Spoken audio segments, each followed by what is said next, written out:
Magnus right now. It's also Collapse Magnus. Yeah, kind of a classic. A little bit of cheat in there. There were a lot of teams yesterday, though, that had that innovation, too. I remember BetBoom, they brought out the Dragon Knight, a hero that hadn't been picked at TI12 yet. So we saw it yesterday. We started yesterday with 6 teams. We ended yesterday with 3 teams. If you missed it, luckily for you, we have a little bit of a recap, and we get to see all the highlights of the action that took place in Day 2 here at Climate Pledge Arena.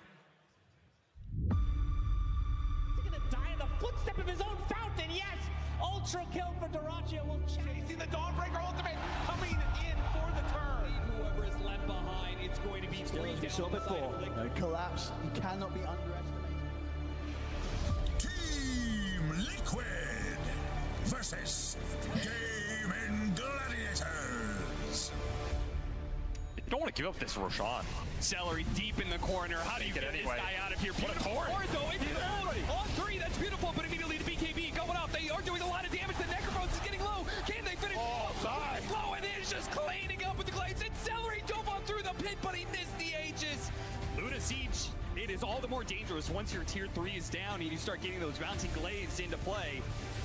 Trying to pull Dyrachyo out of position, almost got him, but he pushed a little bit over to the side instead. Harpoon pulling in the Kunkka. Now rolling. Follow this one up. He has no BKB, you gotta remember. Yeah, look at him. He needs to die straight up immediately. Now Liquid left at 4 versus 5. He's gonna stand his ground, but Quinn, what a hit on through with a swashbuckle, almost finishing up. The Radiant's gonna run down Mickey on his first life. They are absolutely gonna be losing 4 here. Meanwhile, mid lane, they are fighting this one out. Quinn, once again, survives on just a little bit of damage. He actually went for that kill, you madman. The block, the shield is just enough to get Celery out of it, but Mickey, he's gonna be in trouble. As soon as Zai dies, they're gonna turn all their attention over to this guy. The Aether lands. He gets it just on the tip, Quinn. GG is called Gaming Gladiators. They will bring down Team Liquid. Azure Ray versus BetBoom T. But FY, wait, Evo back! FY, does he have enough to stay alive though? The stun is there, a long duration, but no, he's gone! Just like that one! GPK stunned for a little while, Chalice still there for the control, but he's out of position. 3-second stun, starts to fall and gone! Can they find more? But there's the Reaper sight, there for a turnaround, the fight, it's lasted too long! This is where Somnus shows up! Woo, takes him down! 2-second stun onto Somnus, trying to get the kill, but he transfers it over! Gets the cheese off in time! The Lotus, not sure what it was, but now he's over to the side and Somnus still living! Somehow, someway! Oh, Madness! He's gonna do it! Triple kill for GPK, but is it enough? Can they do it? They take him down! GPK trying to run, but no! Somnus is too strong! Azure, they see GPK, decide to jump on him to start, make him less tanky, but the chrono for the turn, and the deeps being thrown out and ripping them to shreds. No, they don't head for the roast. They just head down the lane right now. BetBoom trying to hold for all their worth, but do they have enough damage? Do they have enough to take him down? Nightfall, he's out of the base yet again, he's gonna die! 80 seconds gone! Azure, they lasted long enough, and 1 death was all it took. Team Spirit versus LGT Gaming. They're stepping out of the base here. They got vision. Collapse. He's able to get the jump, get the hold on, straight back straight away into the fair push back for Yajara. The boys come flying in, put the metamorph, and then take it down. Shiro's still alive. Put the metamorph, and BKB goes for a second round. Shiro, he's trying to escape him with the invis. Yajara jumps forward. He's actually the drop back with the Xbox. Shiro's out of the game as well. Spirit take this game 1, 76 minutes in. Lay down a snake through the swim off the side of it. The jump of the Leakers is there. He's able to get away from the initial attempt from Urgently, but still there's the RP. Nothing, they dragged him back towards the rest of the team now. They bring Yajara down. TV's coming in for Spirit, can follow pretty much the fullback tidal wave there, pulling them back. The fear fall up as well, straight down onto nothing to say. The Magnus won't fall. Here comes Collapse. She drags back Shira. They fully focus the Spectres. The Taunt follows there for a while. Double kill for Collapse. A Spirit, they'll lose Yajara, but they make no pay. They'll find the third. Triple kill for Collapse. Give him the fourth. They chase out Planet. Ultra kill in. 23 minutes in for Collapse on the CK.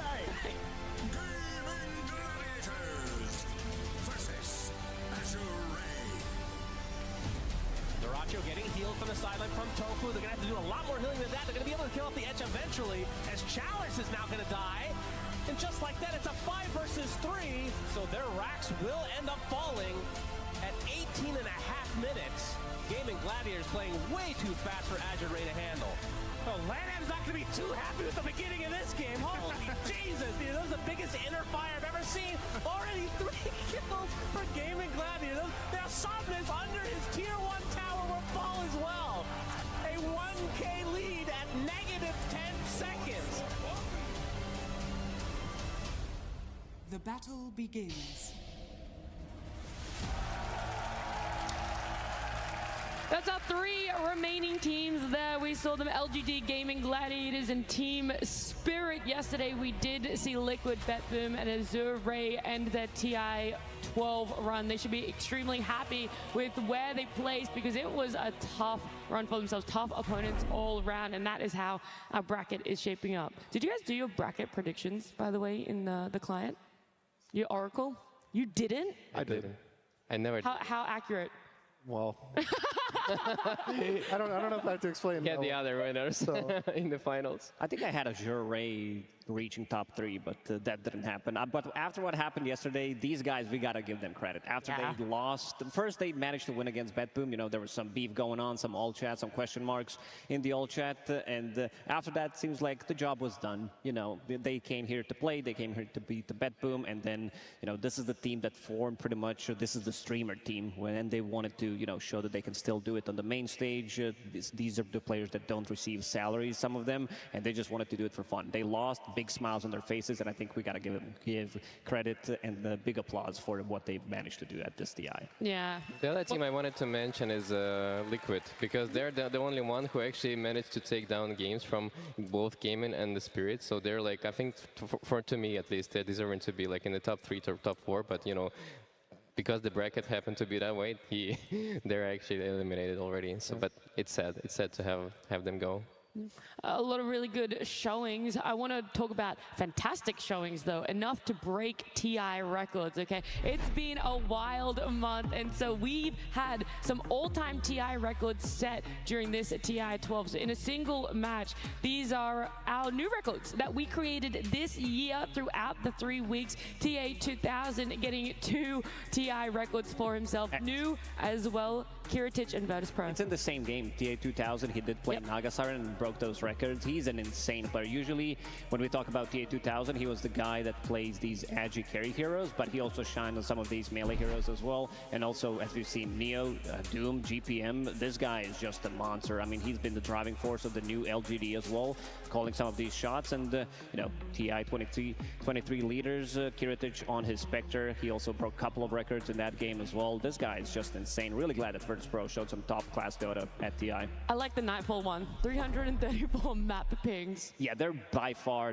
the team that pings the most. They're like 600, and everybody, then there's like Talon with 400, and everybody else. I mean, you can expect this. Yeah, if you play pubs with Nightfall, you know that. he loves just pinging and talking. You can know, like, you can kind of know how he's on a team, just how much he talks in games and pubs.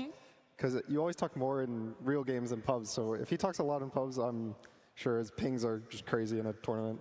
It's also the most skilled stat right there on the spot, because you know you have to have a skill to ping 300 times a game.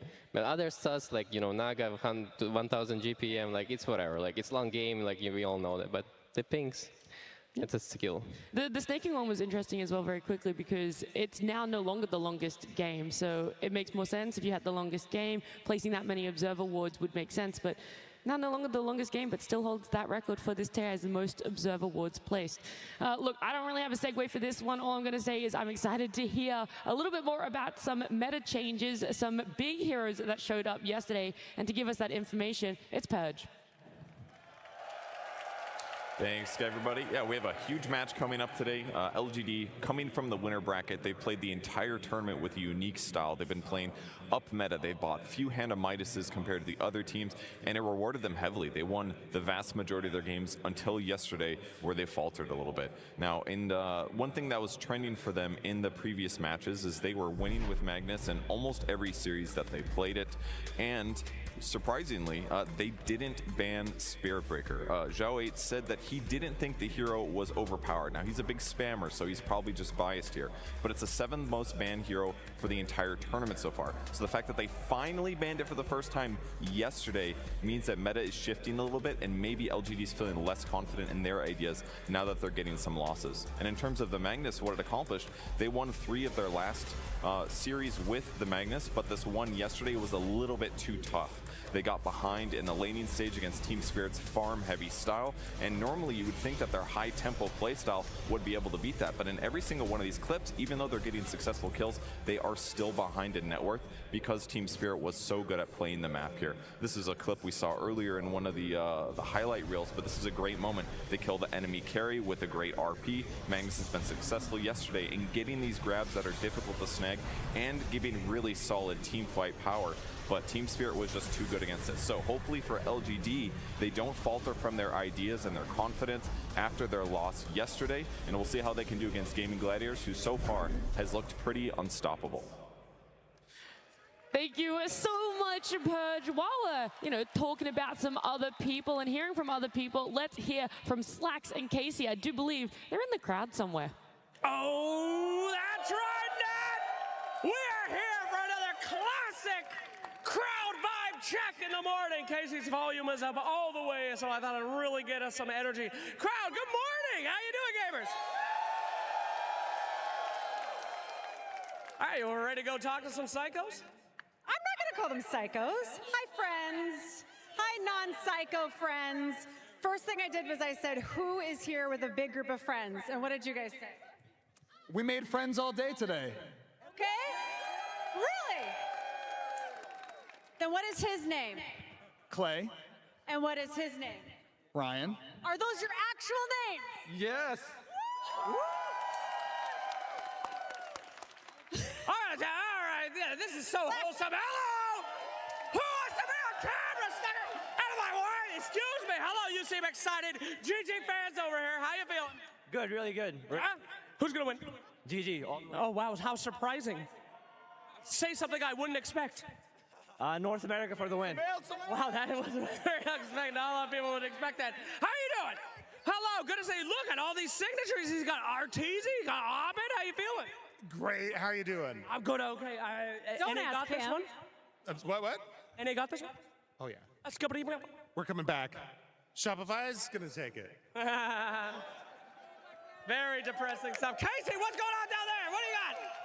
All right, Slacks. It's time for us to do something we've done every year since TI4. I don't know if you're ready for this. Myron, give me your camera. Oh, yes! Here, I'm giving you my microphone. Lore, my I'm friend. sorry, but it's time for you to experience my pain. Yes. And be interviewed by Slacks. I'm so sorry. Come, Myron. Once more. Every year we have shown our wonderful camera crew, and this year, Myron is back on the camera. The Myron lore continues. Myron, so good to have you. The crowd loves you. They love you again, Myron. Oh, my goodness. They love you. Sir, we need to expand our Myron lore. What is your middle name? Reggie. Reggie! His middle name is Reggie! It's Reggie! Thank you so much, Myron. It's Reggie because my mom named me that because it has what letters? 2 GGs in the middle. Oh, baby! Thank you, Myron. Myron, another year, another banger. Casey, you're lifting that so well. Thank you so much, Casey. Thank you. Yes, incredible. Can I have the camera too? Is that not good? Wants to replace Slacks. Oh, that's a horn. I think we need to go. All right. I don't know what horn that is, but that means go. Should we put it back? Take it back! Hey, what's up, Slacks? Thank you so much. Casey, thank you as well. I loved knowing that not only do we now know Myron's middle name, but that he's a Gaming Gladiators fan. Yeah, for a good reason. I mean, he made their days shorter. They were long days, and he's like, I want to get this camera. It's pretty heavy, but yeah, really glad that now we know his middle name. Yeah. Well, look, we'll see when Gaming Gladiators are playing. We're going to have our schedule. You get to see, we already know that they're in the top 3, but we're going to see that they are in the first series here. So they are up against LGD, And then potentially another long day for themselves up against Team Spirit if they do make it through. They already had a marathon of a day yesterday. They were first and fourth series yesterday. I just hope that Duracio feels way better today because he was very sick yesterday and he still managed to perform like insanely well. He was like 15-0-12 on the Weaver game last one. And it was like after, you know, for the second series they already played. They're walking confidently. Can we see Duracio? No, oh yeah, you can kind of see him a little bit in the back there, but Ace is leading the charge. He's doing all the signatures for the team of Gaming Gladiators. But LGD, this bounce back for them. Actually, I'm going to change this. Let's just talk about all the carries, okay? Because there's still 3 teams left. We don't necessarily have to talk about this exact matchup right now because we could be seeing any iteration of the grand finals. So we have our carry comparisons here. We still got Duracio left in the pool. You already talked about Rezo. He might be feeling a little bit under the weather despite how good of a performance he had yesterday. There's still the chance it affects him. Shiro is the carry for LGD, and then Yotoro, of course, being the carry for Team Spirit. So this is their hero pool of what they played at TI12 and their average kills, deaths, and assists over the course of this tournament. I mean, the cool stat here is that they both like all of them like have pretty similar death rate, which is kind of insane because Yotoro like is playing like longer games with Shiro, but for Duracio it's like the same rate considering the games are like finishing like within 20 to 30 minutes because like this guy, he's playing super aggressive and he's not afraid. Like he said it multiple times, he's not afraid to die. He's just doing whatever his team is needed, and he has like full confidence of like Quinn and Ace, like, you know, following up and not dying, like, and carrying the game for him as well. You can also see Spirit and LGD have this 45-46 minute average timing where Gaming, you know, they're finishing the games on average a lot quicker. And so that's kind of where you see Yotoro get a lot more kills on average, but I also think it's impressive that he's managing to die pretty much the same amount of times with more games, or more time being played in the game. Yeah. We also had their shortest games, 19, 29, and 30 minutes respectively, so that's massive. Gaming Gladiators getting a 19-minute win for themselves. Yeah, it's pretty insane what they can do when they get the hands on the heroes that they like to play, and it feels like they got the heroes that they wanted in the last 8 games they played, because they wanted to speed things up. They're bringing out these enchantresses, this Chen, and we've seen Duracio, you know, having slightly more deaths because this guy is nuts. Like, I really love to watch this guy play Dota because you mentioned the Weaver game yesterday where he was diving tower 4 minutes in. He's on tier 2 tower. He's building Urn of Shadows on a carry, something that we've seen only on Spectre pretty much. He wants to keep this aggression. This is the team that once they realize that you're bleeding, your lanes are bleeding, they're not going to let you go. I also like the way he's walking on the stage, like Duracio. He always feels that, you know, that love from the crowd, and he's like putting his hands up, like, you know, give me that love, and he wants to have that attention, right? Mm-hmm. And then I think for the LGD, the biggest challenge right now for this series is gonna be like how strong of the lanes they can get, because this is the team that they're focusing like on this mid-game strategies and like how their heroes synergize well between each other. But to me, the most important thing is like how they're gonna get out from the lanes today. I think with their drafts from yesterday, I'm hoping that LGD kind of changes things up. They picked slow heroes, I think, for Spirit, which was fine. The games went really long. They had a Tinker yesterday, a Spectre, and I'm hoping for them to pick faster-paced heroes, kind of adapt. Maybe they take the Tides, the Chens, the Enches, or Kunkas, something that allows them to fight Gaming Gladiators really early on, because I think if you're able to contest them and you drag the game out longer, that's how you have the ability to actually beat this team. How quick is it to make that adjustment, though? I think for a caliber team like LGD, they can probably do it in like an afternoon. Oh, really? That quick? Okay. They have one of the best coaches in the world. They have Zhao 8, so he's probably cooking something up right now. He's probably telling the boys what they're going to do. Just trust me. I'll draft you something to win, and hopefully they win. Yeah, look, they've had a couple days to see that tempo of Gaming Gladiators. We'll see how they do fare up. But before we do anything else, we have to get our day started. So let's do it. Let's make some noise, everyone. It's the final day of a TI12, starting now.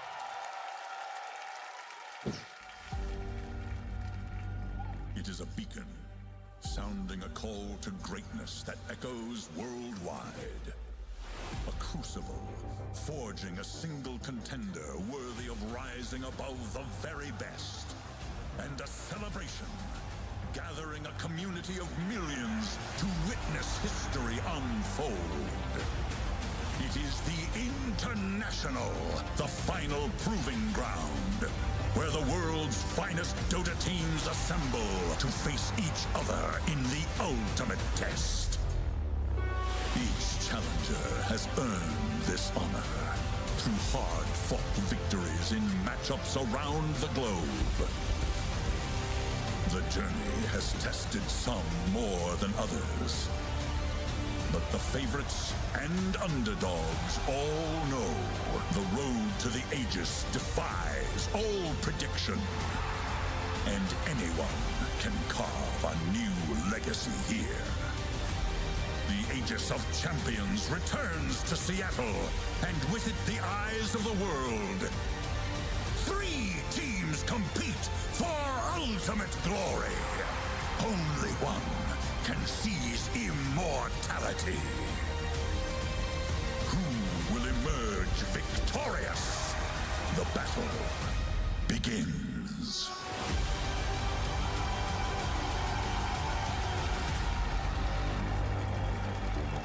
It's our final day, TI12, at the end of today, at the end of 2 series, we will be seeing a team lift the Aegis. And I cannot wait. Our lower bracket finals is going to start very soon. But first, let's welcome our first team.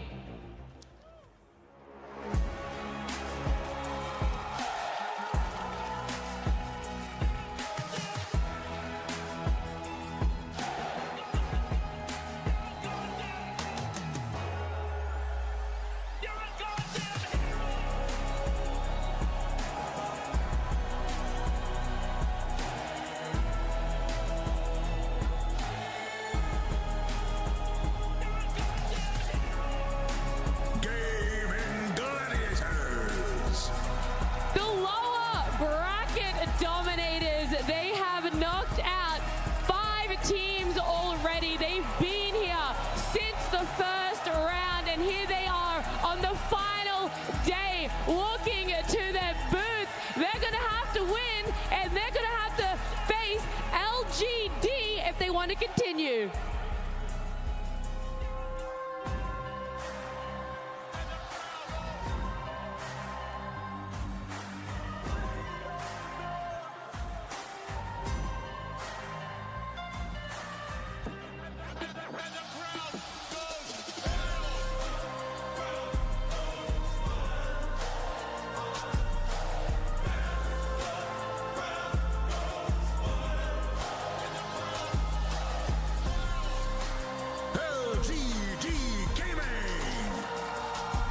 They faced a team spirit yesterday. It was a tough loss for them, but they have a second life. They can go up against Team Spirit in the grand finals again if they do become victors in this lower bracket finals. But for the first time in TI12, they're on the edge of elimination. They're going to have to pull out everything in this best of 3. And Gunnar, you talked about what changes are going to have to happen and the fact that they are one of the best coaches to make it happen for them. Yeah, I really think the draft is going to play the biggest part.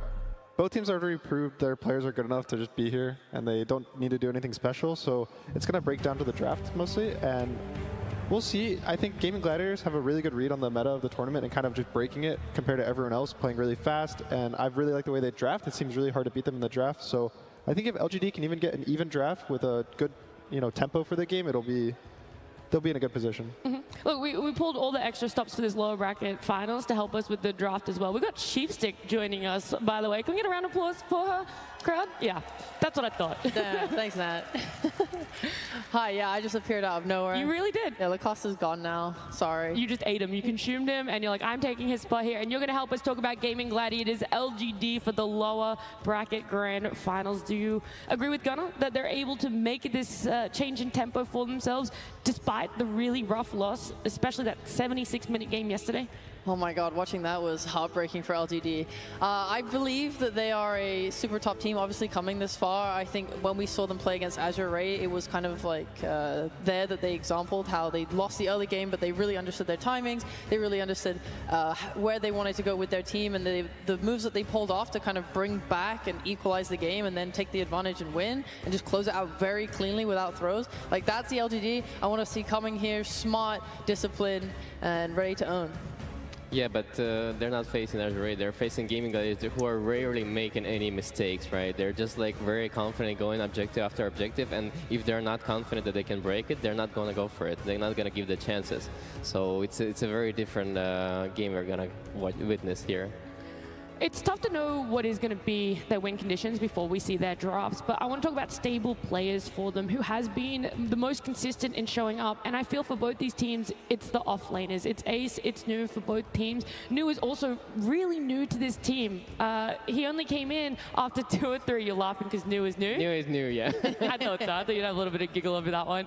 But yeah, he's quite new to this team, but he slotted in perfectly. And there are a lot of games that I saw him being the anchor, the one that's holding down the fort for them, holding those defenses to allow Shiro that time to be able to build what he needs on his carry. I think the offlaners that are left in this tournament are very like stable, and all of their like initiation power, like they're doing it very well and very methodically. And for New, like even Centaur game yesterday, he was carrying the game so hard on the hero that you would not expect that to have that much of an impact. So that makes like him incredible, like skilled player that knows his timing very well, and also like, you know, he delivers.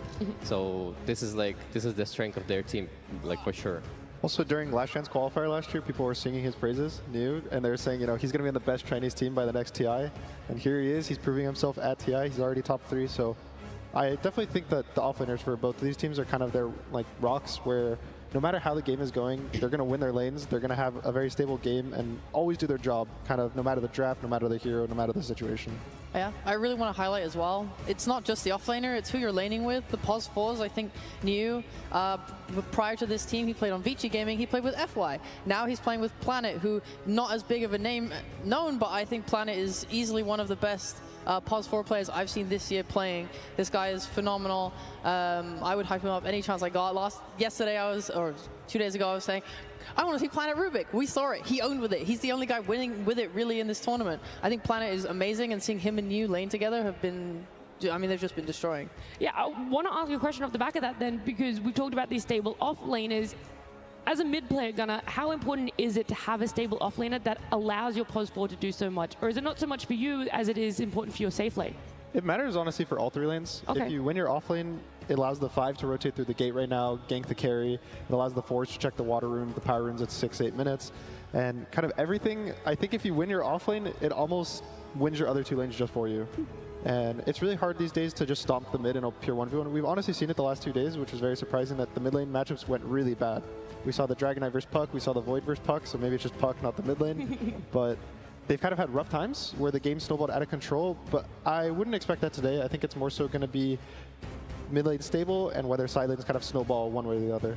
Also considering how important the laning are right now, like it's really important to have the synergy between position 3 and 4, like same as like a safe lane, and you almost like need to have like those 2 players to be like a friends, because like it was the same for me when I was playing with Zeiss. Like we had an incredible like you know, working together time, because like we understood each other very well. We were friends, and this is like what's important for these players as well, like to have that synergy and like, you know, talk about mistakes, like improve on laning and understand each other without even words sometimes.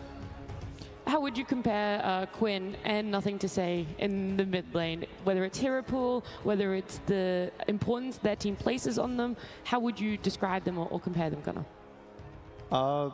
They're honestly pretty different mids. I think Quinn, when you think of him, you think of him as more either a spirit or a counter pick. Like he played Huskar, and he plays the Necrophos, these like kind of annoying heroes that just, it feels really bad to play versus. And I would say Nothing to Say, outside of his Tinker, I think he's a lot more of, he just plays his good heroes. He's really confident playing just the same heroes all the time. He plays Ember, Pango. He plays a lot of Magnus for a really long time, which is kind of coming back in this tournament. So I think for Quinn, you're looking more for this guy to snowball the game for you and win the game for you, and Nothing to Say to just have a solid game plan. All right, we'll see if they're going to draft around that, if we're going to see any new picks for them or what's going to be banned, as we do have our lower bracket grand final game 1. LGD Gaming versus Gaming Gladiators. Game 1. Ben Bristle is what the audience is saying. How much weight would you put into that one, Gunnar? For LGD, I think Bristle is one of gaming's best strategies, especially because it's Ace. You allow Ace to get a carry in the offlane. That's pretty much his bread and butter. He plays Lone Druid. He used to be a carry, so it's not surprising that he's able to play the carries in the offlane, win his lane, and just have a stable game. I don't think Bristleback is letting through, guys, ever again. I think that hero is way too hard to deal with, and you know, when the AA is banned and like. What is the best answers for you, Gunnar, against this hero? So I think one of the big reasons why Bristle's so strong is his counters are also meta, so it ends up that the Primal Beast gets banned, the Phoenix gets banned, the AA gets banned, and so all of your responses to Bristle are just banned due to the nature of the draft. And so it's just a strong hero now. Yeah, and the Viper and Hood Incarnate. Yeah, really the other heroes. ways to break him and reduce his HP regen don't really exist anymore. So I love what LGD did against Bristleback when they were playing. They had this Magnus, and they always like break his positioning because he's always in the front. And they managed to take him with his cure like way back into his own team. And then Muerta like with the extra damage to stop that hero, it actually works. But and also you don't get damage from when you're in ulti, you don't get damage from spells. But yeah, it's not gonna be seen anytime soon. I see the and the Chen ban here, so a lot of importance placed on taking out what they deem as Celery's most confident and broken heroes. But now I see Chaos Knight left in the pool as well, which is another one that has seen ban after ban after ban. And Primal Beast is letting through too. True, I didn't even notice that one. I want to see Primal Beast so bad. Yeah? Yeah, I'm begging them to ban CK. I mean, they'll probably just take it. They have first pick. I'm really glad to see the Chen ban, though. I think a lot of teams seem to be kind of disrespecting Game, and I think they kind of showed early on that they're capable of this death ball type lineup. Let's go, Primal! Woo! All right, but they show that they can go fast and hard, and they're like super happy to just run you over, and we still see teams picking like Naga first phase against them. It's like you cannot disrespect Gaimin in this way, especially when you leave the Chen in the pool, even to the second phase. So LGD taking that Chen out, I'm very happy to see it. Also the Enchantress, I think does the same thing.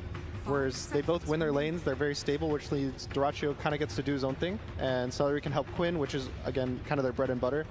And they buy auras, they push towers really fast. It's kind of everything they want in one package. Yeah. I also like that LGD chose to let the Primal Beast through, because I think for Ace, that here is not really what he's looking for. Specifically because he used to play like this Lone Druid Bristleback type of hero that are more scalable, but for Primal Beast he doesn't scale as much, like in terms of like at least tower push, right? Like he's not gonna be like the hero who's gonna take all the towers from the LGD. So it's already like, I think it's good for LGD that they don't have that pressure already starting from the first pick. And I like the Chen and Enchantress bans for sure. The nice thing with the Primal is Quinn's been practicing and playing it quite a bit in his pubs and his games. So it ends up being a flex as well, so you can't just end up just instant picking a carry counter pick or a mid counter pick, because it'll go to both. I would say they're valuing it more as an offlaner right now, just due to how kind of the map setup that the offlaners get more farm than the mids right now. And Primal Beast is a hero that can farm really fast with just trampling over camps and waves at the same time. So it ends up just becoming a stronger core in the offlane if you get away with the lane. Is that every team is doing that, or more Gaming Gladiators specific when you get your hands on a Primal? I don't know if I can speak for most teams, because some teams, their offlaners don't play Primal, so it ends up just kind of being forced to mid. But for gaming, I would say right now I'd expect this to be an offlane. Yeah. Primal's like weird when it goes off lane because it can be punishable, but there's ways to bring him back into the game. Like, for example, your 4 can go and stack like the triangle, and it's very easy for him to take stacks with trample.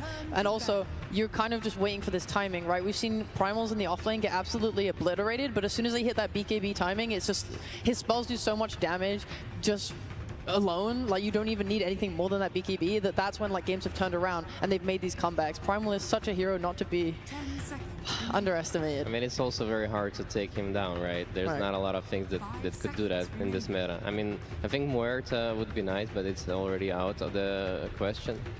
And I mean, for Primal, usually pick they don't really go for BKBs nowadays. They also go for different item builds, like with the Blade Mail, Heart, and just trade Chaos. Usually the important thing is picking a stun for the safe lane. You want to pick a Sven, a Chaos Knight are the important ones, not just because they have the damage to like out CS the Primal, but mostly because they have a stun to prevent the trample. And something really interesting with the Phoenix is good in the game versus Primal with the Sunray just doing % damage, kind of chewing through Primal's health. But in the lane, the Fire Spirits don't really affect you. You don't attack, you're disarmed anyway while trampling. So it ends up actually being a really comfortable lane for Primal there. I completely agree with you. I think something like Clockwork is way better than having the things there against the Primal. Primal lane. Yeah, purely for the lane. It Yeah. kind of secures, you can pick a range carry then. The popular carries versus Primal are either melee with stun or a ranged hero with kite. I'm sure the LGD want to put this Phoenix on the offlane with the Centaur for now. 10 seconds. Like, at least that, I would be thinking about that. I would guess now for Gaimin, if they want, they have Grimstroke available for them. If they do want to, I mean, it's just good for any side lane. But if they do want Primal in the offlane, it's going to especially be nice there. They're probably going to end up taking their carry, which is really cool from the Centaur pick, because now if Gaming wants to instantly counter, they can get carry counter pick for the side of LGD plus the lane counter with the Primal Beast. So it's kind of this weird position where if you delay your carry too long, you're allowing the Centaur to be free in the draft, and if you pick it now, you open up, you know, Duracho to get countered in the game, which we've seen him counter pick with the Razor yesterday, where it had a rough game, and I was even worried that he would carry, but he just ended up destroying the game with how good of a Razor it was. I love this Lifestealer ban. I think it's the only two teams that are actually rating this hero at all. Because nobody else are really looking for that one. And Durachi is like, he's known for his Lifestealer as well. Yeah, we saw it yesterday in the Azure Ray series versus BetBoom, and the strongest thing about the Lifestealer is that he sits in his lane for 10 to 12 minutes and you can never kick him out, which really hurts how Gaming Gladiators wants to play. They want to move their heroes around, take the towers really fast, and when there's a carry that's sitting in the lane and you can never pressure into him, it feels really bad for how you want to move around the map. Yeah, and for Gaming to have that hero on your safe lane and not care about like how to make his gameplay better and like have complete freedom on supports. You know, this is what they excel at. Like their two supports are usually running around mid lane and helping CCNC to, you know, do all this pressure and like start from the mid lane. This is like what this team is really excel at. Bigum did end up getting picked up, by the way, Sheep. That was one that you were talking about. It's just really powerful hero. I mean, you play around this Inkswell, like, purge of the stuns. It makes it so hard for anyone. Like, you're playing with a Primal already who's just going to want to go in and destroy everyone. Like, this Grimstroke on top of that elevates his like strengths throughout all stages of the game, early, mid to late. I think the hero is just to be given so freely to Gaimin, I think was rough for LGD, and now they have a silencer on top of that to cover their team fight. I mean, looking at these three heroes, like I don't really like it for Gladiators that much, just purely because they're going away from their idea of like pressuring so much, and I think it benefits LGD because in that game, like the normal game where there's not a lot of pressure, I think this is like their best chance of like taking the series down. I also think, so the way the draft kind of plays out these days is the second phase is really hard to ban heroes, as they only get one ban for the side of LGD. So they end up picking the one hero that they think is the best, the Lifestealer, and they have to give up the Grim, they have to give up anything else.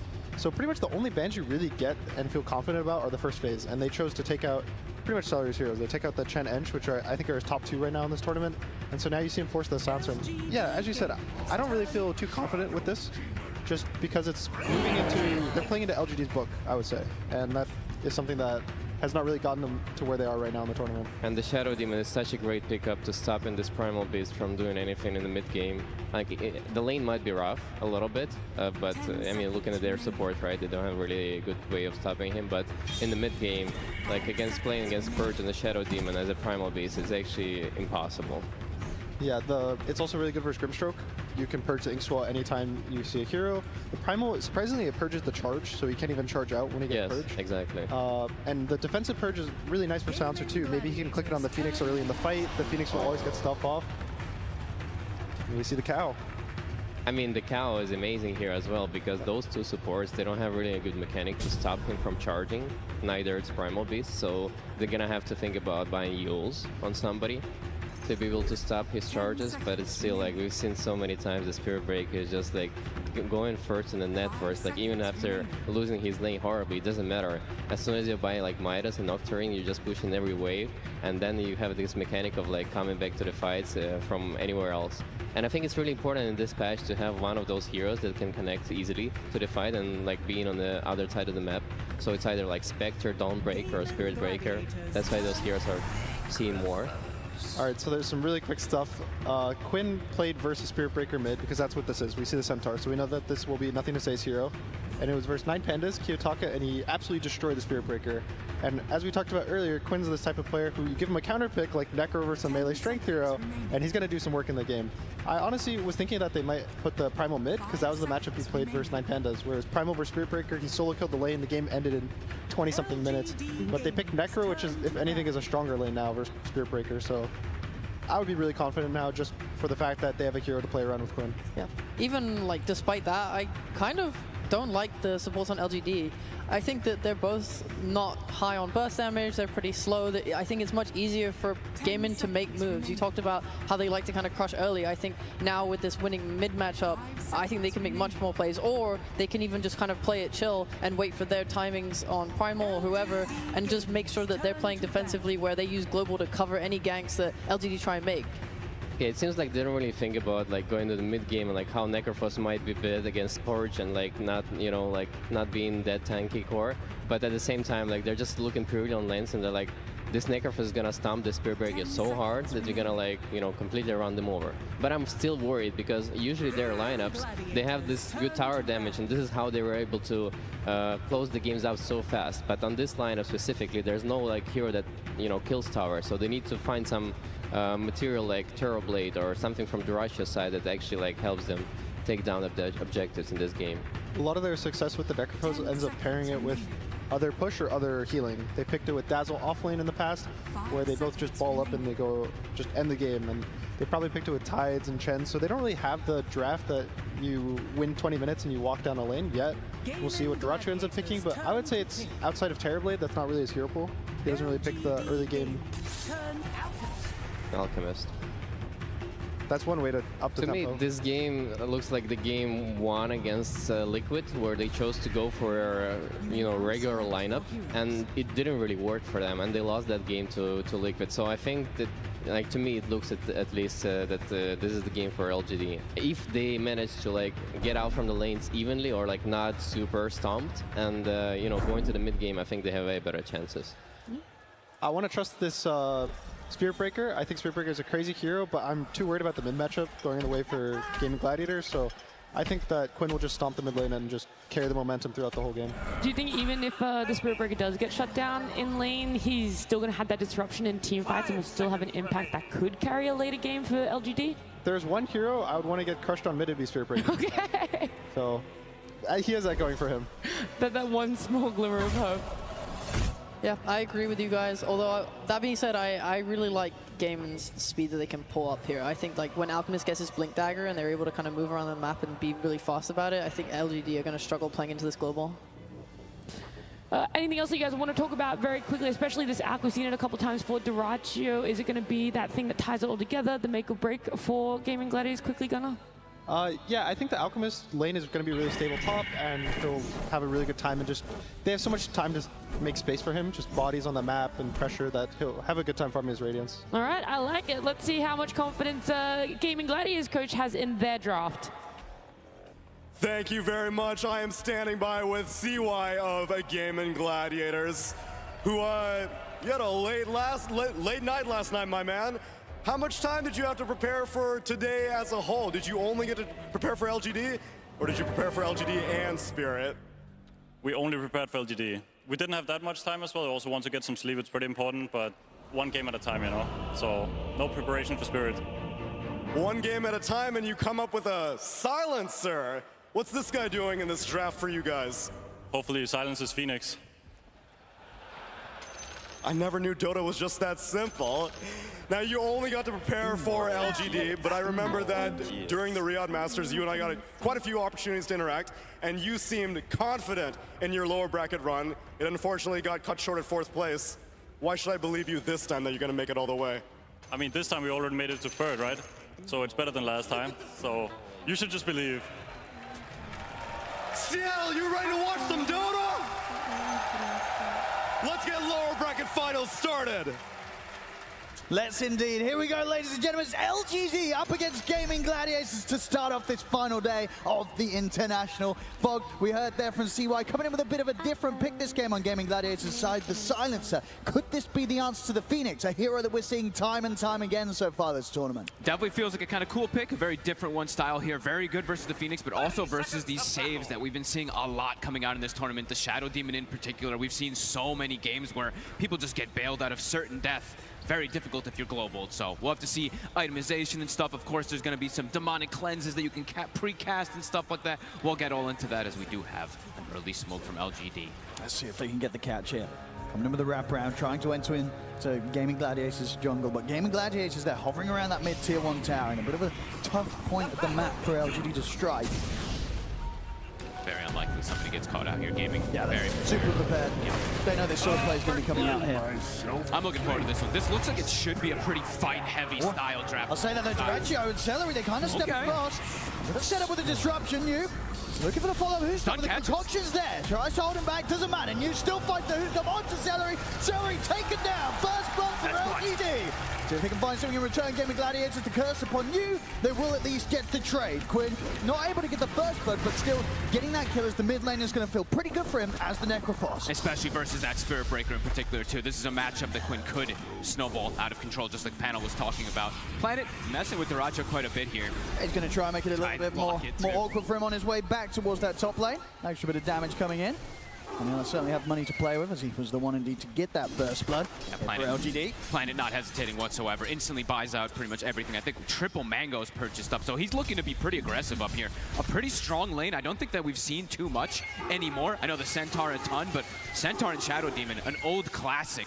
Very aggressive as well. A lot of damage. If these two start to get a bit of a level advantage, this Alchemist and Silencer could end up being very vulnerable against the huge amounts of burst that these two can come out within the laning stage. Gaming Gladiators, they've got to be careful up there. Yeah, absolutely. This is probably the lane where lots of chaos is going to be happening. Mid lane, I think we already kind of expect the Quinn should be able to take advantage of this one massively versus nothing to say.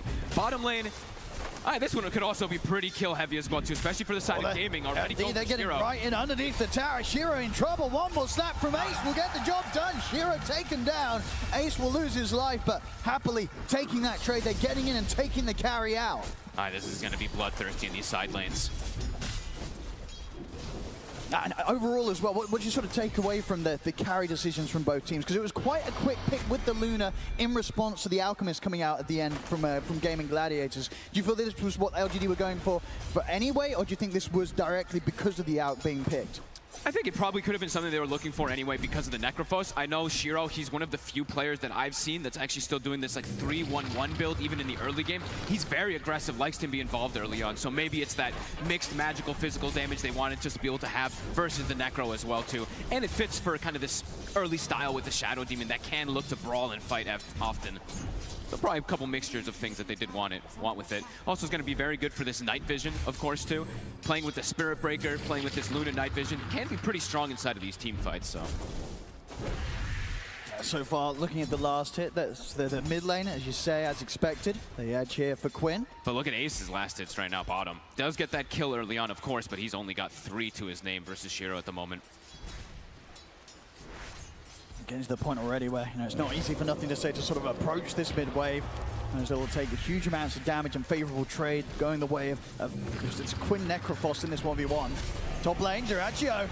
He's in a bit of trouble. He's got the concoction cooking up. Is he able to throw it out? He holds it for the deny. All right, that'll get the job done. He's out of the lane for a few seconds, but at least able to stop LGD from getting the kill against him. But he is really struggling on the last hit department. So far, New and Planet bringing it to him. I knew didn't win yesterday, but made some pretty amazing plays on his Centaur. Look at this in the mid lane. It's getting pretty nasty. Quinn just sort of running nothing to say right back underneath the tier 2. He's just what do you do at this point in this 1v1? At the least he can go back and he can just charge out and stuff, right? So he can make moves all over the match, but it's a matchup that he knows he's going to inevitably lose. But it is at least a hero that can make moves around and is probably one of the best recovery heroes in the game at the moment, so. For sure. And for Gaming Gladiators, they need Quinn to be having this sort of start in the mid because as we're seeing on the side lanes, it's not going quite as well for them. Yeah, they need somebody to be able to rally around, especially if the Alchemist is having this slow of a start for Duraccio. Nice attempt there from Planet, trying to catch the wave. Unable to.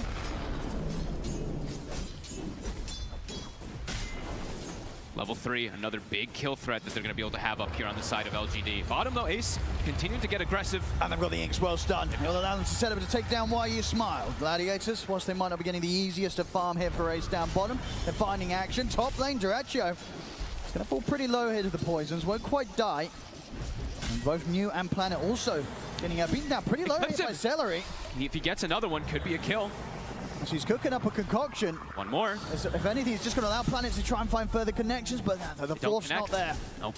I'll turn towards Celery instead. New, he's stepping up. He's got a hoof stomp and a double A. Celery, he could be in a lot of trouble here. New will go with the right clicks alone and take Celery down. Backs away. Make sure not to use the double H to bring himself too low. Back up coming in. Nothing to say with the rotation. Charges forward on towards Duracho. Duracho this time will not be able to deny himself. Planet gets the kill. I mean, these two, honestly, Planet and New yesterday were making magic happen again, putting a ton of pressure up here. The Silencer's trying to dissuade the pressure, of course, with those arcane curses, but they're just waiting, patient. And as you said there, they understand. Don't use the double edge. Exactly. Just go for the right clicks. Very, very calculated.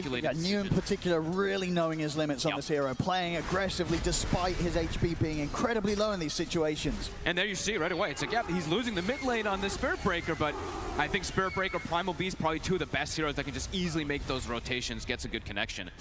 But yeah, Quinn, he definitely will be an issue that they're going to have to find some answers. And they do have answers. I was going to say, as game progresses, they've got the Demonic Purge. It's always going to be able to remove the Ghost Shard. They've got this massive amount of magic damage that comes from Phoenix and potentially from the Luna. As he's not going for the beam build just yet, but of course he'll have those points in later.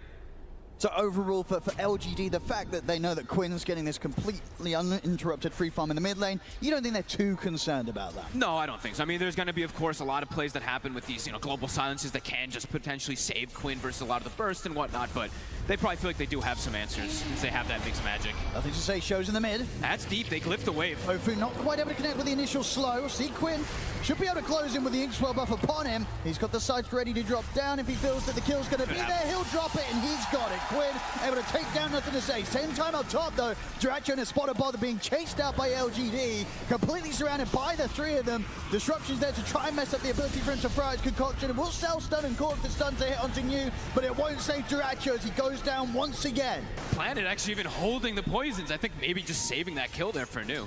Some calculation coming in 5-4, action-packed early game. I mean, this top lane, he's sort of been knocked out of this top lane 3 times already, Duracho. It's not getting any easier for him up here. He's got pretty much nothing right now. I mean, 2,400 gold, so he's similar as that Spirit Breaker, but level 3 only on the Alchemist so far. Now soon to be hitting, level 5 on New. Yep.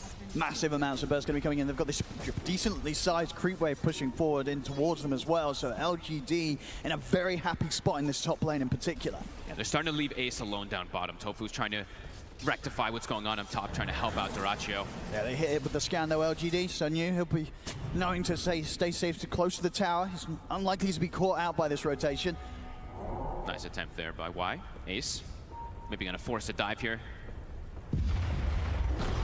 Ooh. He actually stops it as well, too. Very well played, but at the same time, YU Smile, he's down to the low ground with the Sun Ray. That was so quick, the Sun Ray, but can he get away? I don't know if he can. He's going to have a few spirits to throw down onto Ace. Lucent Beam as well, trying to hold Ace back. He's going to continue to run this down. Another spirit out, slowing down the attack speed. It's enough to actually allow YU Smile to get away. Meanwhile, back on the top side of the map, Duracho got taken down once again. This time, Quinn turns up, wants to try and make LGD pay for it. They will get near in return, but they won't get nothing to say. Just another instance now where Duracho, he is not having fun up here. He certainly isn't, but New does have to be a little cautious. The one thing about Centaur playing versus Silencer, don't want to die too much. Giving up that int can be a problem for the hero. Precise another back up, Quinn's in with the burst. It's another side kill here for Quinn. This Necro, I think that's what Boots Travel finished up, so his movement around the map is going to get faster and faster. Now looking to pressure, I mean, he's going to get good damage onto this tower here. Good thing that Y's there to at least drag a little bit, but Quinn just starts chasing. He's in under the tower. Celery, he's getting dove here by the two of them. I don't think there'll be any TP backup for this poor old Silencer. He's coming in now, but Celery will still fall. Planet finishes off the kill. Questions if Gaming Gladiators can find something in return. Duracho is able to step in, throw down the concoction. These are big kills for Gladiators to be picking up. Same time down bottom. Ace chased upon by nothing to say. And Shiro, the ultimate up in a second here for the Spirit Breaker, but he can't quite find the vision, nothing to say. So Ace, he'll walk out alive once more. A good attempt, but just a bit too tanky. You see that he actually did put at least 2 points in the Lucent Beam. Most of these players have been going for like the 1-1-3 build. Not able to get the kill, but a good attempt. top 3 cores on the side of Gaming Gladiators. Even though Duracio is dying a lot up top, he's still doing pretty decent, all things considered. Especially with the fact that those kind of last 2 deaths on New on that top lane, definitely swinging things back in favor of Gaming Gladiators. And now can they hold on to this mid tower is the question. Planet surrounded. Another easy kill here for Quinn to get involved and now dominating on the Necrophos. And he knows immediately the Shadow Demon was getting those stacks up. We'll be able to take him away instantly. Aggressive posturing by Gaming Gladiators again. Playing around Quinn with this strong start.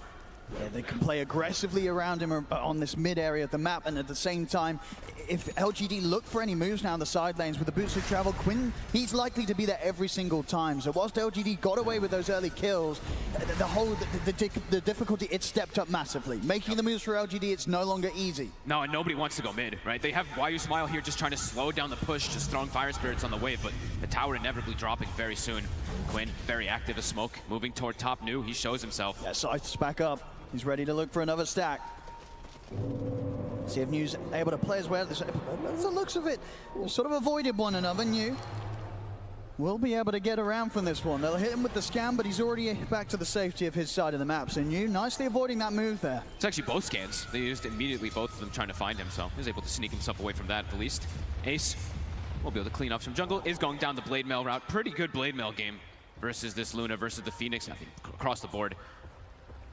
And very early aggressive wards that we're seeing Gaming already placing down, so they're going to have good information. When you're playing versus something like Spirit Breaker, if he has such a hard lane, you know he doesn't want to return back mid. When they get these deep wards down, you're going to see these charges coming through, so they're going to have a lot of information to play off in these next few moments. I mean, what do LGD do for the next move? They're going to try and go on bottom, but the Global Silence comes out for a second. Ace, he's ready to turn, goes back in with the ultimate straight on towards Shiro. The sight's there, they've got the burst. Quinn turns up, takes him down. As at this point in the game, it feels just so incredibly difficult for LGD to make any sort of moves, but at the same time, they don't want to sit back and farm because on the other side of the map, there's an Alchemist picking things up. It's still a bold attempt to go for this Primal. He is very tanky, 1400 HP already. They are quite lacking in the damage early game. Radiant's bottom tower is under attack. Quick rotation, this tower gonna get pressured massively here. They will be able to hold on to their mid tower at the least and get some levels on the Phoenix, but damage being done here from Gaming Gladiators early on. They're opening it up for Duracio to get good timing. So even though he's got 4 deaths, he's about to have his Sacred Relic already done. It really seems like it didn't matter. Catching up massively. LGD, where do they go next? Difficult for a Luna as well too. If you do start struggling in this game, the heroes that you have to run you down, there's a Primal Beast, there's this Necro who's going to be immensely tanky, and a Radiance that's going to come out soon. LGD need to start getting something going in their favor. They've got the top tier 1, but TPs are coming in from Gaming Gladiators. See if they're able to catch anything. Quinn, not quite able to get in reach of New with the Inkswell. As LGD, they'll get the objective and they won't lose anything for it. Hey, look where Nothing to Say is being forced to try to find farm. He's just on the outskirts, trying to get anything. It looks like it was scouted out though. I mean, they were pinging it. Yeah, Celery, he seems to know something's up.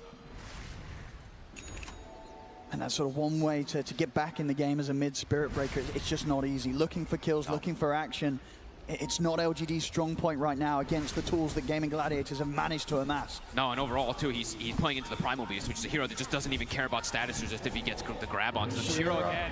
In trouble. He's put the Lucibeam just in time to hold Ace back, and he's able to get out of the range of the Inkswell. Soulbind now onto the 2 supports. Gaming Gladiators, they continue to move forward.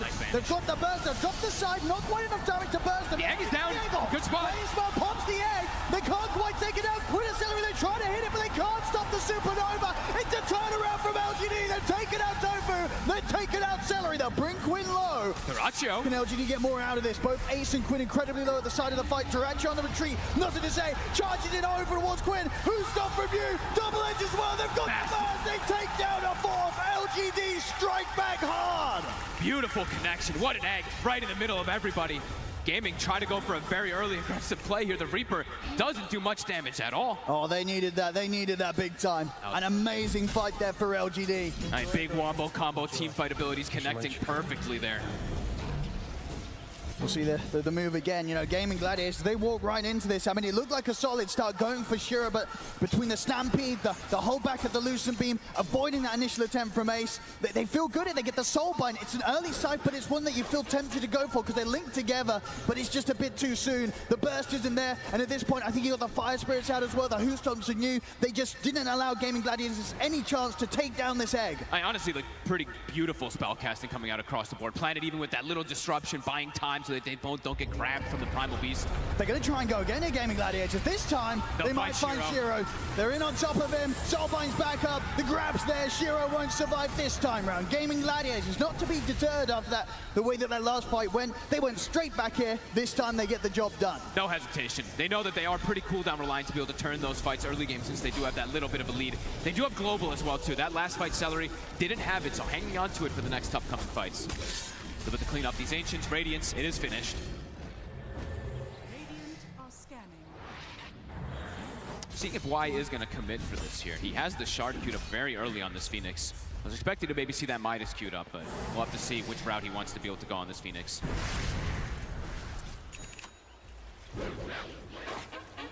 Things to calm down a little bit here from Gaming Gladiators. Definitely going to be a bit more careful about how they make that next move. Yeah, I think if they're going to make that next move, they're likely to have the Global in particular, hesitate a little bit more with how far they go for the big dive. But LGD, feeling more confident here. Looking for Quinn as well, too. Global comes out. They will manage to walk this off, so not the worst of situations there for LG. They'll feel quite good about that one, baiting the Global. Gives them a good few minute or so to make that next play without the threat of Celery being able to put a stop to their move. So a successful bait of the ultimate from LGD. Yeah, good trade. Demonic Purge only has like a 60-second cooldown, so that's going to be coming up pretty soon again if they want to make that aggressive move onto Quinn. It's always going to be a pretty good kill threat, just being able to make sure he can't ever get Ghost Shroud off, get the focus fire so he can't move. But here's the smoke. Every minute that anything slows down, the gold lead just massively goes for Gaming Gladiators in seconds. LGD, they've got to try and abuse this window, the global silence being unavailable for Gaming Gladiators. Can they find Quinn? Can they pop him? Ult's at the ready. It's underneath this ward setup from Gaming Gladiators, and not an easy part for LGD to strike into whilst they lack the vision on the high ground.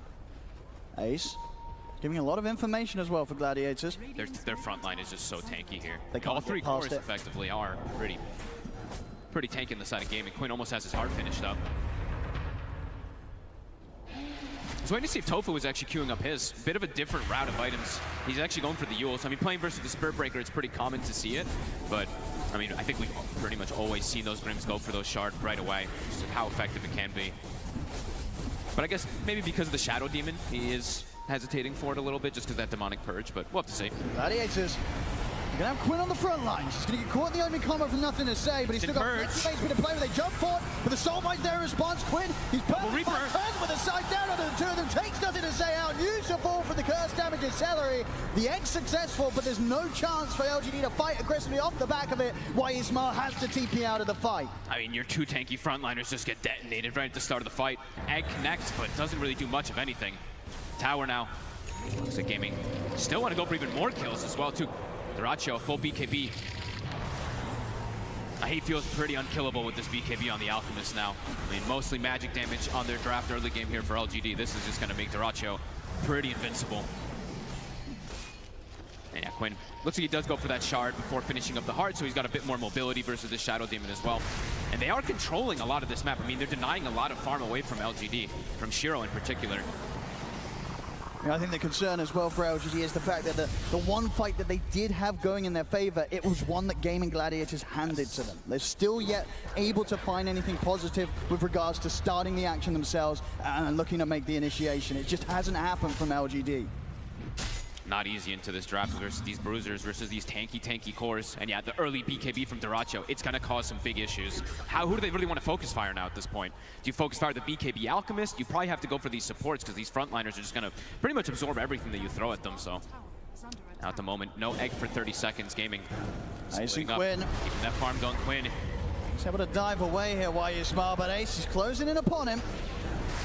Why you smile, no egg, no dive at the ready, there's no chance for survival. Another kill. Nothing to say. He is very deep. He's going to be okay. Gets the charge off in time before Duracho is able to find him. So still doing his best to pick up what he can across the map and continue to try and catch up towards getting that Octarine done. It's still going to take time though for him. Gonna take time, and it's always still going to be issues because he doesn't have ways to really protect himself besides that. This big burst that comes out from Reaper, the grab that comes out from the Primal Beast, always going to be an issue for this Breaker. Duracho on the Alchemist, the Blink Dagger around the corner. Next time round, he will be able to get that catch. And they will be able to get the double connections constantly with the Soulbind with that as well, too. Some very, very difficult fights ahead here for LGD. Just getting too tanky too fast on the side of gaming. Ace, Heart soon on the menu for him too. Quinn, he's got it finished. Even though they've got this demonic purge, he's just too tanky. 6-1 and 3 so far in this Necro. This pick seems to be a bit too much for them to deal with at the moment. Tier 2 now, starting to get pressured. Can they mount a defense here? This is not an easy spot to fight. They have got the ultimates, but at the same time, so do Gaming Gladiators. Unless someone in LGD is able to find their way to the back lines, find this silence, Celery's going to be able to put a stop to any sort of team fight that LGD try and respond with. Yeah, not easy for you to just like charge through or anything like that either. There's a Primal Beast, there's a Soulbind that's always going to be stopping you. In gaming, they're just playing as a unit so far, not giving the opportunities to LGD. Shiro is getting some good time to get that farm going. He's got his Manta, got the Mask of Madness, but he needs more to be able to actually show up to these fights, it feels like. This is great for farming, but definitely needs a BKB this game. Planet. Okay. I mean, Duracho a bit far forward, but has BKB. Drop the ult upon him. Ace, flanking. Trying to see if we can get the grab on a YU Smart, but a quick dive is there. Just a bit of a poke from the supports, but nothing more to push Gaming Gladiators back as they'll continue to push on and look to take this tier 2. Now, Duracho knows his strength. Having that silencer behind him too, a tier 2 default very early, pre-20 minutes.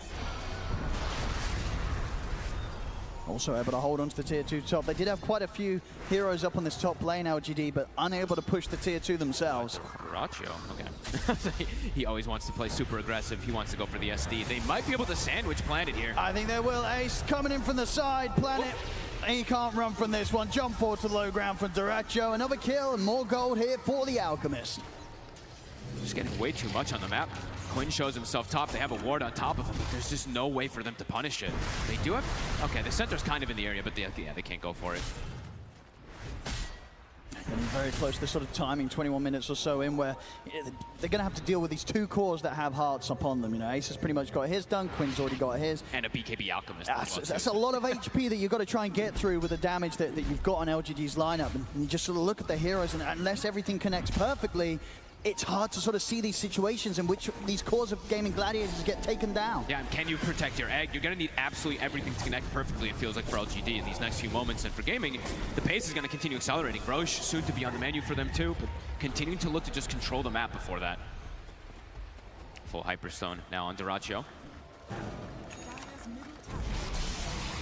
Octarine done now, at least, for nothing to say. So at that higher frequency of weaving in and out of the fights with these charges. Keep that farm going, but it still feels like they need more and more time, which just still doesn't feel if it's really benefiting them. The gaming, it's just been consistently like 6 to 8K gold lead, even though they're playing versus this Midas. I just sweeping the map, taking these towers down, and LGD, they will not be showing up to defend them. Oh, they have this deep ward already placed down too. Y has to be careful. If he gets any closer to this high ground, I mean, even as he is, he can't still even gonna get close. Duracho just jumps in under the tier 2. Now they know that ward is there, but they get a free kill out of it, and potentially even gonna get to pressure 2 lanes off of this here with Duracho on one and Quinn on the other. How does LGD slow this down? I mean, they're gonna continue to try to get this charge, of course, to clear these waves, but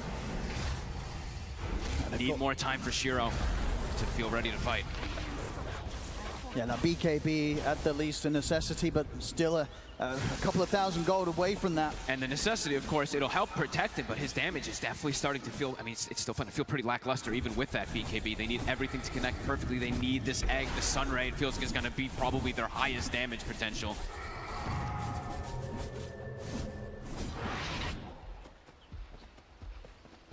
For Gladiators, Roshan is at the ready if they want to look for that one first.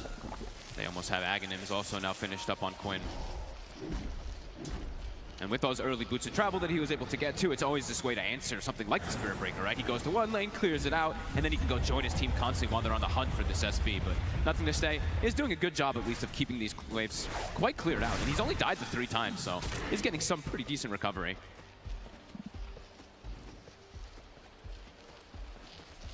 Buys his shard, so gonna be going for that planar pocket to absorb some type of spells at the least to protect Shiro. Not too often I think I've seen people purchase it. He has eyes on Quinn, but of course nothing really that he can do about this. Now the cool thing is, I guess with the planar pocket, it's a magic resist too. 75% magic resist. If you eat that with a Reaper Scythe, you're probably just gonna live through it. So it's gonna be a cool itemization here from Nothing to Say to tank spells for Shiro. Potentially trying to cut some of the creep waves coming in on this top lane, but Gaming Gladiators, they've already got one right up to tier 2. And Durachi, I mean, he has AC done. He's just brute forcing these towers. The map is shrinking more and more. Shiro with the illusions, trying to at least hold back the waves in the mid lane. BKB is finished. Definitely feels like moments away from Gaming Gladiators, maybe trying to look at a high ground push. As I say though, Roshan is there, so probably going to wait for likely that they'll go for the pickup on that one. Yeah, it's going to shift up top in about 40 seconds, so imagine they're going to set up around there. That very much feels like that they're in a position where they don't really need to take too many risks right now. Gaming Gladiators, a pretty comfortable hold on the game. Ooh. He gets the catch, Tofu! In with the Inks, well, they don't even have to use the Reaper's Dive early. They'll drop it now, still won't get the kill with it, but they get the kill after. Oh, that was sick by Tofu. What a quick blink into insta-popping that Inkswell. 20 seconds till that Roche starts shifting. They're already positioned around the top lane. And Gaming's just kind of cruising. Playing the map, it feels like wherever they want. Even though LGD is getting the farm, they are completely avoiding everywhere that Gaming Gladiators does go. Yeah, LGD, I mean, in terms of items, we'll see sort of what pickups they are able to get in place before this kind of Roshan pickup into high ground push that's very likely to be coming in from Gaming Gladiators does occur. But the BKB, it's there. He's got the money for the shard if he wants to pick that up. Anything to sort of provide him some defensive capabilities. Trying to get that small crit online as well, Shiro, just to have some sort of damage against this inevitable push that Gaming Gladiators is going to come charging at them with. And that feels like it's going to be the big issue, is will they have enough damage to go through Ace, the Heart, Primal Beast, the Alchemist, who's incredibly tanky, and this Necrophos. And now an Aegis as well, too, which they cannot contest up here. The levels as well, too, on the supports. I mean, that's something I'm always going to be looking at for the Phoenix. It does feel like he's going to be one of the most important ones for the side of LGD. Still not level 12. So with this pace of this game, he's not able to find the connection or get those extra levels from fights. As yeah, this Roche, it's gone. Should be able to finish the tier 1 mid. Get an extra bit of a cash bonus here for the team. Any little bit they can get, they need. LGD have to be very careful with their position. Outside of the base right now. They are in a spot that Gaming Gladiators are starting to close in upon. The high ground surely going to be the best place for LGD to try and make their stand here against Gaming Gladiators. Gaming even wants to go for that high ground too. We'll have to wait how long they want to push the issue forward here. Shiro does find an illusion rune, probably one of the better ones that he can get in this type of style game where things have slowed down massively. Cutting some waves, does get that top wave cut out there. So this is the final wave that Gaming has if they do want to go threaten that high ground. Level 18 has been hit on Duraccio. See if he does threaten a little bit here. He wants to. He knows it's so hard for LGD to punish any sort of jump that he wants to go for on this push. Yeah, he can just start getting the poke. Quinn, gotta start throwing those heals out as well too. This tower's dropping, there's no glyph. 13 seconds. They've got to do something there, LGD, otherwise they're going to be losing a Rax. That was perfect timing, really, for Gaming to take advantage of that glyph still being down. So clear out the illusions. And the Rax is gone. Take out the range, they're onto the melee. LGD, what's the plan? Fire Spirits for now seem to be enough to stop the push here from Gaming Gladiators. They've got the lanes cut, so Luna does get both of those, so no more creep wave up on the top lane, so we'll buy them some time. A nice move from Shiro. Nothing to say, considering a charge, but doesn't want to start a fight just yet into this Aegis. Nice play from Shiro. Yeah, little illusion micro. Definitely making a big deal there. Level 18 now, and he does have that small crit finish. So now maybe this is that indicator for LGD. This could be the call where they feel like they're going to start having some damage to look for the fight. BKB also finished on new, so he can actually get into those fights and not have to worry about just getting instantly globaled and get nothing off. That's a double damage as well on the top side of the river. Would be quite the pickup if LGD are able to catch wind of that one. Gaming, they're going to continue the siege. Now BKB on Quinn. He's also ready to go fully in on the push. Duraccio onto the barracks. LGD, they may just have to let this set go by the looks of it.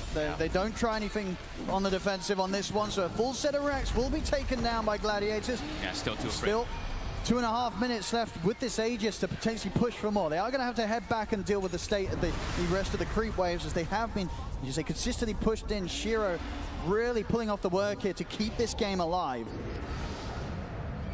Charge through. Oh my goodness. Very deep positioning here. Playing around his vision, though, does have that ward on the high ground. And nothing to say, should be fine. Now Gladiators, they'll send Duracio down bottom to deal with a creep wave on that lane. The rest of the team ready to start pushing back out the mid. I mean, they're doing kind of this cool maneuvers, though, where it's, yeah, the objectives are being taken from gaming, but look at the gold. You know, it's starting to get a little bit better there for LGD with the way that they're just playing the full farm game around the map rather than contesting the push. And maybe feeling strong enough to set up for something themselves here, LGD. Smoke up with Shiro, feeling that they're now at a point where they can try for looking for a team fight. Duracio on the front lines, though. The DD still in the top lane. I mean, ideally, who you're finding here? Do you want something like the quick squishy heroes? You want to get on the silencer first, take him out? You know, what would be the ideal catch for LGD? You probably at least want to know where the silencer is, and someone has to stop the global to come out, but we'll see who they want to jump first. They've got eyes on the two of them. Ace gets a charge. There's interrupts at the initial attempt from New. The global silence comes out. The supernova's there, but Gaming Gladiators, they can fight this out. And keep to the distance. Ace will get caught by an initial stun, but he's so tanky. Got the grab on both. Turn. The Soulblade there, the grab as well. Duracio picks up the double Shiro. He's got the BKB in the Eclipse. Ace, he's somehow still alive. Finally, he'll fall. There's nothing to say. Takes him out with the ultimate. You see Shiro able to BKB TP out. So LGD at least able to cut their losses there. And they do find a kill in return in that fight. Nothing to say. Only just able to catch Ace underneath the tower. So something to be found, but still not quite what LGD were hoping for. I mean, look how much they have to commit just to kill Ace. And he actually had the BKB coming out on the courier. So it's good that they got the jump right there. Otherwise, he absolutely just lives. And now down the mid they go. Duracio still has 30 seconds with this Aegis. Quinn backing him up. They used absolutely everything there on the side of LGD. No BKB at the ready for Shiro. Him walking up, he could just get exploded instantly if he does. Yeah, not a great fight, of course, for LGD, but it definitely could have gone a lot worse. If they lost their Luna in that situation, it would have been rough. Nothing to say. Trying to clear out the way, put a stop to the push there. In with the summer out of Dragon. A lot of damage. Duracio's down once. He's got his BKB ready here for the second round. He's got the blink as well. He's going to be out. Nothing to say, though. He charges forward. Instantly gets clipped by the Phantom's Embrace from Tofu. They tell him with a slow jump forward again. They're trying to control the Spirit Breaker. They'll throw out the dust. Another slow, not going to connect. So Ace trying to close in, but the charge is back up. Nothing to say, able to put a stop to the push and get away. We'll live to see another day. Tofu will be okay. They're looking to keep going. How long on this egg? 20 seconds. Full butterfly now for Shiro. I mean, Shiro, he's silently, slowly, he's doing it. You know, the farm is there. Can they keep him alive? BKB is back up. Can they protect him? Push just continued to commence.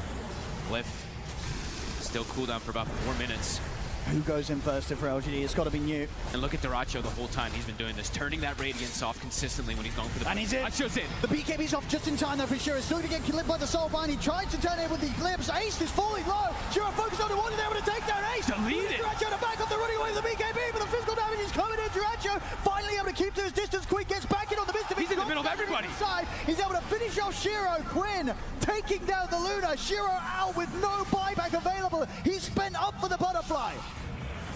See LGD with the disruption, but they're not going to be able to find anything more. I mean, it looked to be a solid defense from LGD, but the fact that Quinn, he knew that he could get straight back in there, finish off the Luna. It's a big kill to be found, because if Shiro survives through that, LGD, they definitely be looking to make a play within this next minute. With Shiro going down, though, because of that play from Quinn, LGD, they'll have to hold back once more. Look how much damage Shiro was able to do. I mean, Ace popped BKB and just literally died in seconds. I think he had even had like the Vindicator's Axe bonus armor. He literally died so fast trying to get the double grab. But Quinn, that was a really cool call to make. Like, you see Duracio drops to what? I think it was like 100 HP or something like that. Quinn just jumps into 4 or 5 heroes and ends up just getting away because of it. Yeah, these players really knowing their limits. We sort of saw it yesterday, right, with Yator and his morph, waveforming into these crazy situations. This game is Quinn just going right into the midst of pretty much, 4 heroes to take down that crucial kill. And keep this game for now held in Gaming Gladiators' favor. Definitely seeing, though, that Shiro, if they don't give him the respect, he is going to be doing a lot of damage now at this point with this butterfly. Keeping this game alive here, LGD. He's consistently just been sitting at that 6K gold lead.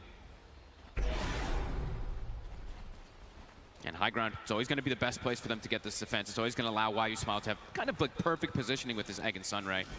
They're looking to actually make an aggressive move themselves. They're feeling confident perhaps after that last fight. It was very close to them just wiping, you know, pretty much everybody there on the side of gaming. So don't blame them if they feel quite a bit more confident now. Might see a smoke from Gaming Gladiators themselves as well. Yeah, Celery's about ready to pop it. Okay, smoke on smoke. Maybe reading the movements. I mean, Roche is soon going to be coming up. New pickup as well for Nothing to Say. Has his Lincoln, so not easy as it before to sort of set up from any of these single target disruptions or plays from Gaming Gladiators. Roche, it's a long spawn. Ace, smoke dispelled. Both teams aware of one another. Taracho looks like he's potentially setting up for something here. They see up around this top rune. He's actually going to go for Nothing to Say. Bulldoze and Lincolns will eat it. Be okay.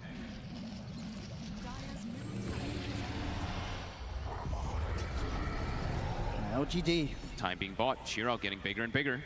Getting these buff ups too. I saw the Solar Crest picked up before that last fight as well too from YU Smile. They're starting to throw their eggs into this Luna basket.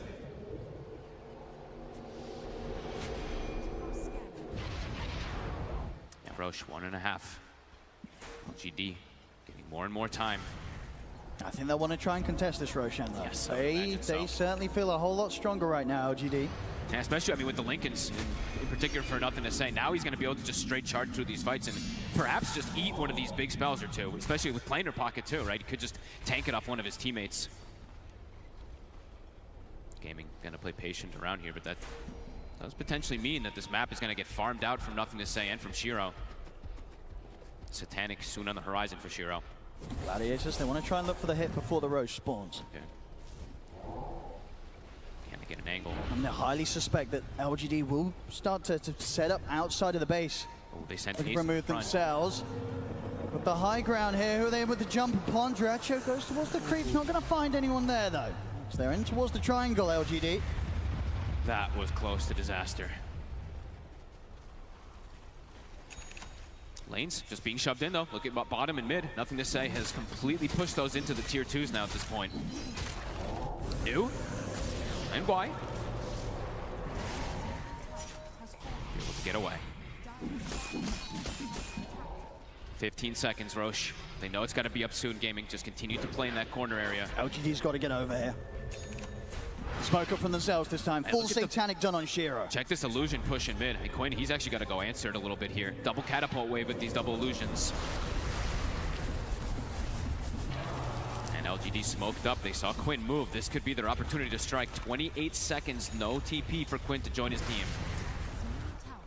Getting all these little lines, the fact that they've now got the 2 Lotus Orbs ready for the next fight. Shiro.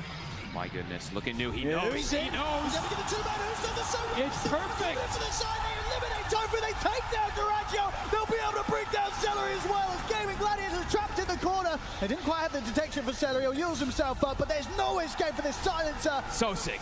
I mean, just trapped in the corner there, Gladiators. They were not ready for LGD to come and pincer them in, and now open up the opportunity for LGD to head into the pit and get Roshan for themselves. It's the big brain split push plays that were coming out. Spirit Breaker cutting bottom, Luna cutting mid. Eventually, someone reacts as soon as they see Quinn. No hesitation. They know exactly where they were. The way that they've held on in this game, kept their call. Now they're striking back, and they're striking back hard. Gladiators are going to be shaking in their boots a little bit with the way that these last few fights have gone. These moves absolutely huge for LGD, as LGD now starting to take the lead in this game. I mean, Shiro is pretty much completely neck and neck with that Alchemist now. Yeah, and an Aegis. It really feels like some of the best Luna performance we've seen, really, honestly, with how Shiro's done in terms of finding the farm, keeping the game alive with his sort of the map movements of himself and the illusions. He's been doing so much. I mean, him and Nothing to Say, even though you don't really, it's like this invisible kind of impact from this Spirit Breaker, but the amount of space that he's been able to make just clearing creep waves with this charge, it's gotten them completely back into it, and now they're potentially the ones going for this high ground. Absolutely. I mean, now for Gaming Gladiators, now that they're playing from behind, how does this change things up for them? What sort of conversations do you think is going on right now in the Gladiators booth? Good question. They're probably still feeling pretty confident with their fight, but they're definitely feeling a little bit more scared of this Luna. They probably need to start figuring out the answer for Nothing to Say, because he's just getting way too big on the Spirit Breaker now too. And DD in the bottle. They've got everything at the ready. Shiro's very close, about 1,000 gold away from being able to pick up the full day list as well. This Luna, an absolute terror in these team fights. I mean, Why Smile is also queuing up for the big play. He's going for that refresher, feeling they do not have an answer for the egg. If they don't get the global off, he's got to get these eggs off every single time.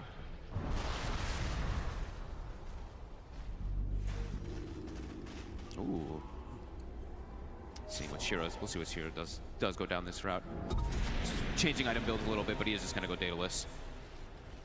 Dire's bottom tower is under attack. Gladiators, do they want to try and fight into this Aegis? 3.5 minutes here for Shiro. They don't have the same way to be able to push these waves invisibly, right? Like, now it's difficult for them to actually keep their lanes pushed out. They don't have these illusion pushes. They don't have the Spirit Breaker kind of charge thing to be able to deal with it. So they kind of have to stick as this unit now on Gaming Gladiators for the next, probably for these next like 2-3 minutes. LGD patiently waiting. I mean, at this we'll be able point, to find the Demon Edge. A big kill. They do. They'll be able to stop a bit of that damage being built up by Duraccio. Shiro, he's ready to start pushing. It dies. I mean, this building dies quick versus the DD. Forces out the fortification. Now it's Gladiator's turn to try and do something on the defensive. We'll see if they're able to put a stop to this one. I mean, as soon as that tower drops, these racks are going to drop in seconds. Try and get the jump on his Shiro, but the Manta's popped. Ace, he has to back away. Nothing to say him with the charge, but he gets pushed back. Duracho. Try and go for the concoction, but it's onto the illusion. Shiro is able to put the BKB. Starting to get a bit low himself, so doesn't feel confident, even though he had the Aegis to finish off the racks. He'll back off for now. Daedalus now picked up. That was pretty cool from Duracho, actually. Doesn't have to use his BKB. He's scared of like the reflection of the concoction. Actually forces Shiro to use his. They'll back away. I mean, they've got so many ways as well to sort of buff up and protect Shiro on the pushes. Right, with the Lotus picked up by New, the Lotus picked up by Planet. So many things to just throw upon this Luna and just allow Shiro to get in and do the damage. LGD, they may have been pushed back, but I'm pretty sure they'll be looking to go again. Still 2 minutes to play aggressive with the Aegis. Yeah, some nice itemization. I mean, playing into the Silencer, playing into Necro, even with Grimstruck. I mean, this Lotus could be incredibly effective. Gaming now a bit trapped inside their own base. There's Duracho. They're gonna get the jump on him. And it gets jumped. He's open things up. They'll drop the global, but the Supernova moves outside with the Sunray. It bursts through Duracho. He's out for 75. New Ogre Seal toteming forward. They're pushing in on the mid lane. They'll be ready to approach the high ground again and maybe even force out this buyback from Duracho. He's out for 70. Quinn. Now Quinn also. Thanks to Lucent Beam. Charging for nothing to say. Knocks it back at the ball. The other Eclipse. The Eclipse, but the BKB's out. Quinn backs away. The turn with the Soulbind. Jump forward. Duracho tries to go for the Abyssal Blade stun, but it's onto the Lotus Soul. Stuns himself. Ace in the midst of the middle. The side's coming. They get the Reaper. It takes nothing to say down. There's a Shiro's in trouble. He's getting completely trampled upon by Ace. That's Shiro down once. Can they do it a second time round? BKB is still on cooldown for 2 seconds. He's going to have it up now. He's ready to press him, ready to turn. Looks towards Duracho with a Lucent Beam, but Ace crashing across the two of them. Shiro. He's got to run. He's driving the TP out with the BKB. He's come to it again. Yes, he gets out. Shiro able to TP out. As Healer's game, you will not. As Gladiators, they'll find you, but they won't get anything else. No, I don't know how, but how did Shiro live? Able to live there.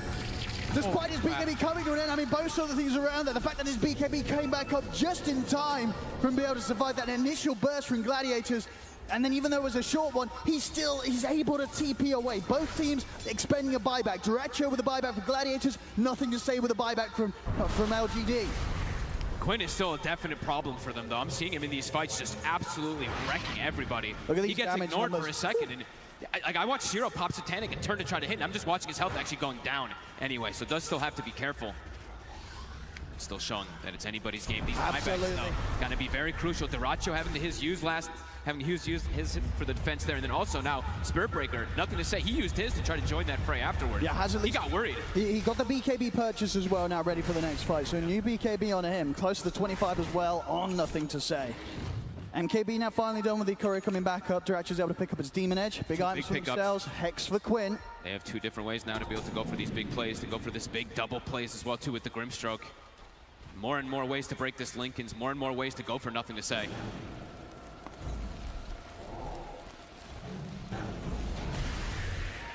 Tofa with his Aghanim's, of course, finished up. Well, now, another element that LGD does have to answer. This Luna illusion is going to be terrifying. Oh, it is.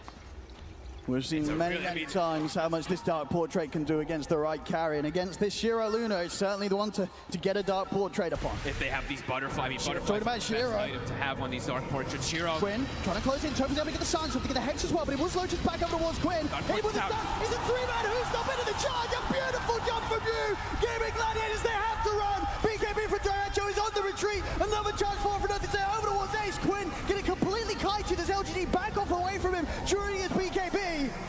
Can they re-go? It's again. Catches there. Who's up into the charge? Do they have the damage to threaten Quinn? The buyback's going to be coming out from Token. Shiro. Turn back over. They've got the Hexen on the Shiro. Shiro needs help. He's gone. Oh, disruption. He's there. Pushes up to the side, but he's still going to be kept. The Greater alone. They're finishing him off. Shiro out of the game. The Total want nothing to say. Nothing to say. He has no buyback. He cannot afford to get caught, and he won't. Charges over towards the mid lane. This is back up. Can he get away? The TPing over. Look like they have the detection here on the front line, so nothing to say. He'll live. A big escape from him. If he goes down, he's down for 2 minutes. I mean, massive stun from New, but still the issue is Quinn. He's zoning 4 heroes away while protecting his allies. And they find the big one. They take Shiro out. Buyback is available for him. We'll see how much they're able to take here, Gaming Gladiators, before the buybacks come out from LGD. As Duracho in on the mid lane. Tier 3s are gone. Onto the backs. There's the buyback from Shiro. Gaming Gladiators, they respect it immediately. They got out big there on the side of Gaming, forcing these buybacks. Roche, 50 seconds till coming back up. How do they kill Quinn? Actually, like, he's really just zoning 4 or 5 heroes away constantly, even though his Alchemist is getting burst in a lot of these situations. Quinn, he is just standing his ground, 9-1-6 so far in this Necro. Sort of offensive-wise in terms of the items, we're seeing LGD just feeling that they have to lean towards the defensive. You know, Shiro is queuing up himself a Lincoln Sphere for the next item, just really doesn't want to get caught or suffer the threat of being just jumped upon by this instant Hex catch from Quinn.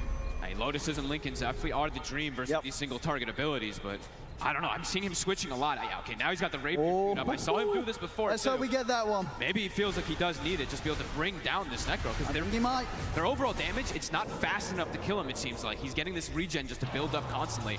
And yeah, just the overall damage he does in these team fights. Neck and neck still, 6K lead back up for Gaming. A lot of buybacks, of course, to use. The most important thing here, LGD used quite a bit there. They did, the big one. Shiro and nothing to say. Bit of time for theirs. Of course, over on the side of Game Gladiators, Duracho is still on the 3-minute cooldown himself. Absolutely. 2 minutes or so until we see Roshan back in the game. Ninja gear picked up for Duracho. Level 25 also has been attained. Could make the difference as well. Those last few jumps of Duracho, they have been kind of caught out by the Lotus Orb. They're able to get out. This time, maybe making the jump from the Ninja Gear smoke up could allow him to get in with that opening Abyssal Blade before LGD can react. This could also be a big difference maker in the fight. Squai now has the Refresher. Oh, I mean, we're seeing some fantastic eggs and sunrays come out from him. He can now have that double, of course, and he's level 18. Yep. So there's that big one. His mana pool is quite lackluster, though. I think he's lost a bit of it. He's at 699 mana, so pretty much has to just refresh an egg. Has to be a little bit careful about that secondary. This could be, I mean, Gaming Gladiators is ready for this one. That's smart. LGD, they smoked up New. Charge coming in. Trying to get some information, nothing to say, get some vision here for maybe New to follow up with a potential Who's on the illusions. They're pressuring in on the mid lane as well. Gaming Gladiators, they might have to do something about this. It's going to be a fair bit of damage done potentially with these creep waves pushing in. I don't think they want to go back, though. Last time the Quinn went back, I mean, these illusions. And his barracks are taking quite the hit in the mid lane. Likely to fall. I mean, these illusions. Yeah, they have to put the fortification at least there. I mean, Quinn is walking back. Okay, so he's trying to save his TP to be able to join his team, but the racks, at least the range racks, might just fall down. They'll finish it off. Roche, 30 seconds. Yeah, that's sort of the slightly longer respawn, so definitely working in favor of Gaming Gladiators, allowing them time to get back and hold the base and maybe get back over towards the pit if they do want to try and contest LGD in this position. Do they have I don't think they have a smoke left on the side of Gaming, though. They have a couple Ninja Gears, but I don't see a smoke on them to make it their way back up there. They're going to go as a unit. I mean, do you think you have to still try and force this fight, or do you know, what's the call here from Gladiators? This could be a difficult fight to take. They probably still want to fight because they feel maybe like they have like some of this number advantage with Quinn having this buyback. Got to make the call quick, though, because this Roche dies in no time. It's going to be going down quickly. There's the smoke delivered out. Gaming Gladiators, they'll start to head towards the pit, but they've got to do it fast. Look at the positioning from Nothing to Say. They'll be able to break the smoke. He's in on the high ground. It's going to be hard for Gladiators to get past him. Shiro and New getting the space to finish off. Ace. They're on Nothing to Say. Able to get the grab. They turn straight away. The side comes down and Nothing to Say. He's able to put the BKB jump forward from Ace. Nothing to Say. He's able to live for now. He takes out. He's onto the egg with a chemical range. He's able to take it. He solo kills it. Takes the super over out. Turns over to one New. Put the BKB. Big stun. Zero. In with the turn. Gets the Aegis on the Luna. Duracho tries to stand his ground against him, but he's caught by the disruption. They're onto the Luna. The Luna's out the once. And he's still got a lot of buyback. This second life hit for Shiro could be a rough one. So if he's able to get out of this one, Gaming Gladiators. He's alone. He's picked up the rapier. He's not able to get it out. He tries to put the refresher, but he's gone. He's out, and he just sped up. His buyback, of course, course, still on cooldown. He's out of the game for 2 minutes. A huge window now for Gaming Gladiators to try and end this one. They had the bodies. Dyrachyo solo killed the egg. He just full commits onto it. No Shiro here. That's got to be it. I mean, they can just push the two most important heroes are gone. Nothing to say, we'll be back in 20 seconds. 20 seconds and buyback will be there for the Spirit Breaker, but no Luna for the defense. They at least have one of the extra eggs still up with that buyback from the Phoenix, since he did just die on the first go. I mean, Gaming just throw bodies in at Quinn. I mean, can they hold? It's not easy without Shiro. He's all the damage. They're going for the Megas. They're playing it safe here, just in case. Nothing to say. The buyback available. There will be a 4v5 at the least here for the defense. The rack's gone. Buildings dropping. Spirit Breaker buyback, but still 60 seconds. No Shiro. LGD. Nothing to say. Trying to start off the defense. Jump off from you. In with the Whosto straight away on towards Dyrachyo. Dyrachyo stepping away. He's able to put the BKB. Oh, for nothing to say. Bashing it on towards Ace. They're bringing Ace down low. The Supernova pops successfully. But the building, the objectives are being taken. The base exposed. They've got to do something crazy here, LGD, if they want to hold. Dyrachyo being careful. 10 seconds for Chemical Rage. He's letting Quinn just hit the throne. They're doing it safely. They're doing it carefully here, Gaming Gladiators. Another charge forward for nothing to say. Trying his best to tank the spells. Loads are thrown out upon him. Reflexively, Abyssal Blade from Dyrachyo. Celery trying to hit onto the Ancient himself. 20 seconds. They've got the fortification. LGD doing their best, holding out for a Shiro here, but he may not respawn tonight as he's dead for 15 more seconds. Dyrachyo's focusing it. Close it onto the Ancient. 10 seconds until the Luna's up. Nothing to say. Trying to put a stop to it all. New. He's in with the Whosto. He's got the two of them. He gets the jump. The burst is over, but Dyrachyo, he's dead. They killed him. It doesn't matter. But they got it. Ace finishes off the Ancient. GG is called. Gaming Gladiators will take this game 1. What a team fight up top. I mean, beautiful stuff from Gaming Gladiators, just having the confidence to just walk in there and take out. Nothing to say. I mean, throwing everything onto him. He feels so tanky. He's got bulldoze. He's got all this capabilities to try to protect himself, but they still burst him through it, and somehow Dyrachyo solo kills the egg when it means everything. Wow. I mean, an insane final push and a close push as well. You know, if there was sort of anything like a 10-second less on that cooldown of the buyback of Shiro, if he was able to turn up for that defense, maybe they could have held. But as it was, Gladiators realizing that they had this window to go all in to end the game before Shiro was able to do anything with the rapier pickup. I mean, look at these damage numbers in particular. Quinn doing about 60,000 damage in this game. The next highest on his team, Dyrachyo with like 27. Shiro also, of course, carrying heavily inside that later stages, 52k damage. But overall Gaming, this Necro pick seemed to be pretty perfect for Quinn to take over. I think it certainly did. Either way, an insane opening here to this final day of the International. Both teams absolutely playing their hearts out. But as it is, Gaming Gladiators, they will close up and take this game 1. A phenomenal showing for this first game. I really thought LGD had that middle part of the game that they were going to be able to close it down. That Lunar Illusion doing a lot of damage to the racks, but ultimately that third Roche fight was the game changer, Gunnar. Yeah, and it looked like they had it for a second. The Luna Shard just was doing so much damage, but I think nothing to say dying at the start of the fight really hurt them. He wasn't able to protect the egg, which was really important for kind of their success. Also, there was an uncharacteristic mistake, I think, from Gaming with the high ground push. I was really surprised because they're probably the best team at this early game high ground siege. They know when to do it, they know how to do it without dying, but in this game, after they had this really nice early game lead, they kind of threw it away a little. Yeah, they didn't have the best lanes this game, but they managed to come strong. But like I want to talk about like how they managed to take that mid-game lead with the rotations of the supports, because they play so well with the CCNC that they managed to like make an even game to look like insanely one-sided, right? And they were pushing for a long time. They were pressuring them. Of course, they have few sleep-ups on the high grounds. But I mean, the fights around this rush pits, like they were deciding, and I think on the last fight, LGD had an opportunity to jump them first when they saw them on the board, but they decided to go for the rush pit instead, and like it was like very the last position there, in my opinion. Having a look at some of the reactions there from not only the players but also their supporting members too.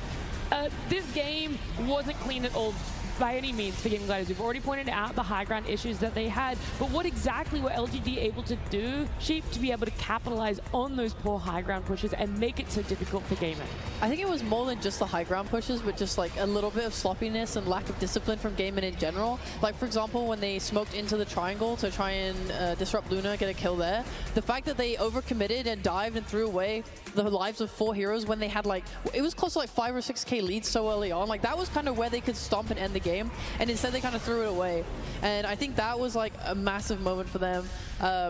Otherwise, like, I think they did a really good job getting to that place in the first place. The fact that this fast boots of travel on Necro allow them to be everywhere on the map. I think Ace, usually he plays incredibly greedy, but this game, he was way more sacrificial. He was way lower on the net worth. He was super hyperactive with his supports, playing around, making moves. I also want to talk about item builds, because when you're playing against lineup like this on the gamings, like they have 3 heroes that build like, you know, 2 heroes have hearts, Alchemist is insane in the HP region, and on the side of LGD they didn't have Shivas. Poor Celery, did you guys see that? He went to go for the fist pump on Quinn, and Quinn just stood up and walked away. Oh, that happened to me many times. Yeah, it's alright, Celery. He's still a winner in the game. The win. He's too focused. There's a game 2. He's got to get back in the zone. But yeah, the item builds, like you need to have Shivas, you need to have Vessel against a lineup like this, and if you don't have, then we've seen so many fights when they start and like the fight look good in the beginning, but then they go out, they regen, and then they go back, and this is like how they lost many fights.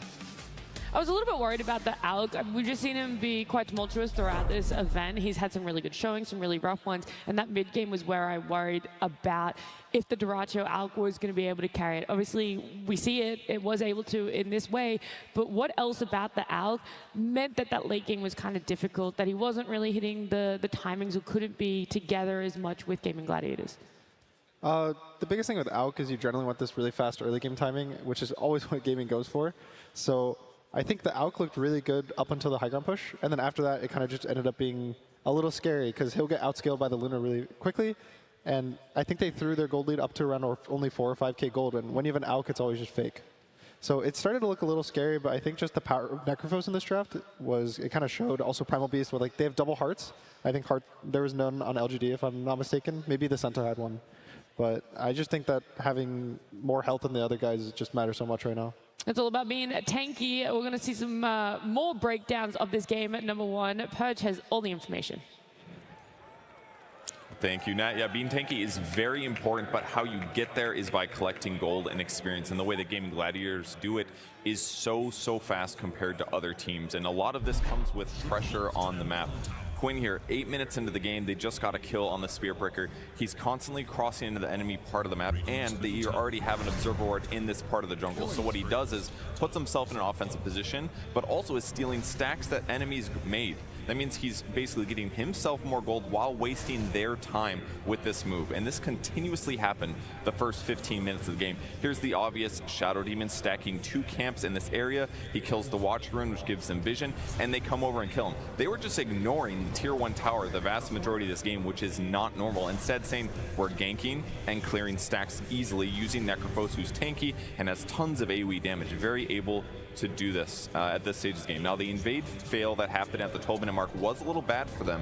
This AoE here, this ink swell around the Primal Beast, if Luna gets within this range, she gets stunned and probably comboed. She interrupts the first stun. Stampede keeps her slightly outside of that range, and that's why they were able to disengage and win that huge fight against Gladiators. But what did they do immediately after they respawned? They went back to the same spot. They do not want to let them clear these stacks easily. They want to get kills, they want to accelerate the gold advantage, and this all helps them accelerate their timing. So they win this fight, and Duracho rotates over with his Radiance to clear this Ancient stack, taking it away from Luna. And all of this acceleration that they worked for hits them with this crazy timing at 16 minutes. BKB finished on Alchemist. The whole team is already set up to prep this fight, and it ends up going well for Gaming Gladiators. This is why they're able to rack so early. It's because they're invading constantly in slightly abnormal ways and winning great fights. It was a very close game, though. It was a really close one. That early game, we've already said it many times. You said it, Reza. LGD sometimes struggle with the laning phase. Gaming Gladiators, they love the tempo. They love to be aggressive for themselves. Everyone in this arena, they loved the game one. And it's nice to know that we still have at least one more game in this best of 3 to be able to see some more action just like that. But it's not only people in this arena that are enjoying TI12. There are locations all across the world right now that are enjoying the action that is taking place here. So Gaming Gladiator fans, LGD fans, they span all the way across the world, not just here, guys. Yeah, and the game is amazing. Like, you know, you expect this game to be like over soon because of the high lead of the gaming galleries that they had, but at the same time, like, it's just like very back and forth, and those team fights, like, there are very little gimmicks that decide like, who's gonna win the game. You know, it's not clear until the very end. Yeah, we talked a lot about how gaming maybe made a mistake on the high ground push, but I think LGD, the way they played the mid game from behind was really commendable. They actually came back into the game at some points. They had a rapier timing on this Aegis, and it was just unfortunate that the contest on the Roche fight didn't work out, because he ended the game with a rapier in his inventory. He was just dead for 2 minutes, so he couldn't use it. And so in the next game, I'm probably looking for their lanes to go slightly better in the draft. I think maybe the Necro ban is probably something they should look towards, because it seems like the hero pool they won for Nothing to Say is not really going to work out versus Quinn, at least if he gets the Necro. But overall, I think the way that they're playing is honestly pretty stable versus Gaming Gladiators. If they can kind of fix some of the big major mistakes in the draft, I think they'll be kind of set for the next game. Alrighty, well, let's see where the crowd is sitting. If they're Gaming Gladiator fans, if they're LGD fans, if they're hoping for a 2-0, if they're hoping for 3 games. So let's see, Slacks, where are you? Where are you? Hello, I am here with the LGD fans. LGD fans, this is the darkest that it has looked. They are down a game and they need us now more than ever. Gentlemen, ladies, it is time. Please get your dogs out. Team Hot Dog, let's go with LGD. LGD, LGD, LGD, LGD. Excuse you. What? Excuse you. What? We vegans will not be ignored. Get out your celery!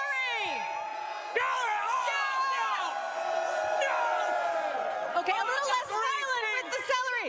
We've also been talking in honor of our vegetarian Gaming Gladiators, the celery dance. Are you ready? Celery dance! Celery dance! What the hell is that? No, no! We will not let these calorie-deficient vegetarians beat us! We are preserved! We are the hot dogs! LGD hot dog one more time! LGD! LGD!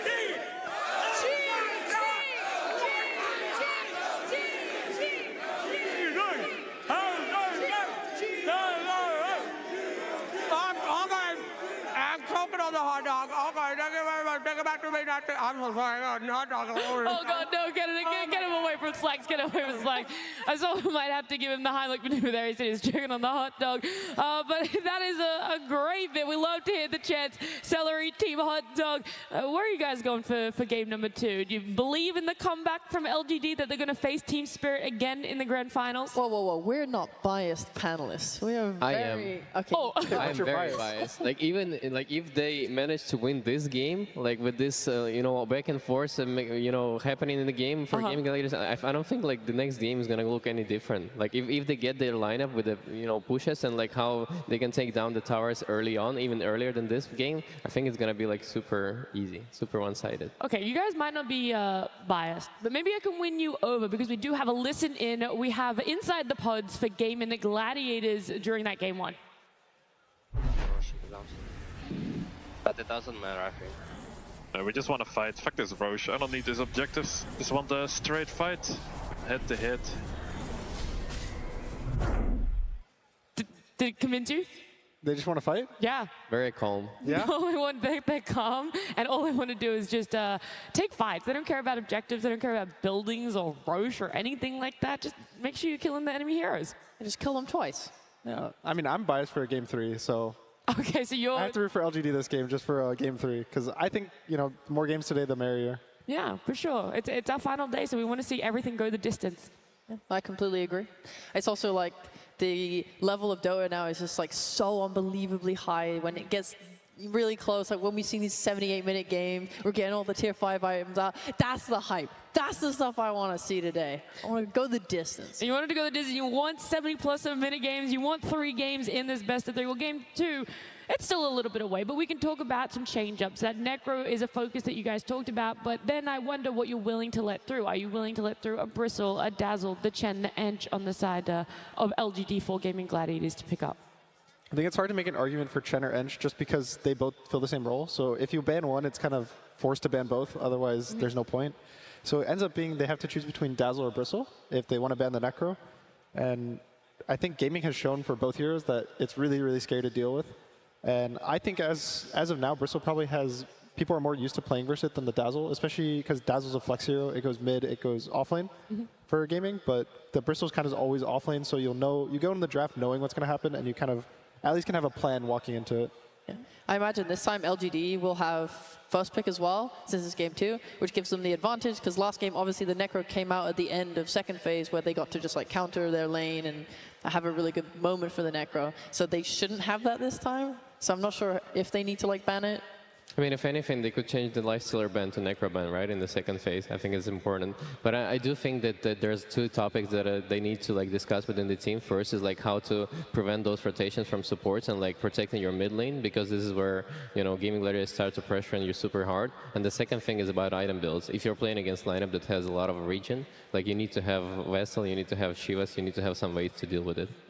Look, Gunnar, I'm going to ask you a question. You can tell me no. You don't have to answer. But you were in this position. You were on the main stage, and you were facing up against Gaming Gladiators. You guys lost game 1. What was that 15 minutes before you spent like to look towards game 2? What was your focus, and what did you just kind of have to push to the side and ignore? It was a lot about, we talked a lot about the Chen, which is kind of the guys that are going to try to end the game really fast, and we need to find a way to deal with it. And we didn't find the solution in time, and so it's time to see if LGD can find the solution in time. All right. Well, the players are walking out now. They're going to be taking the stage. Maybe for the last time for LGD, maybe there's going to be a little bit more in it. We don't really know, but we do want to know more about LGD. You just put carry mag and throw Lina mid or what? 10 seconds remaining. We'll have to see here. I do know for a fact that we've seen some interesting heroes from Shiro. Well, they're gonna put the Skyrath. Wait, are they gonna put the Skyrath mid? No, I believe that's Kiyotaka. I think that's Kiyotaka. Is this Mother. Willow? It's Carry Willow. Did you know Carry Willow. Okay. Wow. 作为一号位花烟池，我们当时的选项是根据阵容选的进程，到后面我们决定就是选择到最后几手的时候再决定把它当成1号位的。Carry Dark Willow. Yeah. What in God's green earth is this? 英雄的多样性，我认为是现阶段来说，可以算是我们队伍的强项吧。但是我认为是什么驱使它成为我们强项，可能更多是我们队伍生活平时聊英雄、聊阵容比较偏多吧，就是日积月累的形成吧。This is why LGD has so many fans, because every time you think you've got this team figured out on how they want to play, they just bust out the wildest draft. 关于我们为什么可以一直选比较偏新的英雄，然后我觉得更多还是出自于我们一个是团队的自信，然后再加上更多是我们选这个新英雄的大哥，我们3大哥都很自信，然后并且很敢打，我觉得这是比较关键的。在关键的系列赛，他们敢做出这样的第一步，我觉得是他们自信的表现。Can they find him? Yes. The Curse Crown with that shard activating as triple kill for Shiro. 我觉得更多是良好的团队氛围。我觉得是我们彼此每一个人都觉得你玩就是可能我们中单想玩猛犸的时候，我们每个人也会去鼓励他。然后我们3号位想玩蜘蛛的时候，我们彼此互相都会觉得你玩肯定可以的，就是这样的。48 half HP is the Ancient. Waveform into Ramsey is going to get Hex right off the bat. There's the Ancient seal to follow. The GGs are called. The Ancient gets destroyed. 关于大家认为我们的打法比较先进并且多样这个问题，我认为我们更多的是我们每个选手对于自己打法的自信吧。我觉得，更加坚信自己玩，我们就是把自己玩的东西玩得更好一点，然后越来越自信了，所以敢选的东西就越来越多了。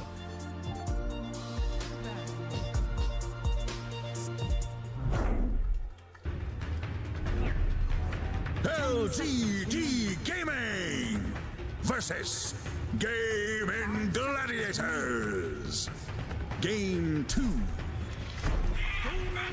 Game 2 of our lower bracket finals. We just heard it there from Y. Innovation is confidence. This team, they've been known for those wild drafts. They were the first ones to do Dark Willow on the main stage. We saw it last weekend. This could be the do or die. This is where the innovation is really going to come in clutch for them. How far do you push the envelope to make it to the grand finals, to make a comeback in this low bracket?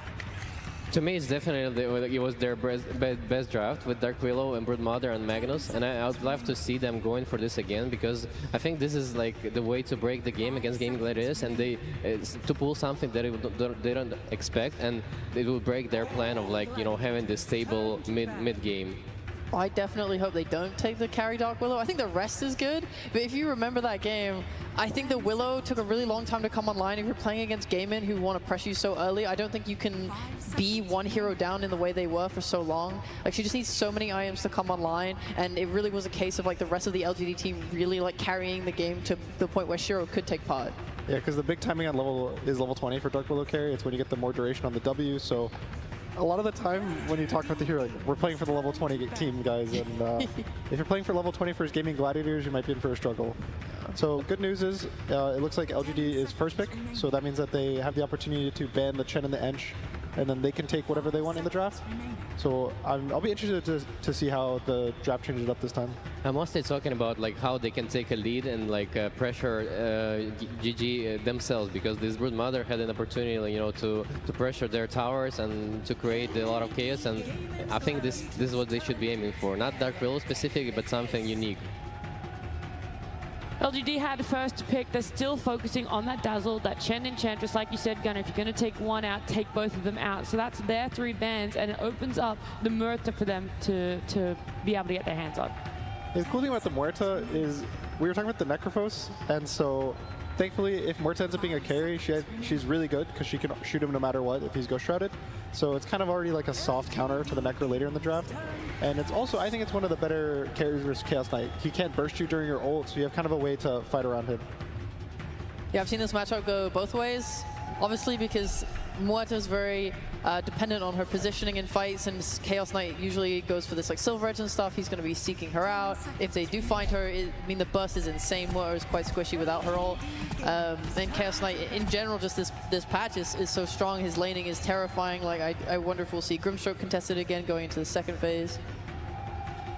BetBoom had the flex with Chaos Knight yesterday. We saw it. It was able to go into carry, off lane for themselves. Is that the same for Gaming Gladiators, or this is very much a Dyrachyo? They're okay with if this hero is attempted to be countered, that Dyrachyo can still have a really good game for himself, and he'll be able to come back and do it. I think it's mostly heroes for Dyrachyo because it's already very strong lane, and it's the hero he excels in. It's very aggressive as well, and it allows Celery to pick heroes that are not really needed for the lane, because it's already like very self-sustainable, so he can do his things with it often, like run around mid lane, help Queen. So something I'm interested in is Naga Siren. I think this hero is pretty strong, and she's really good versus Chaos Knight, either in a lane matchup or just in the game as a carry to carry. Her illusions pretty much do the same thing as Chaos Knight's, where Chaos Knight will just use his ult to push out all the lanes the whole game, and Naga does that for free with a much lower cooldown. So she's always ready to fight. She can use Song to disengage from the Chaos Knight ult, and they also banned the Brew for the side of gaming. So if I was LGD, I'd probably be looking at a Naga at some point in this draft. And I'm sure GG is looking for another Lone Druid game. I think it will fit their lineup very well. They want to keep picking their comfort. It's gotten them this far. It'll keep them going. So I don't think gaming really feels like they have the need to change anything. If they get 1 to 2 of their just stable heroes every game, and they just change the rest around to just fit it, I think it's kind of their formula. I was very shocked that, maybe not very shocked is the right word here, but I was surprised LGD, they went hardcore still on the supports. The Phoenix and the Grim being their ban does still leave that Dark Willow open for Gaming Gladiators to pick up, but their response is Magnus ET. Yeah, I think teams consider ET like one of the counter picks to the CK nowadays, because it stops the illusions, and along with the Magnus as well, you have their AoE RP, and there's also like one of the best nothing to say heroes, so they're looking pretty good already. Niu was also one of the first people to actually start spamming it in pubs a few weeks ago. He honestly, not to hype him up too much, but I would say he probably started the meta in pubs a few weeks ago, just like spamming it offlane every game. And around that same time was when, you know, you saw everyone just starting to even play at mid. But he's also really good on it in the offlane, so I wouldn't be surprised that they just have this as a flex pick. And if you know Quinn tries to counter it right now, that it can just go to the offlane and be comfortable versus the Chaos Knight. Oh, there's another ace hero that he excels at. I thought they would go for the Lone Druid, but Wraith King is also quite nice. It's very stable, very solid. They like to play with the two cores in the side lanes, so. I mean, they had it earlier in this weekend as well, and it was a part of that push strat that they had. Those skeletons can be very annoying and obnoxious. I think everything right now, though, is leading for Naga Siren for LGD. This is looking really scary unless this next pick kind of counters it, which I don't really know what they can pick outside of a Pugna to prep for it. And if LGD get a Naga, I think the draft looks pretty good for them. They'll have a way to constantly give vision for the Magnus. ET also gives vision. They have sleep into, you know, net and sleep plays, so they just have a lot of kind of utility with the Naga Siren across the map. I like the Naga suggestion for sure because it can delay the game for them. And I was suggesting this Prophet. Yeah, I was seeing coming, and the Naga as well. Yeah, that Prophet pick was like that just made Naga even better. Yeah. So they take the Furion. I really like this versus the strong laning 5s like Elder Titan, because what happens is the Furion goes to your safe lane and kind of exists there, and he's always a 3v2 in the top lane. So anytime ET wants to go aggressive onto this, the safe lane, the Furion will TP in. Now it's a 3v2, and the ET's not as strong of a hero. Well, last time I saw this Prophet, I wasn't really big a fan of because it looked like very squishy during the mid game. But the way the GG are playing, this is such a huge tempo, and you know, this Naga, like we've seen many times already, like this Naga is not gonna be able to come online even after, like, you know, they're pushing your high ground at 20 minutes. 10 seconds remaining. Yeah, thankfully for Naga, one of the cool things is the games are really boring to play when you're the other team because she just delays it. So if there's one way to stop gaming from pushing your base, it's to cut all 3 waves at the same time simultaneously and be completely safe because you have Song. So Naga is one of the ways that you can pretty much delay a game. It's kind of like probably a more consistent version of Keeper of the Light, just from the carry role. So already right now, I feel way more confident for LGD to take this game into the mid game to the late game to where they're more comfortable taking the win. Dude, I'm terrified for Gaimin. Like, how do you ever take high ground when you're playing into ET, Stomp, you're playing into this Skewer back, you have a Naga that's going to cut your waves while they're holding you off like that. It seems so difficult to ever breach high ground without just killing the entirety of LGD. It's so easy when you're doing it this early. Yeah, I thought that too for their previous draft, but they seem to be make it work, you know, somehow. Just purely from winning lanes and making this aggressive moves in the mid game and like taking complete lead because of how stable their mid game is. I think as long as this last pick for LGD, either the mid or offlane, has some sort of wave clear to deal with the skeletons that are going to come and kind of help defend the tier 2s when they're actually sitting there in front of you, I'll be really happy for LGD's draft. Oh, there's no way they didn't pick Pango, and they picked Pango. All right. Well, there's their wave shove. It gives them also a team fight to fight on the towers. I really like this matchup versus Raid King. You one-shot the skeletons, you burn his mana before the shard. So I really like the LGD draft. I think it's much better than what they had last game. They also kind of don't have the ability to get countered as hard. So I feel very good for them. And I'm curious as to what Quinn will play. This is, you know, he knows Pangolier. Yeah, is it another Huskar game for him? Just purely of like how they can snowball after this game? I'm not too sure. I think there's probably a Queen of Pain angle. I think Queen of Pain scales really nicely versus Naga Siren. Also, there's not really stuns that he has to worry about. It's only the root from Naga Siren. And so I think Queen of Pain kind of has the mobility. Also, it ganks really well with the Furion. They can set up everywhere across the map. He just needs to now deal with the Naga Siren and have a stable lane versus Pango as his 2 big goals. I just really believe in the Huskar. I think you can't allow to have 2 melee heroes against Queen and not ban the Huskar in the last pick. I think he's juicing about it right now. He's thinking about it. He's worried. He's telling him, like, don't worry, man. He won't Huskar. It's all good. Yeah. Trying to ease those nerves. Don't think about it. Don't think about it. Oh, you're right. That's a good opinion. Nice suggestion. I think it does check all the boxes for Gaming Gladiators, but it's kind of... Again, I'm really scared of this Naga. I thought the second that they picked Chaos Knight, Naga was going to come out at some point in the draft. And so, if anything, I would give LGD an edge right now. Yeah.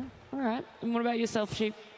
I think Gunner's popped off. That's true. You kind of predicted everything. Yeah, he really did. Sorry. No, it was great. Never apologize. I agree, though. I think LGD have the stronger draft. I think this Pango brought everything together. That was a hero I was thinking of for Gaimin to help deal with the Naga, but them just sweeping it I think it just solidifies their draft. I think their high ground is way too scary to go into as well.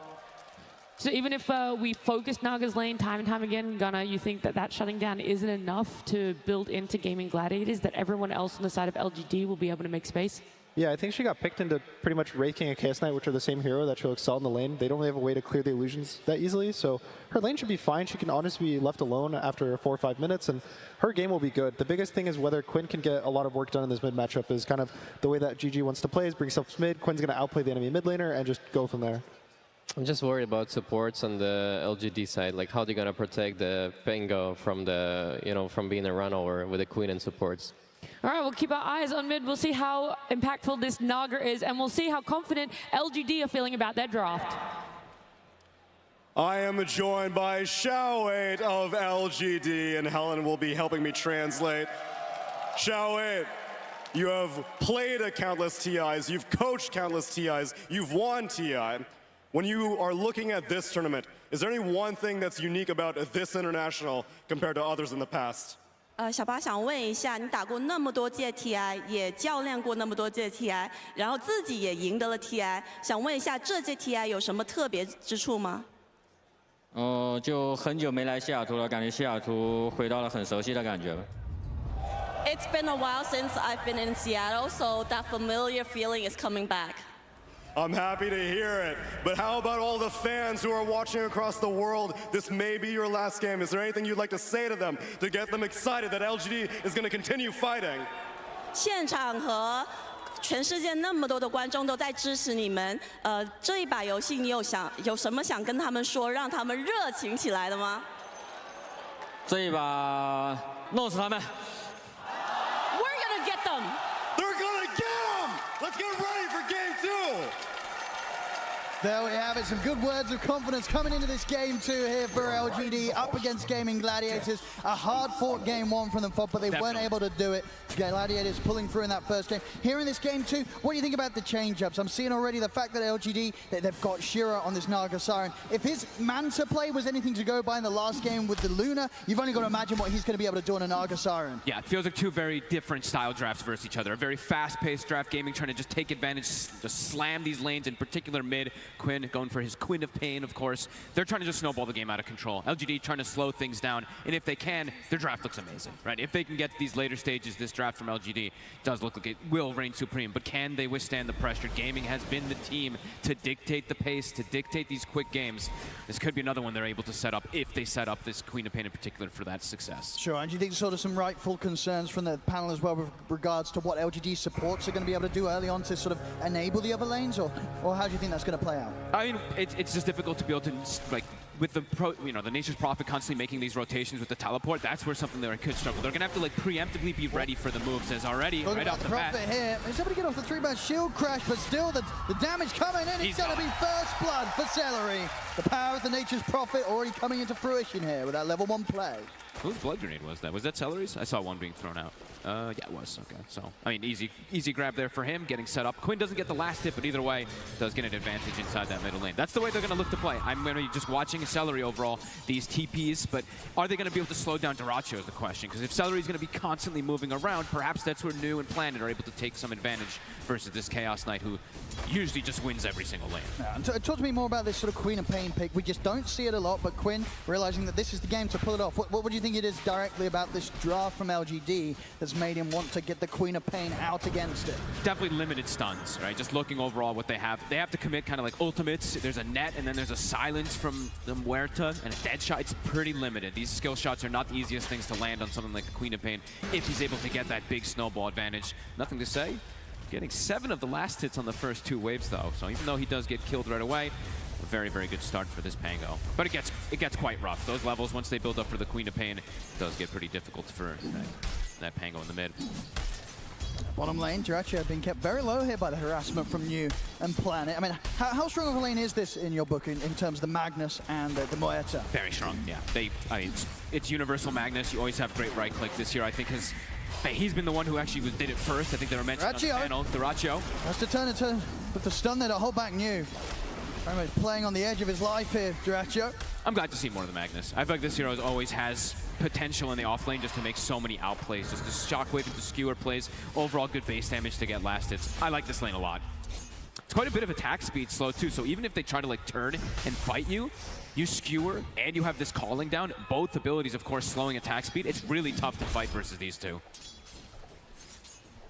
Looking at sort of the top lane, YU Smile on the Elder Titan. A pretty good game for ET to combo up with some of his teammates. Absolutely. I mean, he's playing, it's all about the stalling, right? Stalling out the games. They have the Magnus as well, too. Two of the best Wombo combos. And even with the Naga, this time around they'll get him. Stewart forward from you. Duracho getting punished. The same time though, Shiro also to fall. Both carries getting punished in the safe lane. Oh wow, the top one I really wouldn't anticipate happening, but the bottom one with the way that they were bringing it to Duracho, I was definitely more expected. I can't believe they killed this Naga with this top lane. There's a reason this Wraith King has been constantly picked for this off lane, how much he's able to do in the early game. And Ace, he's been one of the best with it. Keeping eyes on this mid as well. Definitely a matchup where you could see the solo kills occurring. Both heroes having to be cautious. They've got good amounts of jump and resets, way to back up and jump back in if they catch one another low. Yeah, nothing to say, just has to be very careful with how he uses those swashbuckles. The TP comes in from the Nature's Prophet and they could just net a kill almost immediately. Up top, the Stomp It. Gets the Lotus. The two of them, Shiro trying to close in onto Tofu, but Tofu does have the shadow around with the Celery's here. And they've got backup. Celery's in, they turn with the Ray 5 blast over towards Shiro. Shiro getting surrounded, caught in the sprout. He's taken out again. Goodness, This could be able to have a good chance of chasing YU Smile out as well as YU Smile trying to back off. But the right clicks from Tofu and Celery are enough. Double kill for Tofu. This top lane getting messy. Messy already. As soon as the Naga comes back, I mean, this is going to be the long walk of shame. 30 seconds, no TP. So much physical damage. The Blightstone coming in, the Wraith King skeleton just hitting on him. It's nothing the Naga can do. These early deaths, they absolutely hurt for Shiro. Yep.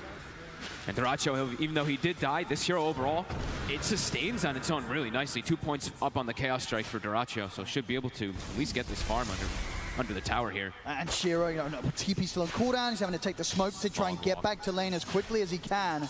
A big hit against the Naga Siren in this laning stage. A massive one is also Quinn can now go for the bottom room while Tofu checks the top one. Will nothing to say be able to get it. Nope, Quinn gets it. And now Tofu's here to back up. Nothing to say, has a squash. He's going to get caught by the bramble though. Still able to jump away. But will have to potentially back off as this dagger ticks him down. And Quinn's just jumping He's him. in for the kill. Another dagger, Quinn. He's going to get it. The kill's there. Gladiators finding a lot of early action down bottom planet and knew they tried for Celery, but Celery's able to just walk away from them. The stomp does clip him. Can they finish? Shockwave will drag it back. New really wants the kill. He'll get him. But now New's under tower. Down. The stun's there. Duracho trying to step up, see if he can finish on New in return. Doesn't look like he'll have any further grab. 6 seconds until the stun's back up. In fact, he might be in trouble himself. Another dead shot connection from Planet into the Shockwave. Got a Lotus. May be able to turn aboard Planet because the stun, it's back up. The crits are coming in. The stop is there just in time before Duracho's able to pull in Planet with a reality rip. Doesn't matter though. Celery TP's in, grants him the vision to still grab him back. I mean, now YU Smile's got to be cautious. Duracho's been handed over a Tango. He can start healing up. I mean, look at New, even has to be careful with his positioning. Like, Duracho just standing toe-to-toe versus 3 heroes. I mean, again in the mid lane, nothing to say, getting bullied by Quinn and Tofu. As soon as he's back to the mid lane, he's back out again, dead without TP available. And Ace is now in a 1v1 versus the Naga Siren. He's more than happy with this type of setup. They have to just keep trying to move these lanes around on side of LGD. They need to do something. And they will. Planet turns up, make sure that this time round, Shiro is able to get the kill against Ace. All right, look at the aggression. It's 10 kills, 5 minutes. Gaming Gladiators, their draft definitely thrives off of this. They want to be the ones just dictating pace, getting these early kills, getting that lane advantage, and so far looking pretty damn good. A long walk back to the mid lane. It's going to mean that there's going to be quite the XP difference here between the mids. Quinn already halfway through the 6, and of course nothing to say yet to hit his. And it's right around the power rune too. Quinn very likely to be able to set this one up. Planet has to play around mid to try to stop this Queen of Pain from snowballing so hard. Will he get lucky? Planet will get it. Quick pause. Okay. Oh. Get a crash. Okay. So a quick reset here from Duracho, but yeah, as things have gone in this first 6 minutes, Gladiators exactly the way they want an it. Explosive opening really with these moves that they've made, and as was expected with the power of Celu's Nature's Prophet, he's always been there as a +1. I mean, even Tofu too, 4-0 and 2 so far, right? He is actually ahead of Duracho on net worth. He's tied with almost all the chorus at this point as is Willow. Beautiful stuff. I mean, getting those early kills up top, making the rotations onto mid. So far, I mean, it's exactly what gaming wants to do with their draft. Get early kills, snowball, keep putting that aggressive posture on the map. I mean, they've kind of pushed Shiro a little bit to the jungle already. He has to move away as this Naga Siren so early in the game. He's got Midas queued up. It's going to be one of those recovery games for him after a lane like this. Those early deaths slowing down sort of the potential. But as we saw last game, LGD, they are very good at stalling the games out, even if the beginning goes rough. Yeah, they don't have a Shadow Demon, though, to create those illusions. Yes, they have the natural Naga-san, but they don't have a Spirit Breaker who just literally clears every single wave. A lot more difficult for Nothing to Say, it would seem, this game, being slowed down this much. And losing the lanes like this also, when you're playing versus something like this Wraith King and this Nature's Prophet, there's a reason that Gaming likes to play this so much, right? You pick up the tempo so fast. So if you start having to get pushed to jungle this early on the side of LGD, these towers are going to start dropping very, very early on with the way that they want to make moves. And with the sort of the start that the supports of Gaming Gladiators have got, and the fact that Quinn is in the lead right now, it's not going to be too difficult for Gladiators to go for these deep movements and try and catch Shiro in his jungle. Absolutely. They just have to watch out how far they overextend, because the way the counter initiation and everything from LGD, that's kind of their biggest thrive, is if Gaming pushes the limit too far, they have wombo combo team fight. They have massive ways of repositioning and taking them under these tier 2s potentially. So far early game, exactly what Gaming Gladiators wants, maybe even more than they could have hoped for with Ace having such a damn good start in top. Just not easy for Nothing to Say to hop around this mid. He's just trying to at least find the XP for his level 6. And Ace definitely having a very nice understanding with this Wraith King, playing versus the Naga-san, versus the ET. He's all about that plus armor. He's got the Ring of Protection, I believe he started with, Wraith Band right afterwards, and Phase Boot. So hard for them to really bring him out of this lane with this Naga or this ET.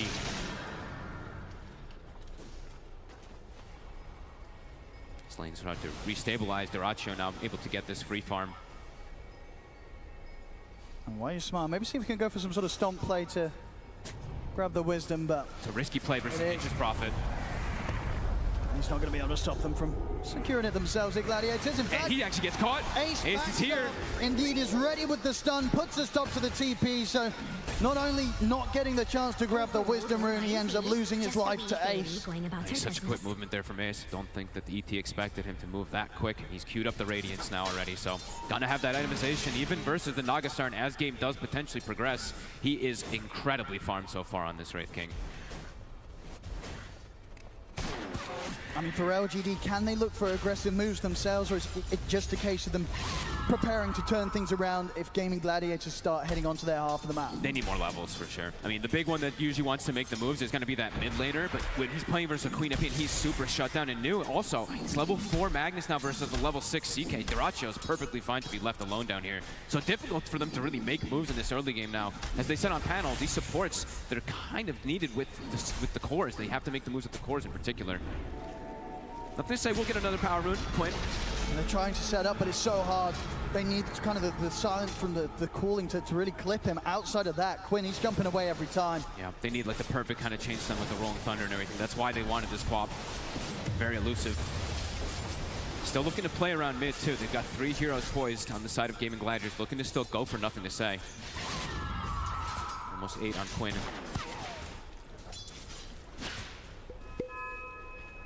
They're actually just going to instantly smoke him. Takes the point in the Sonic Wave. He wants to look to keep the pressure going here. I mean, wouldn't be a bad catch finding you. He's already had a bit of a tough time in the lane. If they can take him down, we'll be able to break that smoke at the least. They'll see what's coming. But look at Dyrachyo's positioning. He still wants to dive new. I mean, who wants to come down here to help him? TPs are going to be coming over. They've got the Pango He's getting here. caught by the Bramble, though. Nothing to Say. The stun's out for Dyrachyo. Nothing to Say. He's got the Rolling Thunder ready, but the Sonic Wave pointed the 2 of them back. Now he's too low. New. There's now Nothing to Say. He's got to run. Perfect angle from Quinn to get that pushback. Stops him in his tracks. Gaming just continue to keep the advantage going, and Planet, be careful. He's going to miss the dead shot. The stun's there. I mean, Planet, he's gone as well. That in an instant. They just can't fight them at this point, despite how hard they try, LGD. And I mean, without Rolling Thunder now, they cannot protect this tower. Top also looks like it's starting to get pressure. Rotation from Tofu coming in with Ace. Pressure on all fronts, 10-3, a 4K lead already pre-10 minutes. Gaming doing what they do best. Dyrachyo almost he's gonna have his armlet pretty much done already. Shiro is starting to get some recovery farm, but he's not really the one who makes plays to recover things. He's the one who has to just kind of sit back and farm for a very, very long time. The fact that this offlane and mid lane are struggling so much, it's gonna be very difficult for LGD to mount these defenses on these early towers. It's going to take time for New Year, sort of what, just 300 gold in towards the Blink Dagger. Yeah, he's very poor. Tier 1 in the mid lane, starting to get a bit of a beat down here by Dyrachyo. He's actually ready to start jungling over on LGD's side of the map. He knows that there's very little that LGD can do to push back the CK. I mean, he knows they're just very underleveled. Magnus still not quite level 6. The two supports as well, too. Their damage is just extremely lackluster on the side of LGD. The only damage they really have is going to be coming out from the Pango right now, and this Pango is very shut down in this game. Top tower to fall. Ace close to a Relic. He's getting the chance to step up and trade hits here with Shiro right up towards close to the tier 2. Look how confident he is. They can't punish him. They don't have damage for him by this point. He doesn't even have the armlet just yet. I mean, Shiro's just getting chased out completely from his jungle. And immediately he has a wave bottom, meets his tower. Dyrachyo just heads back over as they take out top tower. Ace is going to have this. I mean, this is going to be one of the faster off-lane Radiances that comes out, and it's a great Radiance game playing versus this Nox. Quinn continue to play incredibly aggressive here, push the limits. I mean, you got Tofu coming in from the side as well. And look at Dyrachyo. I mean, he just pops a Phantasm and sends the illusion on New and just zones him out of the lane. New actually can't walk up and contest an illusion. And could just die if he steps up a little bit too far. Has to be pretty careful. Same to be said for nothing to say. He's having to go right back under the tier 2. Cannot show his face anywhere close to tier 1. Gonna try and TP down bottom. Skew's only gonna be on towards the Phantasm. Maybe they can find Celery. They'll get the stomp set up. Dyrachyo's considering maybe helping out on this fight, but with the wrong here. They're in with the stun. Sonic Wave pushing back the 3 of them. It's actually giving the space for Celery to walk away. I mean, the Celery, punk out. He's perfectly fine. Dyrachyo's considering diving towards New. Nothing saying he tripped up by the spells of Tofu as the jump forward there from Quinn. Nothing is they taken down. They just can't kill any of them. I mean, Not even Celery. Again and again. Quinn, this time a Sonic Wave just to knock back the Pango. Works out perfectly, completely messes with nothing to say.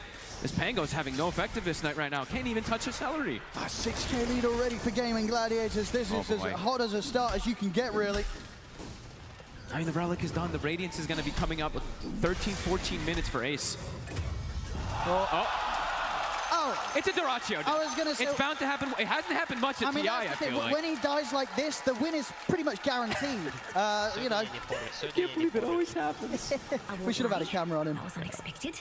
We'll get a replay of that one. Okay. Well, as I say, when that's happened before, he pretty much always wins the game. Yep. So, you know, all part of the course here for Dyrachyo. I can't believe it always happens. Oh, my goodness. Things calming down for a few moments here, but Gaming have... I mean, they've hit so hard in these first 12 minutes. What more could you ask for? All 3 tier 1s taken out. You've completely shut down the Pango. The Magnus, his timings are all shot as well, too. You're having 3 cores farming perfectly, and the 2 supports as well, too. Look at how farmed the 2 of them are. Neck and neck, 3,600 gold on the 2 of them. And yeah, Radiance, it's going to be done already. So he's going to have that way to just control the map even more and have the counter versus the Nagasarn even as game progresses. And these passive moments just not favoring LGD at all. See it again here. I mean, at this point, we all knew there was a high likelihood something was going to go wrong, and it did. Wait, oh my God. And you're out. There we go. Tofu with a smile for that one. Quinn did not smile. All serious business from Quinn. He weren't happy. How dare you? And my perfect Queen of Pain game. What are you doing? Look how aggressive they're still posturing, though. Continue, just go for nothing to say. No space for this man. Uh-oh. Man. I mean, Zhao 8 gave him some rubs on the shoulders, but so far it's not helping. 0-5-0. They're trying to find anything that they can to get. Look at this, Why You Smile is now positioning for Wisdom Rune, potentially trying to get the 2 of them stolen at least. But Tofu already running over. And Celery's even TPing in aggressively. They're just going to take both, it seems, on the side of Gaming. Maybe with a stomp, Why You Smile can get this one. No, Tofu's able to kite it out, gets back in, picks it up. Okay. We'll be able to grab their own. Okay, Dyrachyo actually isolated. New is here as well. If they can get it. They've got the skewer. They'll try and turn, but this time, ooh. Nice song. It might be allowing them to get the 2 of them, actually, because now they can set up over towards Celery. They kill off Dyrachyo. They close the gap in on towards Celery. Gets clipped by the dead shot. A couple of kills here for LGD. Nicely done from Shiro. I mean, he's the one with the Midas, and he's the one actually making the plays happen here to bring some stuff back. Nicely done. And they got the Wisdom. Something finally going for the side of LGD. Now, that area of the map, not really been a happy place for Dyrachyo in these last few moments. Back. Ends up denying himself and also ends up getting killed off. Probably not a place we'll see him head back to anytime soon. But Ace, he probably says, don't worry, guys. I'm the real carry. I mean, it's all a distraction. It certainly seems that way, because indeed he continues to match the farm of Shiro. And this is going to be one of the slower timings I think we see. Comes out for nothing to say. This diffusal blade, it's been slowed down so much. He still doesn't have it. He's still about 800 gold away. On Midas, they're just going to be going for all the way to this late game here. Double Midas is coming out for LGD. Shiro, he's caught. Can he get away? Clip on the Sonic Wave once more, nothing to say, getting pushed back. Have to use the remainder of this Rolling Thunder to just retreat. Cannot afford to go into the high ground against Gaming Gladiators. Bottom lane, Duracho. Now he's alone. I mean, he still feels just sort of super confident to play like this and just be this distraction, really. Just try and draw the attention of LGD down here and away from Ace. It's very typical Duracho, right? Just getting in their faces. Super aggressive, sometimes over-aggressive, but either way, it's his playstyle and it works time and time again for gaming. It really does. Look at these illusions, they die so fast. Extra bit of gold going for Celery. Going straight down that pipe route himself too after the Solar Crest, just looking to ball up. 7K lead. Quinn does get caught by the net. They've got the opening net. Do they have the follow-up? Got the silence, the dead shot as well. It's perfectly done, but not he gets out. enough. No way. Still able to blink away. The wraparound coming in from Ace. In with the Raid 5 blast and the skeletons over towards Why You Smile. Why You Smile.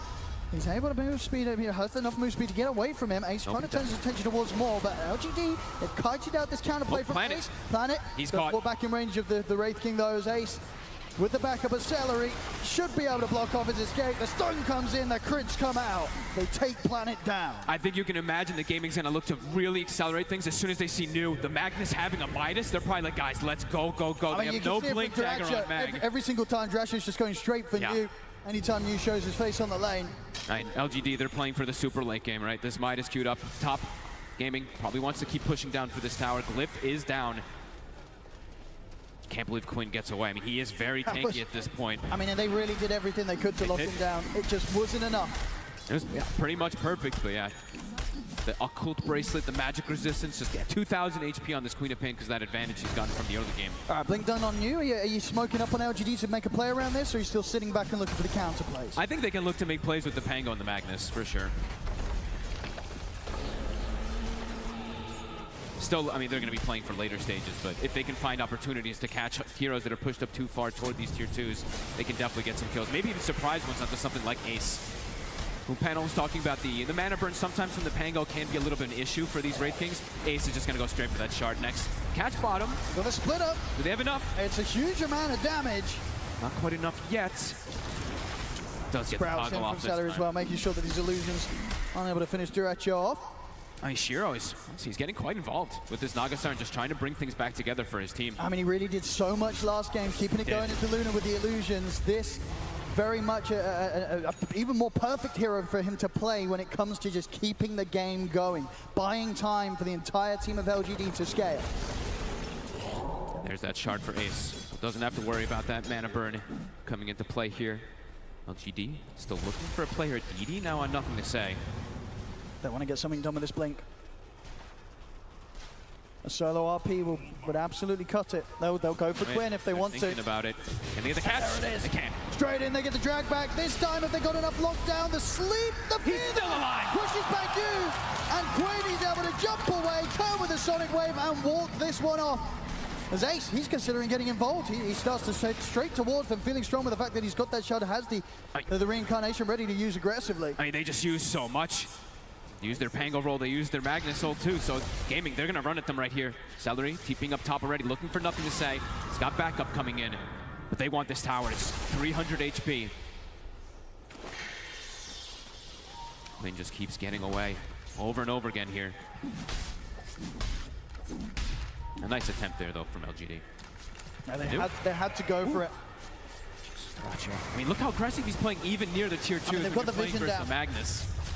This is dangerous positions here, though. Those skewer plays near tier 2s is something they still have to do respect on the side of Gaming. Duracho, we're closing in on the BKB timing. He's got it pretty soon if he wants to take apart the Echo. Still looking to keep accelerating things with these ults on cooldown. 50 seconds, no RP, 28 on the Rolling Thunder. Top tower will fall. Ace has skeletons prepped at the ready, too. So you want to keep threatening it all here. Maybe swing toward the mid lane. They've actually dragged the wave from mid, Duracho, to look to keep this pressure going. Quinn Pinging out Shiro bottom. Smoke time from Gaming Gladiators this time round. They know the heroes are positioned down the bottom, in particular that Nagasarn. They know that Shiro was down here, making the long wraparound. You see nothing to say for a second here. Ace is hit. Through the jump, straight away with the stun. It's far too much damage for nothing to say to survive through. All right, Tofu and Ace menaces this game. Tofu 5-0-5, the instant bedlam, trusting his buddy. Might be able to run into more too, Shiro. He's been spotted, Ace. Oh, he knows which one the real one is. In with the jump. The illusions are out, Shiro. Gonna look to try and turn. Tofu's in with the fear. Pushing back Shiro for now.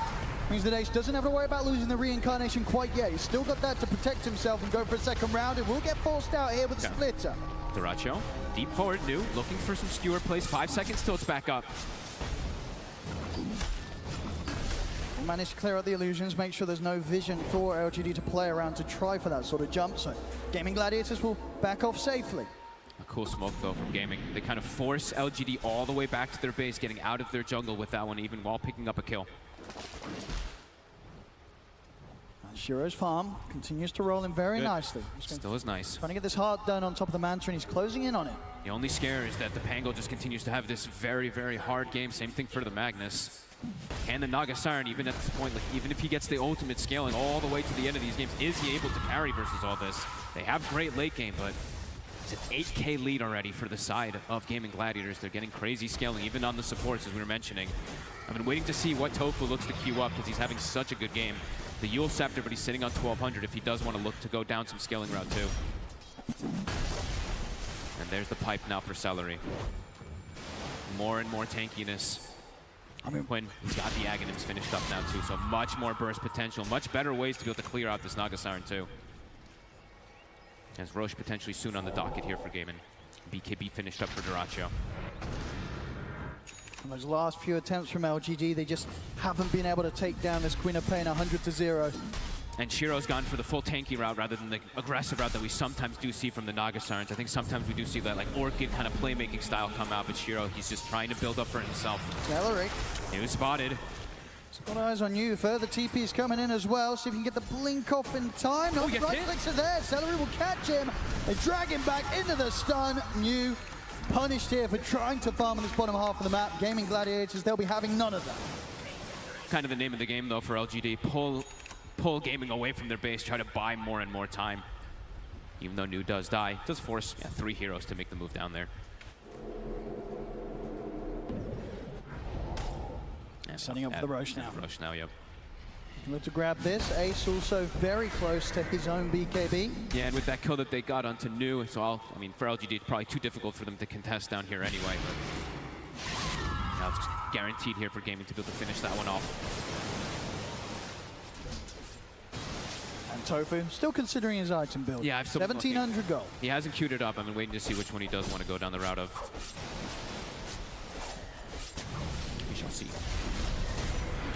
Quinn going for a little bit more protection, something you don't see too often anymore on the Queen of Pain, but is buying a Yule's after having his Aghanims and his Kaya, so just that little bit of extra protection versus the calling in particular could be huge. As with this Aegis, imagine the game is going to look to control the map a lot more here, try to constrict this Nagasarn from getting out. Shiro playing in these dangerous positions, trying to get farm in the enemy Ancients. And cutting some waves. Nice micro coming out from him, just like we saw from that Luna. I mean, honestly, as long as he's able to survive and stay alive, you can probably guarantee that 2 of these waves at least will be held right back onto Gaming Gladiators' half of the map. It's not going to be too easy for them to get a push going towards multiple lanes at the same time, Gladiators, with the play from Shiro. As LGD smoked up. I'm going to try something here with the RP once more. Quinn. They're going to try it again. This time round, do they have enough? He's got the Yules. He's got the Yules. I mean, he's out of there.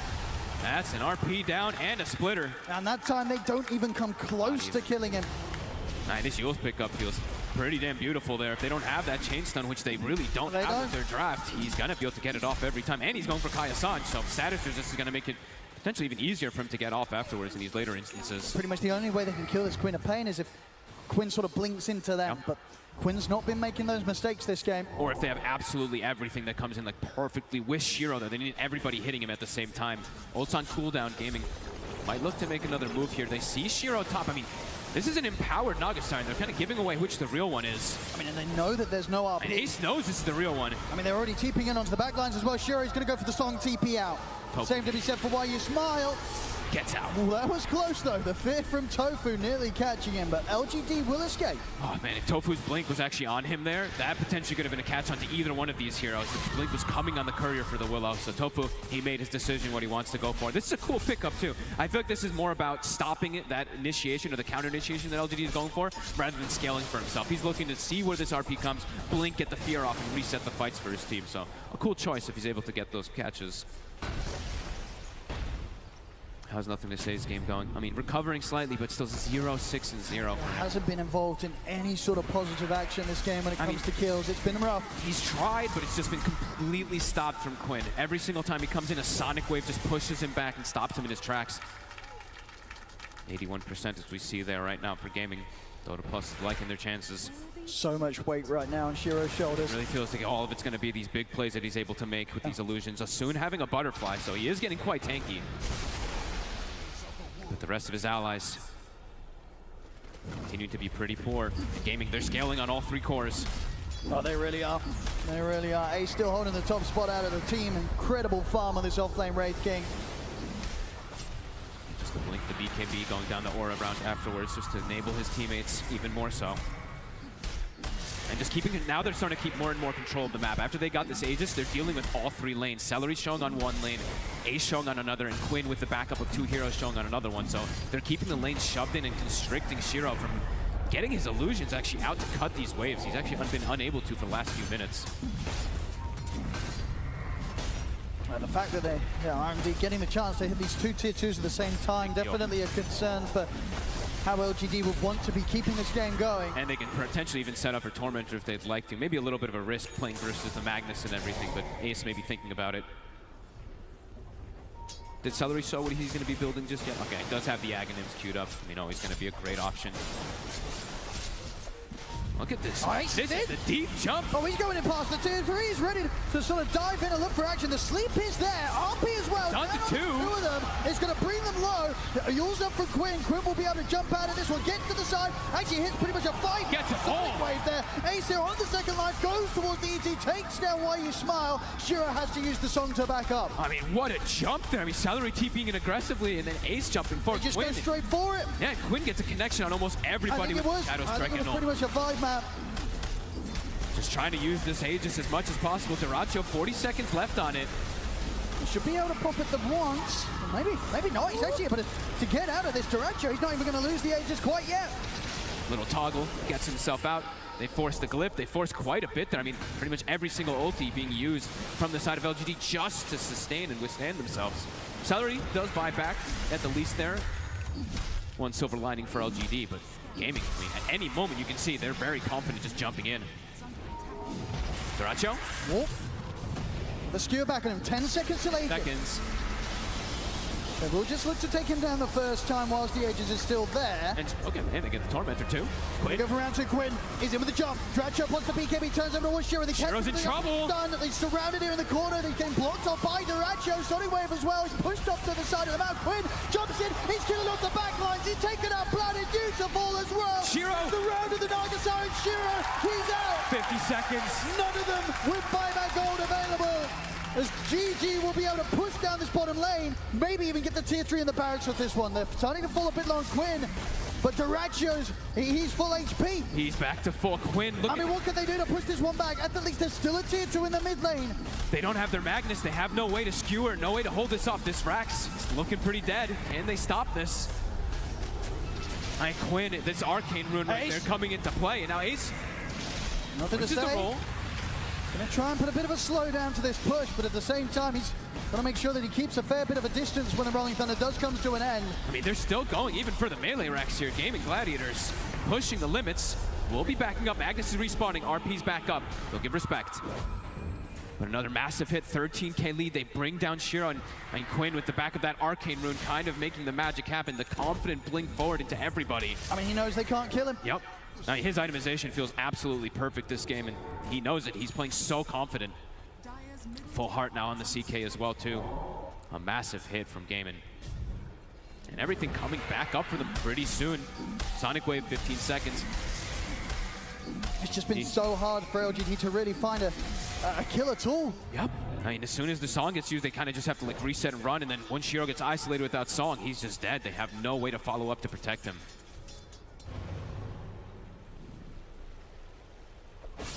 Quinn soon to have a Shivas as well, too. More and more layers for them to try to get through to bring down this Quap.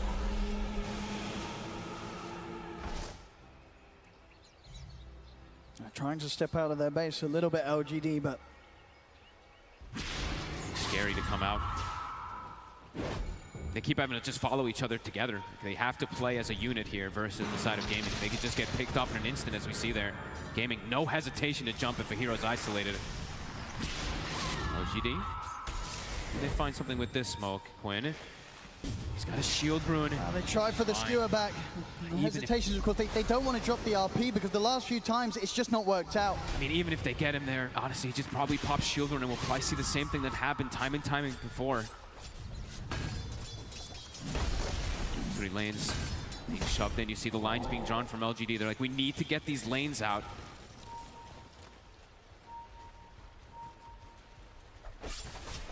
Daracho. Looking for the very aggressive play here. They're looking for the jump. Jump, Shiro. He's got backup. He glimmered. Instant play. I mean, why you smile. In the perfect position there to protect him. More and more items to deal with that Naga. We said, you know, the Radiance is out, the AC is out for Ace. Great items versus Naga. Now it's Shivas, of course, coming out for Quinn. Harder and harder for Shiro to solo carry this. All 3 lanes shoved in. No space for Shiro to get out on the map. Should be able to take out this final tier 2 tower now, Gaming Gladiators.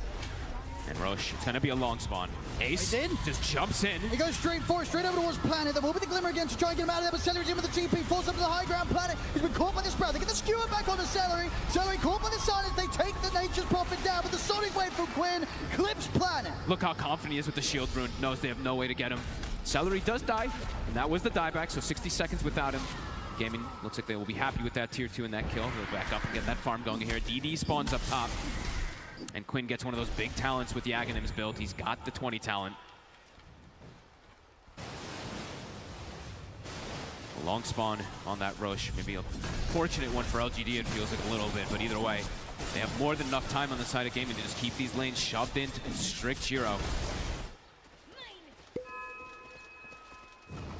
Scaling continues. We're going to be able to listen in on, I believe, Gaming Gladiator to see what they had to say about those previous moments. If we play in formation, they have no chance of fighting. We just do not overreach. The only way they can kill is if we get like ultra scared into some turbo combo. Yep. I mean, he's absolutely right on that one. We're seeing it the way that the Gaming Gladiators are moving as a unit. It's just not allowing LGD any opportunity to get the jump on them. Not to get the jump on multi-heroes too, right? We've seen one-man RPs, one-man skewers, one-man splitters. Just, yeah, Gaming, they really have not been giving the opportunities to them to get that big wombo combo onto multiple heroes. Full Hex now onto Shiro. A little bit more catch to potentially trip up Quinn. He's really got his work cut out, Shiro. He really does. He's had the chance to get the farm, but can he do what's necessary to keep LGD's hopes alive here in this game too? It really is all up to him. Roche, 30 seconds. Gaming positioning themselves for it. All 4 or 5 heroes actually set up down bottom.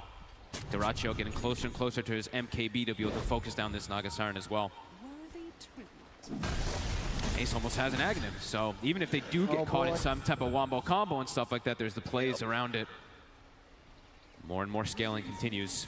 Roche, LGD. This is a tough call to make, but maybe they might feel like they have to potentially try to contest this Roshan, but yeah, this is a very, very hard call to make. I mean, and Gaming Gladiators, they're going to be coming straight for them first. Smoke up from Gladiators. Guard. This could be totally unexpected here. They're going to be ready to head into the triangle. Daracho leading the charge now. Scouted by a tree. Wait, Blink. Blink is there in time. Nicely done.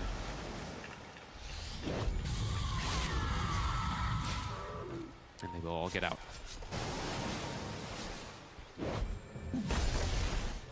Sally will back up, deal with the lanes as his team goes for the Roche. Super close to his own Aghanims. Sneaky item.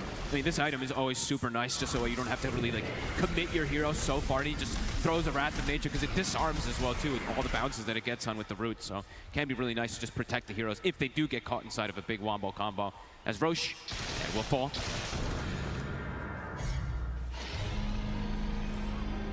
Duracho can play a little bit more. I mean, I'd say a little bit more aggressive, but more aggressively.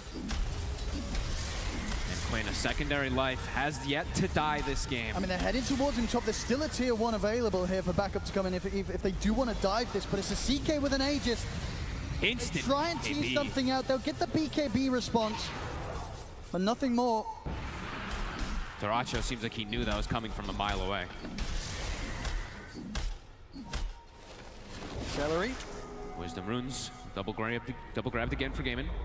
LGD looking to try to keep getting something up out of top here, but the lanes are starting to get pushed in. It is a lot of them out here, pretty deep on the map, but can they really start a fight? Planet, Hunter Division. He's able to get the Pierce the Veil off. A little bit of protection, but still the damage really coming in from the Magical, bringing him down low. He's caught in the trees. Quinn finishes him off. LGD, they've got to get out of here. Nice ward from Tofu. Quickly places that one down on the side. And Tofu also still just having this flawless game, 5-0 and 8. It's enabled Quinn to be able to snowball. I mean, sort of 80 spawns bottom. Ace able to grab this one now too. And that Aghanims is done. And they can play like this, just sort of split across the map, knowing that LGD just can't really jump any of them. Nope. And if they do, there's going to be more than enough time for them to survive long enough for backup to arrive. Yeah, and they've got all these itemization to be able to deal with this Nagastar. And Ace also, of course, didn't point it out, but he did get blessed with the Cloak of Flames on top of everything too. So Cloak of Flames Radiant, so he's going to be amazing versus these Illusion heroes on top of Quinn, having the Shivas and everything too, and having Cloak of Flames. Look how many of them they have. And yeah, these lanes, they're just constantly being dealt with. On top of the Wrath of Nature, of course, rooting. Once you get that Aghanims, the cooldown also dropping down to that 60 seconds. He can just throw it off cooldown, keep these lanes constantly shoved in, keep LGD inside of their base. Quinn now with the Lincolns as well to another layer to try to go through. They're just never going to catch him. Nope, it doesn't feel like it. Not with the way that he's played. I mean, honestly, it's been pretty much 0 mistakes from him so far, Quinn. A flawless game, a flawless 2 games, to be honest with you. LGD. They're going to try it for it again. Smoke up. They've got to take some sort of high-risk plays here to try and pull this game back in their favor. Who do you want to go for, though? There's an Aghanims Wraith King as well, too. These tanky frontliners with Aegis Cheese, too. I mean, Ace is just walking. He might just even blink in. He's taunting them. He wants him to go for him. He's going to jump the stone off, and you see the turn with the Hex. If they can bring him down the once, they get the drag back up towards the tier 3. To the base. Take him down once. So if they can do it a second time, Quinn starts to jump forward, get the Shadow Strike out onto New. It's enough to hold them back, and indeed there's not any sort of attempt from LGD to try and go on Ace a second time. 60 seconds, we'll be back up. Pretty much all waves starting to push in against LGD.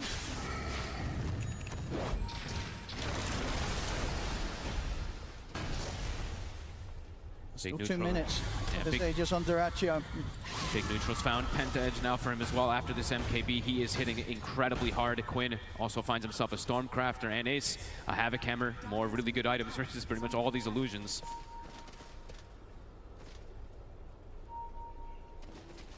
It's rare to see the Nagastar unable to really send the illusions out to try to get any farm, but they're just dealing with them so quickly every time they see them.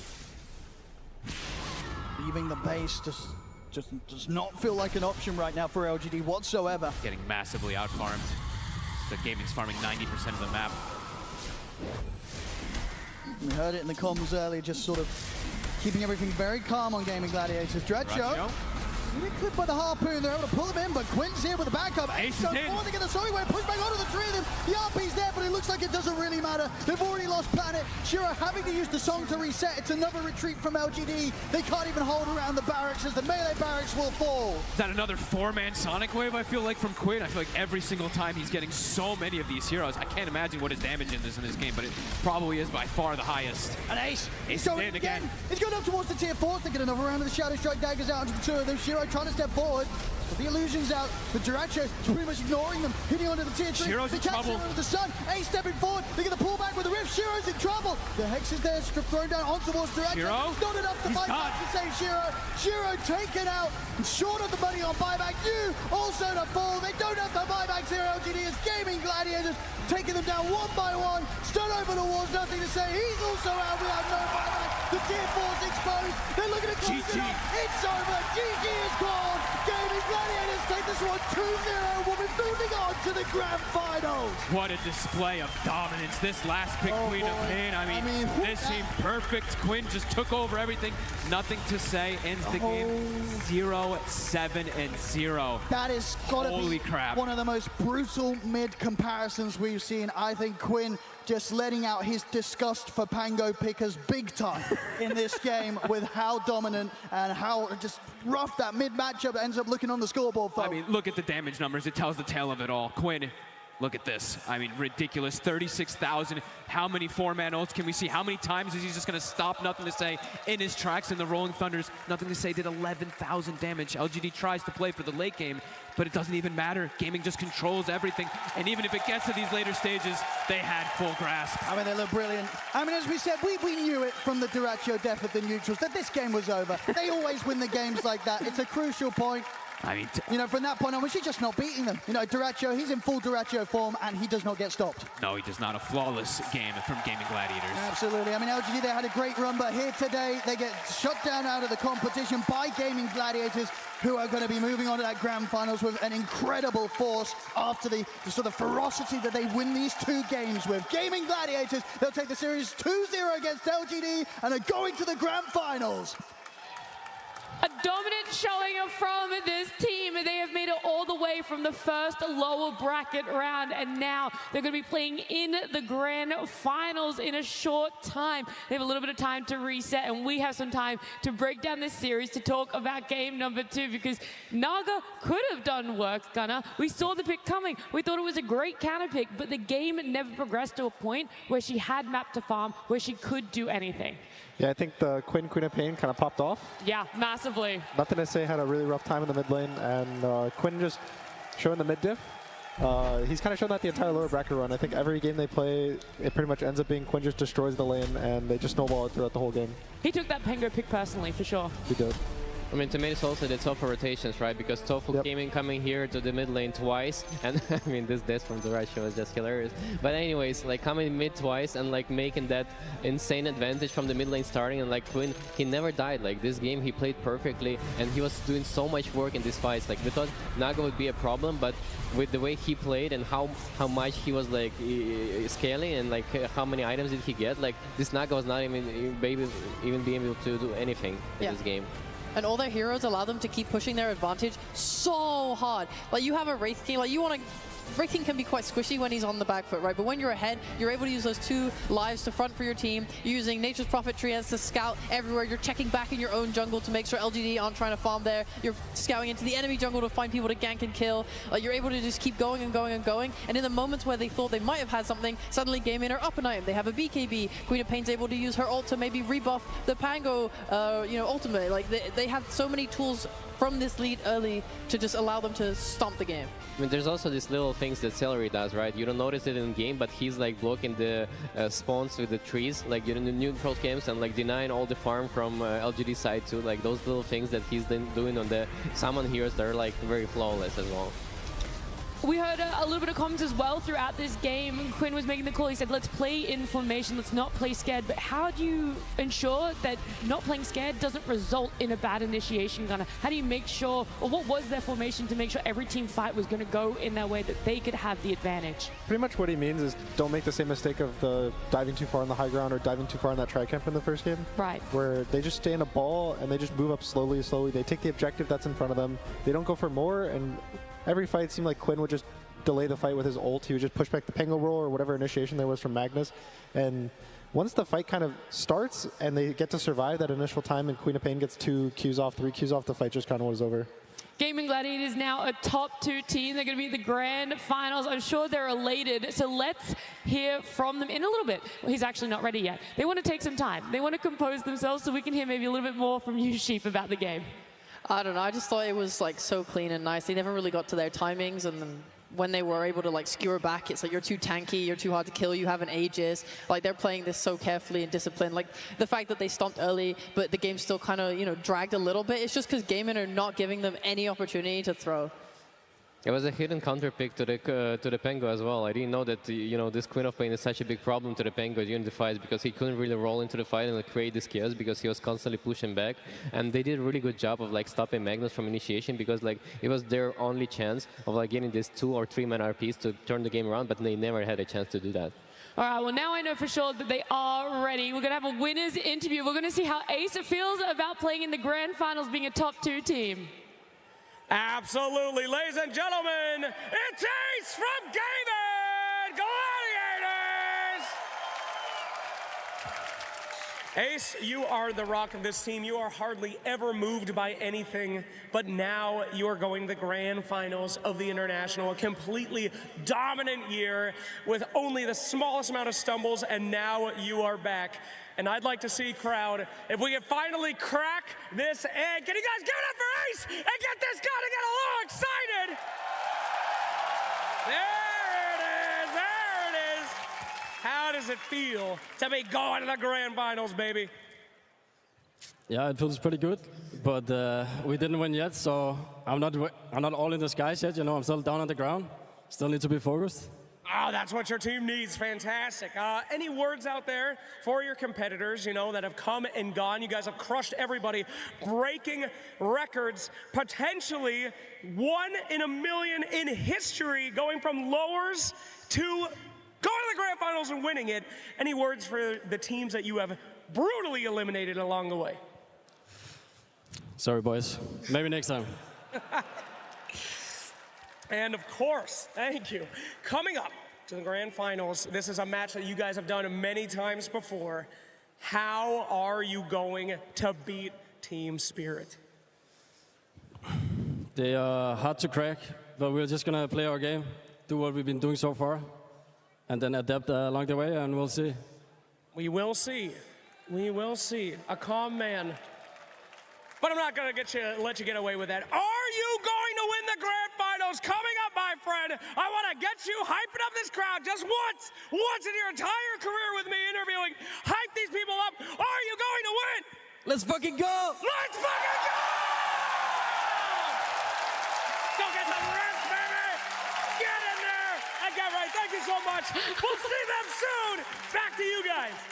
Thank you so much, Slacks. What a fantastic interview. We finally cracked him. We were able to do it. Ace gave us all his emotion in one go that rile up the crowd to get them hyped for the fact they are going to be going to the grand final. It does mean, though, LGD, their run has fallen a little bit short. They're still 3rd place, a top 3 team. It's an amazing performance considering this org had a pretty big roster reshuffle for themselves. 3 brand new players. This was their first TI, and they went the distance, Rezo. Not the whole way, but they went a long way. I think they did amazingly, but the only thing I would suggest them for the future, think about their own play style, find their strategies and not respond too much to the enemies. Yeah, because it always seemed like this entire series and kind of the entire lower bracket is Gaming forces everyone to play their game. And LGD, it seemed like they fell to it. And looking forward, there's Spirit, which I think are one of the teams that are really good at doing their own thing. Whether they're winning early game, losing early game, they're going to play their game and they're going to win. So if there's one team that hopefully won't conform to how Gaming plays, it'll be Spirit in the finals. How do you feel about LGD, Sheep? What's one of your highlights that you had over the last 3 weeks with them? I just think, I'm just really happy that they managed to take it this far. I think them and Azure Ray really showing up for China. There was this massive gap at the beginning of the year where so many old players did retire, and we had this new players filling in, like we have now on LGD, and then some players came back, but they filled that gap really well, and they got the experience they needed to bring themselves to this TI and to perform, and so many of these players had their first lands this year, and to get 3rd place now at TI, that is phenomenal. They should be so proud of themselves, and I really hope they take that to next year and go even further. Do you feel like this is the revitalization of the China region, Rezo? I think for sure they have like a lot of motivation right now since 2 of their top teams like in the top 3 and 4. So it's a really big boost for the region. I mean, of course, it would have helped if they won the whole thing, right? But it's still a very good result, and I'm sure like a lot of people get inspired by that, and we're gonna see a lot of more like Chinese competition coming to next year and next season. Yeah, because they struggled, I think, the full season, but now it kind of goes to TI, and this is what matters, right? So them doing good at TI is definitely really good for the region. Yeah, they were within the region really dominant, and then it was like that 9th, 12th a lot throughout. So I think it's a massive feat for themselves, a massive accomplishment, so they should be very happy. But LGD falling short here, but Gaming Gladiators moving on. Do you want to talk about the Gaming Gladiators Team Spirit matchup before we get our exit interview? Yeah, sure. All right, we're listening to you, so you're the pro.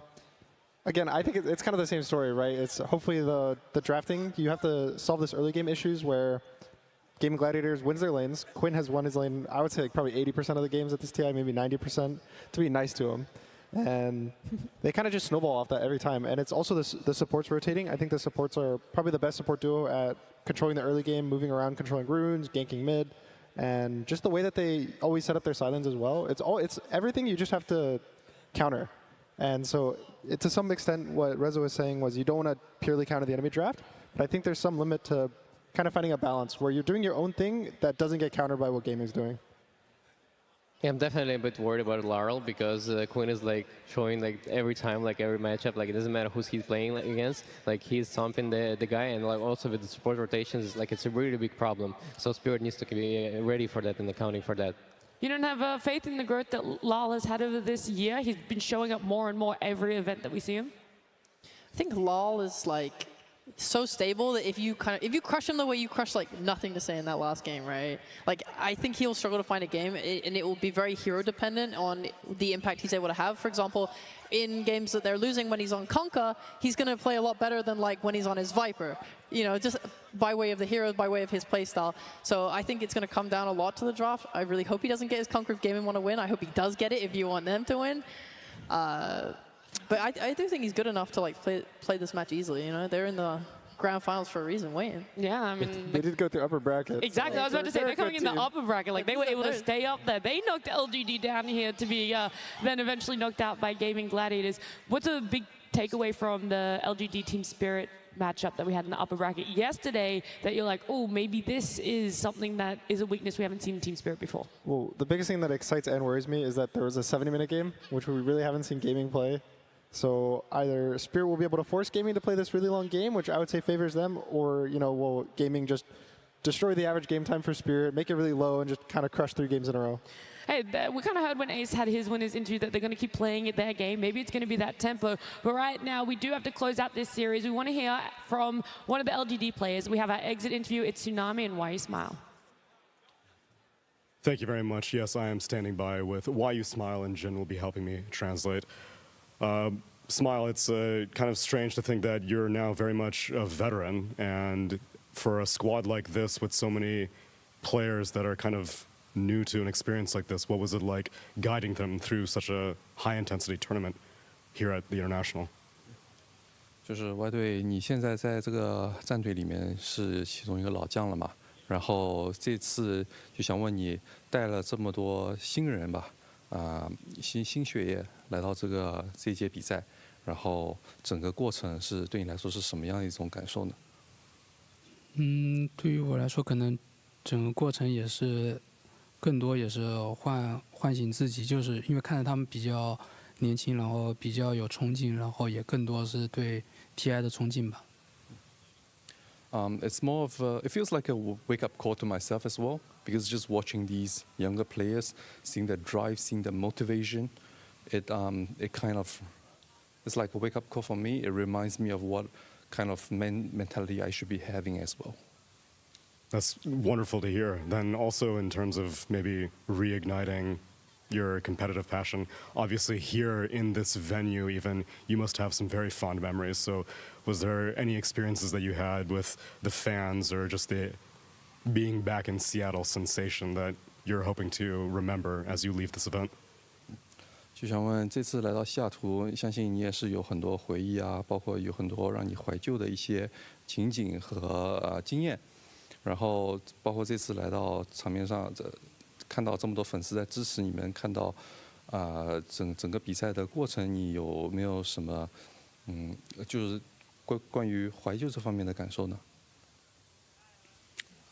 现在可能这方面感受比较少吧，但有一点是线上观众特别多，并且支持我们的观众也特别多。然后在西雅图毕竟是他国嘛，然后这种感触特别深吧。然后现在可能更多是比较难过吧，因为最后的决赛并没有杀进去，然后就是没办法继续听到他们为我们呐喊吧。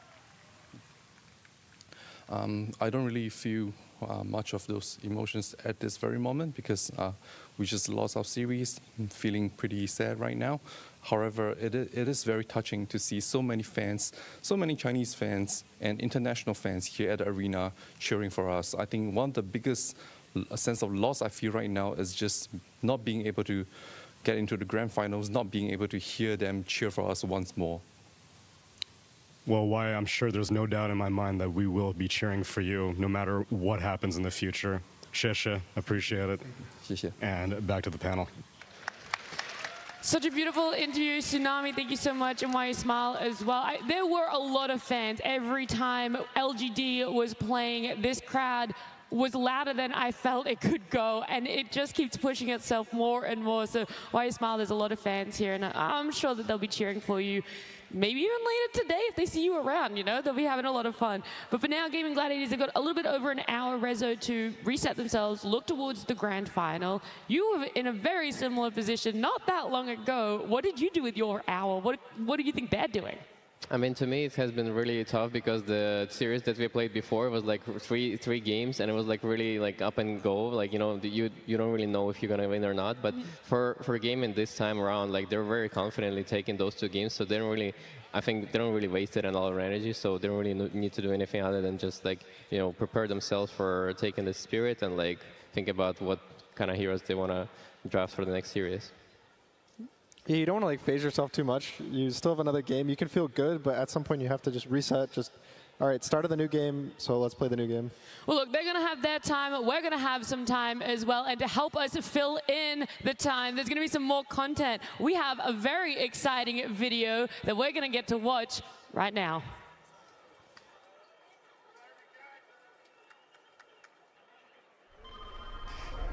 Please, this is not how heroes act. You both think it's in your nature to fight. But your first and only answer can't always be violence. You're sisters. Violence is never my first choice. Never my first choice. We know it's why you lose. Lena. I'm just saying, sometimes you gotta burn shit down if you wanna win. Except you don't just burn people or things. She starts emotional fires. She knows her stupid real fires can't touch me. Are you kidding me? Emotional damage doesn't even work on you. It hurts my feelings. You don't have feelings. Seen warmer eyes on a shark. We should really, And nobody's buying your cute little smile, by the way. You look more like a hell bear. Oh, I remember how great it felt when Mom and Dad sent you to live in that desert. Remember, For something I didn't do. Why would anyone believe you? Be fair, Riley. Let's listen. Lena, can we talk more about why you had to leave home?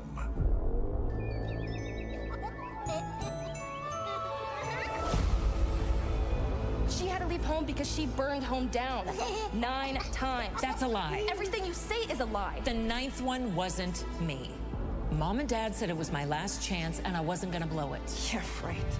I was innocent and no one believed me. It's funny. I was scared at first, but now it's my happiest memory. Watching you cry. You cold-hearted bitch. I am so sorry about her. She's been that way Since you were born. Before you came around, I was... Enough! I see a lot of dysfunction walk through that door. Believe me, your coworkers are all a mess. But somehow, you two, you take the Aegis and the cheese. The good news, there's still hope. You just have to be honest with yourselves, with each other. Maybe move forward for a change. Maybe you're right.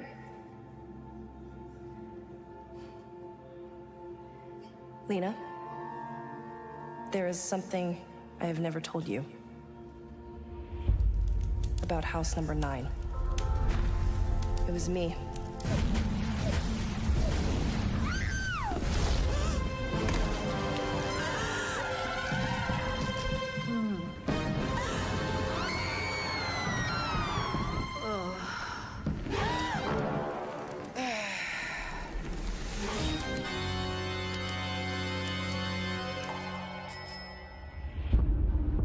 I was the one who started the fire. And when they asked me who did it, I lied.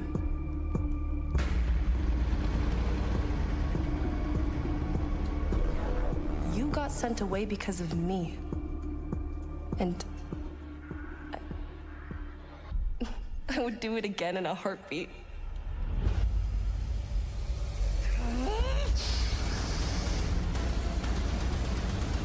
Alina. Shut up.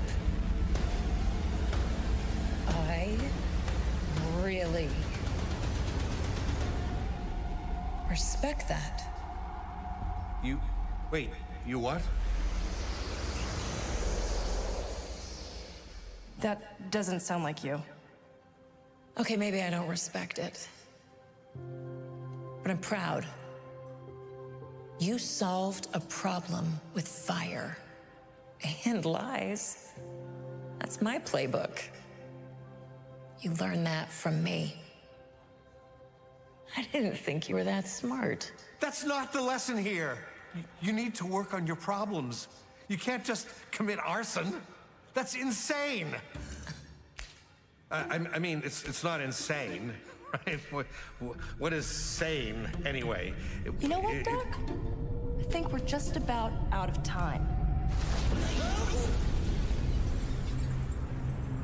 So that's what happened with our last counselor. But I doubt we'll have a problem with you. That's not a compliment.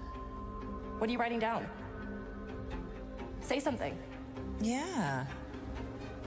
You don't want to make my sister mad.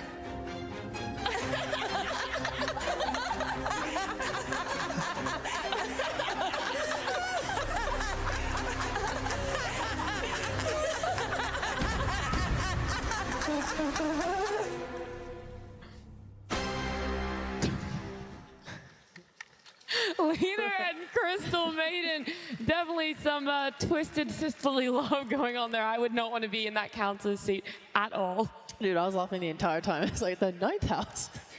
I mean, the highly flammable water. I was like, I was gonna say that was my favorite when it rolls past the newspaper. TNT.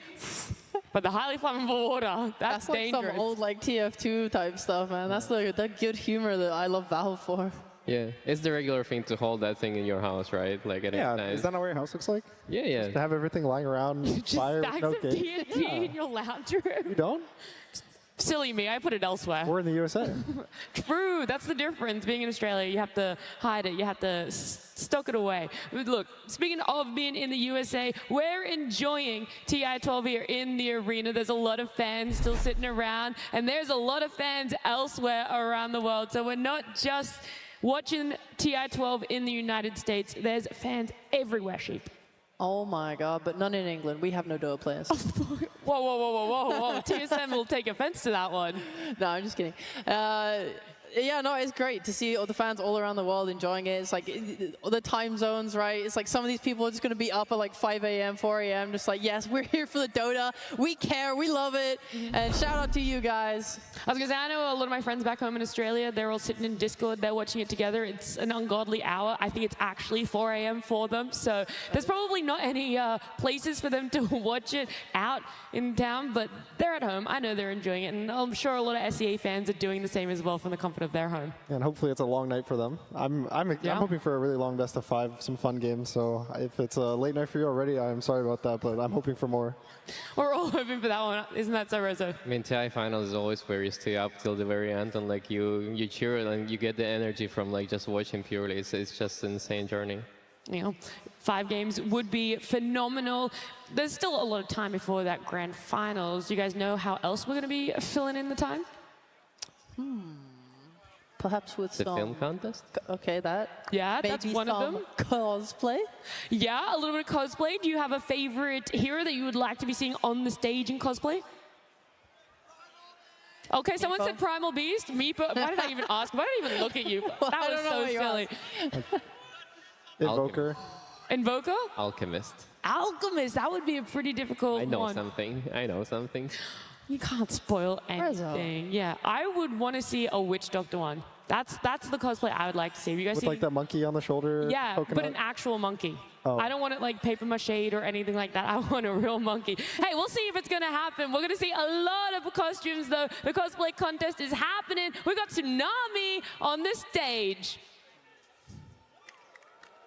That's right, friends. And there's a very special thing happening on the stage because if you notice, I am flanked by some cosplayers because we have a tradition around here. It's time for the International 2023 Cosplay Competition presented by SteelSeries. Are you guys ready? Lovely, lovely. Well, I already have some judges joining me, so I would like to take this opportunity to introduce them. I am joined by Fairy Fingers as a Crystal Maiden. Fairy Fingers, wave to the crowd, wave to the crowd. And then, how long have you been cosplaying for? I've been cosplaying for 28 years. Oh, a wealth of experience, and it shows with this outfit, as well as joined by me. It's Anahi from Seattle Cosplay, where I suppose, like, how about we just like I know, right? I totally agree. I can't wait for grand finals also, but I want to do this cosplay competition first. And lastly, it's Abby Cat Cosplay joining me as a nature's prophet. And this isn't your first time here, is it? No, I've been competing on this stage before. Ooh, and now you're ready to judge our contestants. Well, let's get started then. May I present Styro Girls as Alchemists. You may remember the name Styro Girls from a few years ago because in 2018 Vancouver, the Styro Girls were ogre magi, and here they are treating us to an alchemist. That's our first contestant. Next up, we've got Makabaka as Marcy.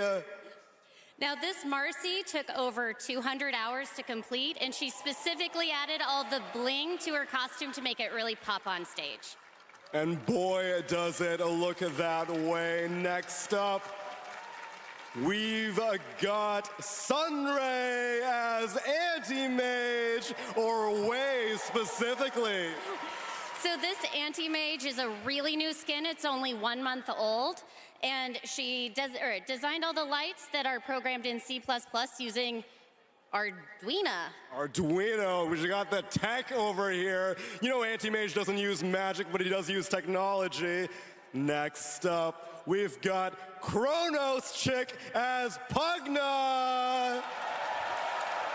Now, this Pugna has these beautiful, vibrant colors, and all of that was done with airbrushing.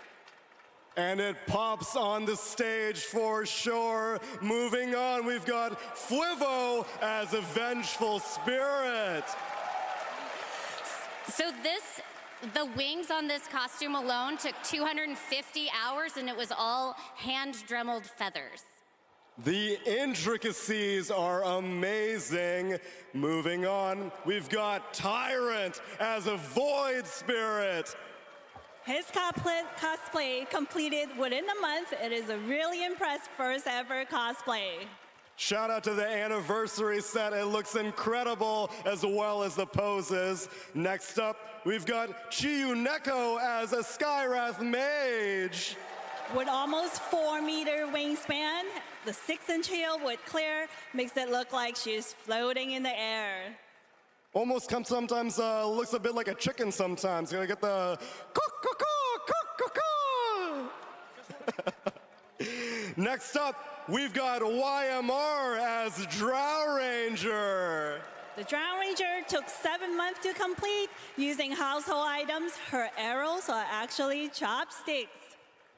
That's right, even you at home can find things to cosplay with, but it takes a lot of hours to look at this intricate. After that, we've got Not in My House as a Phantom Assassin. This cosplay took 130 hours of work. 30 hours of work is on the blade alone.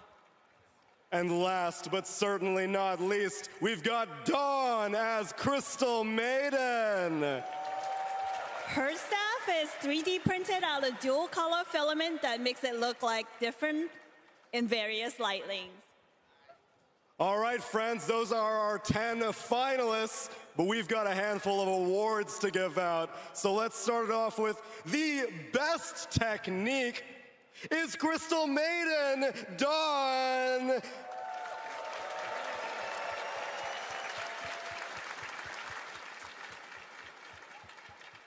Next up, best transformation. Could we get some eyes on the Skywrath Mage, Chiyuneko?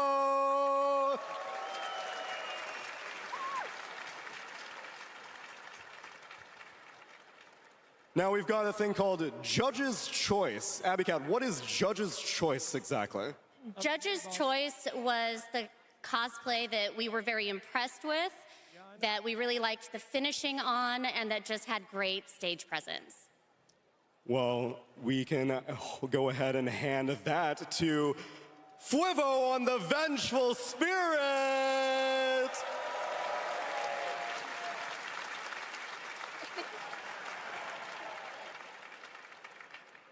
Seattle, could I get a little drum roll going as we get ready for Best in Show?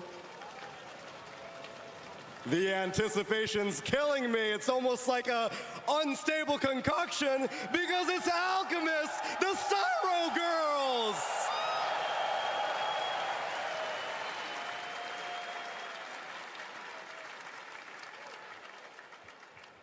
What an amazing showcase this year, cosplayers. We loved all of the performances. But we've got more festivities to attend to. I appreciate all the help, judges, in the pre-judging and joining me up here. But are you guys ready for some short films, maybe? Absolutely. Thank you so much, Tsunami. Incredible cosplays that we got to see here today. The community is so creative, and that's why we love being Dota players. But as impressive as the cosplays are, one of the most creative moments that our community has are our short film contest every single year. And today, our top 3 are some of the best that we've ever seen. So, to start things off, may I please present to you the 3rd place, who was a 2nd place winner at TI10. Let's go on a journey and see our 3rd place contestant finally get their prize as they travel across all the Valve universes in Game Breakers.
So many fantastic references in that one, and a joy to watch. What an incredible journey. Thank you so much for your submission. But now it is time for our second place winner. The first place of TI8, this one is from Keller Max. You guys ever been in a game where they just keep fountain farming you and you can never get out? What do you say? Of course, you would say, finish, please.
Dire's middle barracks has fallen.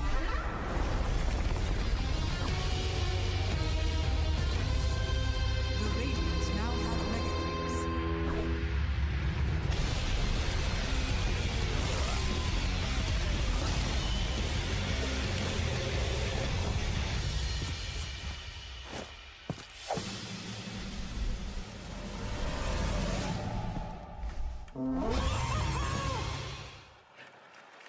God damn, those are some big-ass boys. Those Mega Creeps, absolutely fantastic. And for the coveted #1 slot, a 3-time winner. In fact, the winner of last year's has come once again. Ladies and gentlemen, please put your hands together for 4Fun, who will show you what it's like to have some chemical rage.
God damn!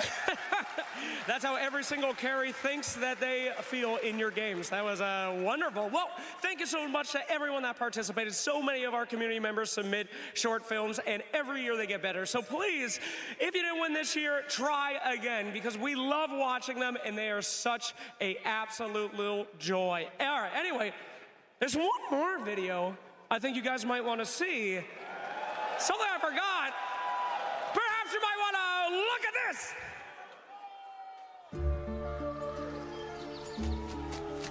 We've all heard stories of children running away to join the circus. Not in my experience. You can't drag them away. Besides, you'd be astonished the lengths people go to get a child back. People miss children.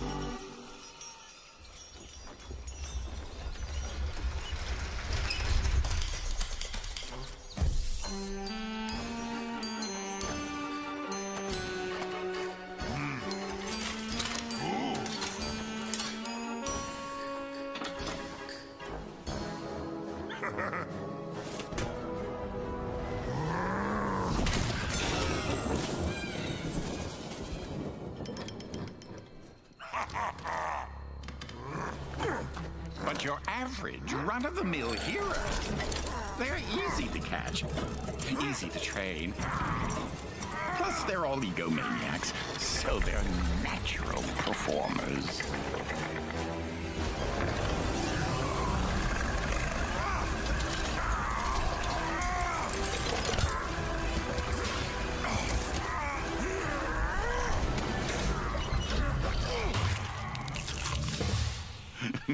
Why not capture heroes?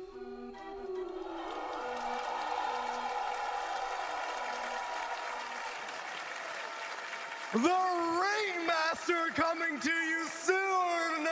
You guys ready for a new hero? I'm left here thinking, in honor of North America, of course they would add a hero for a circus. It has to be representative of our entire region. My friend, you know the question that's in everyone's mind. What kind of hero is it? We got a support, we got an offlane, we got a mid, we got a carry. What's happening? It looked like it has some kind of catch, so I would say like support, like a position 4. Okay, traps. The Dota community kind of has a troubled history with heroes that make traps. You miss old techies at all? Not at all. I hate old tendencies. Yeah, I really hate old tendencies. How about? Is it Puppet Master? What was that? Did I take over heroes? That was sick as hell. What do you fit? You're playing a literal game right now. This guy's playing Dota Underlords. What the hell? What do you think about that hero reveal? What? The hero! You were playing Underlords. Did you even see it? Yeah, they Dota Underlords. Okay, great. Thank you. What do you guys think about the new hero? Look, yeah. Thank you. That looks hype as hell. Good lord, baby. The circus is canon. It's canon. Thank you, Tsunami. What is with you and the lore, Slacks? What, are you going to do another loregasm for this hero? Ringmaster loregasm? No self-advertisement on the stream. Thank you very much for watching. Very generous of you. All right. We can revel in that, but we got a grand finals to get to. We've got a little bit of time for it. What do you think of that lower bracket final, my friend? It's gonna be amazing, but I hope Quinn doesn't win.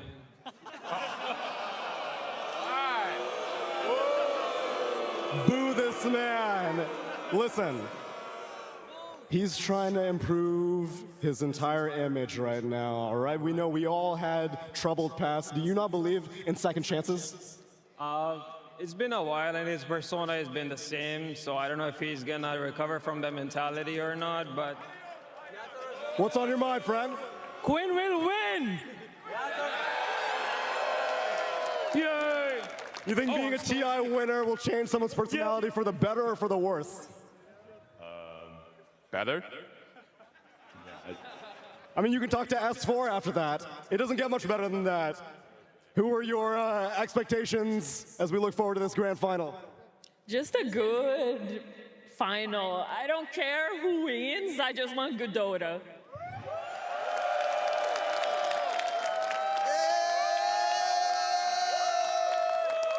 Who doesn't want some good Dota? But before we get to the grand finals, we have a little bit of another treat for you guys. Obviously, in the grand finals, you got some champions.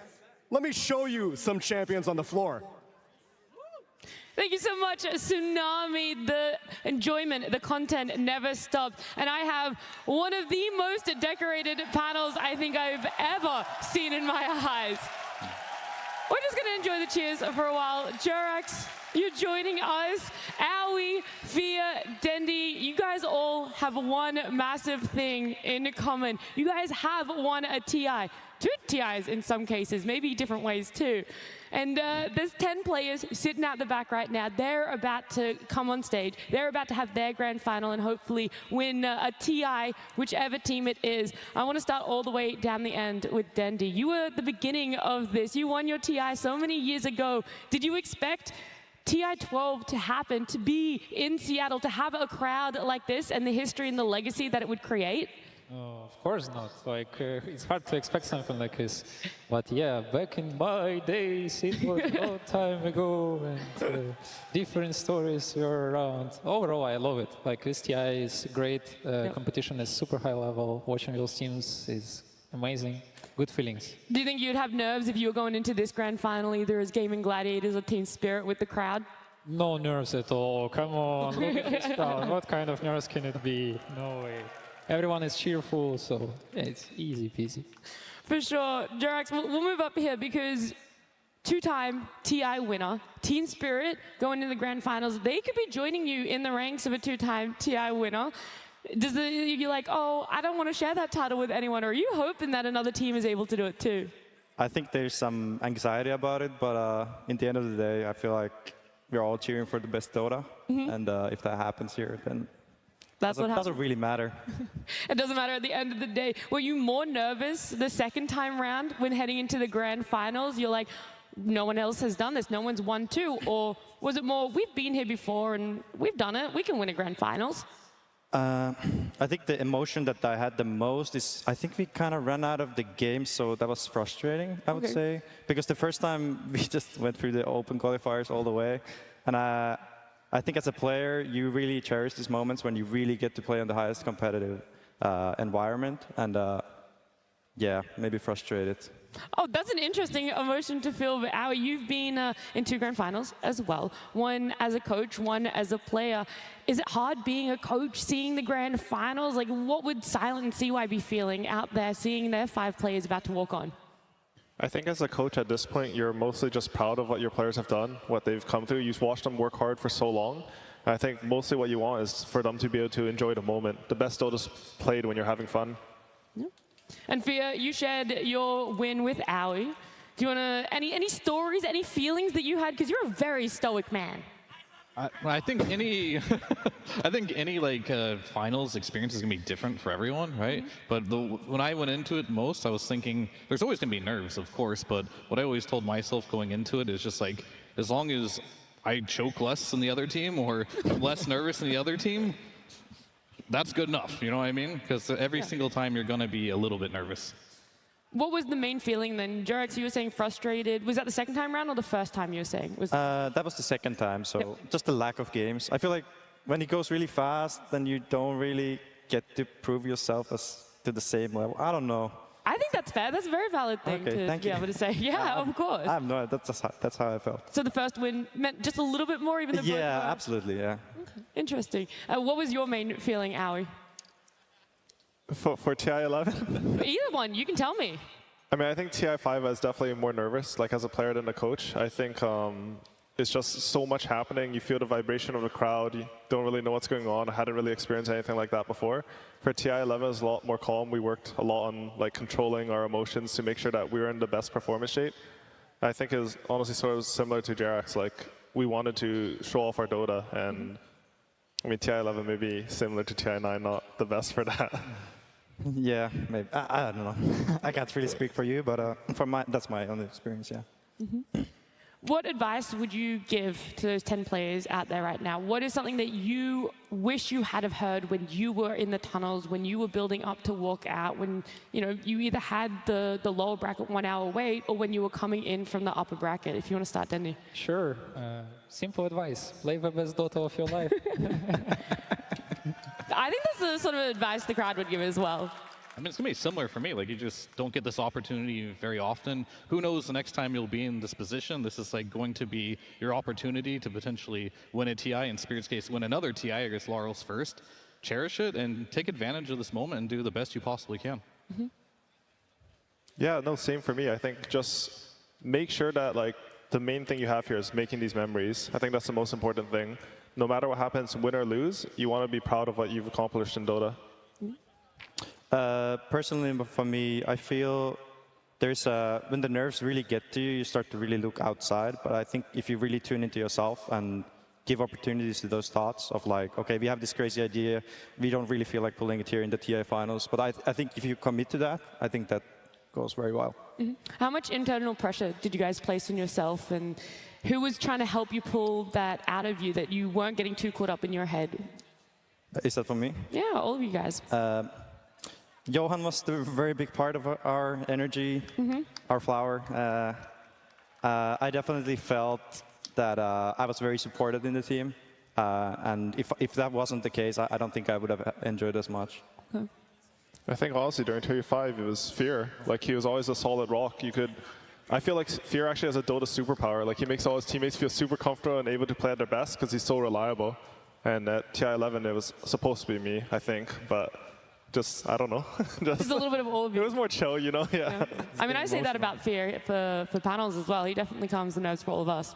Well, I guess for me, then I kind of felt like on EG it was an unspoken rule that everyone kind of just had to play their part, you know, and just be confident in what we're doing and just believe. And I didn't really feel like anyone looked up to anyone, personally speaking. And I thought we just were just going at it together, and we all knew what we needed to do and just had to get it done.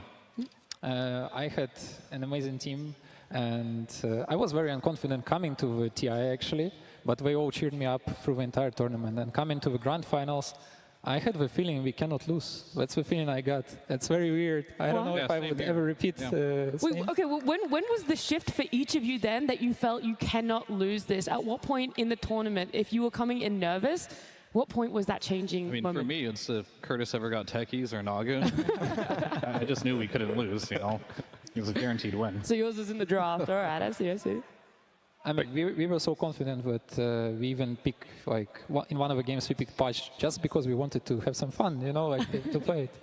Yeah. So it was kind of crazy back in the days. Yeah, honestly, I think as soon as Boba found out they don't play Leshrac. That too, yeah. Yeah, and Sumail was like, okay, free win. that was good. I didn't really think if we gonna win or lose. I really just played. I don't know. I just had a lot of fun myself. I didn't really get to think that if we're gonna win or lose. I didn't. Yeah. Do you guys want to show off your rings, by the way? I don't know if everyone in the audience has seen these before, but I mean, you got two, Jarak, so we'll start with you. We'll show off both of yours.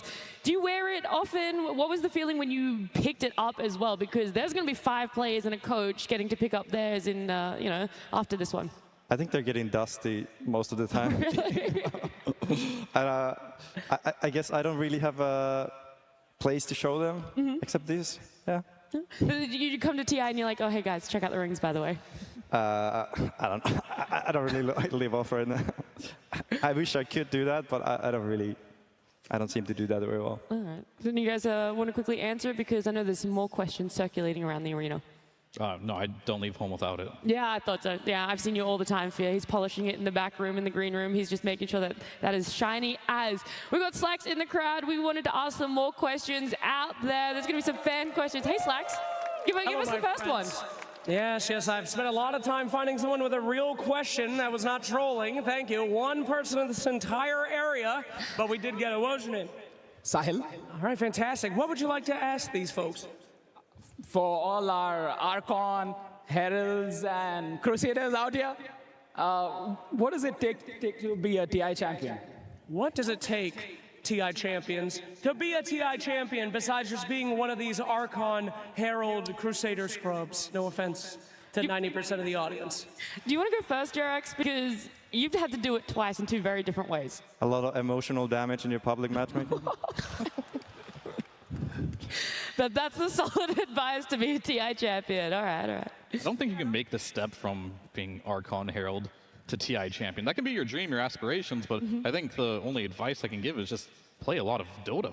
Just keep playing, and eventually you'll play with better players, and then you'll play with pros, and then from there you'll get on teams, and then it's a slow process, but it will happen. Yeah. How you were saying the other day that it's a lot of luck, a lot of things kind of falling into place for you. Yeah, I think it's a lot of luck, honestly, but I think you have to put yourself in the position to get lucky. I think if, as Fear said, if you just keep grinding at it, that's gonna open the opportunities for you. Do you want to add anything else, Danny? Oh yeah, I completely agree to that. You need to love the game and try to not get frustrated in your pub games, which is not a simple. Wish somebody told me that before. Yeah, then maybe not so much emotional damage would have occurred for poor Jerax here. So now he's also out there. Here's another fan with another question. That's right. My friend, introduce yourself. My name is Seth. And you got a question for one of our panelists. Of course, for Fear. So my friends got inspired to play Dota 2 because the North American representation. So how does it feel, Fear, to be the North American representative of Dota 2. Free to play, I mean, you were the main guy for us. How does that feel? I just feel honored to give them the opportunity to like be represented in free to play. Like they could have chose a lot of different people. They chose me. I just love Dota overall, and I'm just very fortunate. I feel blessed that I was just given this opportunity, and I just will run with it for as long as I can because I just love Dota. So I'm just happy to be here. Serena giving you a big round of applause there. That's also made me think about another question is at the end of the grand finals, I'm sure you guys had a lot of elation, a lot of joy, maybe even relief, but when did it really set in? Where were you like, oh, I wish I had spent more time in the moment? Was it a couple months after, or it still really hasn't? Every time you come back to TI, you're taking it back to what has happened in your past, in your history. I think thinking years back, I feel like now it's maybe coming more than before. Personally, after especially the first TI, I think it took me like 2 weeks to even understand what happened. Because I was so much in the moment, and I guess that kind of carried over, that you're just not really thinking what had happened. Oh. Yeah, honestly, I think the same. Like, when you're there, like, there's just lights everywhere, there's fireworks, you're just like... The confetti coming down, you don't know what's and happening. you're like, oh, I guess we lifted this now. But I think as soon as you have some time and you think about, like, these are the memories you'll never forget. Like, you always remember these moments. Oh, that's so sweet. Yeah, it took a very long time for me as well. Like, there's a lot of people cheering for you. You win, there's confetti you talk about. You get back home, and I'm like, all I've been doing is playing Dota for the years and years. So what did I do when I got back home? I just queued it up and just played more Dota. So it just felt like nothing happened. I was just back on it, and later More on, emotional damage. once you start playing less Dota, you're not playing as competitive anymore, then you really look back and how special these moments really are. I had euphoria for like a week, I think, and I was looking in the sky and like, oh my God, so good. That happened a lot of times through that week, and trying to work through the information in my head. We actually won TI. Wow. Yeah, after a week, I get back to normal and just keep going. Such a surreal feeling that sometimes it's like it never really will set in. But we're going to keep asking some more questions. We got Slacks out there. Another fan, another question. Let's hear what it is. Thank you, thank you. Now, I did have a question, by the way. I managed to catch up with a guy who has an ORT sign earlier, and I said, what the hell is that? And he said, quote, I don't know, I just think it's funny. So thanks a lot. All day this guy is about ORT. He's a goddamn madman. Anyway, a real question, what is your name? Dylan. Dylan, what do you have for these legends of Dota 2? Legends of Dota 2, what advice would you give to the teams that have been vanquished from TI? Do you disband? Do you reform? How do you move forward as an org? Yeah, good luck with this one, Howie. Me? Yeah, I mean, I guess it's a tough question even when you do win TI, what you do with the roster after that one. I don't know. I think, honestly, if you attend a TI, you watch the finals, you watch them win, and it doesn't motivate you, then maybe you take a break. But I think for like 99% of Dota players, they watch that, like, this is the fire that burns. This is what keeps you going through the emotional damage and trauma. So, yeah, just keep going. It's tough being a spectator at an event that you were a part of. You wanted to win. You had that drive, motivation, and passion, but you just couldn't get there in the end. Then you're not in your head. Yeah, it's very tough sometimes, but it's good to live in the moment and enjoy, because this is also a great experience to watch it from crowd and have a lot of fun, for sure. Yeah. Do you want to add fear, Jerax? Advice for teams that have gotten knocked out? Yeah, you're pretty normally brutally honest. Sure, I mean, for a lot of the teams that have got knocked out, they're still young. Like, I didn't even win until I was 27, so just keep at it, keep grinding. Like, it's good to feel sad, in my opinion. It's good to feel, that's motivation, right? So as long as you don't give up and you still have the passion, as long as you think you can still win and just don't give up entirely, that's good enough. Did you know you're not the oldest TI winner anymore? I know Snaking is by a few months. By a few months. Were you devastated when you heard the news? I mean, he's taken everything from me. That's all I had left. That was it. That's the only thing that was keeping you going, was being the oldest TI winner. Look, I'm going to move on to another question. I do know Tsunami has one out there, so let's quickly hear what it is. That's right, my friend. Introduce yourself. Yeah, my name is Abhishek, and I've been playing Dota for around 5 years. Yeah. And you have some specific fond memories from Jerax specifically. What were you hoping to ask him? I've been like astonished with the tiny lands in the TI. It's so good. And I just wanted to know, like, what's your reaction when Samuel did the tiny lands to the RTG in the base? Wait, and yeah. Sorry, I couldn't hear the question. Yeah. Tsunami, can you please repeat it? Whenever, obviously you're very famous for some Tiny Airlines plays, Jerax. You're tiny in general. Does it ever warm your heart a little to see that play be pulled off on a high-stakes stage, such as previous TIs, when maybe Sumail did it to RTZ or something? Yeah, sure. Make a trend, you know. I'm going to have to start getting all the clips and then just put hashtag Jerax Tiny Airlines next to it instead. I'm happy to see it anytime. So.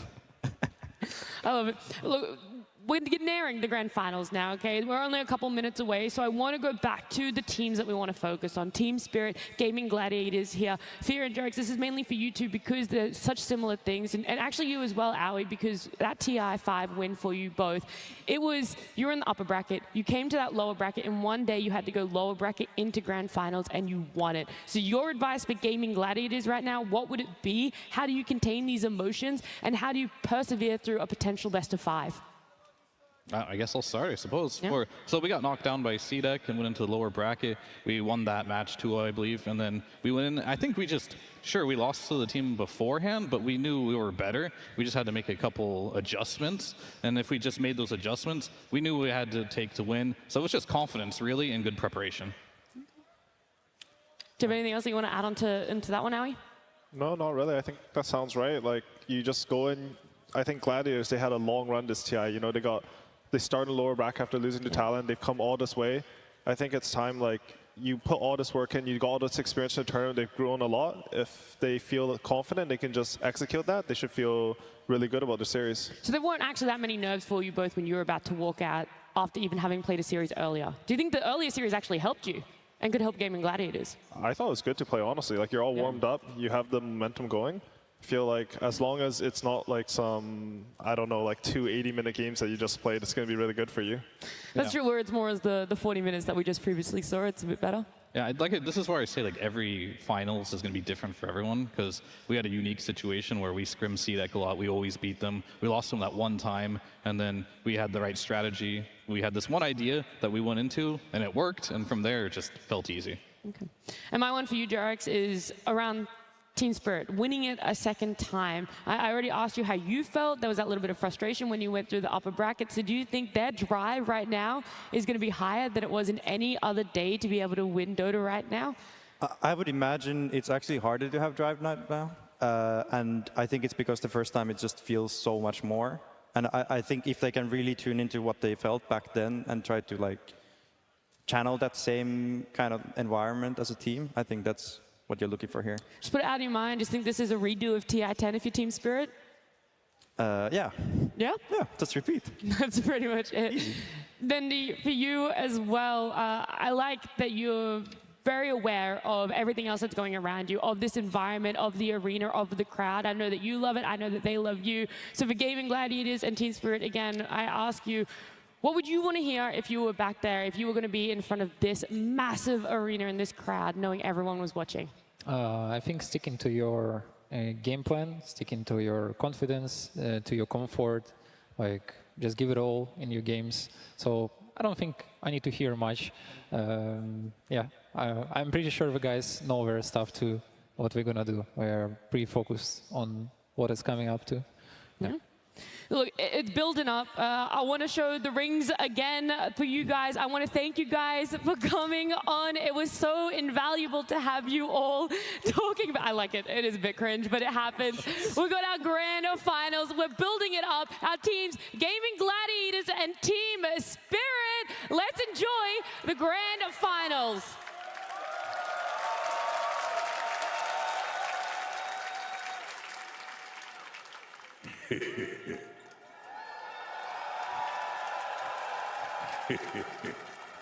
Look at all that fresh meat.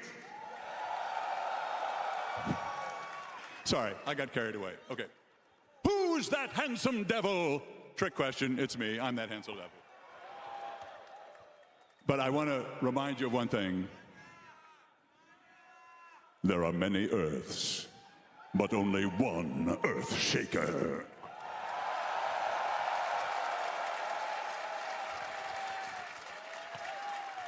Okay, I gotta stop screwing around, get to work. Okay.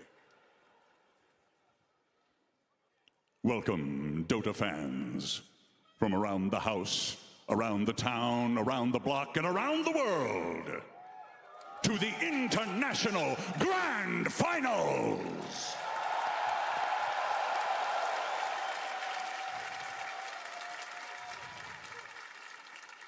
This is the ultimate proving ground, and together we bear witness as the Aegis of Champions hangs in the balance. Please welcome to the stage our worthy contenders, battling all the way through the lower bracket. Gaming Gladiators!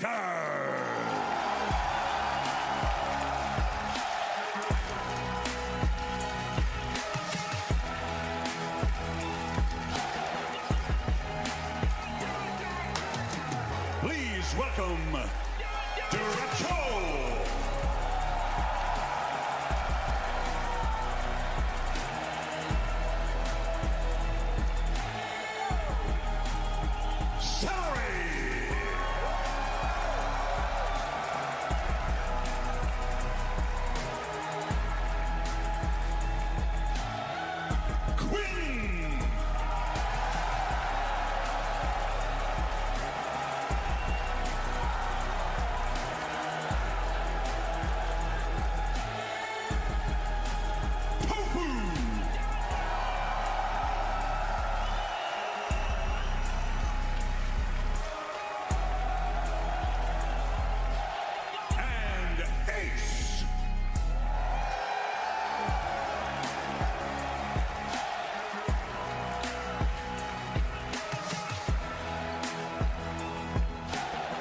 Give it up one more time for Gaming Gladiators!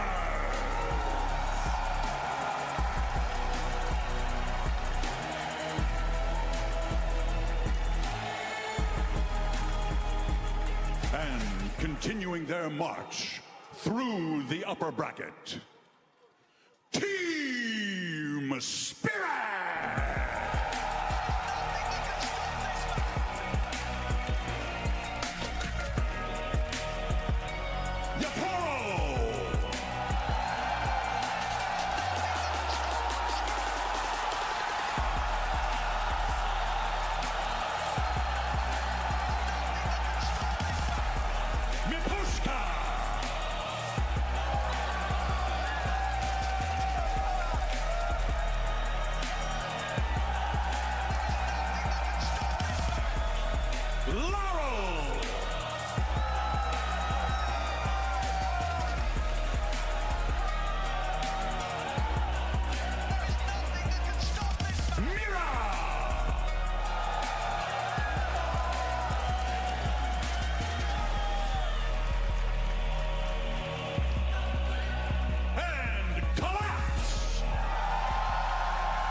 Two teams remain standing.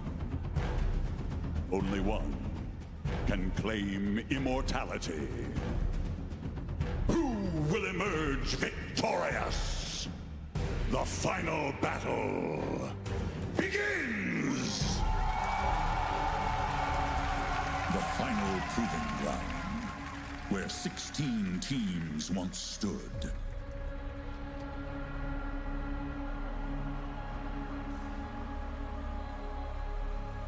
All but two have fallen.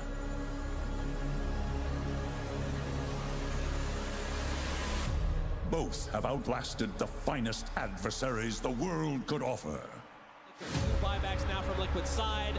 Mega creeps in their favor, and now it's a 5 versus 3. It is! Toronto, Tokyo ends the game, and with that, Bet Boom! Oh, Azure Ray takes them down bit by bit, building by building.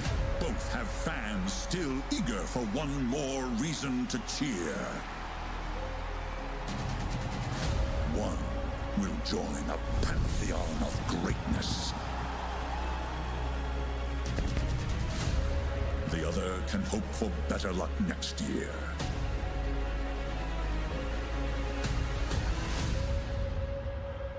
The final showdown for the Aegis is upon us. 2 teams remain standing. Only one can seize immortality. Who will emerge victorious?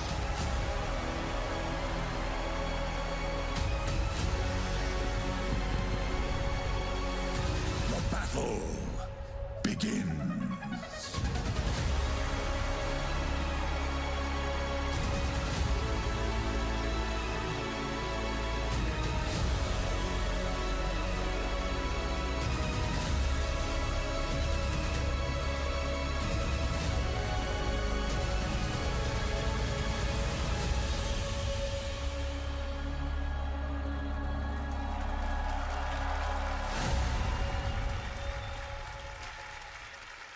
The grand finals of the International 2023 just moments away from happening here in the Climate Pledge Arena, and I am so ready for this best of 5 together with my panel. I'm joined by Lacoste, by T-Golf, by Effie, and I gotta say it, Effie, he did it again. TI10, he did it. We see it right now as well. Yatoro has sacrificed his hair for the Dota gods. Dude, the second I saw him walk out, I got chills. He shaved his head. He sacrificed his hair. That is how he won TI10. He started the trend of going bald for TI, and he came to win today. I would be worried if I were Gaming Gladiators. I mean, others have tried to copy him. Others have tried to go bald to win a TI. They failed. But this morning, when I was leaving the hotel, I saw him, and I just looked. I was like, bald? And he just gave me that cheeky little look, and I was like, oh, this is a guy who wants to win this TI. Oh, and they have done it before. Slight change, of course, with now Lara on the middle lane, but they're looking so good. Their opponents look fantastic as well, though. The whole year, Lacoste, Gaming Gladiators, they've had a fantastic one. Absolutely. This is the team that got the top 12 in the previous year. Something was missing. 2 missing pieces were Quinn and CY, their coach. I think we got to give them huge credit for what they managed to do with the team, because they managed to win 3 majors, all upper bracket runs, and suddenly they're in the lower bracket. And we had an interview yesterday with Celery, who talked about the importance of the series, the seeding match against Talon, how much they learned from it. And ever since that, they're just speeding things up. This is the team that can beat you in 19 minutes. We saw a flawless performance yesterday against Azure Ray. They were playing turbo mode pretty much. Yeah, they really, really were. And we must not forget, a grand finals like these is not a crowning of a tournament, not even of the year. It is a crown of a career, and we have seen most of these faces lift the Aegis already. T, for Lara will be the first time, but they have tried so many times. They have, and for Lara at least, last year he played on Bet Boom, he came last place, and now this time around he's in the grand finals, of course surrounded by 4 TI winners as well. If they are to lift this Aegis, first time for Lara, second attempt, 2-time winners potentially for the other 4 players. It is incredibly storyline, and of course for Poshko, he's attempted this 8 times already. Sure, he's lifted the Aegis once, but Ace as well, he's attempted 8 times, but yet to lift the Aegis. Can he do it himself this time? And Quinn, let's not forget to talk about Quinn. 7 attempts, 5 TI attempts. Everyone thought that Quinn, was just hanging around the NA Dota scene, wasn't going to make it very far, but he joined Gaming Gladiators. Something clicked, and he proved to the world the kind of caliber of player he is. He is world class. He has been destroying everyone in his way, and he's here for the Aegis lift. He is here for it. We'll see which team will come out victorious. Of course, on one side, we have a chance of 4 fresh 2-time champions on the side of Team Spirit. But Gaming Gladiators, they could be having 2 crowning achievements in their finals if they were to lift the Aegis. First one coming all the way, starting off in the lower bracket. Yeah, I think so. TI9 Liquid, they got all the way to the finals but weren't able to win it. But if Gaming Gladiators are to win this TI, it'll be the first time a team starts in the lower bracket and lifts the Aegis. That's 6 lower bracket games that they have to win back time and time again and not drop a single one. And they could do it. That's an incredible. And then also the fact they won 3 majors, like, that's so many things going their way. Whew. Yeah, I think, Lacoste, we've heard a lot about the majors, and they all went through the upper bracket, and people are like, well, I don't know how they fare in the lower bracket. You know, everything's different over there. There's so much more pressure. But this team, they thrive under it. Absolutely. This is the team that powered up the most, I would say, throughout the whole tournament, because this team is not really familiar with the lower bracket, especially when it comes down to the DPC and the tournament. So really glad that they're showing what they're really made of. They're going to their own, like how they started to dominate the year with these like strength heroes, these aura buyers, grouping up as 5, and just complete domination from start to finish. I think coming into this, because they just played 2 games, I think they have advantage. And let's not forget, Gaming Gladiators, because of their dominance this year, they are the team that shaped the meta. They are the team that got the meta nerfed and changed to the way that it is today. So when the initial patch happened, they were the team that was hit the hardest by it, and it took them so long to adjust. Everyone thought that, okay, it's the TI curse. If you're dominant the entire year, there's no way you win. There's no way you get this far. But they said, what meta? We are the meta. And they proved to everybody that they're not just a patch team. Yes. Strong. They're a strong team, and they're here to compete. And they have played the most games out of everybody here going through the lower bracket. So it's not like they're saving strats. Everybody knows what's coming. The question is, how are you going to answer that if you're Team Spirit? I hope they have something very special cooked up for this. And this series, there's a little bit of a change compared to all the series we saw before. It's a best of 5. And normally you've got one team coming in thinking, oh, maybe they don't have a lot of experience with best of 5s and actually taking them in the end. But both of these teams, have shown that the adaptation that is needed in a series like this, they got it. Yeah, and not only do they have the adaptation, but the kind of play styles mirror it as well. Like Spirit, they're a team that have been behind quite a lot to come back into their games. And then for Gaming Gladiators, you mentioned that they played the most games, 24 games. Their average win time is 36 minutes. That's 10 minutes quicker than Team Spirit. So it really feels like this whole series will be, can Spirit survive the onslaught of gaming? Can they find those moments of collapse brilliance to get back into their games and then close it out? Like, this is just 2 so different teams. It's like a beautiful finals. 2 different styles, because Gaming Gladiators, they've been so dominating, and everybody was focused on them starting from the laning stage, one of the best. You know, everybody was also talking about the Bet Boom as a strong laning stage team. But Team Spirit, when it comes down to late game decision making, the way they're making their plays, they're just top notch. I think when it comes down to super late game, Team Spirit is the best team in the world. But they gotta get there first, though. A lot of teams have failed to do so against Gaming Gladiators. I think that one thing that I've noticed over the last few days is that there has been a lot of talk about the offlaners, Effie. I feel like we're seeing them be put in the role to be the star player for their squad.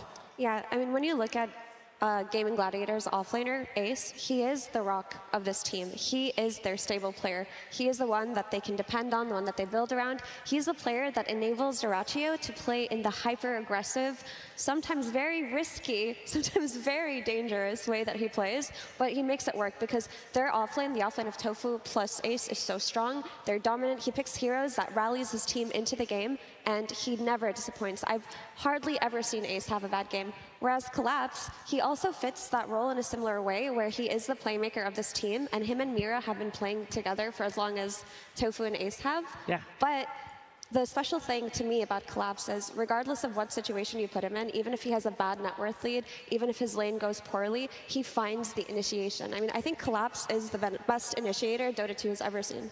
Yeah, Collapse has been showing fantastic work. He brought the Magnus out again. I think it must be, it's at this point, it's a mental story for the Magnus to be played by Collapse. Yeah, I mean, we're probably going to see Collapse at least once in this finals. I want to see at least one Axe in this finals. Mars. Is it unpicked still? Yeah, it's pretty... It's unpicked, but it has been banned a couple times. If we get to see that as well. But like, there's so many specialties, and I think that Effie mentioned is beautiful. It's like Collapse is the initiator. He's the one that always needs to start the fight. But Ace, he plays quite different different in his offlane style, where he wants people to group around him. So he's not starting the fight through literally initiating. It's just more like, I'm going to be in the position where I'll force the fight. And that kind of differences could be something that they try to exploit between the two offlaners in this series. Yeah, and in this series, we're going to see Gaming Gladiators go up against Team Spirit, and that means that throughout this entire series, we wanna learn more and more about all 10 players and their coaches on stage, and we're going to start right now by learning a little bit more about Team Spirit.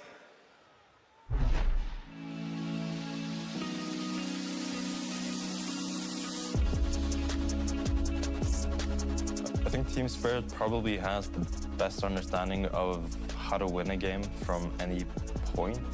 They prove again and again that they can be behind for 20 minutes, 30 minutes, and then they can just like really sit and wait and be patient, and all of a sudden they hit their timing or they see an angle to kind of turn the game around, and they do it. What I admire the most about Team Spirit is their team fight execution. Like, when it comes to little skirmishes, late game fights, playing around ops and vision, they really excel at that. And for some reason, when there are high stakes, they really know how to perform. Now, Kiritic shows up, finds Mira immediately onto him. Yadro dies, but the Cataclysm up the damage. It's almost enough, and it is! And I think against them, you can't really afford to be sloppy, because anytime you make a mistake against them, I think they punish you severely. And I also think individually they're amazing. I think Yatoro's, he's up there with the best of them. He's so consistent and yeah, always delivers. And I think their supporting cast, the four rest of them, combine really well to make space for him and enable him. And yeah, they're just a very well gelled kind of team.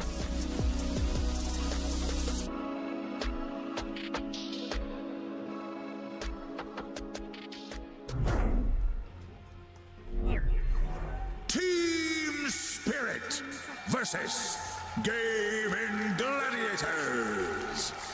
Grand Finals, Game 1.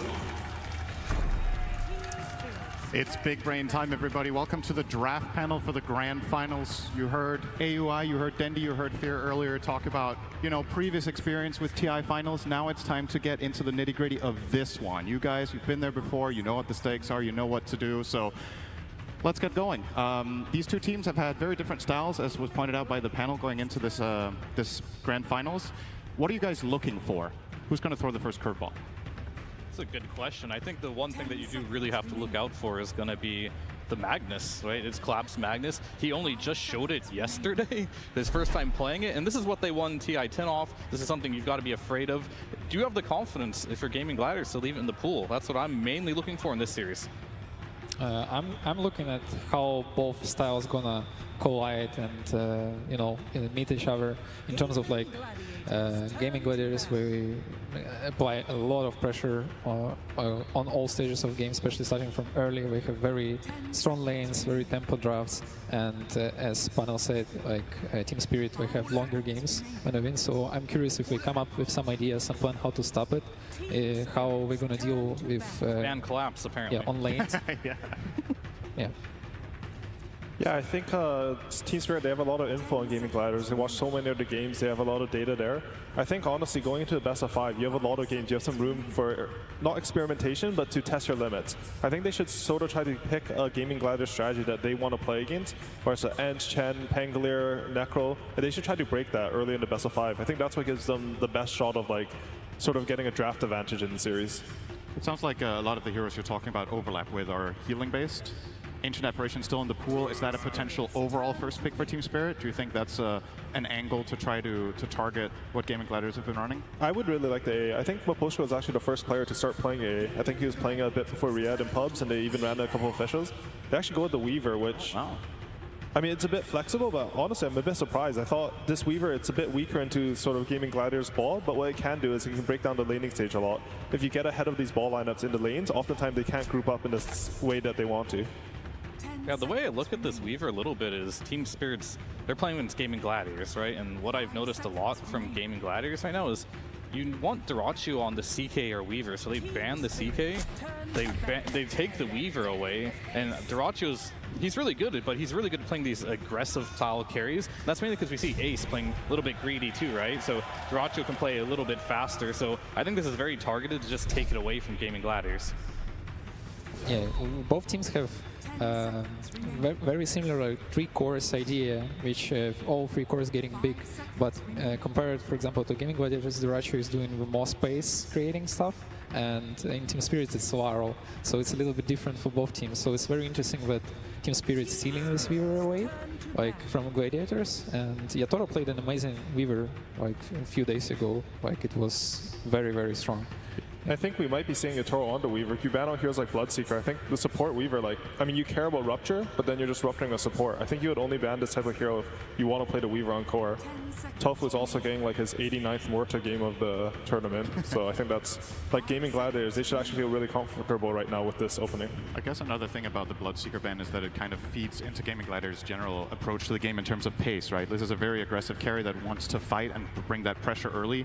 It doesn't mind diving towers, which I would say Gaming Gladiators have done more than any team this tournament. So it's very clear here that the teams are targeting different players. You pointed out you're banning carries when you're Spirit here and you're stealing one away, whereas as Denny was talking about, Laurel is playing more of the aggressive style for Team Spirit. Do you think Gaming Gladiators would be wise to try to match that idea, so to speak, by targeting Laurel as much as Spirit are targeting Dyrachyo here? I think the best idea would be to pick an extremely strong laner for Queen, which usually Gaming Gladiators do in every game, and it's working perfectly because Queen is one of the best laners out there for sure, without doubt. So I think this is a part of the plan, which should be to lock down a little bit on Laurel so he doesn't have a good game. Yeah. I think if they go with that plan, they can probably look for the Enchantress here. I'm honestly surprised that they're giving it to Gladiators on the second phase. I think both Ench and Chen are two heroes that, if you have the winning mid, you can snowball the matchup really hard. Yeah, it's one of the best heroes to rotate for 5 minutes siege and create insane amount of pressure. And we saw how Gaming Gladiators took taking towers from their enemies. Like if you look almost every game, like minute 10, 12, there is no tier 1 towers on all 3 lanes. So it's crazy. Yeah, I think just going to the series in general, Gaming Gladiators, they like Tofu playing this Morta because it gives Ace a good game. They can get the Enchantress you mentioned, that way they can snowball the game. And it's very clear how Gaming wants to play. They're going to want to play fast. If you be greedy, they want to punish it right away. And Team Spirit, they seem a bit more flexible in what they want to do in their draft, and they kind of want to just take strategies away, and they're versatile enough to do it. This is quite the curveball, right? Picking yeah. Pango in this slot is very early on in the draft. As much as I'm sure all the meme enjoyers out there are happy to see Quinn play the Pango for the nth time this tournament. You're effectively offering Team Spirit the possibility of truly counterpicking mid here. We've seen Laurel and a hero such as Dazzle destroy mid melee heroes. Is that a good matchup against Pango, or is he one of the heroes that can kind of float that lane?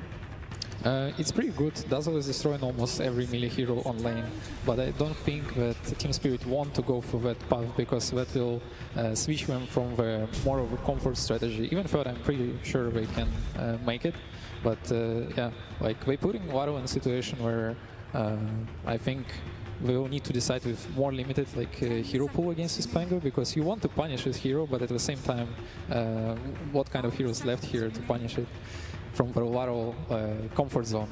Yeah, it's definitely a little bit different because, like, if I'm Weaver in this situation, I don't find Pango to be an issue for me, right? Like, you can get away Weaver should be good versus Pango for sure. Yeah, and then now you get the tree to lock down the Pango in these earlier fights, and also you get a counter pick in the laning stage, so it's already not a good Pango game by any means, but they're just showing that Quinn is just super confident on this hero, and that's about it for me on this pick.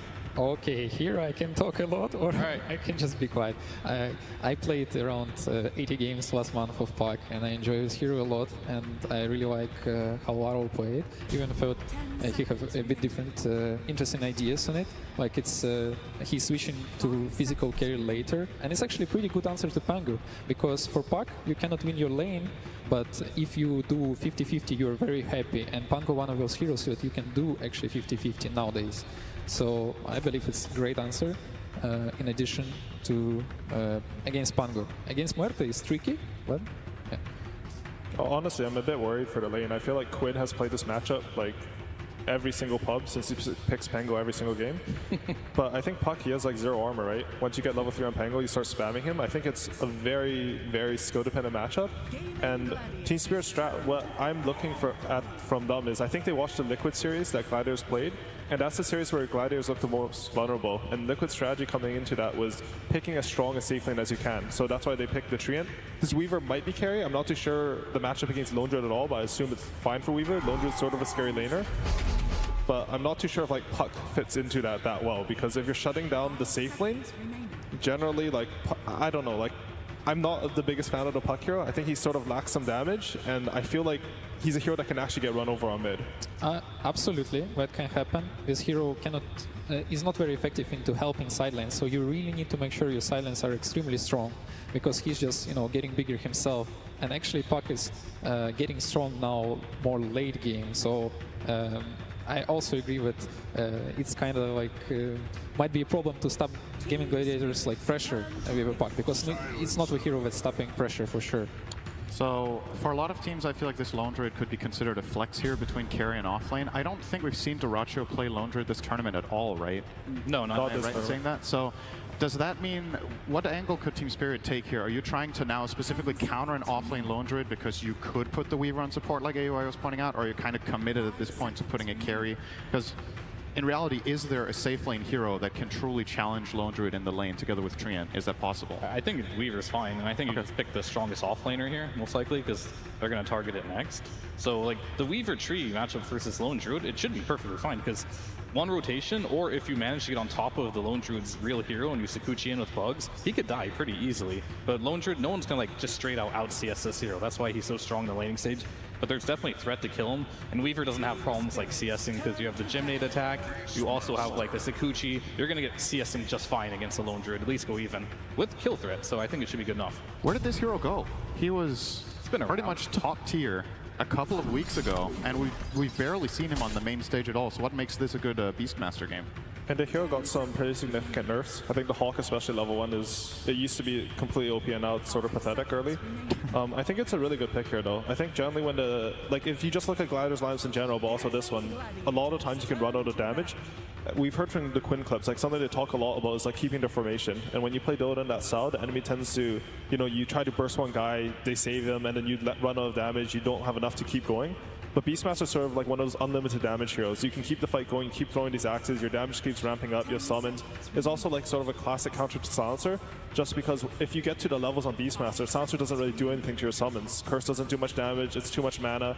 And once you kick out a sort of weak laner like Silencer and Beastmaster, it's one of the offlaners that really snowball really hard, take over the map. I think Willow, would Phoenix be a good ban here too? I know Silencer's good versus Phoenix, but I know Lone Druid hates playing versus that hero.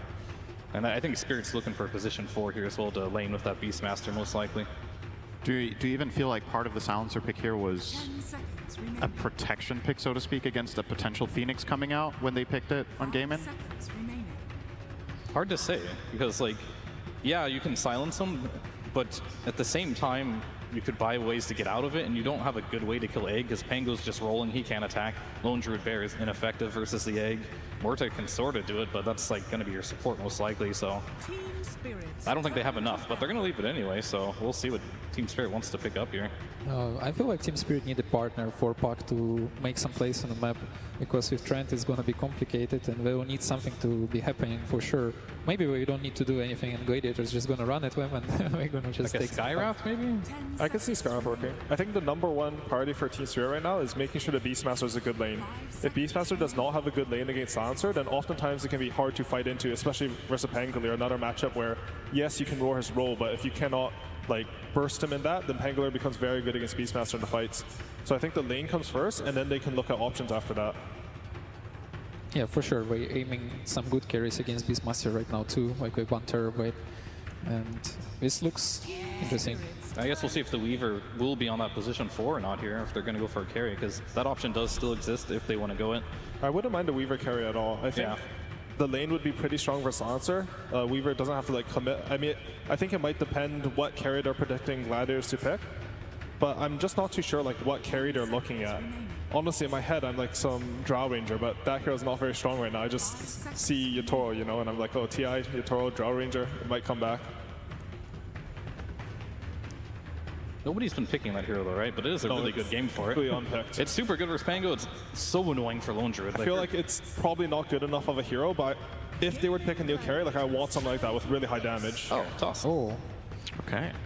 Is this... I think they're just punishing the silencer, right? In the laning So, stage? on Team Spirit, I think they've been playing Nebushka on the Tusk more so than Mira, if I'm not mistaken. Is there a world that this is a 4 Treant, or do you think you just have to put the Tusk 4 here with Beastmaster? And how good is that lane against what you're supposedly facing here, especially considering it's a blind carry so far? I mean, I wouldn't mind a Triano 4. I think, like, honestly, committing really hard into the Beastmaster's lane, making sure he secures it and he can take over the game is a good idea. But I think that's like, ooh, Gyrocopter. That's an old Weaver. Really, really good versus Beastmaster, too. Yeah. His summons just die, the Hawk is free gold in the XP. Double melee versus double range. That's scary. Don't you guys just love when you go into the finals and there's like multiple heroes that you haven't seen for a week that come out in the very first game? Amazing stuff. So yeah, Beast and Gyro. Dare I say it's their first appearances on the main stage? I think so. Probably haven't seen Gyro on the main stage since TI5. He's back. Awesome. What do you guys make of this overall? Like, do you feel like there's any sort of advantage that you can infer from specific lanes, or what you've seen from the team so far in the tournament that makes you lean one way or the other? I think this game's going to be completely decided in Spirit safe lane. Like, I think they picked this Weaver and Treant just to be strong, and Lone Druid is honestly sort of the same. Like, this hero really wants to win his lane. Depending on which way that lane goes, I think he'll determine the tempo for the post lane phase. I also feel the same about Gaming Gladiator's safe lane as well. If it doesn't go well and Gyro doesn't have a good laning stage and Collapse can manage to get kills with Mira, that could change Spirit's momentum a lot with this Beast. Yeah, very, very depending on lanes right now. How the lanes go will decide a lot in this game. So how's the mid lane matchup going to go, Dendy? To me, it's maybe a little bit favorable for Pango, but it's still a pretty good game for Puck. But it's pretty risky in my eyes to pick Puck so early. Like, usually you want to see more heroes. There's still 2 silences, so you want to buy a defensive item, which slows down other like aggressive items that you might go for. So yeah, a bit scary for Puck. Yeah, honestly, I'm really worried for Lara this game. I feel like the ganks from Tofu can come in. Lone Druid's a hero, he can just pull away with his bear. You can sort of leave him alone. And hopefully, like, that's why I feel like if they don't win the Yotaro Matoshka lane, it's going to like bleed really hard into mid. They can't keep the Morta there. What do you guys make of the Tusk here that Spirit ended up going for into Silencer, who's notoriously a really good anti-save hero, and a big part of the Tusk is saving allies with Snowball? Do you think that's maybe a little bit on the risky side, or? I think he wants to kill the Silencer. Yeah, I think this is the hero that can just like get on him and kill him right away. It's going to be more of an aggressive Tusk team instead of a defensive one. Yeah, for sure. We're going to double jump with Puck. That's where we're going to be their target #1. All right. Thank you guys very much for your insights. We are ready to get into the game, but before that, we're going to a coach's interview with Silent from Team Spirit. Thank you very much. Yes, I am joined by Silent of Team Spirit as we get ready for this grand final, a best-of-5 grand final. Not many teams get the privilege of playing best-of-5s, but you've been to many of them. So to you, is there any difference between best-of-3 Dota versus best-of-5 Dota? For me, you have more chances to do a mistake. Best-of-3, you can really don't figure out how to play against your enemy and what might cost you serious. But here, lucky it's best of 5 because gladiators have some. We play way too fast, and I think we need to adapt somehow for that. That's the point. All right. Well, we got to get that data with a game #1. So Seattle, are you ready to start grand finals? That's what I like to hear. Let's get into it with game #1. That's right, it's time to make our grand finals head underway. On one side, we have a team that is absolutely the best team of the year, but on the other side, the strongest team of the tournament. On one side, we have 3-time major winners, and on the other side, TI winners, but only one can claim the Aegis. I've seen a lot of TIs, Cap. We are going back 12 editions of this right now. We have seen lower bracket runs, we've seen upper bracket runs, we have seen First Bloods, we have seen Roshans, but one thing is absolutely clear to me right now at TI12, in the heart of Dota in Seattle, these two teams are undoubtedly the best 2 teams in the world right now, and both of them are absolutely terrifying. And that's exactly why Gaming Gladiators stacked the Boundary Runes, but they failed to be able to claim the first blood. They wanted to be able to get that early momentum over a team that is so scary. I mean, Team Spirit have demolished every team that has stood in their way. Gaming Gladiators, though, have had to make the long run through the lower bracket, and there's something special about that lower bracket momentum. You cannot underestimate how much this team has gone through, especially going to their 4th Valve event grand final of the year. No team has made a complete sweep, and usually the team that is favored in that sense can't even make that type of run, so this team cannot be underestimated. At the same time, all of us here watching, when you see Yatoro come out of that player walkway with a shaved head, the amount of fear that instills into you, the amount this man is willing to sacrifice to claim a second Aegis and join that limited pantheon of 2-time TI winners, you can't not help but be a little afraid of what he's willing to do here. In a best of 5, both these teams are capable of anything. The greatest question, however, if you've watched this lower bracket run from Gaming, is can Team Spirit put a stop to the speed and the tempo in which they are playing these games? Because right now, nobody across all of those series has been able to do it. A lot of these games have not gone past the 25-minute mark. So you need to slow it down, you need to play your game, or at least take it back to them. And if there is one team in the world that can accomplish that, it is Team Spirit, who have shown that they are no slouches when it comes to the first 10 minutes, particularly the laning phase. Yes, this laning phase is going to be the ultimate test for this best of 5. It's going to be a long journey to get through this finals, and who walks away winning this laning phase could just end up winning the entire thing, as Maposhka will end up going down. Tofu finally claims first blood for Gaming Gladiator. And this is a familiar story. Acceleration for Ace on the off-lane lone. Drew, this is a hero that has demolished the lower bracket along with all the buildings in those series. A scary hero to give a lead off to here, especially when once more Gaming have a lot of tempo that can just go with Ace, go through these objectives, play with that Bear's timings. But I like what Spirit have brought out here in game 1, right? These are a lot of heroes that are not afraid to skirmish early and take it straight back to you. Death against Tofu will end up helping to get the kill onto Tofu, but will end up falling into the end. And Ace is gladly going to be able to dive a bit more onto Maposhka. They are definitely winning this lane. They're walking away with it a bit. And that's going to be fast over corrosion for the Bear. That's going to give him a lot of chase down potential in this lane. He's still going to find it. Maposhka, oh! He has that extra little bit of heal. They will end up dying the Bear. That's going to be 300 gold over to Yatoro, but Ace can keep up that pressure with a fresh resub. Big turnaround for Yatoro, honestly. This lane was looking a little grim if you get Ace to that fast over corrosion, which has just taken over a lot of these lanes. All of a sudden, you get a Bear kill back. A lot of golden XP for Yatoro. He can start to regain momentum in this lane. This is a very strong lane for Team Spirit. Tree Weaver, there's not much that beats this, so this just shows how strong this off lane is for Gaming as well. They're it would be such a massive win if they could actually bring down Ace, but Yatoro's going to have to try and go for Tofu instead, who gave up his own life to be able to kill the bug on Ace to protect his core. He does die, but if Yatoro gets caught by an entangle here, it's going to be a heavy punish, but not afraid, turns around, battles back against that Bear, knowing Ace still has some time before he has another resummon available. Still a lot of gold going to Yatoro here as he takes a net worth lead. Good sign for Team Spirit is, I mean, Weaver has to be one of the fastest carries in this meta. I think CK is the other one that I had point to. Of course, Bristleback, he's a pseudo carry getting banned out. This is a hero that Team Spirit first picked for a reason. If they get him to a good position, he can go and defend all these towers. You can take every single fight with this carry hero, try and match Duracchio's pace, where I almost feel like it doesn't matter what hero Duracchio's playing. This guy is gonna run at you. He's gonna join all the skirmishes with Quinn. You have to be ready for the 5-man collapse at a certain point. Either get some trades, be ready to defend them at the towers. This Beastmaster can trade on the map. That's another objective that Team Spirit can look for as this game progresses. I feel like out of all the players on Gaming Gladiators, it's definitely Duracchio. That's a resummon. Yeah, it is.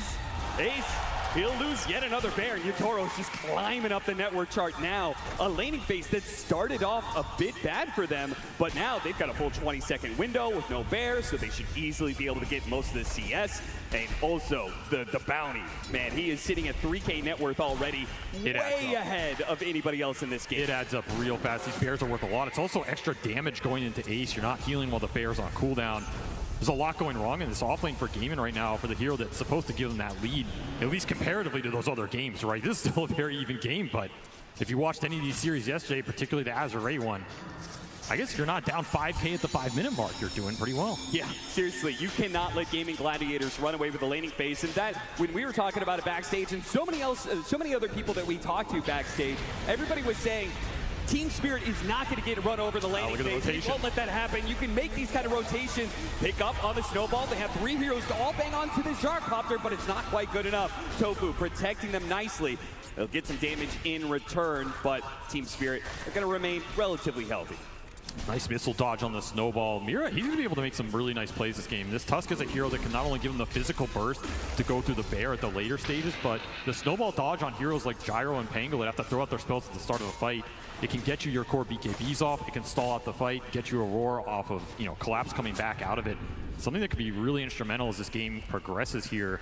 And once more, Spirit making the first moves here. Pochka has been really active in this laning phase, trying to skew it as much as possible to Team Spirit's advantage.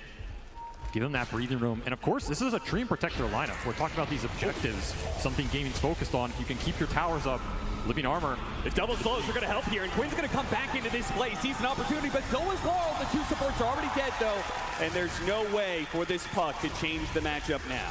+2 int on the board for Celery. Glaive's already getting some extra work done. We'll leave solo lanes on these sides, so Yatoro going to try and make the most of it. He gets rooted. Oof. Oh, he wanted another bear kill on this lane, man. He has been taking it to ace. Level advantage already going Yatoro's way. It'll look like it'll just be the Dragon Lance. So defensive-oriented build here from the Yatoro. Get the high HP up. Don't get bursted in this game. Man, he is just chunking ace down. This is a roam opportunity up here, right?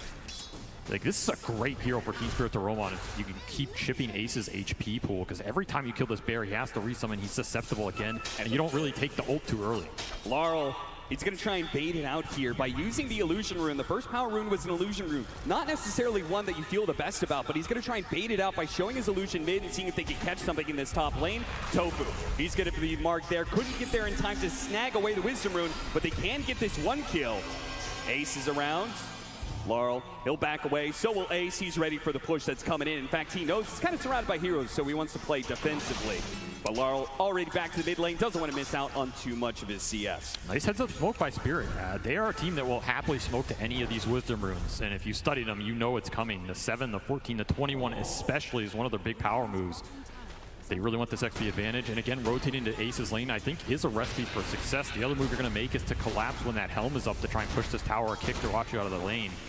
But I feel like every time you make one of these aggressive moves on Gaimin in the early game, you're pretty happy with it, right? Because it means they're not going to ace, they're not pushing your tower, and then things like this can start to happen where another kill for Yatoro. He is absolutely out of control. Oh, and their carry's going to be in trouble as well. Both cores in big trouble here on the side of Gaimin Gladiators, and no TP rotations coming in. So they're just going to run down Duraccio. Do they dive the tower, though? It's a bit scary, and they've run out of resources. So Duraccio lives, but only on the sliver of HP, and it's not doing him much good either, because he's going to have to make a run back to the fountain, very likely. You can see the side lane pressure here. This is another thing that's causing Gaimin some issues right now because they want to rotate towards mid, play around Quinn. So every time you bring supports off the side lanes, it's up to Spirit to recreate the pressure there and not let Quinn get away with these skirmishes with the power runes. However, Gaming rotating supports mid will secure that power rune for Quinn. Now it's a question of what he can do with it here. I mean, can you rotate into Yatoro's lane? Is this Weaver killable in the very early game? Calling plus some roots, it's doable. And in fact, they're just going to bring everybody up here. Try and go on Ace again. This is when the Lone Druid is susceptible. Perfect opportunity with the bear now being put on cooldown. They have done serious damage to Ace, killing him so many times, and even maybe catching Tofu here. Celery's going to try and slow him down, but that's 2 supports without a real stun. They're just going to back away, though. Bottom lane, that was the rotation coming out from Quinn. Mira left a bit alone here as the Beastmaster went for the Lotus instead. Good separation there with Shard, and Quinn doesn't feel like diving too deep.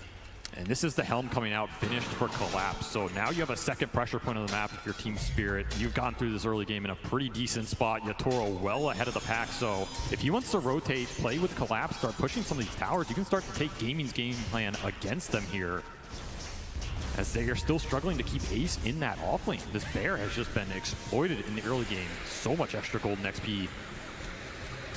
Try and make the rotation. Gets back to the safety of the trees. Gaming Gladiators are here in force, but fortunately the Pango versus the Beastmaster doesn't necessarily leave you the most options. can't really put to use that Rolling Thunder super well. He's going to try for it anyway, perhaps. Going to force out the Primal Roar. Collapse now going to try and back away with that extra bit of movement speed.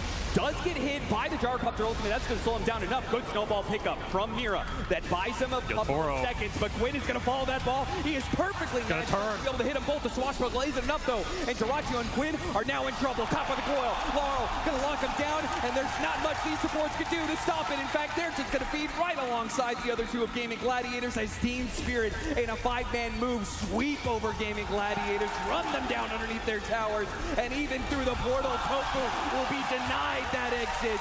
Instead, he'll head back to the fountain after a triple kill for Yatoro. And Yatoro straight back to the top lane, doesn't miss a beat. The downside of all that off lane going wrong for Gaming is Ace didn't even have a bear during all that, so you cannot bring the numbers to that fight. Just an overextension on Collapse that Yatoro was happy to join and get the big swarm turnaround kill. Of course, Laurel with a beautiful coil, just lock him in place. Let the Weaver do the damage here. This is very deep. Yeah, this is almost, it feels like a forced play. Yeah, forced play, if anything, right? And you know the snowball save is going to come out here. This is what I'm saying. You disjoint the missile, you disjoint some of the gyro damage. That turnaround is deadly. Triumph's going to give you sustain to just push through a lot of this poke damage. You're also missing the support ults. Like, Warta and Silencer are not too strong when they don't. Oh, got the first silence on him. If they can keep him in place, the dead shot moves him back in. They have to use the global, but it will get the job done. A huge kill streak going the way of Ace. His net worth just shot right back up as he got 587 gold for just himself off that kill. I mean, we're 11 minutes in the game, and Yatoro already had a 6x streak. So Ace absolutely happy to pick that up. That's the power of the global versus the Weaver before he has any sort of dispel item, which looks like it's going to become very late in this game as Yatoro's opted for a Deso buildup. Another reason that kill was pretty valuable, right? You slow down the Deso, limit the charges you can get in these early exchanges. The slower it is, the worse it's going to be because his pace is very strong right now. And of course, Dyrachyo, we have not seen Gyro too much this tournament, but the big upside for this hero is the stacking, right? It's not something we've seen Gaming go back to a lot as the game's been very fast. But this triangle is getting stacked and is waiting for Gyro to come and collect. The other Ancients are also doubled up right now. So this is a lot of golden XP sitting in the bank for Gaming if they can move Dyrachyo over there, start to clear through with the max flat cannon. Something that Team Spirit might think about contesting depending on how fast they can push these towers down. Yeah, absolutely. I think that in this game, it's funny, but I feel like the game plan is kind of swamped where Team Spirit want to be able to run over Gaming Gladiators, take these outer towers so they can disrupt that ancient farming, and they're going to go straight to it. No hesitancy whatsoever. Immediate coil put onto Quinn, but they don't really have the strength to be able to bring him down just yet. Protected by all of Gaming Gladiators, who, again, they saw Team Spirit in the bottom lane show up as 5. They will do the same here in the mid lane. Quinn looks to find his mark, looks to see if he can drive right on through and straight to Maposhka. He'll find him here in the corner and clear out most of the trees, but Laurel is actually going to bounce back in here. They're going to retake the fight. But Pochka's going to stand and fight as best he can, but they pick off Ace immediately. Laurel trying to make his way out, and oh, the silence. Maybe he gets clipped again. He's dead. Couldn't jump to his orb in time. Yeah, they get Ace, but it does cost them quite a bit as Laurel was a big piece of the momentum for Team Spirit here. Tofu coming up big. Calling is just going to be their biggest way to deal with puck in these team fights. If you can land it, it's probably a dead puck. You dead shot him back into it. It's an extended duration here. Once more, that fight got dragged out. Really nice disengage from Spirit. Draw them back up the ramp. Waste this Rolling Thunder. Chasing Maposhka on the cliff. Yatoro gets another pretty good angle. You can see the aggressiveness they're trying to play with this Beastmaster right now. They're taking the push to Gaming, not playing defensive at all. And once more, the aggression continues. No Rolling Thunder for Quinn right here. Global sounds to try and protect him. Another swashbuckle up in a second. He's actually going to turn and fight as best as possible, but the puck is going to be the end of Quinn. I thought he was going to swashbuckle down and away from the trees. Maybe that was an error. This is looking all Spirit in this first 50 minutes here. They're getting a lot for their Beast, the start for Yatoro, and now it's just going to have to come back down to the flat cannon, clearing through the Ancients to put Dyrachyo in a spot where he can start to take these fights. This is a position we've not seen Gaming in a while, right? In this tournament especially. They are usually the ones with a very strong lead going into this 15-20 minute mid-game period. All of a sudden they're on the back foot. Double damage definitely going to help accelerate Dyrachyo here. But we talked about the resiliency of this team, right? There's a reason they're here in this grand finals. There's a reason they've been in a lot of them too. This is not a team that can only play from ahead. They're gonna have to show some resiliency here and playing a little bit from behind, particularly with, I mean, maybe Ace's times, but honestly, he's found a lot given his start. I'm surprised at how rich he is. Yeah, he's got 3 deaths. I think his bear has died like 5 different times in this game, but Still second in the network chart. Still though, Spirit clearly holding the tempo control of this game. They're up by 3K. They've got to be feeling pretty good about it. Even if they couldn't stop the gyrocopter from clearing out stacks, they don't have to do it the first time around. Just taking these outer towers and trying to scrunch in the map a little bit. Yeah, take advantage of the fact that Duracio's not ready. And it is dead even. And that would have been my prediction before this series as well. Goes to show. I mean, respecting the ace timing as well, too. Yes. Like this Radiance on the Bear, we have seen them do an incredible amount of work with it, and it's coming soon. I think Team Spirit really want to finish off this mid tower before those timings reach the Aghanim Scepter on Duracio, the Radiance on Ace here. And these are acceleration items. That's the thing. If you give Game time to get to their big farm items in the Radiance and the Aghanim Scepter on Duracio, those items let you fight, but they also let you just clear the map. So holding these tower-ups, if you can limit the space they can use these farming items on in terms of the sides of the map, that's going to feel really nice with this Treant Protector lineup. Now, Poshka did not go for living armor points early, hasn't even needed them at this point, and all 3 tier 1s are up. Another aggressive foil play. Tofu with the calling, trying to protect Mira just outside of that silence, uses a snowball, trying to get some distance. Nice dead shot, though. Actually hit Laurel in the background. Yeah, but the exchange on the other side of the map, Ace going down to Yatoro again with this Desolator. Instant reveal, gets 2 charges on it, plus a bear kill as he was just pushing towards that Radiance.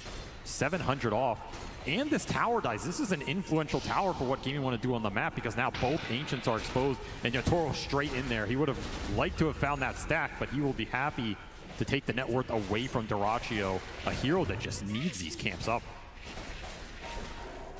Now you're going to have to need a bit of a backup plan if you're Gaming Gladiators. You no longer have that good control over the double Ancient stacks like you're talking about. And look at this fast shard for Yatoro too. Yeah. This is where Weaver's just absolutely terrifying. You're getting the extra Geminate hit off the Sakuchi, going through everybody with an early Desolator. These heroes just don't have the armor to deal with this right now. Now, if you don't burst him.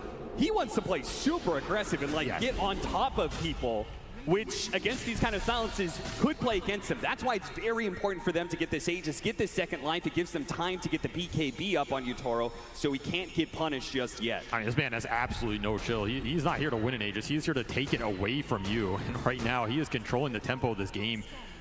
It's going to force Gaiman into a smoke that yields nothing, right? They are nowhere here in time, and still missing those big core items to take the fight anyway. You're still 300 gold off this Radiance for Ace. That's your big 5v5 timing. Just an awkward point. Yatoro playing this game way too fast right now, and the Beastmaster from Collapse speeding everything up. Helm of the Overlord is already done, by the way, so this map pressure is going to escalate.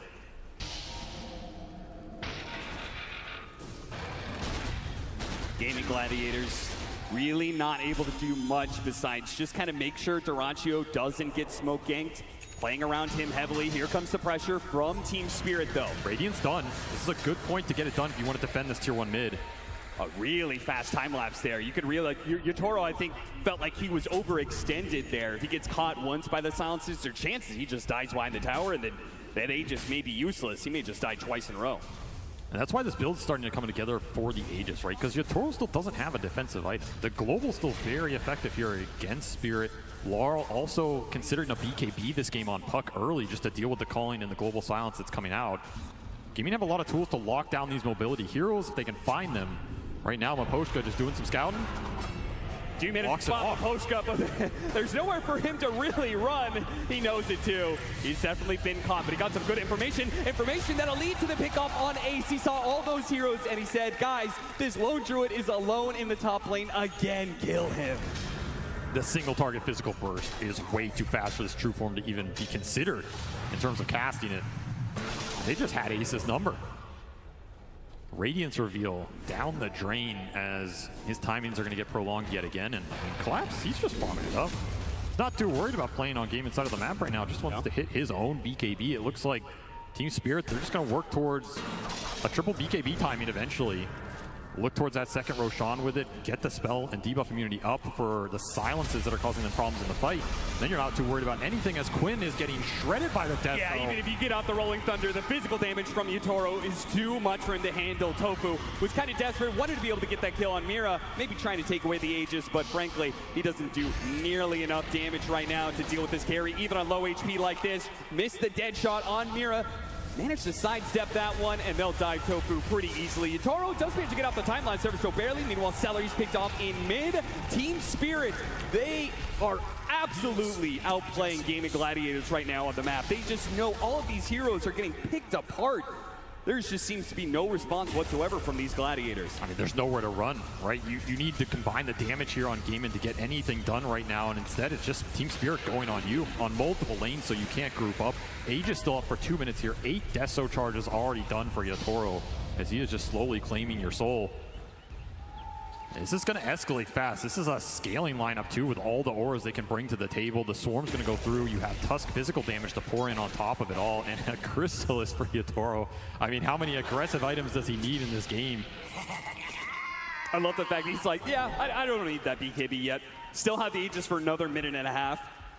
And considering the pace of game right now, it does kind of feel like he's going to get that BKB once the Aegis expires, because this is going to be another team fight and perhaps another objective taken. 21-minute Wisdom Rune coming up. Tormentor, an object as well. Silence already going out. They're trying to lock down this Weaver, trying to stop him from killing anybody. It gets off the time lapse though. Forces a little bit of a resources out of Gaming Gladiators. They're just throwing some damage around. Laurel poking at that back line. You got to be careful of giving Duracho these good flak targets up front, as they're going to trade a bunch of the Bears HP. They're still looking for Poshko over here. They don't have the detection to catch him out. Something is going wrong with the detection on this tree, and for sure, he's just getting way too much information, way too deep right now. Team Spirit will play it safe, play it slow. Aegis out in 50 seconds, so you have to think about the timer here.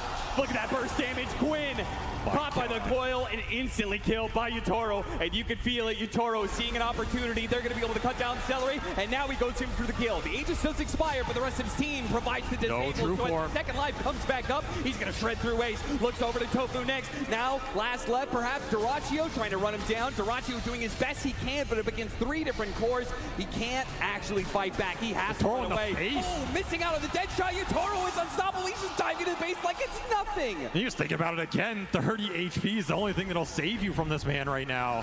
He's just running rampages through the fight. 12-2 at 22 minutes. He is just taking everything and more. He has the auras to back him up. This aggressive item build has paid off in spades. The aggressiveness of Yatoro I've seen in very few players at TI before. I mean, that play when he was morphling, he gets skewered into the base, and then he waveforms deeper into the base. That's the kind of aggression this guy's playing with right now. You gotta play to win. You play not to lose, it eventually will happen. Right now, Team Spirit just taking over the map. Really good deep wards on those fights. Will get dewarded from Gaming, but that's the power of what Maposhka is providing them with this tree. All of these fights and pickoffs, they've been scouted. He's been on Gaming side of the map for a lot of it. It's paid off to a large degree, this early tree and shard. Doing some work. And of course, the vision's really nice versus these silencer lineups, because if you're the one initiating on Gaming, forcing out awkward globals, taking some damage on your backline, the fight gets very weird very fast, and suddenly Yatoro goes in, he kills somebody, time lapses out, there's a black dragon, pours some fire on somebody else. Too many fires to put out quite literally here. And once more, Maposhka just scouting out the moves from Gaming, gives them all the setup in the world. This is deadly, man. The cores from Spirit are converging on top lane. Look at Maposhka, man. He doesn't care if he gets caught. As long as he gets information for his team, he knows all 5 heroes of Gaming Gladiators are up here. So Team Spirit are going to slowly approach. They're going to group up together and take this fight. Yatoro just time-lapse to the fountain and back to get his BKB. He will not have time-lapse for this fight because I don't need it. Overgrowth with the 3-man coil. It's looking beautiful, and Yatoro's right in there with his fresh BKB to lay the damage into these cores. Once again, Ace has no chance with the bear, and of course the Beastmaster's gonna lock down that ball. You're not going anywhere, Quinn. They're gonna catch more. Tofu's gonna be the last one down. Duracho only survives because of his TP. Everything coming together. Triple BKB instantly revealed all together on the exact fight Maposhka sets up. It's just beautiful gameplay here from Team Spirit, and Gaming still searching for answers, because the second these fights start, they're already over. They don't even know they're coming. Yep. Yatoro, he does not need an ultimate at all to take these engagements when they are completely one-sided. It'll be more objective pushing. This is just a beautiful 4-man overgrowth setup. You cannot ask for anything more. Swarm hits everybody, and then you get to save Roar for the Rolling Thunder after Ace goes down to just right-clicks. I mean, making it look easy out here. The item timings, the positioning, all of it is just so perfect for Team Spirit. That's the power of vision. This is a team that won a TI previously off of vision advantage, and they're showing why. The Beastmaster might have got nerfed in this regard, but Miposhka doing his best Hawk impersonation. If you want to be worried about the Chen of Gaming Gladiators, I think it's the Treant Protector of Team Spirit that may become a problem in this series. Maybe there's just not enough sentries in the world for you to buy to catch this guy. I mean, he's dewarding them too. That's the problem. They are lacking sentries. They are lacking the detection. No one wants to buy a gem right now. I mean, you don't want to have to buy a gem for a Treant Protector, but we're getting to that point. And every time one of these fights goes wrong, you fall a little bit more behind with the... I mean, core heroes that don't want to function in these team fights from behind, right? Particularly the Gyrocopter. This is a hero you want to accelerate with the triangle, accelerate with the Ancient Camps, put him in a prime position like a Luna or something where he goes in that fight, he's the absolute raid boss. Dyrachyo has escaped these fights, but across his teammates' tombstones as he cannot output the firepower to match what Team Spirit are bringing with the ball right now. And everything is looking towards this next Roshan, which Team Spirit would be very, very happy to collect and put an Aegis on Yatoro with his aggressive DPS build. Not to mention, I mean, Laurel is picking up the speed, right? He's just going for the Maelstrom right-click puck. It's also a fearsome late-game beast, especially when you have that Beastmaster aura pumping in attack speed to everybody on this lineup. You have tag teams to buff the physical. You're going to have multiple scaling right-click cores here for Team Spirit. You're going to need armor on gaming at some point. You're going to need survivability. Satanics, AC, anything that buys you time in this fight. Gaming Gladiators only getting caught there. The overgrowth not quite landing onto Quinn. He'll survive as a result of that. Yatoro still going to have a poke at them, though. Quickly time lapses away before the silences catch him out. He's just so aggressive, man. He's going to start backing away with the rest of his team. As you said, 19,000 net worth lead. They're very comfortable. It's really just not slipping up at this point in time. And that starts with being able to get the second Roshan of the game, and then comes the high ground push, which Gaming Gladiators, I don't know, what do you feel better about, a Roshan contest or a high ground play? Maybe game 2. High ground play for sure, right? You let him go into you, abuse the fact that the Calling's a really strong defensive spell. You catch the Treant first, that's a nice pickoff. That is actually really nice with the gem on the ground. Yeah, okay, so you needed a gem in this game. Miposhka will give it to you. That's a big pickup. Limit the vision, limit Miposhka's aggressive positioning. That was very deep, right? Especially for Team Spirit looking towards this next Roshan. They have the Beastmaster creep in the pit scouting it out. A rich man's Hawk, for lack of anything better. Just waiting on their vision. Yeah, the sad part for Gaming Gladiators is they can't actually do anything off of that play besides getting a little bit more farm than normal. They'll be able to push out some of the side lanes. I assume they know that Team Spirit's going to be doing Roshan sometime soon. Of course, they're doing it right now, and it happens so quickly. It gives you such a small window if you're Gaming Gladiators to actually be able to contest. So you're right. They're going to play for the high ground. They're going to try and see if they can make Team Spirit slip on that staircase. Just a question of what are they going to get up for that high ground defense, right? It's the Daedalus on Dyrachyo. That's going to be the big DPS item here. Ace is just, I mean, he's just going Wraith Bands. He didn't even get to anything else in this time period. It's just going to be armor up, try and survive the initial burst. Now, these Wraith Bands are pretty nice versus Team Spirit's minus on the Wraith. So they are very good value. I don't blame him for doing this, but in that other Lone Drew game we saw, I mean, he had a full harpoon before he went back for these Wraith Bands. So it tells you how far behind he is off that, first 15 minutes. Team Spirit shutting him down right now. And the question is, how do you want to go high ground? Because there is a calling to fight into. There is a Rolling Thunder that can abuse you on the choke points. There's the Radiance Burn with Mischance and a resummon, assuming it's hard to jump Ace initially. And of course, Global can bail out any sort of initiation from the Tusk or the Beast.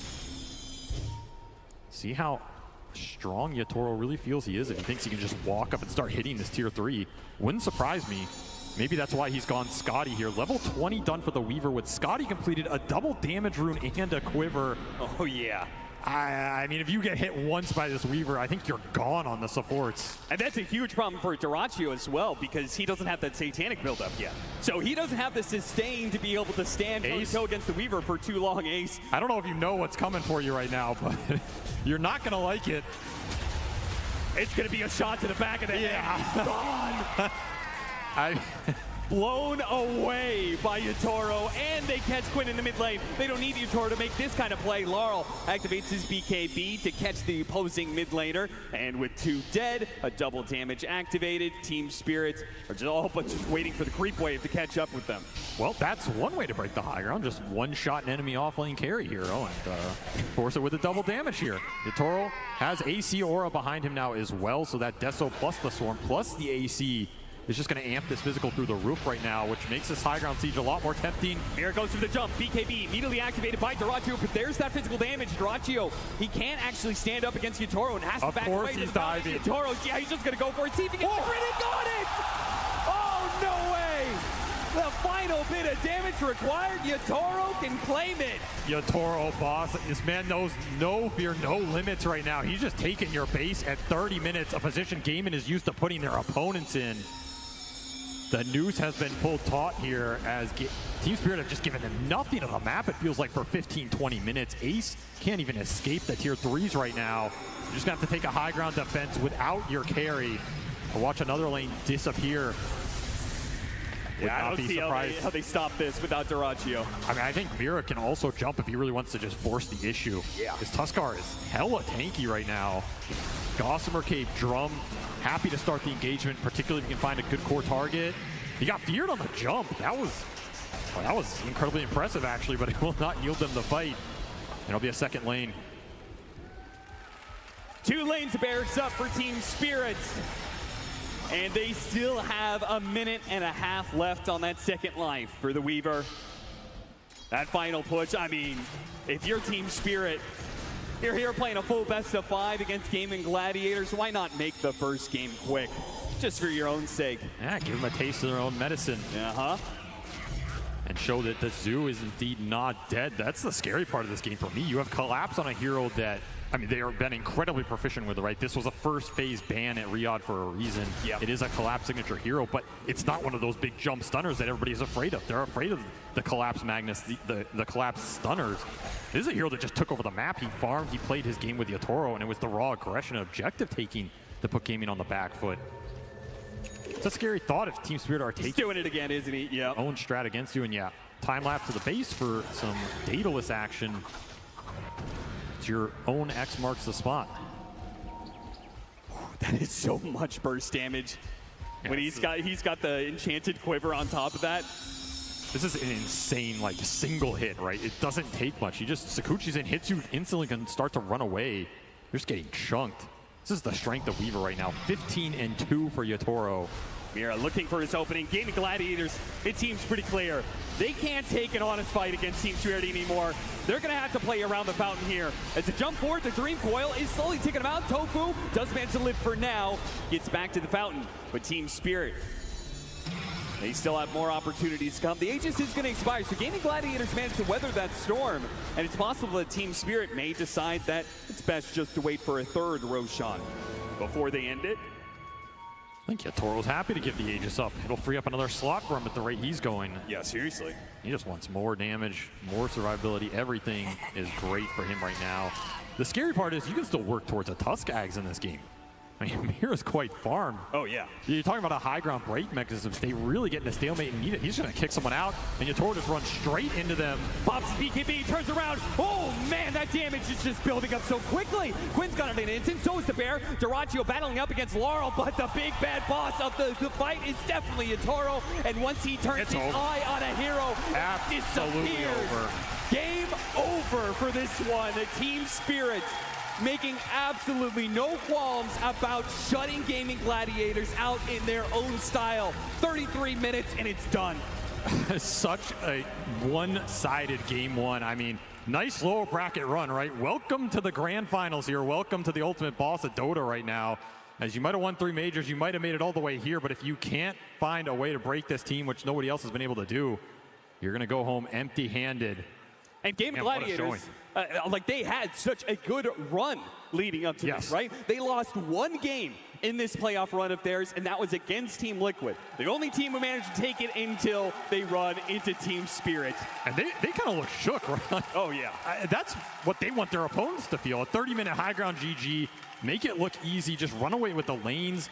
You had a couple power runes go Quinn's way, but he couldn't find anything on these side lanes. The mid clash didn't work. The side lane pressure mounted way too quickly. You had Ancients to fall back on for collapse. Yatoro is just slaying people. Ends this game 18-2.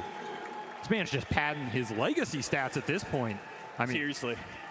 He's trying to make a name for himself here, as he already did once before at TI10, but if he could become a two-time alongside his team, it would be something magical. But that game one, that might have been convincing. We've seen plenty of convincing games in TI. It's a best of 5 for a reason, right, Avery? Absolutely. And there's some changes we can make strategy-wise in particular. What was one thing you would point for Gaming Gladiators that you would like to see heading forward in the series? I mean, you have to think about the lanes going a bit better for you and who you're going to play around right now, because it felt like they left Ace on an island for a lot of that off lane early game, and Team Spirit just abused it, especially with this Weaver pick. It's basically the most aggressive carry. You give Yatoro a start like that, he's just going to pop off on it and never look back. He's the best carry of the tournament so far, showing why. Absolutely, showing why, and the panel will sure to be able to talk more about that as we head into Game 2. Thank you very much, Cap and SVG. Team Spirit take game number 1 here in the grand finals of the International 2023, and it was almost as if Team Spirit just taken a page out of Gaming Gladiators book and basically was the oppressor in this game. I'm joined by Effie, by Tiga, but we also had a change on the panel as we now have Insania weighing in for the insight. And you said this is oppressive gameplay coming out from Team Spirit here. Yeah, I feel like normally when you play against Gladiators, they tend to corner you into taking a lot of bad fights. I'm sure anyone that's watched this play are like, why are you guys fighting them? Like, it's so obvious you're going to lose this fight. But I feel like what Spirit did this game was they brought the numbers really early on and made sure that wasn't going to happen.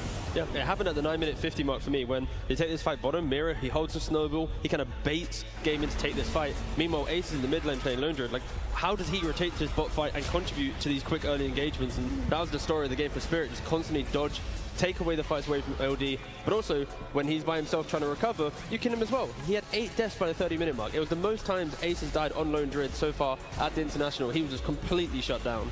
Yeah, and on the topic of that Lone Druid, that game felt impossible for Lone Druid to ever recover, because I think that Spirit had a genius lane versus Lone Druid, and that came after it. That's the interesting thing. They picked Lone Druid after they saw Weaver and Treant. I mean, conceptually, when you have these very high damage output heroes like Weaver and Treant on the lane, you should be able to kill the bear over and over again.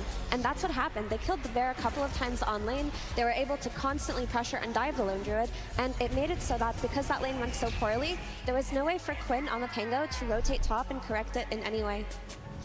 Yeah, it was a strong performance, and it definitely looked like Team Spirit was very well prepared for what Gaming Gladiators was gonna bring to the table in the first game of the best of 5. Insania, you've been against these two teams in the grand finals several times this year. Yeah, unsuccessfully so. What makes these two teams be the grand finals raid boss, if you will? I think they're both teams that have pretty strong identities, and usually by the time that they get to grand finals, they've really figured out what makes their identity work. So they're not really, I would say, like the most adaptive teams, but they're really good at figuring out how can we enable ourselves to play our own game. So it wouldn't surprise me if Gladiators, they swap up some heroes and then they go look to do the same thing again. It's probably going to be a battle of like 2 very specific styles, and if Gladiators can take control of the map and really like force you into a corner, then they'll probably be victorious. And if Spirit's able to like hold that away, hold the aggression off, then I think they'll have the edge. Yeah, I feel like as well for Team Spirit, they come into this series, they pick Beastmaster. They hear that we haven't seen them play at the International so far. Of course, they do play it multiple times before, but it's the fact that Spirit, they look at game in, they read them and go, you know what, rather than trying to be defensive, let's just overwhelm you as well with our own level of pressure. A lot of teams have tried to delay, prolong, and survive that onslaught, but it was refreshing to see Spirit just change up the style and go, no, this is how you beat gaming. Yeah, and they closed out their second phase with that Beastmaster, right? And back when Beastmaster was very broken, that was the most difficult part of drafting, is you were very concerned for those gacha 18 pick on the Beastmasters or the Storm Spirits, and they picked that Beastmaster when they saw the Silencer and the Muerta, 2 supports that can't do anything versus the Zoo. So not only was that pick genius, but I really feel that having this Weaver in the first phase for Yatoro is going to be something to look out for in the series, because if they can bring the aggression to Gaming Gladiators from their safe lane early on, Gaming might not be able to ever play for the tempo that they're looking for. Yeah, we mentioned that the offlaners were going to play a big role here today. Zany, I don't know if you've noticed that as well. I mean, for us on the panel, we talk about the best-looking stats, if that makes sense, and it's been very often this international the offlaner. Why is that? Yeah, I mean, I think. So I feel like there's been like multiple metas. Yeah. Like the group stage, it was one meta, now it's another. But the offlane seemed to be like the general place where you get a lot of pressure. And with how the portals now work on the map, where you can like kind of portal around and you kind of want one lane to go to, the offlane seems to be like the easier place to connect to and then like get that thing going. So having strong offlanes sets up for like your position 5 to rotate and like everybody to come in and create a lot of pressure. And both these teams are very like offlane heavy teams, you know, like Collapse and Ace. They're, yeah, 2-star players for these teams. Very much so, and we heard our draft panel at the end there as well. At the end of the draft, they mentioned how important that top lane was going to be, and Effie, that's where we saw the Weaver just pop off. Yatoro had a fantastic game. Yeah, there was nothing really to stop that Weaver, like I mentioned before, and pairing it up with the Treant made it so that not only was it a strong kill threat lane, but it worked perfectly in playing against the Lone Druid that they didn't even have to prepare for or think about. Or maybe they did it in the preparation, knowing that Lone Druid might be run by Gaiman because of their series yesterday. But if Lone Druid can't have a good start in the lane, and his mid laner cannot enable him by maybe getting some cleanup kills after he's fed a couple of bears, then where do you go from there? Because T was mentioning there's no way for Lone Druid to rotate bottom when there's a team fight going on. He's too busy recovering in the mid lane. Yeah, and Recover Gaming Gladiators never really did do that, so they're now 1 game down in a best-of-5 grand finals. They have some time to reset, and while they do that, we are going to check in with Casey, who's somewhere in the crowd. Yeah, oh yeah, what up? Wow. Grandma's here trying to look hip. Sorry about that, everybody. All right, we are coming in to talk to some crowd. Get away from me. Oh, hi, I'm sitting down. Oh my God, you're making me nervous. Sir, I'm talking to you. I have several questions for you. I'm not sure whether I should put the microphone in front of your face, but I'll give you one chance. Hey, I'm sorry. I lost my voice from screaming at the game so loud. Team Spirit LGD. Well, luckily, you're drinking tea and getting better. All right. What was the... Do you really think I can't see you? Why do you always pick the drunkest people? Why do you do that? What was the best part of that first game? Yatoro just deleting everybody. Oh! You know, Yatoro, it's funny you say that. That is what we call a sexy transition to what Slacks was going to talk about. Absolutely. I asked these peeps up here, who was the biggest Yatoro fan? You guys said you were Yatoro fans, right? Oh, yeah. He's getting me all my fantasy points right now. Oh, the fantasy points. Thank you, thank you. And you especially, when I said, is anyone a Yatoro fan? This guy ran up on 3 levels up, and he just started sprinting. Why do you like Yatoro? Yatoro is the best carry ever. GOAT! Let's go, Yatoro! Ame is watching it! Let's go, Ame is watching it! Yes, that's right. Poor Ame. We're so sorry, Yatoro, about Ame. Keep trying, my friend. Nothing is forever. Okay, wait, what thick-haired beast said that they were the biggest Yatoro fan? Yes, we have to find some way to find out who is the biggest Yatoro fan. Now, if you know the Yatoro lore, he does one thing before he goes into the grand finals now. You guys said you were the biggest fans. Who's willing to shave their head for Yatoro? I'll do it. Fuck. What? No. Just a little bit, okay? Just a little bit? Wherever you want. No! However you want it. However you want it. Just a little bit. Just a little bit. We got it? We got it? All right. Right here. Oh. Just a little bit.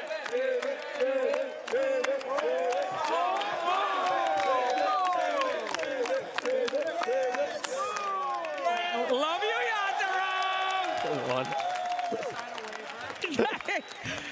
Back to you. Thank you very much, Casey and Slacks. Zany, have you ever tried that? You know, maybe something's lacking with the squad? We had this last year. You know, our coach said, if we get top 4 at TI, I will shave my head. William looked us in our eyes and said, I promise you guys, if we get top 4, I will shave my head.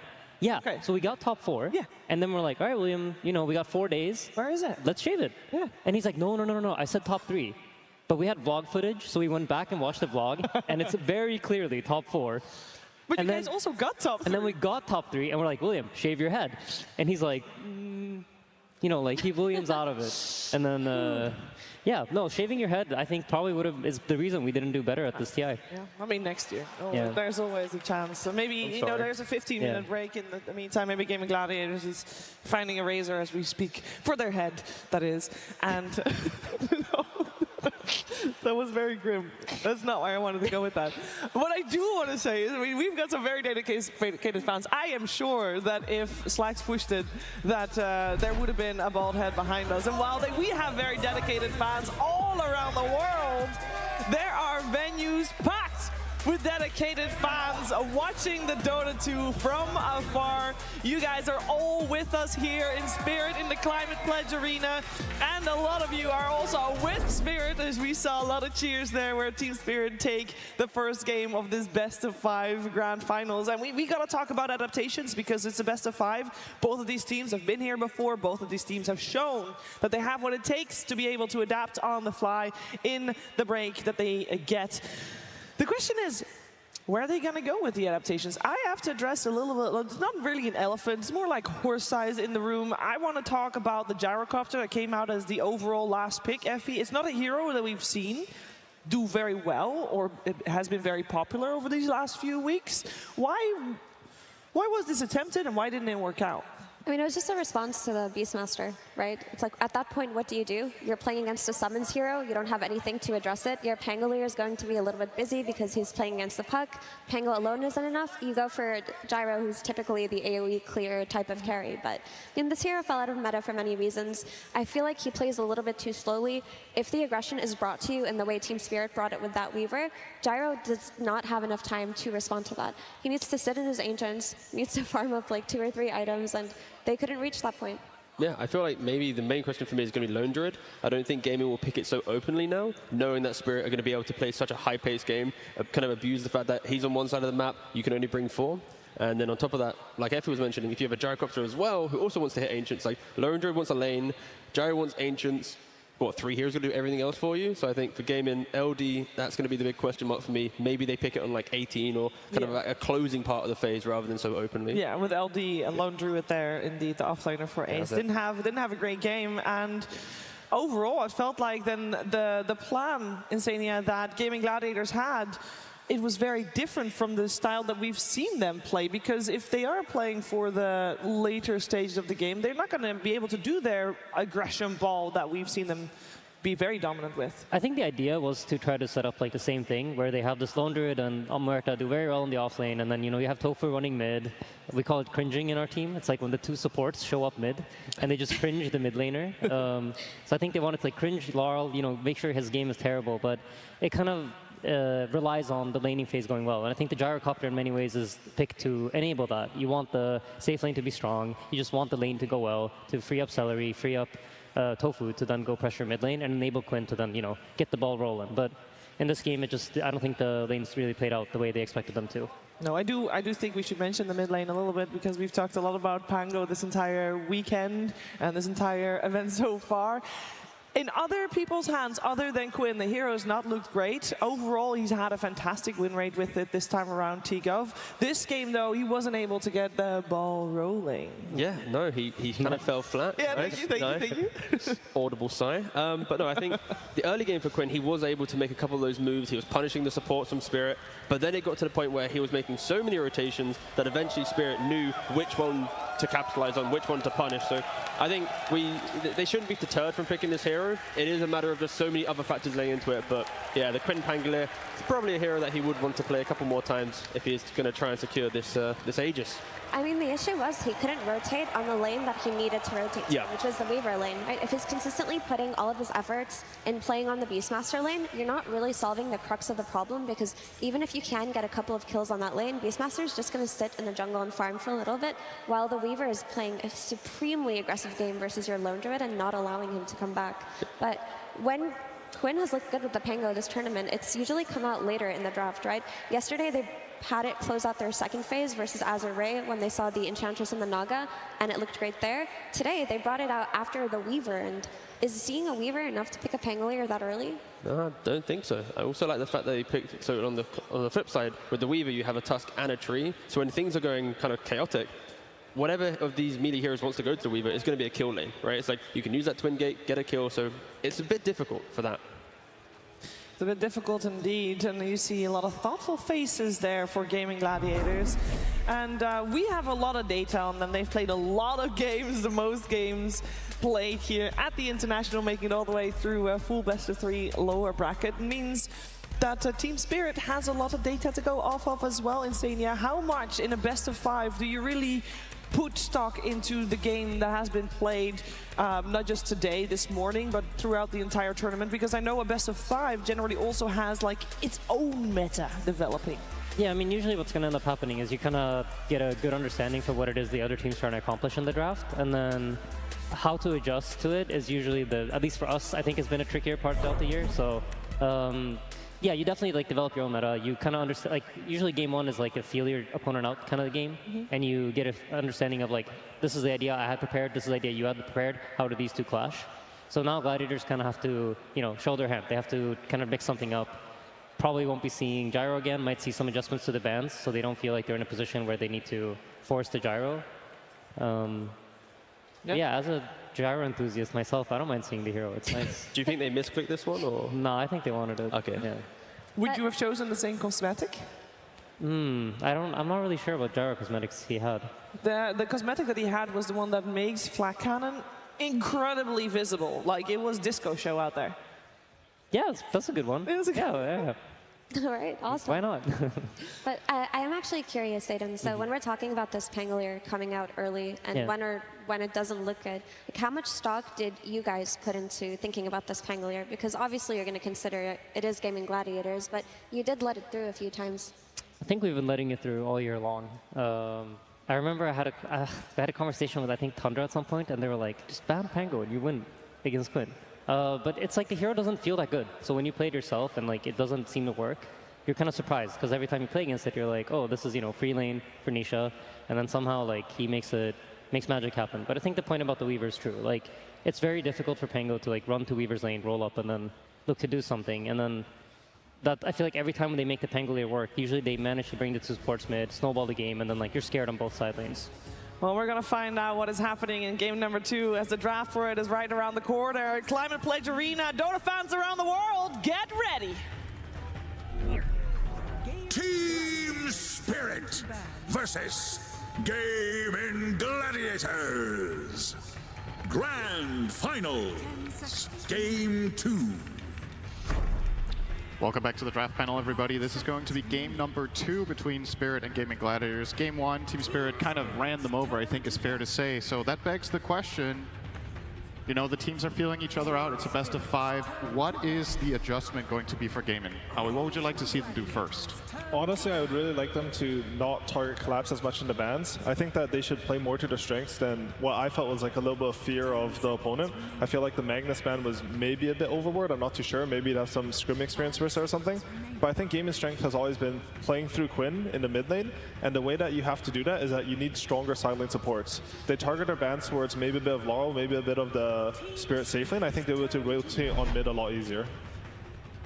To me, it looked actually pretty decent at the beginning for Gaming Gladiators. Like, their lanes were not that bad, and as soon as Spirits start rotating super hard, like, and being super active, especially on Carry Weaver, like with 10-minute rotation, like, kind of break the game apart for Gaming Gladiators at that point. Maybe we should have not react to that at some point or ignore something and find a better like fight a bit later on, like so we don't lose the phase of the game. Yeah. Yeah, I think my theory so far of like what Team Spirit's trying to do looks true with these bans. Like, they don't want Dyrachyo to play CK, they don't want him to play Weaver. He has played other heroes like Alchemist, Razor, but those are much later picks. And if they are on the first pick, by the way, Gaming Gladiators, they chose first pick this game, so they wanted to change just the draft order up just a little bit here. And it's pretty clear, Toro's going to be like, I will take these away from you. These heroes, I don't play a lot of them, but I'll play them just as good as you, if not better, which is getting into your head for sure. But now you're in a situation where Duracho, he's been playing a bunch of Weaver, a bunch of CK, and then later on in the draft, this Alk gets banned. It has to be a perfect Razor game. I think Duracho's hero has been very key for Gaming Gladiator's success here, and Team Spirit's really focusing it down. This opening pick from Gaming Gladiators, we've seen quite a lot. It's been respect banned against them a ton of games in this tournament, but obviously at some point it will make its way through. This is not the first time they get to play it on the main stage, and you know, that's usually what happens when teams get all the way to the grand finals, is they just have so many good strategies that you pick your poison, right? And you see here Ace with a 3-1 scoreline on the Primal Beast, and you know, Spirit probably feeling pretty good about breaking his 0 loss streak on the Lone Druid. It was 4-0 before the last game. They took that one out. Now it's time to take out arguably maybe his second best hero of the tournament. Yeah, I think that just speaks to the confidence of Team Spirit. I think last game they left the Pangolier in, they left the Lone Druid in. They will have something prepared for each of the heroes. Something to know is like, they've sort of been chilling for a bit, you know, to get to watch Gladiators play a lot of games. They're going to have the time to develop a counter strat for each one of these picks. I think what Fear said was right on the mark, like making sure that Duracho doesn't play these aggressive carries and keeping off the Weaver and CK, it looks really good for him. So I think they'll continue to want to do the same line of thought, like just make sure that your Duracho's game's a bit sort of slowed down. Ooh. And this was definitely a change that they made in the draft. They decided to collapse Magnus. We'll let it through. They played it only one single time at this TI, and that was in their last series. And Collapse was an absolute madman in that series, doing what he was doing at TI10, just getting all the skewers in the world here. He didn't have the strongest early game, but I think if you do put this in the off lane, correct me if I'm wrong, probably not the strongest offlaner right now with the way he builds, but they played with a Shadow Demon last time. They just got a lot of stacks up, so maybe we can look for them to ban out the Shadow Demon so Mag doesn't have that recovery option. Yeah, Shadow Demon is one of the best heroes to counter Primal builds. Primal Beast also, it's like it's countering him on all stages of the game. Like it doesn't let him get stacks, it's cancelling his ulti, you can hide him. When he get BKB, you hide your teammate. It's actually an amazing hero against this. I think it's probably one of the best support counters to Primal. Is there anything else you think Gaming are debating here that could be an even more important ban? Like, you know, the classic, if you haven't watched Dota for a bit, you're like, oh, Magnus, now there's going to be an Empower carry. Is there anything that is a really strong Empower carry that's also good against Primal? No, it's going to be the Shadow Demons, right on point there. What are you thinking for Spirit here? Are you saving your Tauros hero until the very end, or is there something valuable you could grab now against the Primal? And on top of that, do you expect this to go offlane even? Quinn has played Primal as well. I would probably think they want to wait just because there is that potential of the flex. I think when you play with Magnus, you actually don't need to think about the Empower too much. For example, you play some PA with Magnus, usually you actually still buy the Battle Fury, just because Dota's, there's just a lot of camps. You don't want to make one of your other cores run to another core in order just to empower you. I think right now they should think that they've given them the Primal Beast. Right now they need something that does enough damage to kill it. I think probably, do you know if A was banned last game, or is it just unpicked unbanned?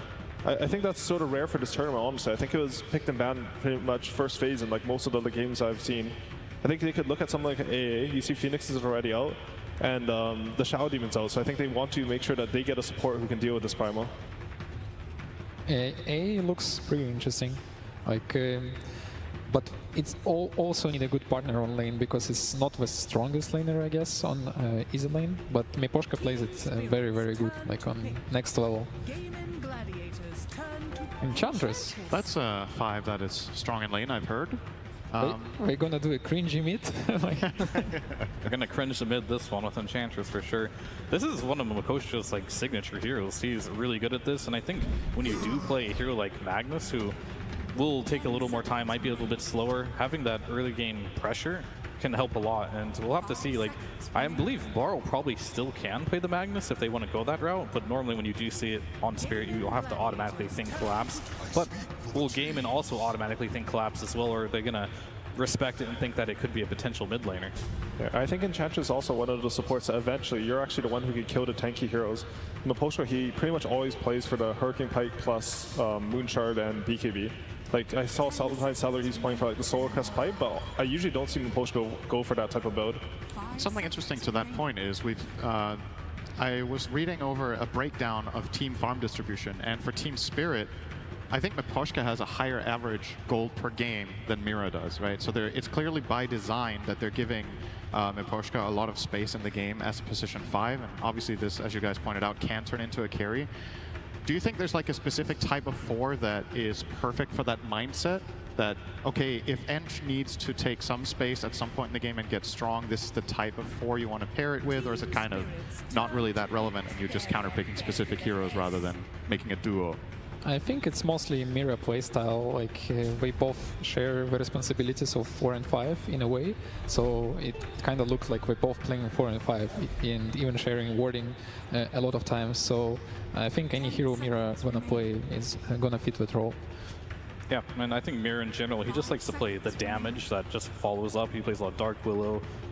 He plays the Phoenix as well with the Grimstroke, Skywrath, these types of heroes that don't farm very fast, but they do go for kills. And of course, Enchantress, you know how fast this hero can farm as well. So Poshka just gets more gold by nature of the heroes he plays. But I do like how Gaming Gladiators, they're sticking to their guns quite literally here with the Morta yet again for Tofu here. And I like this combination a lot with the Nature's Prophet as well.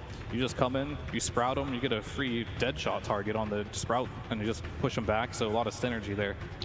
Do you think there is going to be the necessity for Nature's Prophet maybe even to rotate? Like, how does this lane matchup go between what we're assuming is a 5-position Ench playing in the safe lane versus a 4 Muerta off lane? Is that one of the matchups that Muerta will struggle in, or can she hold her own? I think it's a pretty stable lane for Muerta. It always depends a little bit for Ench. There's a little bit element of RNG. Sometimes you want the hard camp to spawn even if you're playing against Ench because you think you control the side, but then it spawns Wildkins and you're just like, oh, I guess I lost a lane. But I think especially with a Faceless Void who's like a more stable laner that you don't harass as much, you can actually use this to your advantage on the Muerta side. I think most likely this is going to be Ace Primal. If you have Muerta and Primal Beast together, you can like, Poshka has to be really careful on the Ench. He can get 100 to 0 really quickly in the lane. And there's the Grimstroke that you were mentioning, Fear coming out. To be expected on Mira. Great partner for Magnus, and overall it's pretty good hero against Primal Beast too. Overall, Void and Magnus is one of the best like partners, and this is looking scary if the game get delayed a bit because we have insane amount of AoE BKB control. AoE. And I think if you're Gaming Gladiators here, if you're fitting the bill of like needing a Duracho as hero, the hero that kind of stands out the most that they're successful with this would be an Alchemist around this point. And a lot of the other heroes that he might want to go for, like the Razor, you're not going to pick that versus a Faceless Void. Potentially, if they want to, it could be an okay Wraith King game to carry. It would be a bit faster, so... I really like the Wraith King actually. I think it'd be really stable in lane. Right now, I think they should want something that they can leave alone in the safe lane. If you have the Wraith King in the safe lane, even if your lane starts to go slightly bad, you can just go to the back camps, and this allows Fearon to make the plays. I think right now, their #1 priority is making sure that their supports are freed up to rotate onto mid. Will this fit the bill, though, for how Duracho has been playing in your face, hitting these really fast timings and running at you? Definitely the same style as like an Alchemist, but probably comes on a little bit slower because you don't get that blink as early. But if he has good laning stage, it could do what they need him to do. Are we getting a little bit ahead of ourselves here? Is this guaranteed to be carry Wraith King? We've seen Gaming Gladiators put the off lane, and they could put the Primal mid. I feel like the flex is still there. What would you guys rather like to see if you were in their shoes right now? Do you think the Wraith King 1 or the 3 fits the bill better here? I'd be really happy with the Primal Beast on 3 and Wraith King on 1, but they definitely could do it. They could switch it up if they, even like at the end of the draft, they could pick another hero that's flexible to another role and just keep Spirit guessing. It wouldn't be a bad idea. I think personally though, like the only other hero I can see sort of slotting into the safe lane would be the Alchemist that Fear mentioned. And I'm not too sure like if he does that job better than Wraith King. I think he's a bit more susceptible. They did ban pressure. So they are keeping. So they are thinking that it can be an offlane Wraith King in mid primal. Yeah, we can still pick a carry hero too, but we're not really flexing that much because last pick is still on Team Spirit. I'm just looking at what carry heroes are left that if they get banned here, that's going to be good versus Void.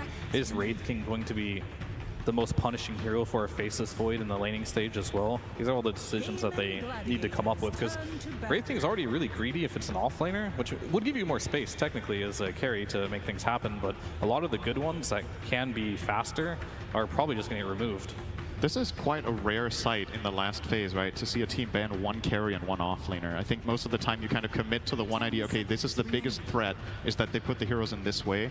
But the way Spirit seems to be approaching this is these are the 2 specific heroes that cause the most problem for our Faceless Void, it seems like. Do you guys think this Lone Druid ban would have been, or this Lone Druid would have been a really big problem for their safe lane to deal with? I feel like that should have been a Spectre maybe, to be honest with you. Yeah, I also watching a Spectre and I felt to point it out, like it might give the tempo what we needed, because this hero now like is really, really aggressive and cannot add up to the Furion global pressure. Can't really get chronoed either, right? Like Magnus initiations kind of get ruined by this hero. It's a little bit different. You don't have the global until you get the Aghanims, but it's still, whenever you think about playing versus a Faceless Void, you want to play a hero that just doesn't show up to the fights with illusions or has 2 lives, or can just have infinite jump from like anywhere on the map. So that could be a good choice if they do want to put this Primal into the mid lane. These actually are 2 pretty decent mid bans for Primal as well. Both Necrovolt and the Volcar I think have pretty good matchups for Sim. So I think they might be looking to get a new carry here. Just the Invoker ban protecting against the EMP for the Wraith King regardless of role. I think it's there, of course. Okay, Morphling. Well, this hero is like pretty decent in lane versus the Magnus because you can match his humongous base damage. There's really no kill threat as well with the Magnus against the Morphling, so that does help a lot. And of course, the attribute shift will help if you get Chronosphered. But this hero is slow, and this is not how Gaimin has been winning most of their games, by Duracho just sitting back and hitting timings. They've been in your face, so it looks like Gaimin's adapting to the series. They might sort of have a read, because they have a Furin versus Grimstroke, which I think is a very favorable support. Coming full circle here. But I think if Morphling wins his lane, then he can actually be a hero that's sort of impossible to kill on the map, and he's actually pressuring a safe lane, but you have to win your lane in order for that to happen. I believe this matchup, the Morphling against Magnus, was the exact one that Spirit played against LGD in the upper bracket. Is that correct? I think that was how they tried to solve Yes, they did. Nothing to say Magnus. Yeah. Do you think the conditions here are equally good? Obviously, Spirit did come out ahead in that game with your Toro and the Morph. Or is there something to be worried about for Duracho? It's a different type of game, I would say, because in the last game, like Collapse was playing CK, just crushing the lanes, which allowed Yatoro to get the farm, and Spirit has proven that in late game, they're that type of team to take it. All right, that's going to conclude the draft for us here. We are going to go over to a coach interview with CY from Gaimin Gladiators. Thank you very much. Yes, I am joined by CY of Gaimin Gladiators. A tough game 1, but whenever these post-game discussions happen, you're obviously being able to say everything that we see, the entire game. Your players only have half the information. So whenever you're debriefing, do you spend much time telling them this is why things went wrong based off of all the information I have? Or do you mainly focus on, forget about it, here's what we're going to do for game 2? It depends a bit. Sometimes you need to readjust like how you value certain heroes, for example in the draft. But it also depends a bit on lanes. Let's say the lanes go bad. Okay, it's reset, go next game, right? You don't want to be too affected by it. It also depends, like this tournament I can hear the communication.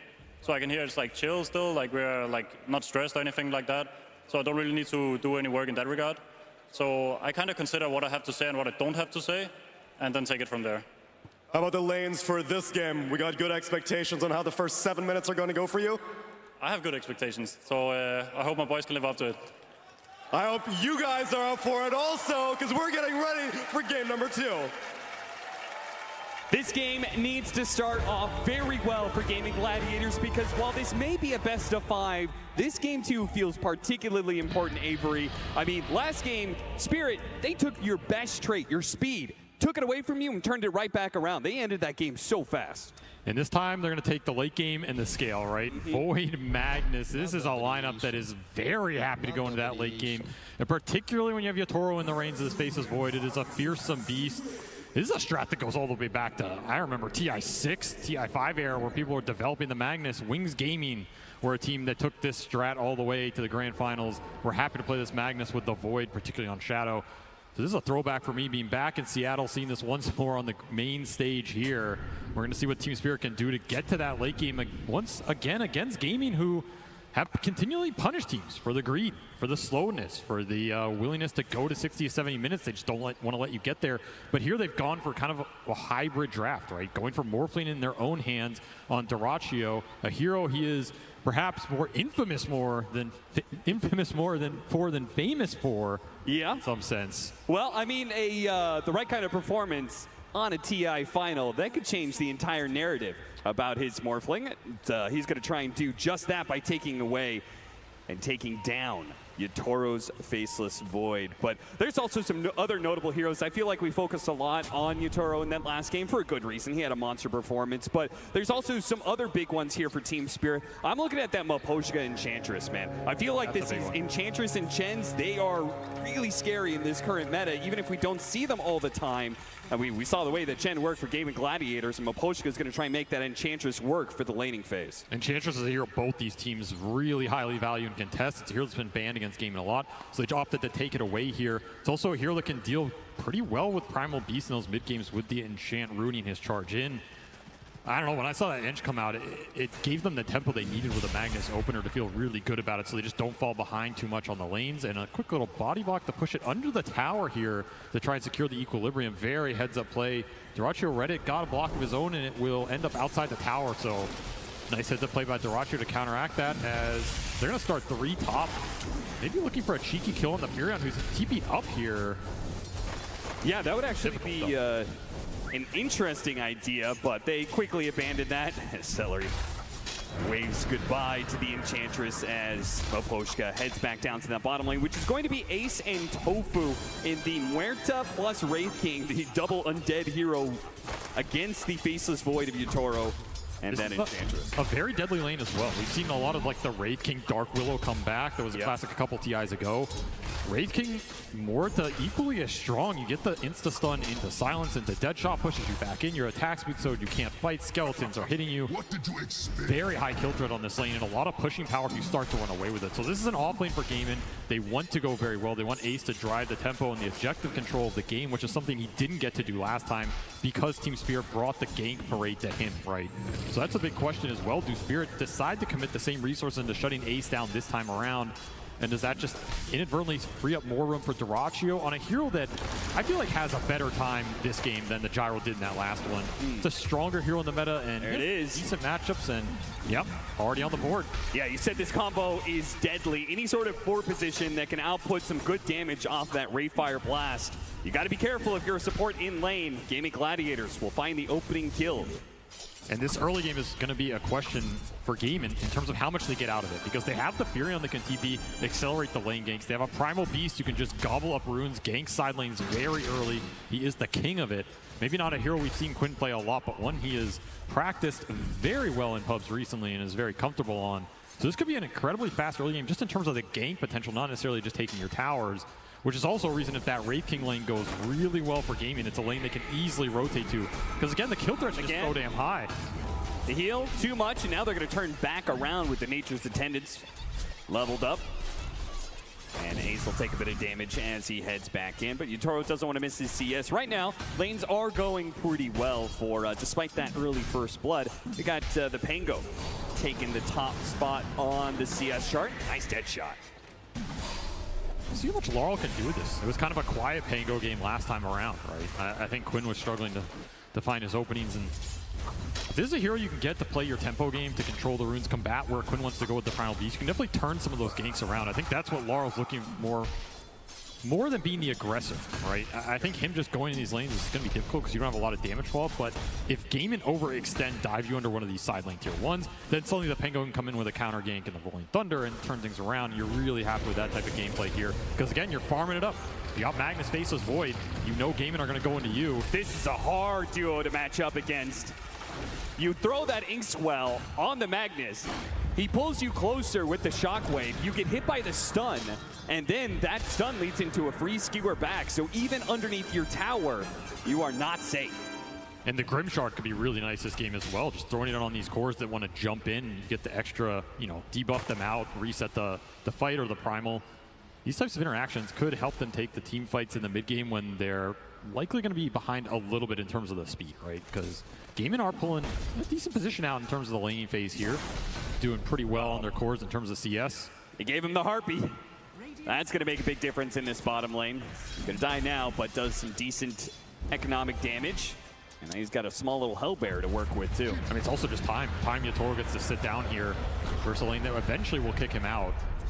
Quinn amping up the pressure here. Has a little bit of an XP advantage, pushing this triple ranged wave in. I mean, this is pretty rare. You get 3 range creeps being pushed into the tower. Laurel will clean it all up. No roam coming in early here. Just way too high on the HP to make it look enticing. And of course, these side lanes, vital to your game plan. Still, he's just going to go for it. Here comes the rotation, though. Mira gives him the Inkswell underneath the tower, but he stops him midway through the charge, and Quinn, caught underneath the tower, will die. Sometimes greed is good, and sometimes you get punished for it. Mira happy to counter that. Push Laurel ahead in the XP, and now you're going to have a Rolling Thunder. Oh, what a sprout! Collapse, cut down a tree, but he was still stuck on the corner there. Did have some stick charges to work with, though, and so he will survive for now. They wanted to be able to punish the fact that Mira had to TP into that mid lane, but couldn't quite finish the job. It's a game about pressure. Every time one of these supports makes a move, you need to create the pressure somewhere else, so the enemy just can't clump on you. Get the numbers. Yatoro gets pushed back into the silence. Oh, he time walks up now. He's still kind of in a sticky spot here. Gaming Gladiators are going to try and run him down. Look at him throw the blood grenade, but Laurel, he'll make the difference. He's going to show up with that Rolling Thunder. Do manage to finish him up with the 2 supports, but Laurel, he'll be collecting some heads here. Even the Wolf gets a couple hits in. Stuck there on the corner, but that's okay. The Swashbuckle will finish the job. A lot of XP going into the Pango and the Ench down here. Yatoro, little sad he died there and doesn't get it for himself, but I mean, that's sometimes the life of a Faceless Void versus a lineup that is going to pressure you, is going to go for that kill. And if it was a lot cleaner, maybe Gaming can just walk that off, but Team Spirit, they get the rotation in. Suddenly his Pango's having a terrific game off of that in the turnaround mid.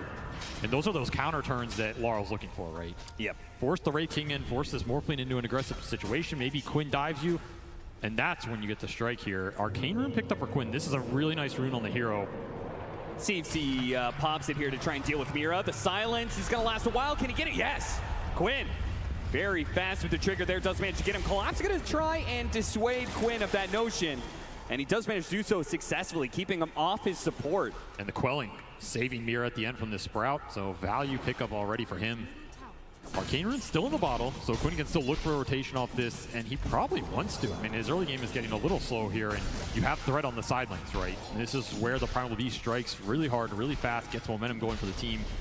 That's your theoretical ideal. You just shove in mid, make the move. Wisdom Rune. There is a Furion. There is. There's always the opportunity of the Celery to try and make a move, but I feel like the teams have been really good at protecting their Wisdom Runes against invasions, particularly against the Nature's Prophet. More times than not, it seems like Nature's Prophet tries to make that kind of move. He just walks into a trap. Just a hard gamble. If you use your teleport for that, you're dead on the map for 60 seconds, and your chances to get it should be minimal in a TI Grand Final, I want to say. Yeah. Good D-ward there. That'll help because Quinn wants to be able to make moves, particularly with this Arcane Rune, which he's going to put to use now. Caught a mid-shield crash.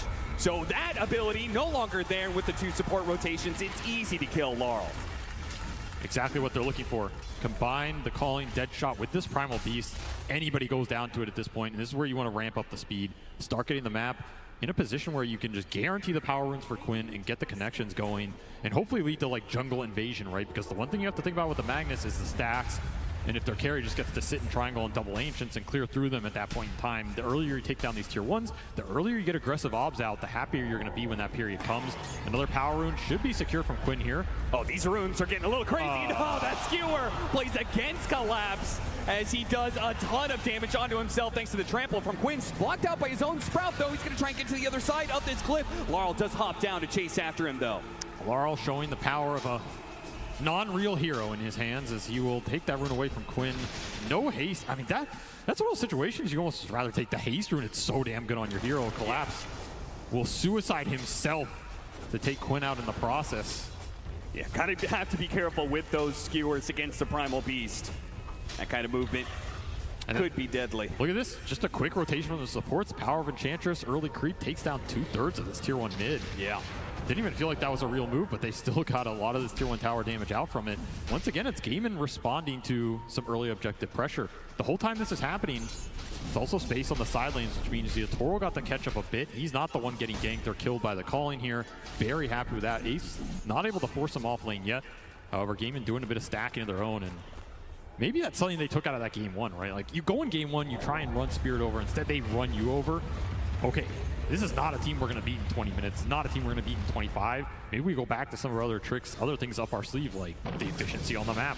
Yeah. This is a team that is stacked their whole way through the season. Going back to it now when it matters. And a particular strength of Western Europe in general. So I love those DPC matches throughout the year. Stacking was a big factor. for all of those teams. Ace, he does have the reincarnation here, but it looks like Team Spirit want to try and burn it away from him. The Skeletons will push back, though, while Broshka is chased away. Brother against brother here. Whose skeletons are better? Well, right now, it's going to be Quinn trying to jump in, but immediately stopped by Laurel. Once again, with the counter initiation, Quinn's trying to get out of here, but he's going to be caught. The Inkswell plus the Silence is going to try and trample his way over the left-hand side, and he is slowed down, pulled back in by Collapse, though. Oh, and a Chronosphere actually locking away these two other cores right in front of this tower. Celery's trying to stop him now as they turn back around onto Ace, trying to finish him up. There goes that reincarnation.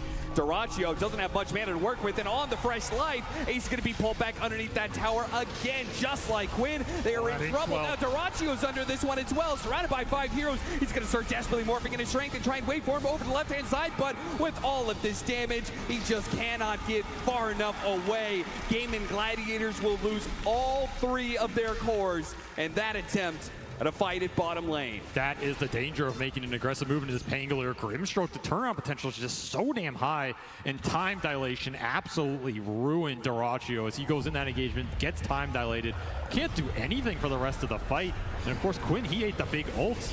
Still trying to make something happen in this early game with a very aggressive mid that can do it, but he's just struggling. His heroes have been too tanky for him to bring down alone, and the combinations, they haven't been exactly on point for gaming. This will give a really nice bump to Laurel, who is just feasting on these early game fights. It's going to be a very fast Pangolier Diffusal in this game. And these are some heroes that are susceptible to mana burn, right? You're looking at 2 strength cores and a Morphling that also doesn't like his mana getting burned with an early Diffusal. Back to clearing some stacks, the net worth still looking pretty good for gaming, but the fights are just not going their way. Particularly when you know the Wraith King wants to rush this Radiance as quick as possible, which means an Ag Shard, he really doesn't want to have to buy that until at least after the Radiance. There's definitely a timing here where this Pango could punish Ace heavily. Diffusal, this is crazy fast. In a game where they maybe expected Laurel to not have the freest time, right? Up against the Primal Beast with a Furion who can rotate. They're supposed to shut him out early, win that lane, and then later on to the game, as a Primal Beast, you could just BKB and grab the Rolling Thunder ball and stop it immediately, right? And look what's waiting for him. Some good old stacks for the Mag lineup. This is another downside of Gaimin not securing those early teamfight wins. You can't invade enemy side of the map this early, and Laurel's just going to clear through it all. Diffusal going to help him. This is so big right now. He's got a shield rune to boot. So they're going to be looking to take a fight. It's also going to be the blink timing for Collapse. He's going to finish this off the stack. Just rush it out here. Look for a big blink RP skewer on a core. Continue to slow the pace down here. Spirit are going to be happy to use their ults for big core kills. So the question on Gaming side is, what do you do when those ults are on cooldown, right? How much can you get off the map? How much can you push the lanes and look for kills? Quinn once more looking for something to get his game going here. Just can't find anything. Good read by Maposhka, dipping away into the trees there, out of sight from Quinn.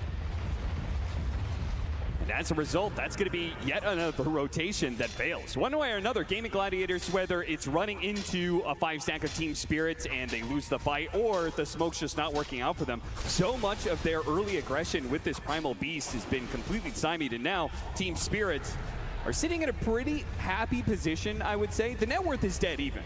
But it does feel like Team Spirit have answered Gaming Gladiators and all the moves they wanted to make early. I mean, there's a lot of Magnus teams over the history of TI. I think all of them will say, if you are even at the 15-minute mark with a Mag lineup, you're winning the game. Like, you're happy because you know this game is going to get extended. You're going to outfarm the enemy. You're going to, in theory, outscale them. Now, a lot can happen in those fights, and this lineup from Gaming can scale very hard. We've seen Primal Beast go very deep in these later games. One like stun, into follow-up silence, of course, too many heroes. That can also happen. Yeah, this is the move the Gaming Gladiators, they were trying to play off this, being able to get numbers movement, right? Like the Primal Beast and the Nature's Prophet offer so much mobility around the map. They should be able to outnumber Team Spirit and find openings like that. It's what Celery wants to do for sure. Every time you get one of these pickoffs with the Furion, you get to farm their side of the map, you get deep wards up, it's going to set up for your next play, and then your economy is just going to explode. And you get some extra items on this Furion, he can control the fight. The Ag's very good this game with the root and disarm, right? This is a great Furion Ags game. Wrath of Nature's going to do some mad work here. If he can get anything else to help his team survive in the Chrono, in the RP, Celery's going to be a force to be reckoned with, and he can continue to shove these waves in as well. As Spirit continue to play this game slow, continue to farm up Laurel with their Empower going to work. But that is a successful move for Gaming in a period where Collapse didn't really find that opening with the Blink. have to settle for some farm. Find an interesting note, there's just no hand of Midases in this game. Wraith King, Faceless Void, both heroes that have bought it throughout this tournament sometimes, but feels like as the tournament's gone on, particularly probably because the way the Gaming Gladiators has stomped through some games, there are teams who've been a bit wary about picking up that greedy item. I mean, Midas is a crutch item, let's be honest. You know, Midas is an item for, you know, the bottom 14 teams. It's not really a grand finals item. You know, you gotta, if you're worthy of a true Pantheon, then you don't need the extra TPM. You're gonna collect it off your enemies here. See That if is Collapse what can do that. He's still trying to find something with this blink, or maybe he's just happy empowering his other cores and letting them take the bulk of the net worth. Yatoro still pretty much untouched during this period. He's just going Mask of Madness into the Maelstrom, Empower on top of it. I mean, this Void is going to keep up in farm, even with a Radiant Skeleton King. Am I allowed to say that? Farming up the entire map. He will match him. Oh, Laurel? It's essentially there to grab him. Mira can stop some of this, though. Throws out his silence, thinks well. Oh, so much burst damage, though. Celery hit him big with that one. He got off the shield crash, though. No way. And those shields are keeping him alive. They need a bit more damage, but now he's TPing away. Goodbye. Oh, no. Gaming Gladiators got to feel so bad about that. A pickoff on Laurel, the highest net worth in this game, would have been a dream opening for them. And that was one of the few openings you'll have against this guy because he is closing in on the Lincolns fast. Just not crisp enough. Laurel walks it off. I think he even misclicked his swashbuckle there. Doratio on the edge of the Chronosphere. Now that's an idea. Team Spirit said, oh, you used all those resources bottom lane, huh? It'd be a shame if your carry got picked off, wouldn't it? A heavy cost indeed to missing this gank, as Laurel just plays with his food, and they're going to put those ults to use on Doratio every time. Anytime you can just collect on Morphling in this game, you're super happy about it. Yatoro will just continue to farm. Says, give me the freebie and back to the jungle. It's coming down to Ace right now, right? I mean, it feels like it comes down to Ace in a lot of games, but yeah, particularly right now, he's the strongest hero on the map. He can create the pressure. He can do things like this where he just solo create an opportunity. They're going to find both supports. Ace will walk it off. Yeah, he's got to back away. They showed so many heroes up there killing Maposhka earlier. Maposhka, again, continued to play very aggressively. I mean, the Treant Protector, he was on Gaming Gladiator's side of the map all the time because he was invisible, but this Enchantress seems to have a similar game plan. He's going to be playing up in Gaming Gladiator's face, and that does, even if it costs him a death every once in a while, it does create information and space for his cores. Particularly when the Chrono and the RP are down. Yeah. This is where Gaming can pretty much run the gamut of the map, choose which objective they want, and claim it for free. There's no way you're fighting them without those big ults off cooldown or without Collapse being stronger. Skewer on skewer play. You're coming with me, Skewer stud. up into the TP point from Quinn. Collapse, as long as he keeps the damage on him, he's not going to be able to blink away, and Quinn will finish the job. Great move from Doratio. Those are the kind of plays you need to see here. If you want to be able to take down the best team at this tournament, you need to be able to pull off some solo moves like that. And create the pressure that's going to create openings elsewhere. And suddenly Doratio, this stolen Empower is pretty damn nice. He can throw it on the Wraith King, he can throw it on the Primal, especially bonus damage on Primal. Quinn is going to be very happy with that. That is something we can see in a lot of these fights. Probably going to be the best steal for Doratio outside of maybe time dilation thrown back against Team Spirit, or just creating his own Grimstroke combination. These are good Morphling combos you can use for the fights and the team. Quinn starting to pick up the pace and instantly silenced, and a beautiful soul bite, and now an ink swelled up pinball coming through straight into the heart of Gaming Gladiators. Doratio's already burned out of most of his mana, pops his wand, but Doratio, he needs to be able to get away from both Laurel and Yatoro, and he's been burned out. No chance there. Gaming Gladiators still have a chance, though, to be able to fight back around Ace and his Radiance, but without their carry, it's not looking great, as Ace is going to be burned out of his first life. Can they fight around this second one? Quinn's sticking around. They certainly don't want to be giving up Ace like this. Here's shot back. Coming up in 2 seconds here. Yeah, Yatoro says, my cooldown's back. Can push this. Just not enough reach. Not necessary, really, for Team Spirit, right? No reason to give them an opportunity like that. You could stretch out, claim all of this map space you've just fought for, and farm away. No, I do think this late game is not 100% right. Like, we're talking about Mag Void. It is very powerful. You're going to get some pickoffs like this for sure, and Empower is going to clean up the map. But there's like some weird things that can happen with Wraith King Ags. There's some weird things that happen if Dyrachyo gets a free angle in the fight and can like clean up the backline with Morphling burst, empower himself, you know, Grimstroke swell himself. Yep. It's going to be tier 1 down in the bottom lane as Laurel marches forward confidently with his Lincolns, because what's really going to catch him? It feels like he's most of the time going to have a chance to be able to escape if Gaming Gladiators ever try and jump him here. Has a really fast Lincolns as well. This is Mag Pango in its prime.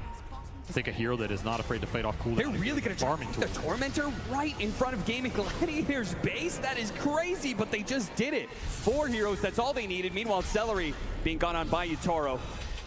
He just gets a bit of a poke, gets a reaction out of Gaming Gladiators. Ace will try and punish him, but just no follow-up. Yeah, he needs a lot more. Celery's going to try and chase up. The TPs are coming in here, tries to block him out with the Sprout, but Yutaro is running free. Dyrachyo chases after him, hits him with the time dilation, really though. forced. But it is a very forced move from Dyrachyo, but he gets it. He gets that kill, no, turns back around, on the collapse. Oh, RP'd right in front of that tier 2, but silenced up just in the nick of time before his skewer comes through. He wants more. Yeah, he does. He sees his opportunity. What a beautiful entrance from Dyrachyo into this game. That is the power of stolen time dilation plus the time walk, right? Infinite chase potential. Suddenly Faceless Void can't do the same back, and Dyrachyo says 2 can play attack game Yutaro. I can get aggressive too and make it work. Just creates an opening out of nothing there off a chase that felt, you know, like what is Ace doing here? He's wasting his time? Not at all. Everything coming together, gonna propel Celery up that board as well. Imagine you have that Ags Wrath of Nature here, right? Suddenly chases like this become a lot easier. Oh yeah. And Yutaro, he's just still looking for that big Dispel item. His choice will be Manta first over the BKB, but until that's out, Dyrachyo has a decent opening in these fights, and you got the RP out of that. Yeah, it actually just leads Gaming Gladiators into more opportunities, perhaps. That Ags, finished for Celery if you can fly it out. Okay. That is something that can bounce through, lock these heroes down, create more openings for the Wraith King Primal to just get in there and set up that front line. Second Tormentor will go Team Spirit's way with the Shard. So now they've got a Shard on both of their supports. That's pretty funny. I think that the Mira 1 Grimstroke, that's so much better for them. Hard Dispel to be able to help save this Pango or this Faceless Void when they need it most. But maybe there's just too much firepower some of these times. As you can see from Gaming Gladiators, when their cores start linking up, and they're picking up the pace now. Dyrachyo, he's just swarming forward, seeing if there's anybody else to be able to catch deep on Team Spirit's side of the map. And this is the part where Team Spirit needs to be able to slow down the game. The momentum is beginning to play against them. This is where the map becomes difficult. You have Skeleton shoving in one wave, you have Wrath of Nature pushing all the lanes. The Morphling's not afraid to show right now. He has Manta Illusions on top of it. And the Primal, if he's in the fog, it creates a scary situation with the pickoff potential.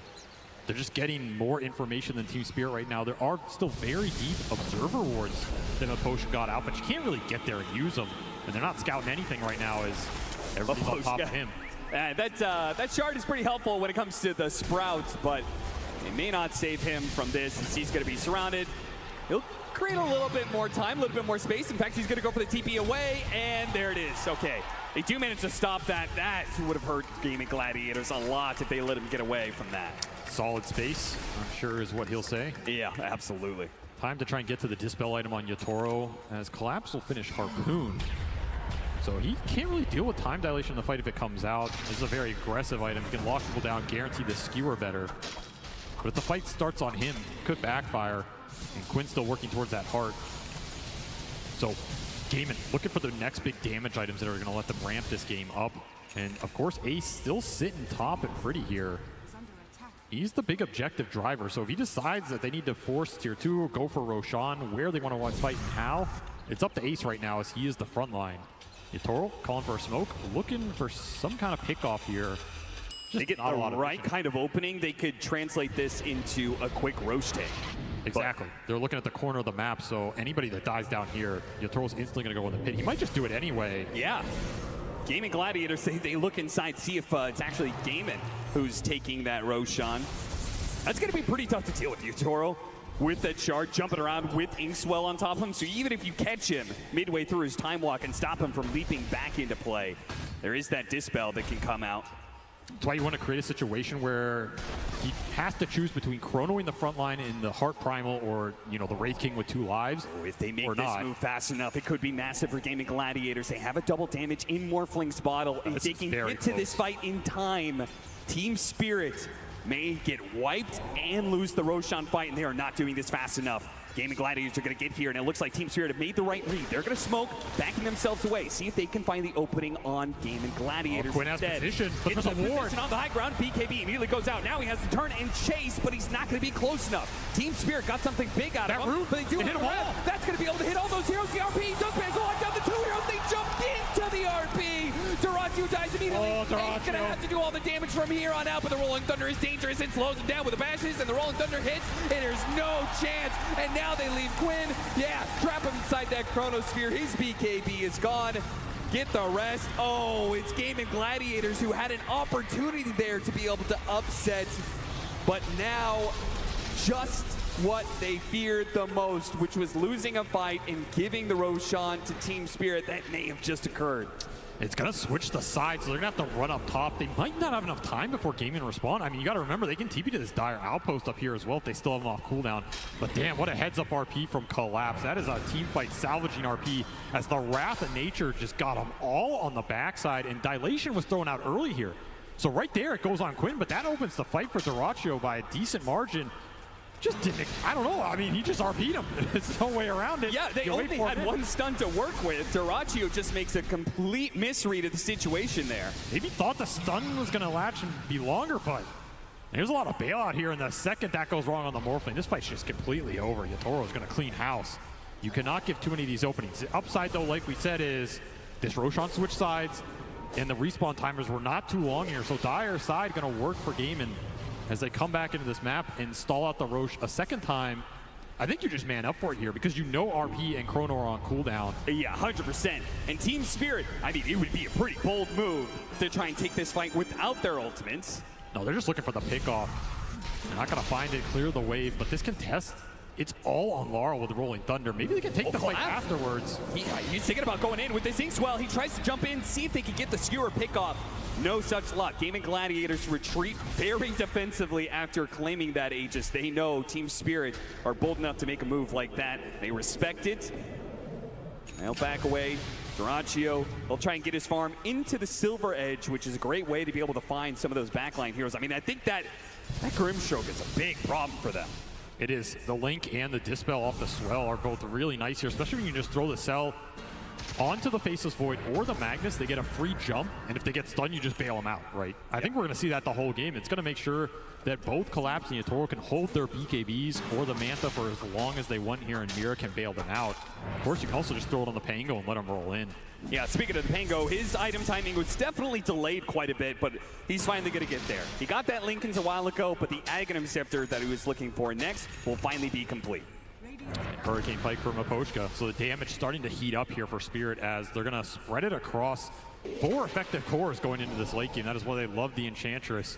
Miposhka is going to start to cause his own mischief in the fight.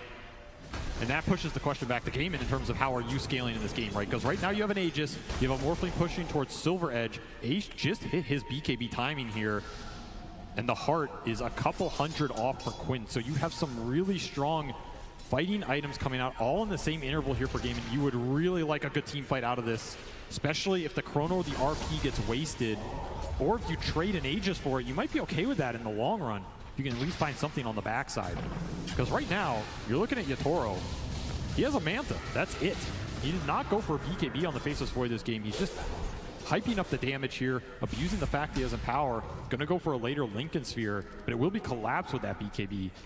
So it's a question of who do you want to start on? And maybe the Silver Edge is going to give Duracio the option to put his aggression to use and just start on a support, start on a core, give the Vision for a Wraith King jump. Vision means everything here for Gladiators as they try and take these next few fights. Yeah, which means Miposhka is a particular nuisance to them, as he once again Leads forward, just using the creep to be able to find information. They got the Harpy and Skewer back. Now he does have BKB locked down by the RP, but maybe the damage is going to be enough. It's going to be a close call. Quinn starts walking away. Celery's going to jump in with the Wrath of Nature. Soon coming out, he tries to use the Ogre Steel Totem to get away from the Rolling Thunder while they jump forward on Dyrachyo. They want to get something out of this. They see an opportunity, surely, but they couldn't actually grab anybody, just lacking the disables. Glimmer Cape posing problems for Dyrachyo as well. You just can't see anything to hit.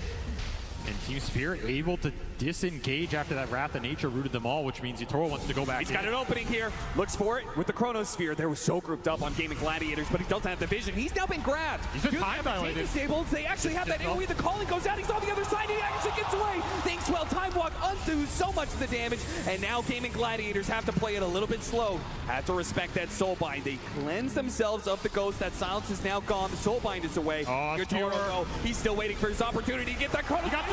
Out 2, 3. 1 in the back, 2 in the front, and that's going to be the Aegis down for the Morphling. A second life for both him and Ace, though. Can Yatoro fight through this one? Is he going to be able to get away? The shot comes through, the entangle as well. That's enough. They bring down the carry. Now for the rest, Team Spirit. Playing back into this one, they thinks well. Now Skewer locking them together. Laurel, maybe he can fight this one out. Dyrachyo waveforms over it, trying to separate from his team a little bit, make sure this Swashbuckle doesn't absolutely decimate them like it does Tofu. In the back lines, Ace trying to chase down the Dyrachyo, help him out, but Dyrachyo dies as Laurel, he does manage to finish him off just on the very tip. Just enough to be able to get that kill before he falls. Collapse tries to Skewer away, but locked down by Gwyn in the end. Cannot escape the inevitable, which is just too many lives on the side of game. And a buyback from Celery gets another Wrath of Nature through. That fight lasted so damn long.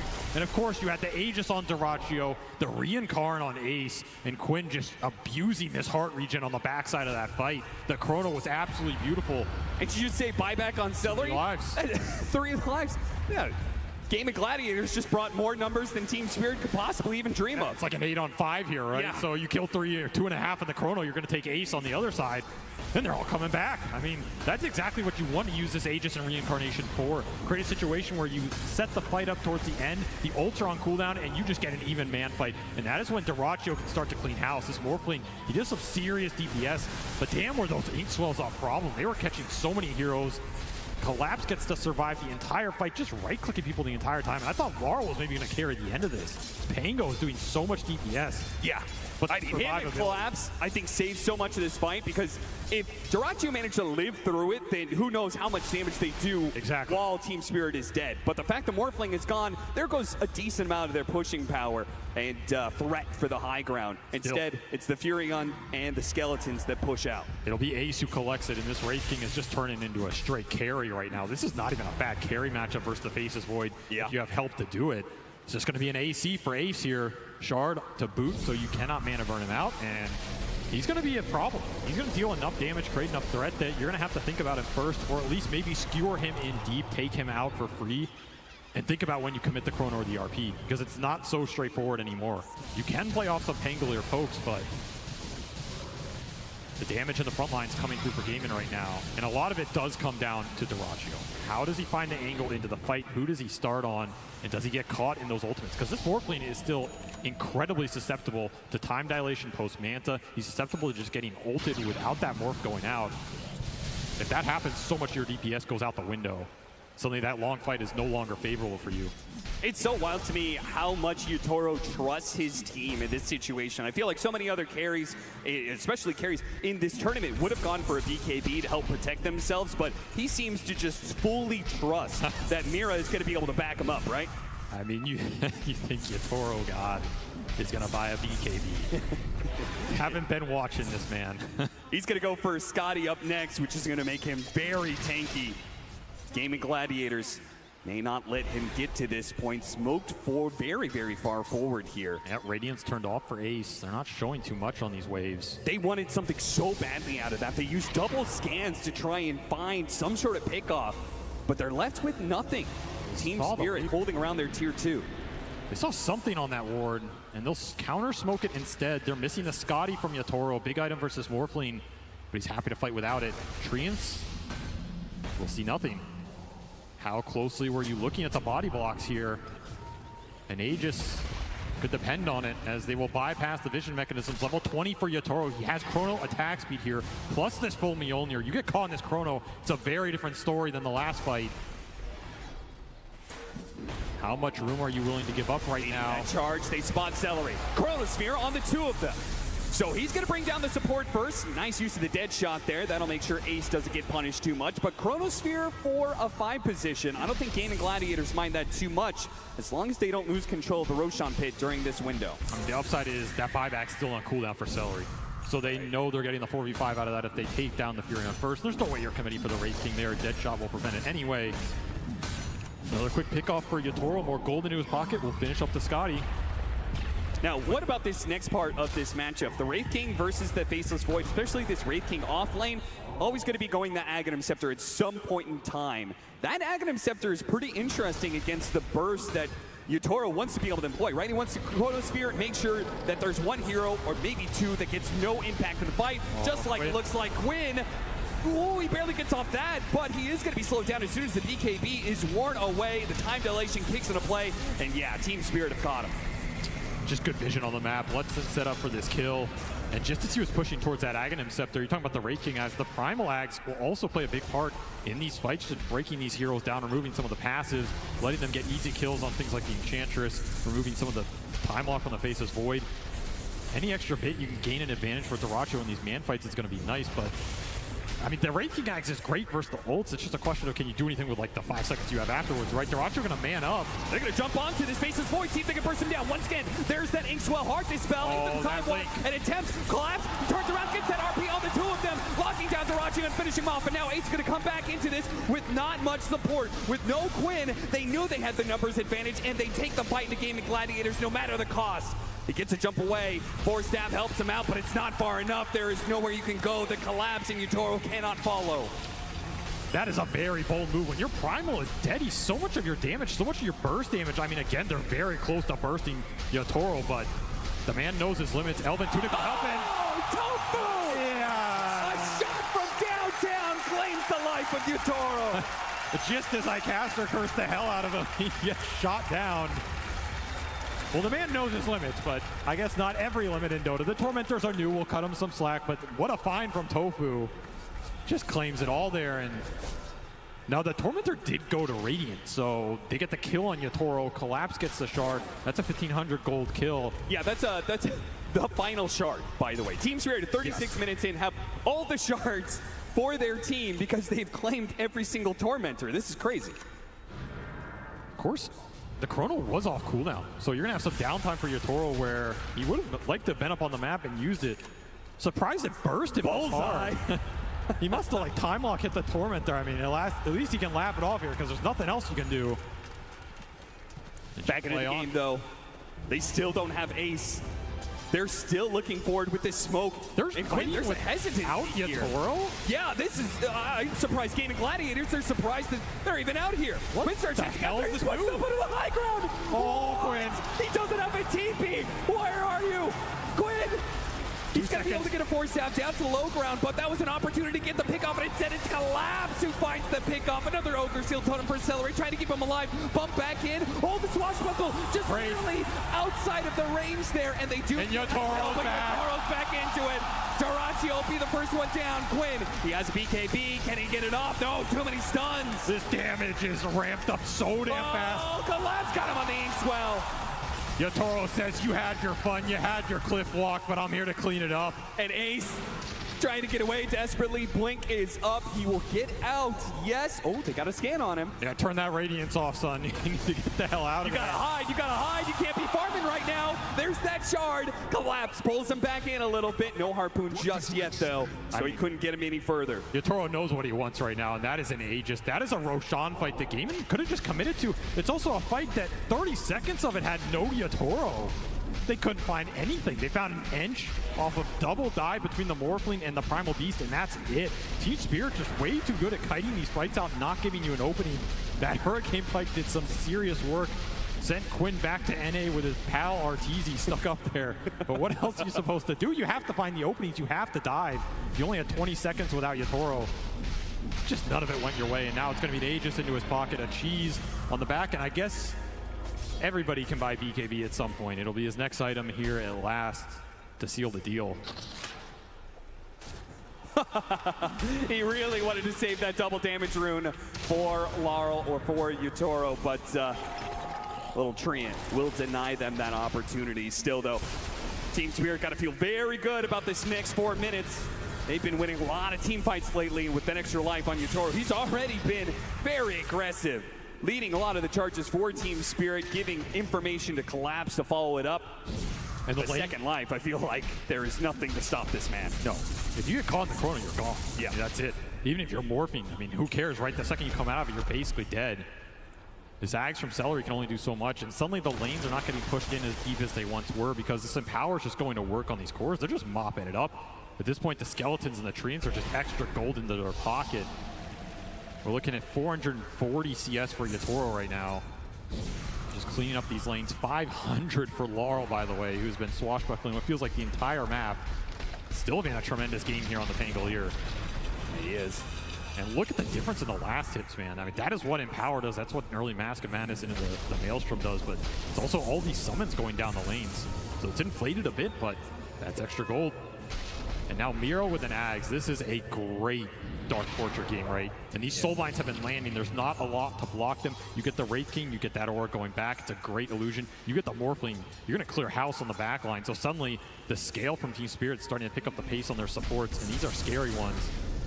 RP straight up in the top lane. He got caught trying to hit that tier 2. You can get nothing for free against Team Spirit. Collapse denies Duraccio that opportunity. Duraccio compliments on the initiation, but the damage is done. Gaming Gladiators, without their carry for 70 seconds, there's going to be some serious damage coming their way. That just feels like a move it's based on pressure, right? They feel like this game is slipping away from them. They feel like the scale is going to be insurmountable. Duraccio trying to make something happen on the map and find a tier 2.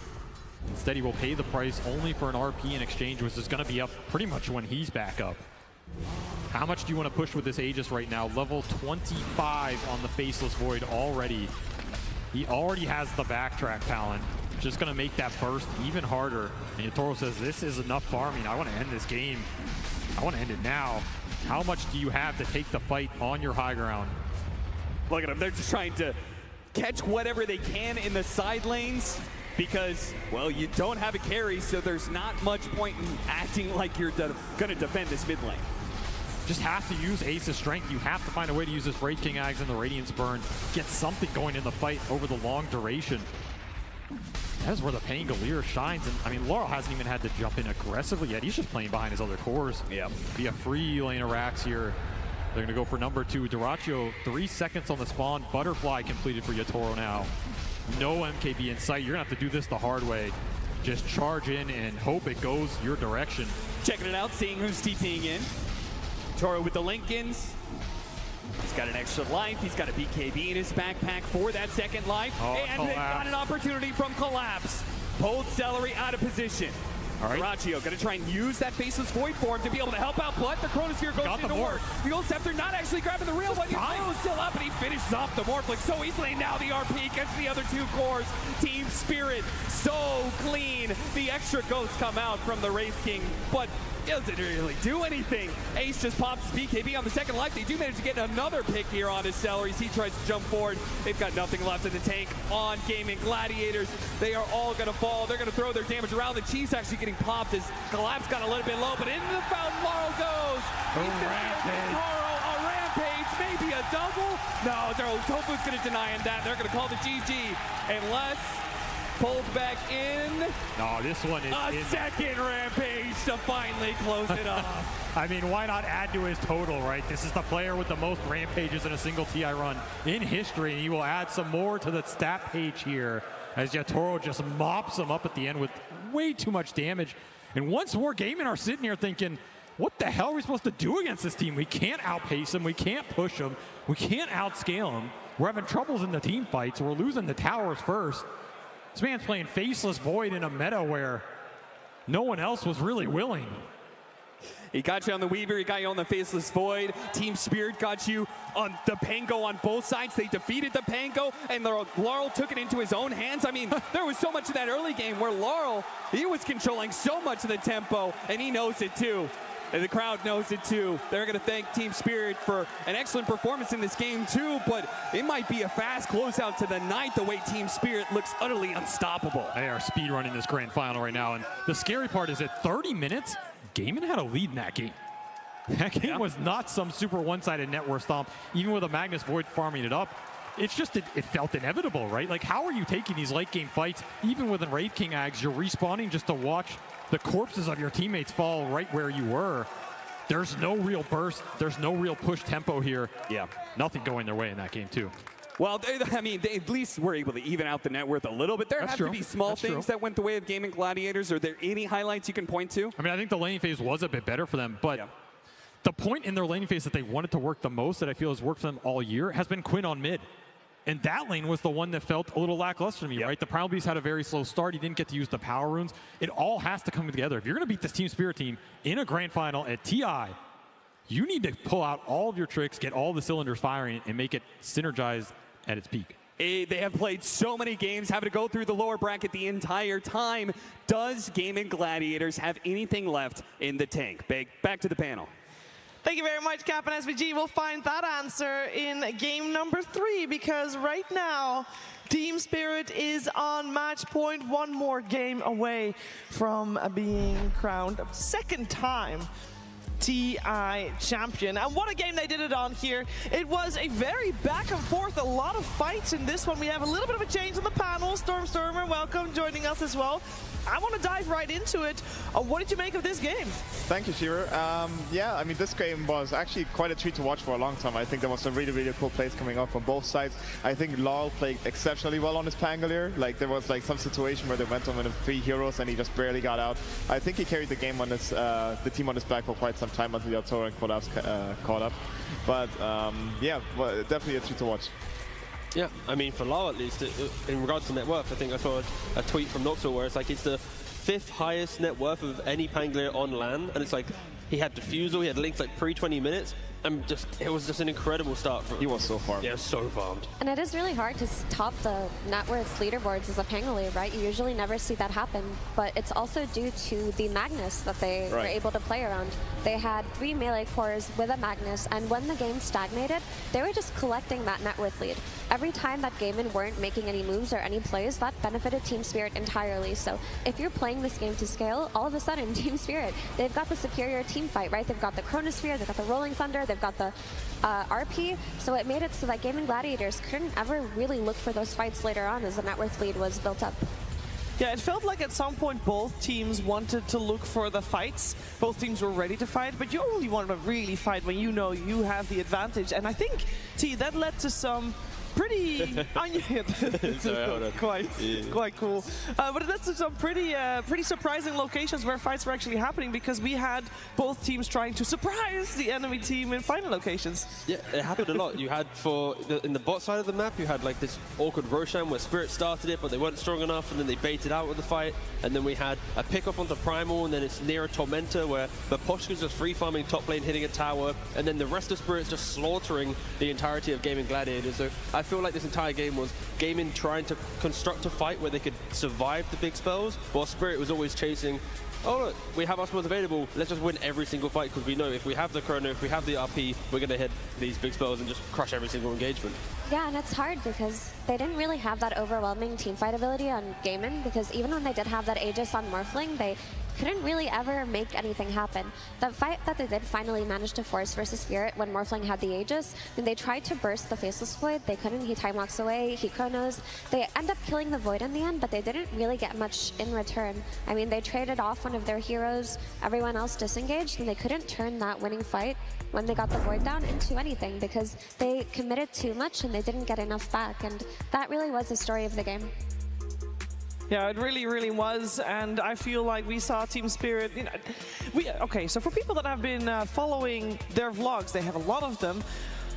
They show a lot of their in-game communication of their vlogs, and those fights that we see them take here on the TI stage, they seem very calm and collected.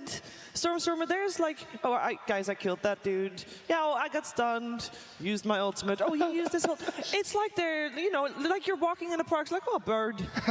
You know, nice tree. It's literally very cool. Yeah, I mean, it's definitely what you want to stray for as well. I think it's also something that Team Tundra was exceptionally good at when they won TI last year. It just shows that you're confident in what you're saying. You're not over emotional about things. And also, what I love about this team is that even if they die, you can see smiles in their face. Yeah. You know, like this Yatoro, he's dying at the Tormentor. You might think like, oh, I just fed 2k gold to Tofu, but then he's just smiling, you know. And all the team, like, I think they're having such a great time right now, which makes it look even scarier to beat this team. And I think it's worth so much that, like, no matter what is happening, they're keeping a calm head. And this calm communication that you said, like, I think is really, really good to point out, because it just shows that they're really focused, really in zone about the most important things. You don't over-communicate. You don't talk louder to make sure your voice is being heard. Everybody's on the same level.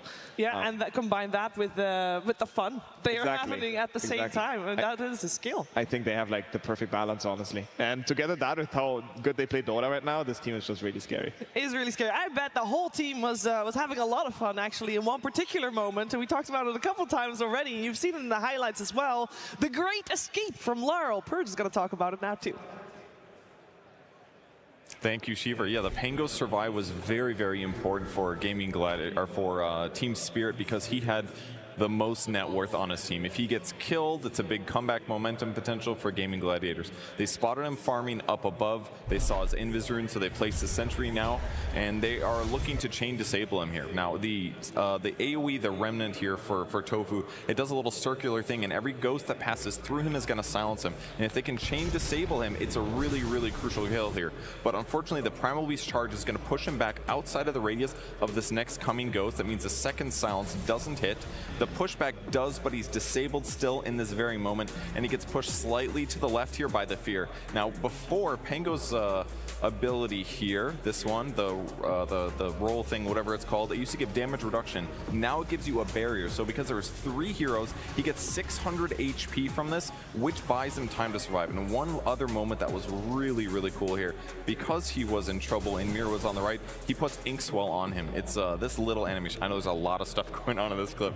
The Inkswell on him, he pops this the moment before he dies. If he doesn't do this, Celery here on the Nature's Prophet attacks him one time. A second auto attack would have killed him, but because these two guys were stunned, he ends up surviving. All these things going together to keep Lar alive, keep his net worth high, and waste Gaming Gladiators' time on the map. Just an incredibly important moment. An incredibly important moment for sure, and I bet there were a lot of people in the crowd cheering. I know in the green room people are like, oh my god, he got away from that one, and I think a lot of people around the world and all the different versions that people are watching Dota, we have had people cheering them on. This is from Chicago, where the vibes and the atmosphere is definitely very high. We'll see if we can get a punch on stage. I don't know, maybe not today here, but we can only hope.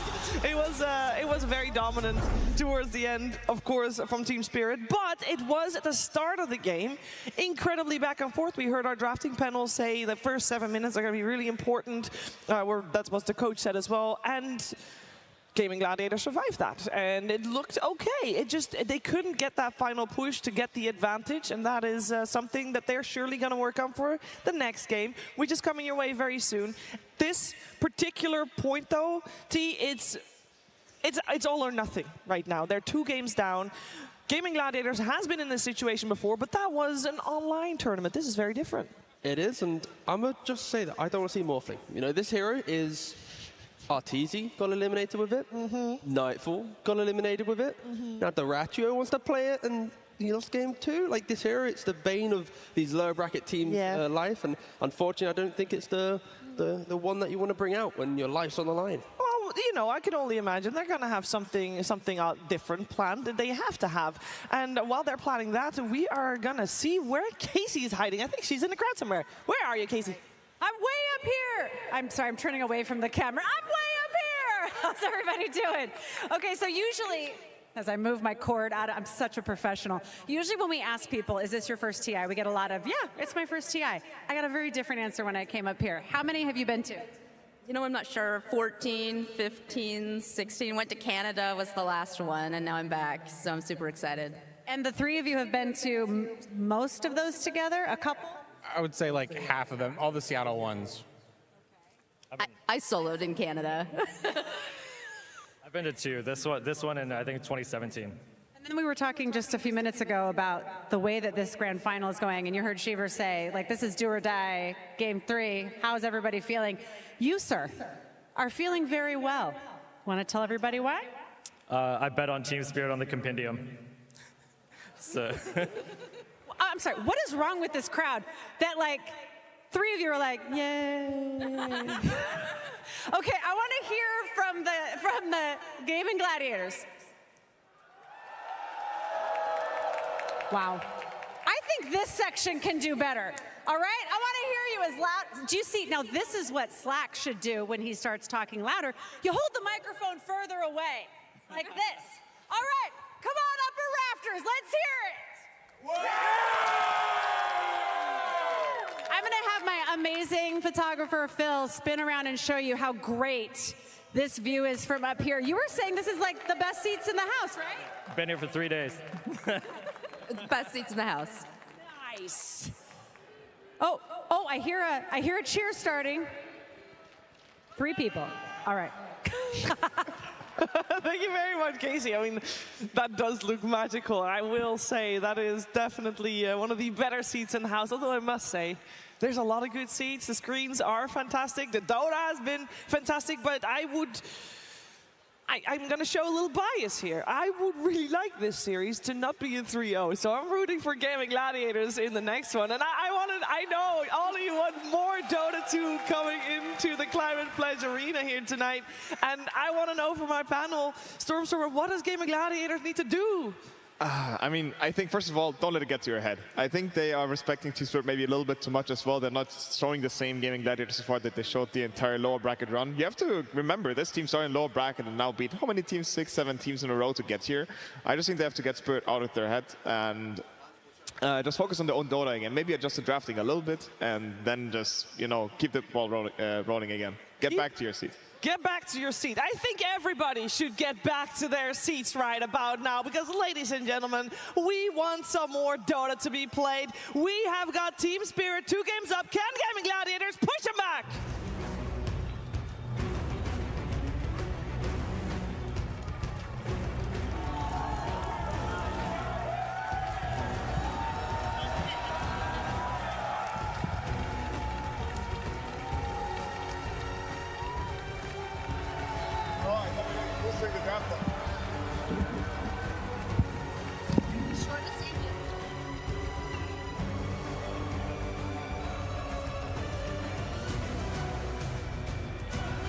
Ladies and gentlemen, Team Spirit, Gaming Gladiators, game number 3 of this best of 5 grand finals here. But Team Spirit, 2 games up. Gaming Gladiators need all the help they can get right now, and that means every single person in this Climate Pledge Arena, we need you to be extra loud. I know you've been saving your voice for game number 5, but come on! You need to get there first, so I want to have no voices left by the end of this one. I know a lot of people have already spent everything they had, but I know we got to lead a little bit more coming out for game number 3. We know they can do it. They've been in grand finals so many times. Every single LAN event this year in the DPC, Gaming Gladiators has come out on top. Team Spirit, they started really clicking at Re-Up Masters, and they have not dropped the ball since. And the fact that they're coming into this grand finals, that like each draft is completely different. In game 1, Weaver, Beastmaster, they swarm the map, they're the aggressors. Game 2, they got big cooldowns, Magnus, Void, like being the team down 2-0 and having to try and work out how do we deal with aggression, how do we deal with the scaling, like you don't know what's going to come at you in this third game. So for gaming, it's not about Team Spirit at this point, it's about what can they bring themselves, what is their draft to get them through the laning phase and set themselves up a game that they can actually dictate, because right now they're just victim to Team Spirit 2 times in a row. Yeah. But also, I just want to have Storm elaborate a little bit more on what he was talking about when he said they need to get Spirit out of their heads. And how do you feel like that? What does that mean when you say that the enemy team is in your head? Are you drafting differently? Are you playing differently? Can you speak to it from your personal experience? Yes, I think both of it. I think like I think, first of all their gaming players should just play the heroes that they're most comfortable with, that they don't, like, for example, draft heroes because they want to block pick them from the enemy team or stuff like that. They should just play their own game, regardless of who they're playing against. And I know that some players are gaming, like, it is good to have healthy respect towards the enemy team on Team Spirit, but I don't think it should, like, affect your own gameplay too much. You should respect what the enemy team is doing. You should know their strengths and weaknesses, but it should not cause yourself to have more weaknesses, if that makes sense. Just basically reset, don't care who you play against, remember all the games that got you to this point, got you through the entire lower bracket, to this game 3, and make it like a home run again. Gotta remember as well, Team Spirit, when they won TI10 back then, right, they were also 2 games ahead, and then it still went to a 5-game series against PSG LGD back then. So this is not over yet whatsoever, and I hope Gaming Gladiators also have that in their head right now, that, like, you know, it's maybe a longer day for them as well. They also have to play the lower bracket finals against I forgot just now. Bad memory. LGD. LGD? Okay, that's okay, what's LGD, right? And now they're here again, so it is a longer day for them, but I all just hope they, like, whatever it was, they got the energy running again, and they just go into it right now. Yeah, we're gonna find out. Can Gaming Gladiators force out the next game, or will Team Spirit be the 2-time champion? Now let's hear it for Game 3! Team Spirit versus Gaming Gladiators. Grand Finals. Game 3. Welcome back to the draft panel for game number 3, everybody. This is everything on the line for Gaming Gladiators. Down 0-2. Team Spirit have been crushing so far. Seems like they have all the answers. They have all the strategies that they need to become champions once again, just like back 2 years ago. What do you guys want to see Gaming Gladiators? I feel like I'm repeating myself after game number 1, but it really is the story here. How can Gaming Gladiators dig themselves out of this strategical hold they found themselves in? Honestly, I thought their draft last game, they had a really good shot. I think they identified that they want to target a little bit more of non-Collapse heroes. They let Collapse go as Magnus, and I thought that it was not a bad idea. I don't think Collapse had the usual Magnus impact. Maybe he didn't need it, maybe it didn't get there. TI12 was able to pick up an early Yule Scepter, but I think I just want them to do that, but there was a time where, like, they had the triple wave with Quinn. I want them to play even more for the mid-pressure, because Laurel I don't know, the guy's too good. He had too good a game. I would like Gladiators get back to the idea of super pressure, super tempo, crazy, super fast, super strong lanes. I think that potentially might work. Yeah, something like this, you need to risk at some point, right? You're 0-2. They definitely have it. Like, they definitely gave a very good fights in both games. Like, both games they actually gave good fights. They had good lanes and stuff. Yeah, but this last game was rough to play after some point because Void Magnus is just too strong, like, when it's come to late game. So I hope this time maybe we just, you know, go super tempo. I definitely agree with Dendy on that one. The way Gaming Gladiators got here was with that tempo, pushing the high ground. It felt like in that last game they kind of fell back. Like, we don't really want to do that. Instead, we're going to try and match you in the late game, pick up a Duraccio Morphling. And he played pretty amazing for the most part. Had a couple bad deaths, but overall, like, you're playing into how Team Spirit wants to play at that point. You're not really playing the game that got you into this grand finals in particular. So we'll see if they go ahead and do that. But the problem is, I think, when you play against Team Spirit right now, there's like a triple threat here. It's like you have to deal with Collapse, which they've been trying to do through bans. And then I think what really leveled up Spirit is Laurel. He's just playing so good every game. And you see Quinn, he's normally taking control of the map. He's like making moves. He hasn't been able to in these last 2 games because Laurel's having a great laning stage. And of course, there's always Yatoro, who's you're going to pick the CK, but you don't even know if it's his. He's strategically taking away a lot of Duracio's heroes, making them feel a bit uncomfortable. So there's a lot of things they're doing at a strategic level and in game that is just really hard for gaming to address. So what do you think, Gaming, if we want to see this early aggression from them, what is the first pick of the game? Do you just go for the celery end chairing, or like, okay, full focus on early laning stage and putting that pressure? Your Chen was obviously banned that you've had a great success with in that macro strategy. Is the Ench into CK even appealing to start off? I think it's normally like a decent matchup for CK because he's actually one of the heroes that can kill Ench pretty easily when you bring her out of position. But honestly, I sort of like that line of thought. I think at this tournament, they usually pick Ench with Weaver, just because it gives the Ench a really strong lane. Once you give Ench a strong lane, you can snowball to other lanes, you can leave it alone. But I don't mind that if they pick another strong carry with it. Okay, there's the AA we were looking for in both of the previous games, and this time Gaming are going to bring it out. Does this fit the bill for you guys? Not a strong laner. Not a strong laner, not a fast tempo hero, but it can buff really well like other heroes that you can have in a draft. Vortex is extremely strong. Also, it shut down a lot of like fat heroes with Bayern, Heart of Tarask and stuff. So might see something. If you build up a strong like carry that fits AA on lane, it can still be pretty strong lane. Yeah, I think the hero, he just has a lot of range, so he keeps clicking, right? If the lane is stable and you get to just keep clicking your opponent, his lane's like not weak or anything. He's going to constantly harass on the region. I think generally what AA picks mean is that they want to play with their mid. Generally when you pick AA, you pick some high damage mid and they just sort of run around together. You get stacks and then they play together. You get stacks, you get played together. And I think that's also something that we saw a lot from Gladiators in this tournament, is they would play a lot off these stacks. I think the AA could be a good start for that. Look at that stat. This is their first time playing the hero this tournament. They haven't brought out the AA a single time, so really digging deep here in the final game, or I say the final game, what could be the final game for them. To look at it from the other perspective, Team Spirit, this is probably a surprise for them, given the circumstances that there hasn't been a single AA from Gladiators. Do you change any sort of approach on the Spirit side? I guess, like you guys said, maybe you want to keep the CK flex. What are your next two go-to picks to make this AA feel bad? Laning stage, I think the last time they ran this, they're probably looking at a Dark Willow for Spirit to lane it. That lane seemed incredibly strong.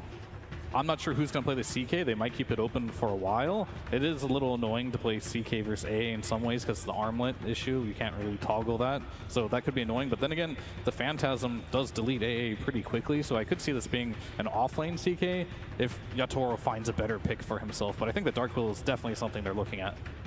I would really like it if they pick Dark Willow. I think what you said about the 3 CK sounds good as well, because AA can keep clicking the CK, but as soon as it's level 3 or 4, these clicks aren't going to do anything to him at all. Yeah, AA afraid of mobile heroes and heroes who are very fast and can jump backlines and stuff like this. So we can see already Primal and Backbands, and CK is one of those heroes actually. It's pretty like fast hero, it gets into backlines pretty fast. So heroes who doesn't afraid AA, in some sense maybe TB can work again for Team Spirit, because you always can swap HP, like even if you're under AA ulti. Yeah, I think they're going to pick 18 Spectre. Like, they should start to look at it. I don't know if they will for sure, but I liked what you said about like getting these backline jumpers. I think Yatoro, he played a lot of Spectre. I mean, he played some at this tournament, but he was playing a lot of Spectre in pubs. He always goes for some really high damage builds. He'll go like Bloodthorn, Manta. Like, he never goes for some like tanky build at all. He just looks to kill the backline. I guess Grimstroke does something similar that you were saying as well, right? Just giving you a really high kill threat lane. You want to make sure that the CK is at least open as a flex or the 18 pick. Yeah, I think they go for that because it's a lot better versus the Pango than the Willow would be, right? You can get the leash on him and then he can get stuck. So same thing in the laning stage though. It's really strong, get on top of him, lots of damage. Just Grim is better for this particular game. Triand is in again. This was a hero Spirit ran against Pango last time, but they are going to go for the Tusk. Tusky. Oh, are we committed here to a 5 Tusk for this reason? Has Mira been playing Grim? He has, right? They've both played both of these heroes. So this for Team Spirit, I believe, is a complete flex among their support players. Mira has not played Tusk yet, so it's most likely 100% in Poshka so far. Did he not play Tusk in game 1? Am I... Oh, he played it in the last game, but outside of that, I suppose. Right, outside of this series. Okay, got it. Yeah, yeah. My notes are outdated from the last. I'm sure they can flex it perfectly well. I think actually Morta's not banned in this series, which is sort of surprising because I mean they broke Gamer's confidence in the hero a bit, because I think Tofu played literally every game on this hero before that. You just go back for it, yeah, because it does what they need him to do, right? I feel like you just have so many issues with Gaiman's other heroes that you feel like you don't have to ban it, because you have to ban so many other things in this game, like the Necro, the Phoenix, the Chen, all these heals, and this is really good banning, I think, by Team Spirit, even the Kunkka. These lineups where you see them group up, be able to push, they're not being able to get them because you have to deal with the heroes that you see in front of you, and some of your best heroes to do these pushes are just being banned out by Team Spirit. So they're going to play the Brewmaster. The only question I do have, yet again, is this Pango too early? Is it too early of a Pango game? Will he have a game? Right now it looks like they only have one answer for him, but I expect more to come. Is there any mid laners potentially, Dindy, that can punish that's left in the pool? Oh, for sure, for sure. There is a bunch. Like this hero become not as strong as it used to be. It's actually a pretty strong lane still. Like, There's the dazzle. Here we go, the lane Punisher. If I decide to put it mid, they can still think about it. It's weird to see sometimes healers picked into A, but I think the purpose is especially like having these insanely strong lanes. They can still do post-free dazzle if we decide, or I don't know, like if Collapse gonna play it or not. I'm curious because one hero that comes to my mind that both teams ignoring, second, I think, all games, is Spirit Breaker, right? We all talked how imbalanced and broken this hero is, and now we don't see it much. Because even here, I saw, okay, we have Grimstroke, maybe potentially, who knows? There is not so many heroes to stop it, if you think about it. Yeah. Yeah, I can see the Spirit Breaker, especially since I think there's like a mechanic with Brewmaster where the Brewlings take the creep damage from the charge, so you actually kill like over half their HP even after the Brewmaster's 20 time. One interaction with the Dazzle versus A that I think swings the matchup a little bit is you can actually permagrave someone if they get A ulted. As soon as you hit 18 on Dazzle, so it's not as much of like a, oh, they can all in no matter what with this AAL on one target. What do you guys make of Spirit's approach to dealing with Gaming Gladiators, which, I mean, if you look at the Gaming lineup, it seems very teamfight-centric, right? You've got Pango, you've got Brewmaster ult. Are you a little concerned for Gaming Gladiators having downtime when they have cooldown on this? You look at Spirit's lineup, it seems very fast, very low cooldown. It can play in duos, trios. Do you think by design this Dazzle fits that playstyle really well?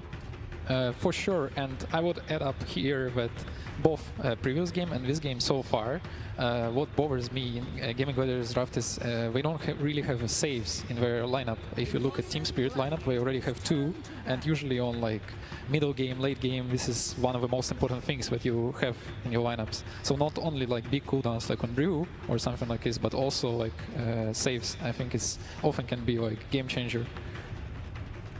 Speaking of saves, I think Gaimin probably needs to ban Centaur in this game. This could be a really good hero. Like, you see the roll come out, you see the split come out. Some Centaur Stampede could disengage that really well. I think they need another hero that... I'm just kind of looking at Yatoro's hero pool. I'm not seeing anything much better versus the Brewmaster than the CK right now.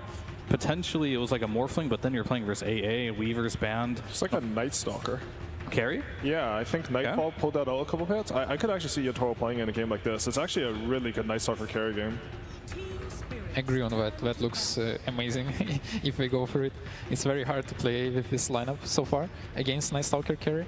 You don't have so many reliable stuns, I would say, on Gladiators yet. Like, you have a lot of some skill shots that you need to aim, so it can create a problem. Yeah, also, by the way, Grim is also safe if you think about it, right? His shard is used so efficiently at TI so far. Yeah, we saw it on the last game as well. Like, I guess the only question is, like, they probably are wanting a ranged hero because you have Tusk potentially 5, and I don't know if CK Tusk lane is gonna cut it. I guess they could do it. I think just because they see the AA, they might feel like they can greed it out. Like, they have a 5 that doesn't really prevent the carry from getting all in, and that can't protect themselves. So you can like play for the kills in lane with something like a CK Tusk. I could see them just go for the range route with the Tusker 5 though. I think they'd have really strong lanes that way as well.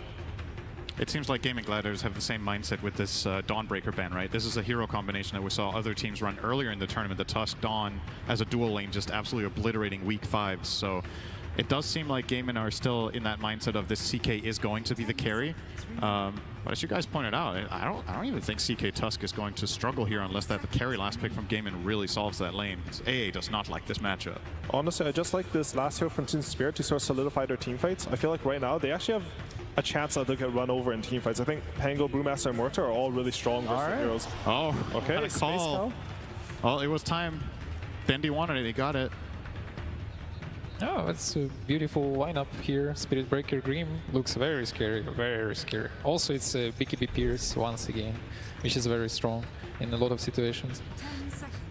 Yeah, I think the carry pool, I think the Troll being banned and the Void kind of signified that you want this CK to be your carry. So they're going for that offline route, not going for the Centaur, going for the Spirit Breaker, which Brewmaster, I guess you have a Dispel, which helps a little bit against that if you can get it off on time, but we've seen time and time again in the late game, it doesn't really matter. You have like a BKB, Octarine Core, and like a Refresher Orb, so you can't really deal with that. So this has been a Collapse special throughout like the entirety of this TI, and he's really good at it, and it looks pretty scary here. I will say the game in its lineup, it looks pretty good though so far. I think whenever you play against Dazzle, having that AA is really good if you can ever commit on him.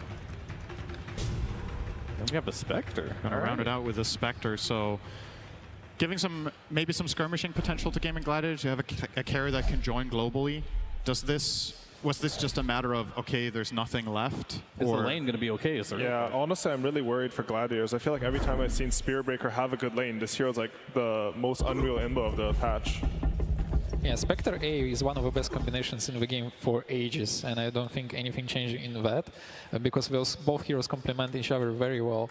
But at the same time, the lineup on Team Spirit looks crazy in late game if it's the game D-Ways. All right, seems like we're grasping. Are we grasping at straws for Gaming Gladiators? Is this actually going to be that difficult of a safe lane? Or is there maybe some sort of hope with rotation from maybe a gating where it could offset this balance in the top lane? Can you leave Brewmaster alone for a minute to try to help? Or do you need to get really creative? I think a lot can happen in this game, and I think a lot's going to come from the mid lane. And can Quinn get rotations? And can they abuse Laurel this game? Because I think Laurel is very exploitable in this game with A ults, Spectre ults, and if he feeds a lot of net worth back, that could be a way back into the game. Yeah, I can completely see that. If one lane starts getting pressured, like you have the Spectre to add on, the Pangolier probably is going to be the strongest hero in the game when he gets his role. So they do have a lot of angles on Gladiators to snowball off that. So I guess, I mean, not to sound like a broken record, but we're very focused on the laning stage, as per usual in this series. If you're in Quinn's shoes in this game, obviously you've had a couple of games that did not go according to plan, right? Let's talk a little bit about the mentality of him going up against what we assume will be a very unfavorable matchup against Laurel and the Dazzle. What do you think Quinn is telling his team right now? Is it, all right, I'm going to be struggling, but I'll come back, or I need help for sure in this game? It's actually not that bad for Pango. It's one of the better heroes to sustain against Dazzle, because you have 2 jumps to jump away from its poison attacks. So I think Quinn is extremely experienced and he will be fine. All right, guys, Gaming Gladiators, they are on the ropes. I'm sure Team Spirit are feeling themselves right now, and let's see if it is the same for their coach, Silent. Thank you very much. I am joined by Silent of Team Spirit, where around 2 years ago, you were in a very similar spot. It was Grand Finals, TI10 in Bucharest. You were up 2 games. Now, a lot has changed since then, but it hasn't changed for your team. The energy from 2 years ago to now, does anything feel different? No, I think we feel the same. You need to be focused and play till the end. It doesn't matter lead you or losing. Same. You don't like to, okay, we're leading it to the arrow, we can make some YOLO plays. A championship mentality through and through, but I know one thing that's different.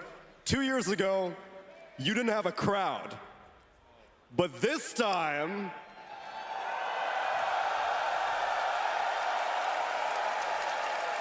I think they're ready for a game number 3.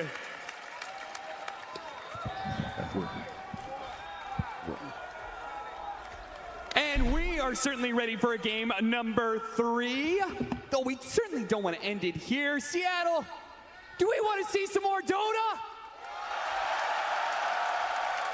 Here in the Cathedral in Seattle, we may just be witnessing the final game of the Grand Finals, but I'm sure a lot of us hope for so much more. And that all depends on Gaming Gladiators. I mean, they have been the ones to run the gauntlet through all of these majors. They were looking like the best team of the year until they ran into Team Spirit. Until Team Spirit ramped up in just the right time, shown up for championships.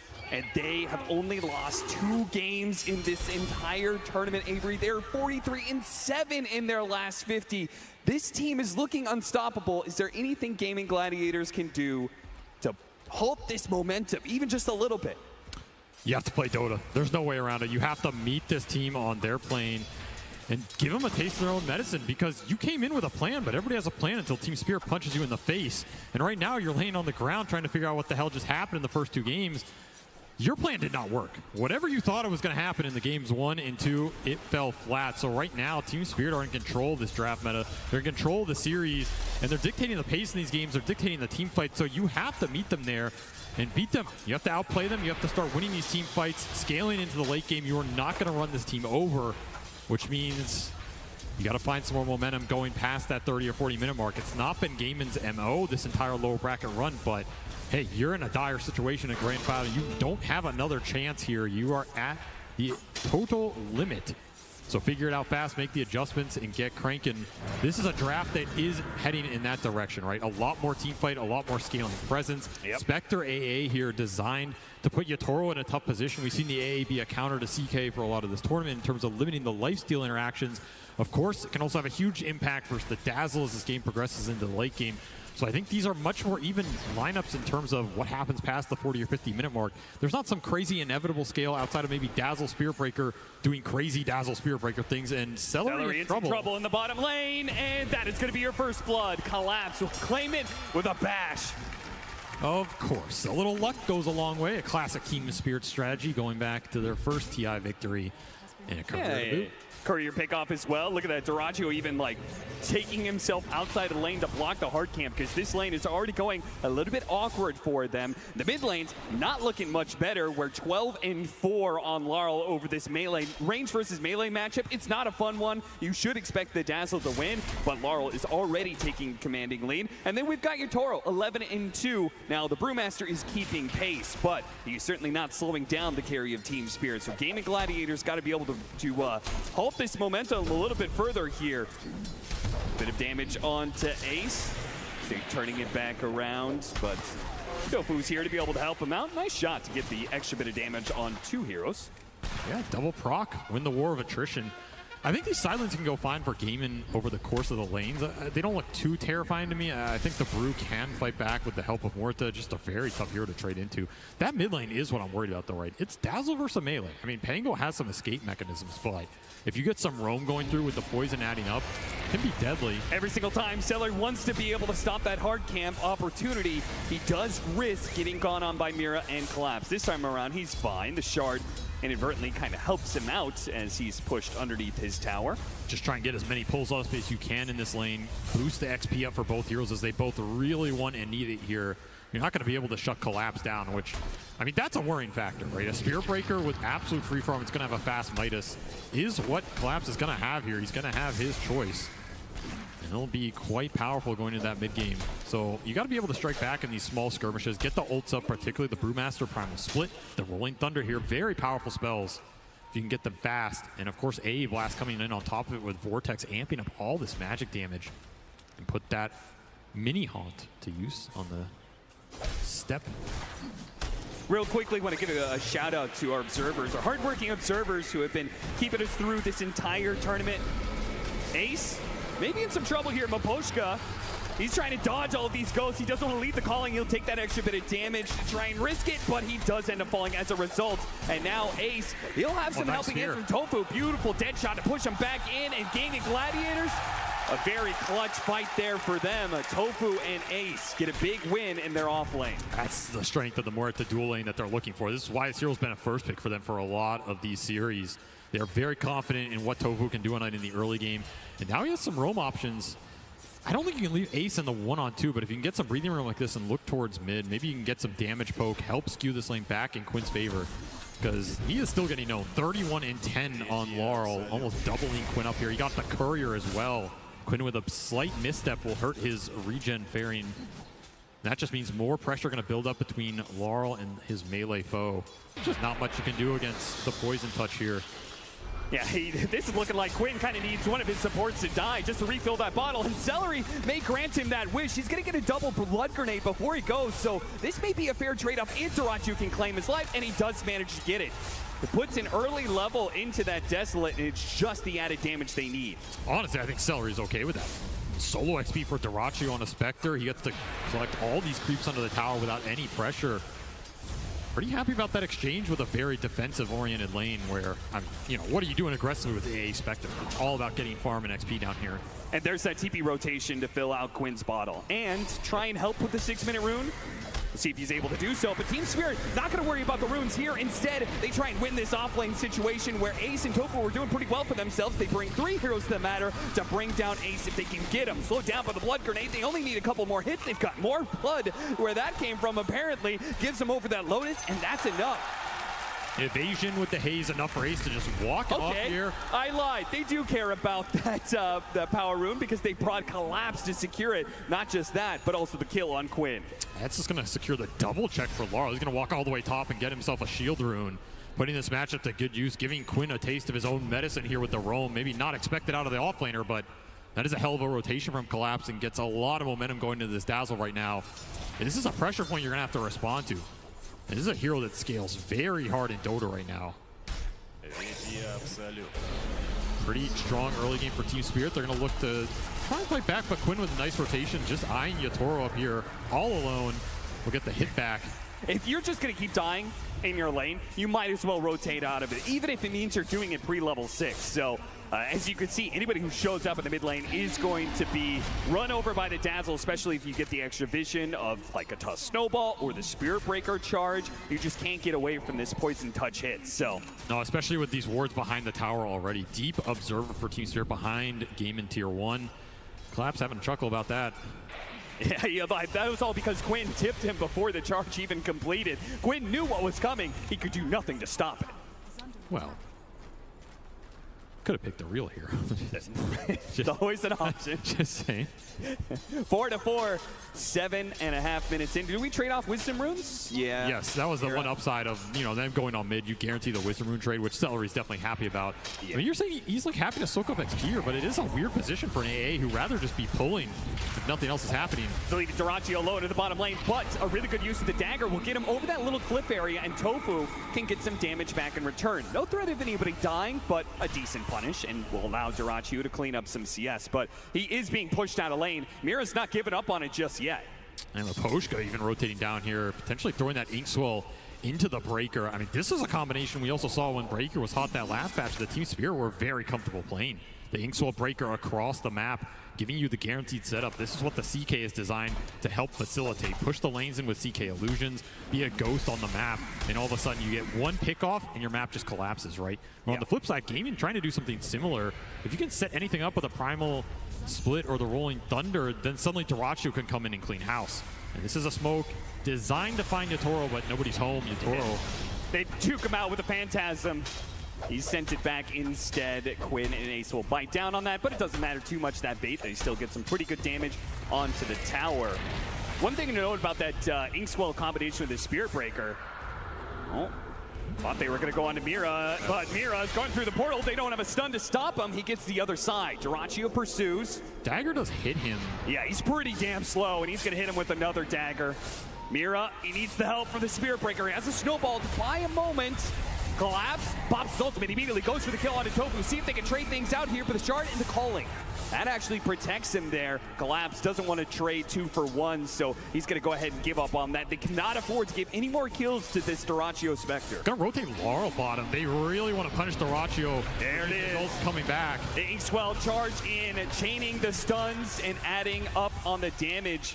Spirit Breaker got that 5% buff. The movement speed as damage got buffed up by 5%. That was enough to bring him back into the meta, but then that's even more if you add in this Inkswell movement speed buff. It's a deadly combination for a reason. I like that rotation from Laurel, though. That's such a heads-up read there. You can just walk down the lane. There's no vision here. They probably had a read because Celery's been mid the whole time, right? It's going to limit where your observers are going to go. Just gets a really cheeky kill on the Spectre. Nice shard to buy some time. Good driving by Quinn. Gets around that little speed bump in the way. Hopefully Dyrachyo can finish him up, but not quite. No, Shalgrave comes in for Law. Perfect timing there. Quinn does manage to get some decent damage on Yatoro, and Ace is here. He makes the difference. He makes it so Team Spirit can no longer fight bad. It's an overwhelming amount of team fight that he'll put to work to bring down Yatoro, and it looks like he's going to chase down Leposhka. Mira really trying for this one? He might just get himself killed in the process. Will it be good enough? Leposhka still dies. And sure enough, Mira, he's going to be in trouble as well. Good use of the shard, blocking him out, but he still falls. Cannot stop. Game Gladiators as they bring all 5, learning from Team Spirit perhaps. The only way to beat these guys in a team fight is you got to bring everybody to the table. And that's why I think this draft feels a lot better for them to play. They can connect the heroes a lot faster. The Spectre facilitates that at a tremendous rate. And then Ace is just on a hero where even if his lane phase wasn't spectacular, which it has been this game, that Primal Split into a fast Radiance is going to give them all the team fight they need. This CK does not have free engagements, where I felt like in the first 2 games, Yatoro's connections were uncountered, right? Yeah. He goes in with a Weaver, goes in with a Faceless Void, gets what he wants and gets out. This game, Yatoro finds himself in a pickle mid where he just can't escape, pays the price. An 0-3 start for Yatoro got up here. Perhaps one of the rougher early games we've seen from him the entire tournament. That is a very good position for Gaming to be in. It's going to shut down a lot of the pace. Laurel's going to have to pick up that little bit of slack, right? Yes. He's going to have to step in with this Dazzle. But the Dazzle, I feel like, isn't a hero you really want to utilize just yet. It feels like that Aghanim Scepter is such a key timing. You can't afford to delay that by getting into some risky engagements. And this hero is like Tinker in some ways. Like his first item, kind of easy to get to. You're a powerhouse when you get it, but then you fall into a valley, and it's like the next 2 or 3 you have to get to before you really come online in the ultra late, and those team fights start to become impossible for the enemy. That is a period where Gaming can strike with this Radiance, which is going to be coming out fast on Ace this game. And just take the team fight to Team Spirit, which is where, again, you have to meet this team. You have to be willing to take the 5-on-5s and win them and translate it into objectives. You can't just go for the other first. Smoke across the map. They failed to get the initiation on Collapse. We're going to try and join Quinn for the power rune. Quinn's going to need that help too. He silenced up the poison touch. The Inkswell's on top of him, but he does manage to get away with the swashbuckle just in time. The charge is going to complete. Collapse, he's got his ultimate. He may not even need it though. The poison touch slowed him down so much. And Mapotion is getting a TP out the shot. Oh, it is so close, but it runs out. It doesn't get there in time. And now a snowball to the other side to meet Dyrachyo, as it is now him who is surrounded by Team Spirit heroes. Too many to count. And that is a Midas Chaos Knight coming in and cleaning up the enemy carry there. Yatoro gets some XP, a much better turnaround for him as opposed to the last River fight where they're still missing that tier 1. So maybe a smoke and connection that Quinn and the gang just didn't expect, considering, you know, they're missing that objective that went down in the previous fight. Yep. But it seems like Team Spirit take advantage of that bit of an overlook from Quinn. And now Collapse, highest net worth in the game, but Gaming Gladiators don't want to slow down just yet. They still have that Rolling Thunder, didn't use it in the last fight, so Tofu and Celery think to themselves that if they can get the right kind of initiation here with the Rolling Thunder, they can follow it up with the Ice Blast, but Yatoro, he's in the staircase. It's going to be very awkward. The Soulbind does actually latch onto the 2 of them as Spectre jumps into the mix as well. Please tell me they're going to hit him. Oh, they barely got it. In the fountain, he will go down. It wasn't even the blast, it was like an urn tick or something that got him in the end. Post that grave. That was a nasty soulbind, something they're going to have to think about with Dyrachyo haunting in. They will find the big pick. Ace is so close to his Radiance, he could not afford to get picked off here. So at the first sign of danger, he uses his Primal Split. Though you could see the Spirit Breakers pretty good answer to those Brewlings. No threat of dying here, but something to think about later into the game. I mean, normally the Dispel and Tornado is a problem for this hero, but doesn't look like it so far. And like you said, Radiance 300 off for Ace. He just wants to get his big item and get the farm rate going. Still having a very good game on this Brewmaster. Yeah, considering the Lone Druid game where he was so close to the Radiance for so long, I don't think he wants to risk that happening again. And Radiance is an incredibly powerful item in this meta. It's better the faster you get it. In a lot of those games, Ace just didn't get it at a time where he could take the map or the fight's over with it. This is going to be a game where he has a very good chance to do that. As Yatoro still behind, right? Yeah. This is a double Midas lineup for Team Spirit. They have one on the CK, one on the Spirit Breaker, which, you know, has become the de facto build for the XP getting to the late game talents. It is going to slow the team fight presence down. I really feel like if Gaming can get a fight going in the next 2 to 3 minutes here, they're pretty favored, especially with Diffusal and Radiance coming out at the same time. This is a huge damage power spike. You want to get something going with it, and you want to get it going now. They go for it. The Radiance is complete though on Ace, but they know the Primal Split is on cooldown. Yeah, this is a beefy target to just go into, especially when you don't have the global ability to connect. I mean, how much does Collapse think he can chunk through here? Tofu just left him alone. Tofu was needed to be able to disrupt this combination, but now Ace is left alone, speeds himself away. Somehow the Inkswell didn't go off in time. Maposhka didn't pop that one, and Dyrachyo was like, okay, now it's my opportunity. Hello, Maposhka. Oh, almost got him with a fear shot there on the left-hand side, but Maposhka still dies. Collapse still in trouble, has a charge instead, opts for the TP out, but that doesn't make it. Calculations not on point here. Yeah, he could have just charged the other side of the map. Maybe he didn't have a good target, but there was a mid-wave. They will collect a 3x streak off him. Such an important kill too. Gaming Gladiators with the Ice Blast on top of Laurel. Now, Collapse and Laurel, who were very much needed to be able to buy Yatoro time. Now they've both fallen. And now you're invading enemy triangle. This is where Gaming want to strike. They want to strike hard on the map right now, gain a lot of the momentum in this game.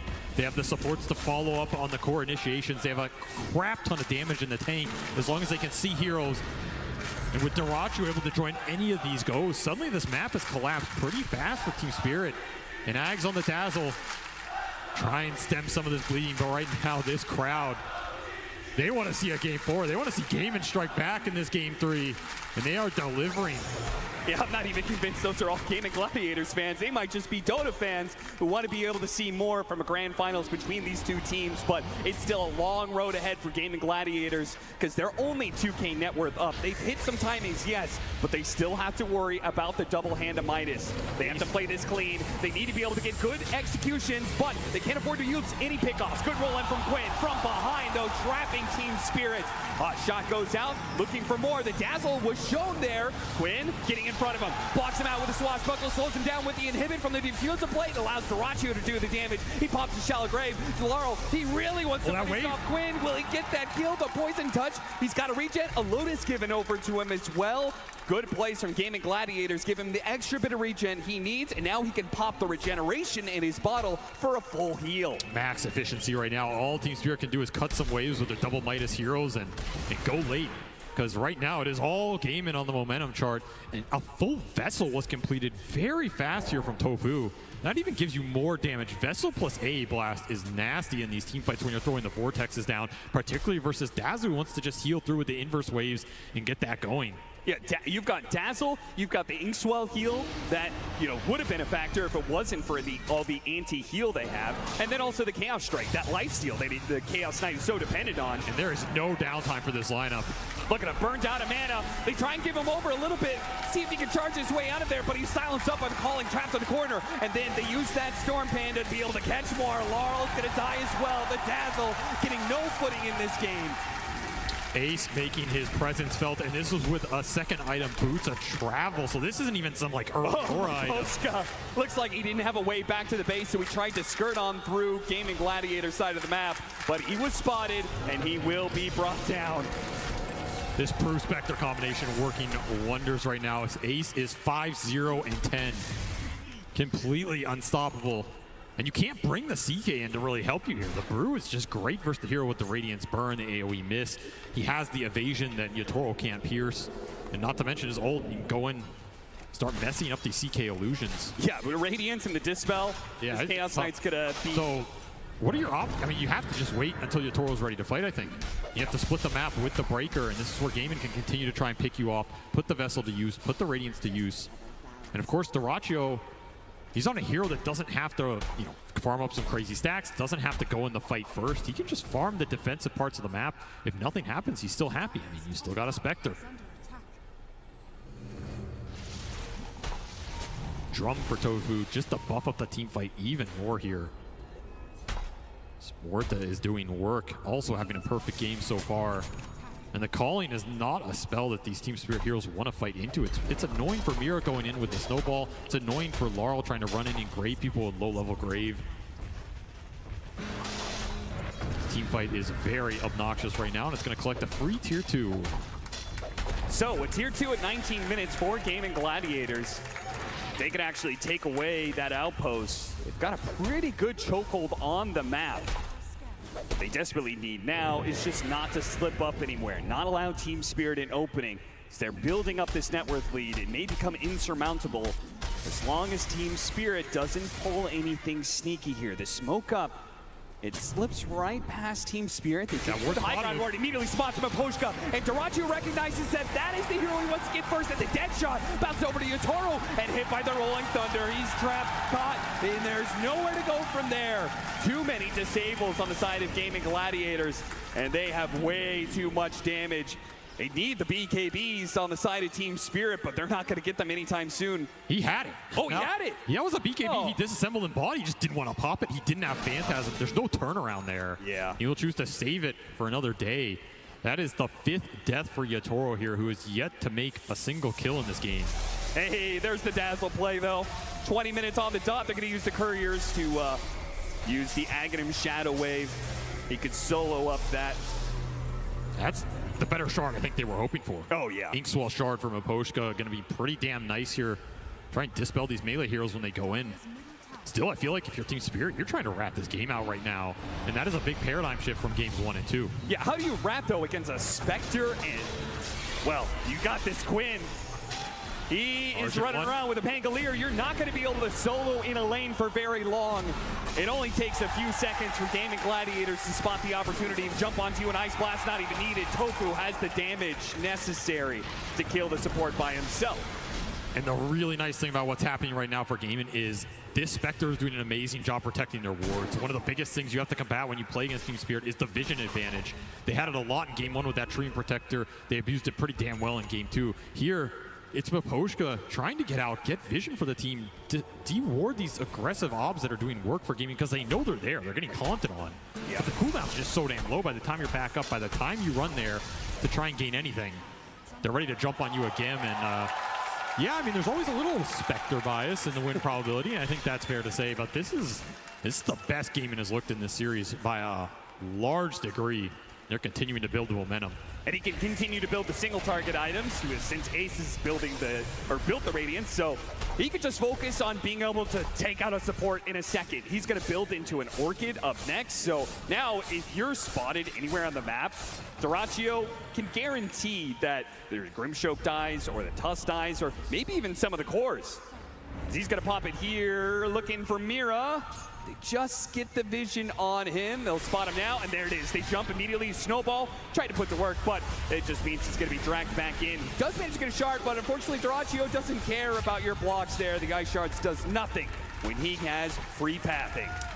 Spirit just bleeding out right now. They have no answer to the Spectre on the map. Their supports are way too squishy. They don't have an early Aura buy. There's no Beastmaster or anything to help protect the backline on the map or help them get lanes out. All three of these cores are just building for themselves, right? It's damage items into BKB. You have two Midases that are still trying to get the work done. Collapse will try and find a pickoff on Tofu, and this will combine with Miposhka, so they strike back a little bit on the map. Much needed. And finally, they're getting some deep vision out as well. You look at these dire obs, it took Miposhka a while, but these are some visions they can play around at least.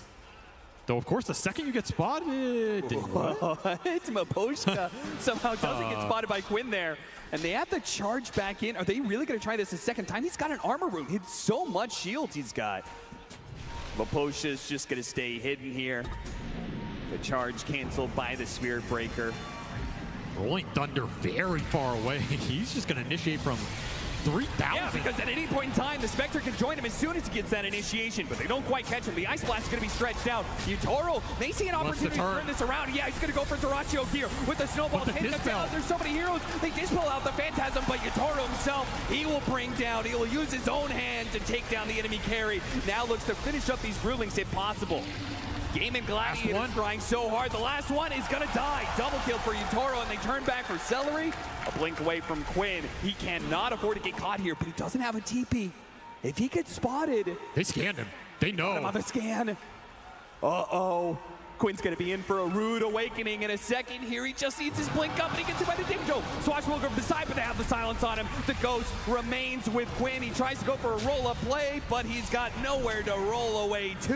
Those have TP back. But stuck in the corner, gets some good damage from Swashbuckle, but too many heroes. Really nice scan to finish up that fight, and I mean, a little overextension there under a tier 2 gives a really good fight to Yutaro. Ace dispelled a lot of the illusions, instantly dealt with some of the DPS, but Ink Swells, the shards, all these little spells adding up, and of course Dyrachyo going down first.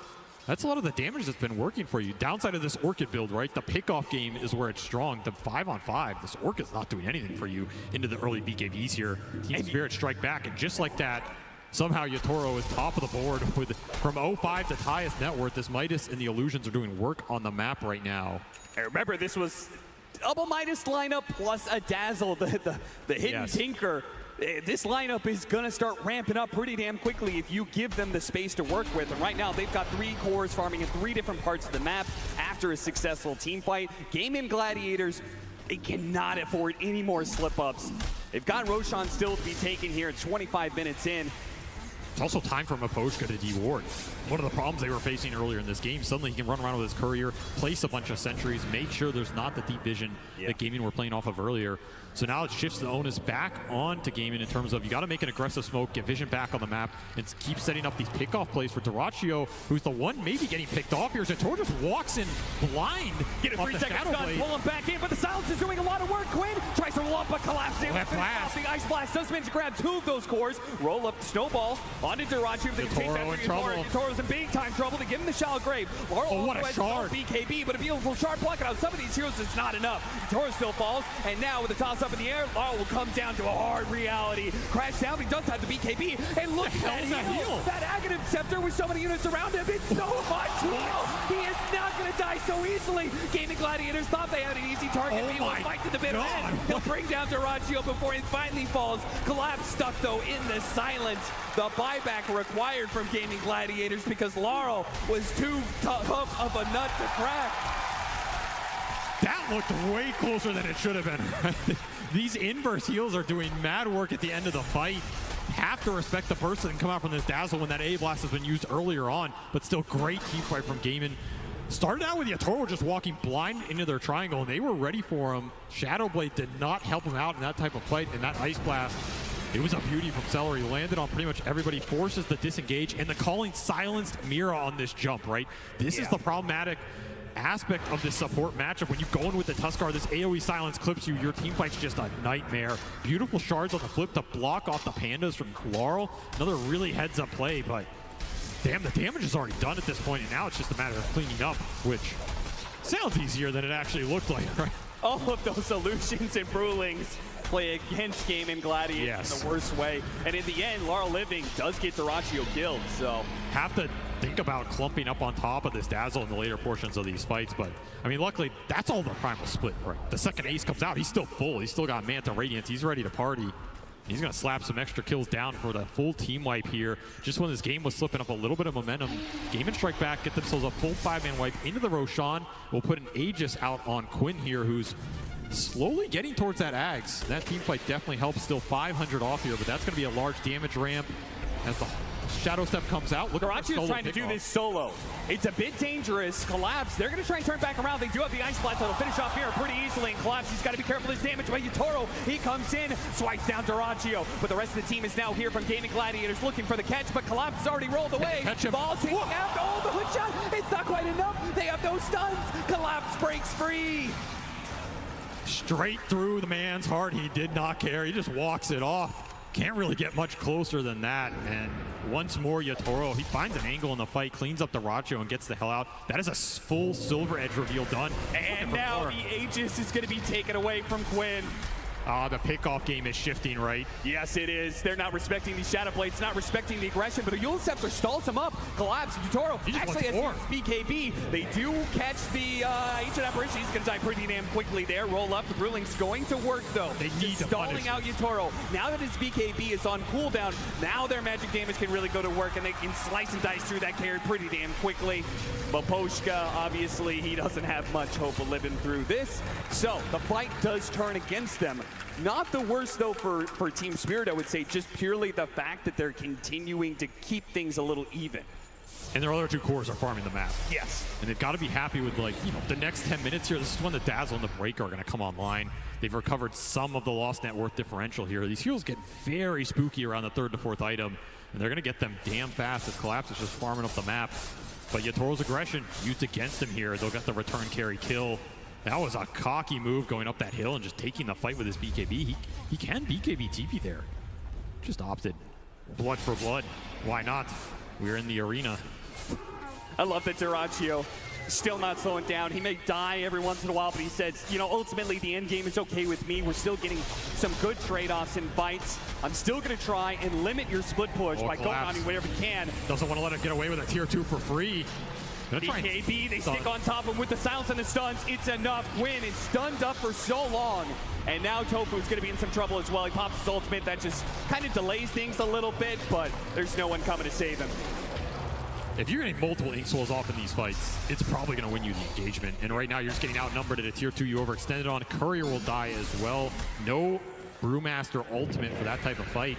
As strong as Ace is right now with a full AC completed on top of everything else, he does want this ult to take the long engagement, right? He's the most farmed hero in this game right now.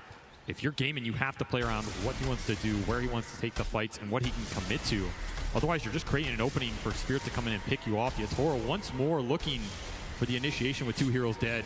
He will get scouted on an Ob Sentry.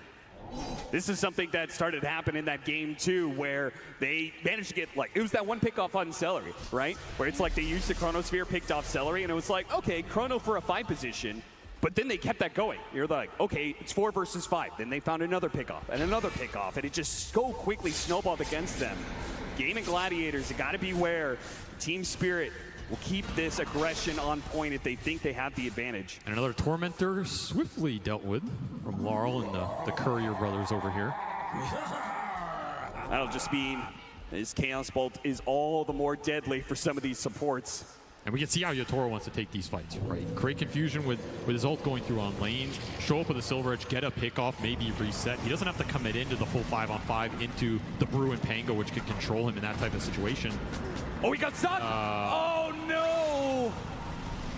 Landed on a pebble there, and as a result, Maposhka gets a pretty free TP on out of there.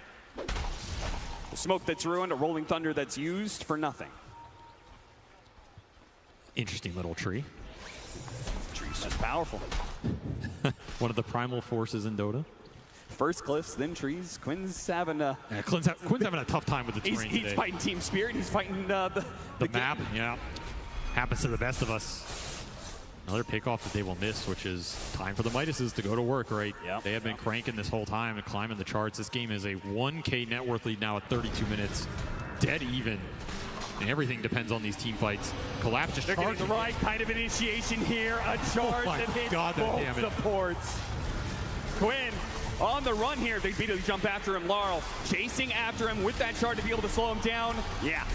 He's not going anywhere. 3 dead on the side of Gaming Gladiators, and Team Spirit have changed this game. The narrative was supposed to be Gaming Gladiators controlling and seeing if they could end it, but Team Spirit have turned this all back around in the space of just this 5 to 7 minutes. And this is the Spirit Breaker problem. What happens when you enter the mid game and this hero starts to take over the lanes, get mega farmed, and suddenly one charge, you're down half your HP. Inkswell just makes this combo even more oppressive. The only real answer is you just start the fight on your terms with the Primal Split going in with a Haunt and delete the supports. Create a situation where you have numbers advantage, and even when the charge comes through, you don't care because you have the longevity and ace to deal with it. If you're just getting caught in the open like that, it's a death sentence. And right now, Collapse is just running the map, literally. He is getting 6 slotted very fast. Yep. And the question is, do you have good late game answers to the Spirit Breaker here if you're gaming? Outside of tossing him in the air, dispelling him before BKB, not really, right? None of those traditional answers like a Shadow Demon or the Soulbind, which is on Team Spirit's side. Yep. And that'll be a problem, especially if Collapse is able to use that charge to kill those Grewlings. That charge, that damage is pretty heavy. 31-22, 4,000 net worth lead for Team Spirit. As they've managed to turn this game around and continue to dodge attempts by Gaming Gladiators. You could see the window's been taken out of the Gaming Gladiator sail. Doracchio's not playing with that same kind of fearless that he once was, where anytime a hero showed up, he would just instantly jump and see if he could get the kill. Yeah, the map has just gone dark. Yeah. Right? You have one defensive off of your gaming, but those days of where you were picking people off on Spirit's side of the map have come and gone.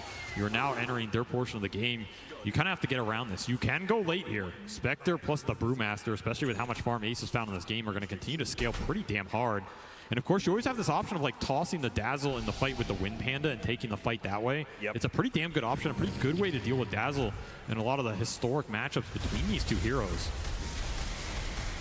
But you got to keep scaling on everybody. The Muerta and the AA scale is really important here for gaming. If you can get a 4th core out of this Muerta, which, you know, Tofu has a full link, he's very farm. None of it is like direct Muerta damage, you know. I mean, he doesn't have like an Ags or a Mjolnir or Silver Edge of his own, but can only expect so much. Still, it will deal a decent amount of damage. If you can lock heroes in the calling post BKB, that's the dream. A little pump fake action. Next fight coming up, all about Roshan. 10 seconds till that potential spawn time, and then we'll see when he's actually going to show up. Also, Celery went back for this Ancient Apparition Blink, something we've seen develop in this meta. He is looking for that AA blast on the big cores. The Dazzle and the CK especially, that is who he wants to hit. Cannot get snowball dodged. You can't really just AA ult some random supports. It's not going to be good enough to win the fight. Need to connect this ult on a big target and collapse. He's just going to lead the charge with Bulldoze here. Not afraid of too much while both carries on the other side of the map. Look at him just running in there. This is a fight without Yatoro. Oh, that ward somehow slips past detection. Oh, no, he's got it. Brace Lincoln gets him with the Dispel on the Yule Scepter, but it is going to cost Celery his life. He does have a buyback. He's going to play for it. Quinn off the mark there with his blink in, trying to hit some heroes, but they've already popped their BKBs and are resetting a little bit. Celery, he's going to try and walk back into this fight. He's got to be careful, though. He may get caught by Collapse. He spots him. Found the A again. The tower. Yeah, that Ancient Apparition's gone. No more Ice Blast for you to be able to use. Ace has to use his ultimate. He knew Yatoro was gunning for him there, and he could have been chain stunned up. Now they back away. Primal Split being used. If they can get everybody out, it's a dream for Team Spirit. Collapse is making that momentum, though. Pushed back by the Void Panda. Now hit by the Orchid. If they can kill Collapse, that'd be great, but he has so many dispels and so many heals. Vera jumping in, going for the back line. The Pango's been caught, and Yatoro, he destroys him so instantly. Now turns his damage onto Durachi. Back by Collapse. A charge on through. Tofu, he just managed to get the force staff down to low ground. Does get a dead shot onto Collapse, but he's still pretty damn healthy, and they can't turn this one around. It is all Team Spirit, and they will feast on the Brewmaster last. Team fight decision making just off the charts here. I mean, the kiting dealing with the ult, they just make it look way too easy right now, and so many charges going through from Collapse. He is looking for the high five, and he will get it here. That was a fight for Roshan, but it is now a fight to hit high ground. I mean, that's a fight for an Aegis. Uh-oh. What are you going to do if you don't have the buybacks or you're not willing to commit them right here? You don't even have the Primal Split if Ace is back. He doesn't even have the buyback. You are short. Massive swing. Short on so many levels right now. Collapse even ulting a Brewling because he knew the Lincolns was coming back up on Tofu just to get back in there and get another charge through. Lead is absolutely exploding here for Team Spirit as they are sensing potentially a second Aegis going their way. One more bad team fight. And a Roshan to take. Team Spirit, they still have time on the clock. 30 seconds left on the Brewmaster's revive. That is more than enough to get this Aghanim Scepter and a Crystallis. They were winning that fight. Now they've got like 10,000 more gold of items to be able to use with an Aegis and Cheese and all these other items flowing in. Now you've got a Grimstroke with an Aghanim Scepter, Silver Edge fully complete. They are creating too many problems. You can't deal with any of them. Level 25 also coming out on Collapse, so even more bashes on top of the Ags. If you thought this Spirit Breaker was causing you problems before, he's going to be causing them double now. Just no control for him, and he's way too tanky to try and burst. Durachi was just not doing enough single target DPS at this point. You're going to need one hell of a long, drawn-out fight. Team Spirit, crazy. They're up 2-0.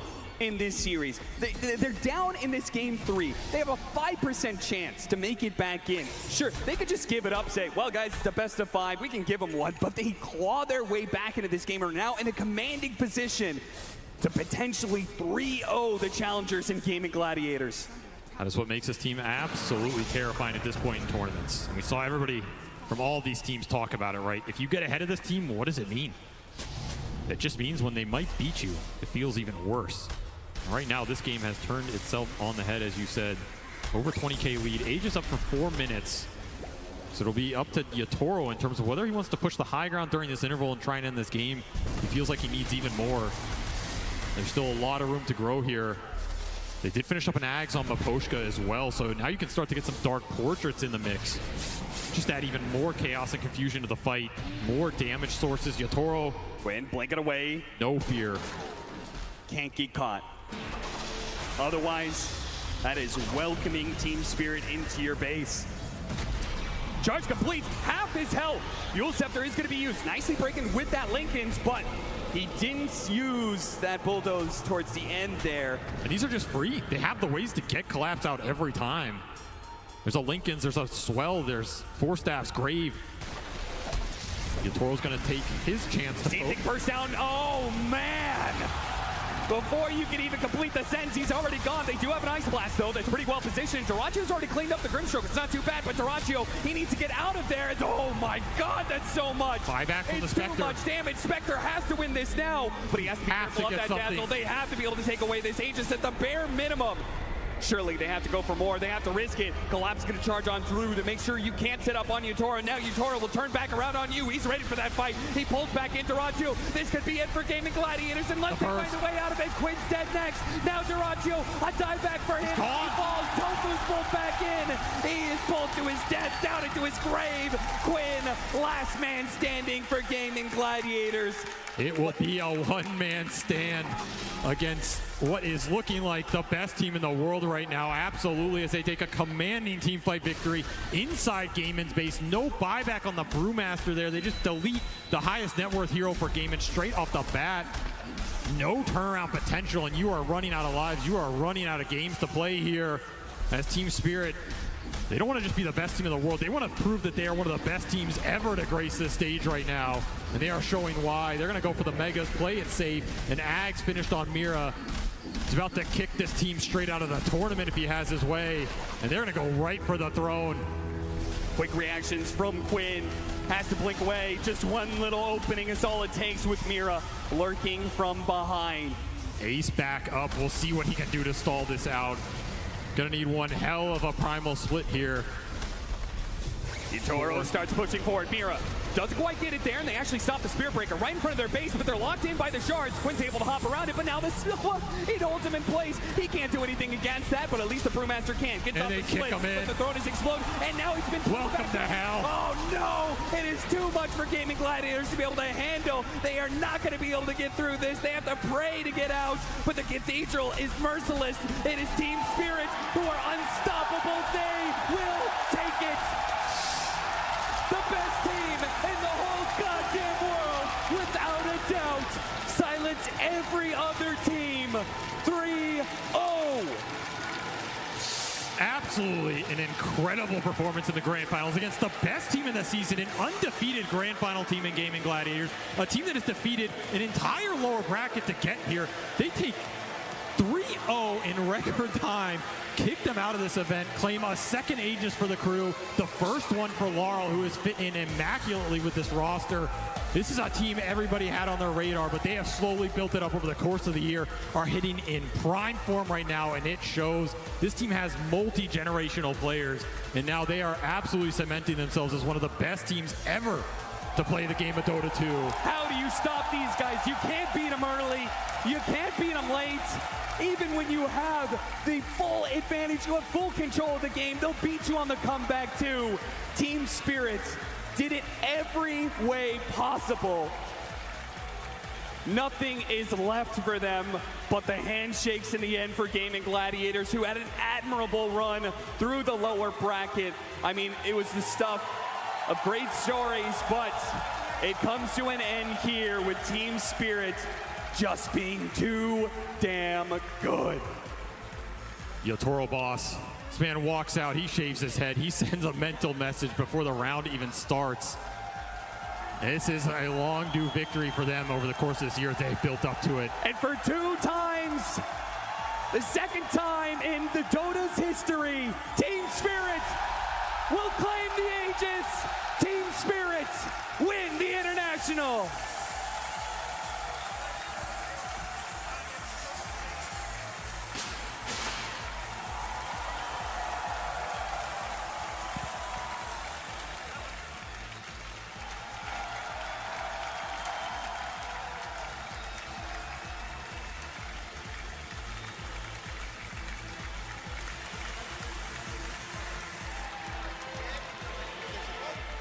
Дайте ко мне, пожалуйста.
your International 2023 champions, Team Spirit!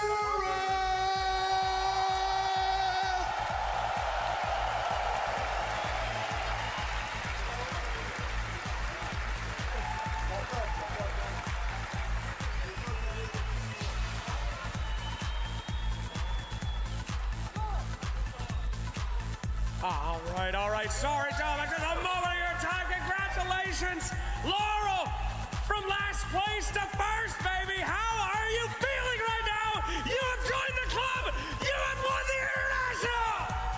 I feel great. Thanks, everyone. Thank you for an unbelievable game. Miposhka, hello, I must interview you right now. Congratulations, led the boys again. You've joined the two-time club. Did you know you had a 5% chance, probability of winning that game? And you guys came back. How's it feel to be a two-timer, baby? It's a magic. Like, it's our team spirit. And finally, I gotta do it to you. Ladies and gentlemen, may I present to you the undisputed best carry player in the world!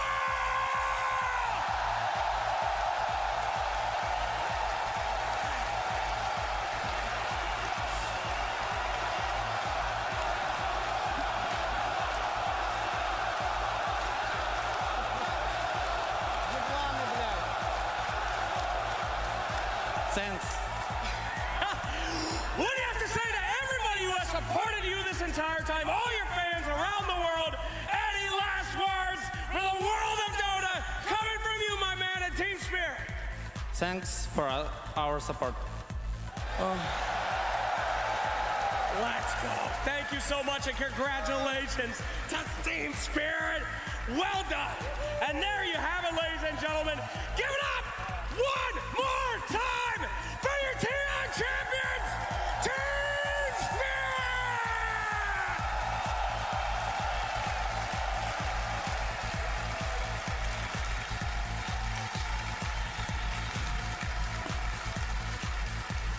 They have done it! 3-0. Team Spirit demolished their opponents. They left no space for Gaming Gladiators in that grand finals, and this will be a moment that will go down in history. One of the most dominant teams in Dota 2 history.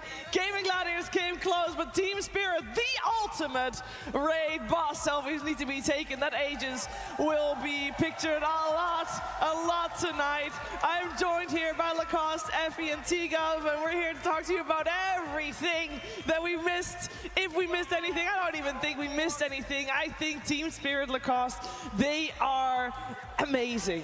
Absolutely. This is the team that, you know, they didn't get the chance to experience crowd at TI10 when they won it, and really glad that Seattle is cheering really hard for them. This is the team that had a bit of a rough year at the start, and they started to pick it up. You know, going into the Riyadh Masters, Dream League, they know when to power up. This is the team that enjoys playing on the main stage so much. You can see on their faces all the smiles. That's what Dota is about, having fun and winning some big money. Oh yeah, but my God, what a team. I mean, they are magical. I feel like the only other team in the history of Dota that embodied this kind of resilience and passion for the game was OG in their former run, but this Team Spirit, it's like we haven't seen anything like them. Their players have improved so much in the last year, so much. I can't even speak to the improvement of Mira, of Laurel in particular, and for them to just win this Aegis after a year that looked rocky for them at the start, after not placing well in the 3 majors this year, for everything to suddenly fall into place, for everything to finally click right around the corner for TI. I mean, if that isn't magic, I don't know what is, T. I mean, it's the fact that they have these systems in place to be able to shape Lau into the player, to become the mid laner, you know, be able to replace Toronto Tokyo. Again, like Lacoste mentioned, the start of the year, it was shaky. They barely got in the top 8 of one of the 3 majors, and now here, they get first place, and for Yotaro, sorry, 2-time TI winner, and also second ever player to get a Rampage in a TI finals. The crowd love him. He's just popping off in the game. Like, this team, they are just incredible.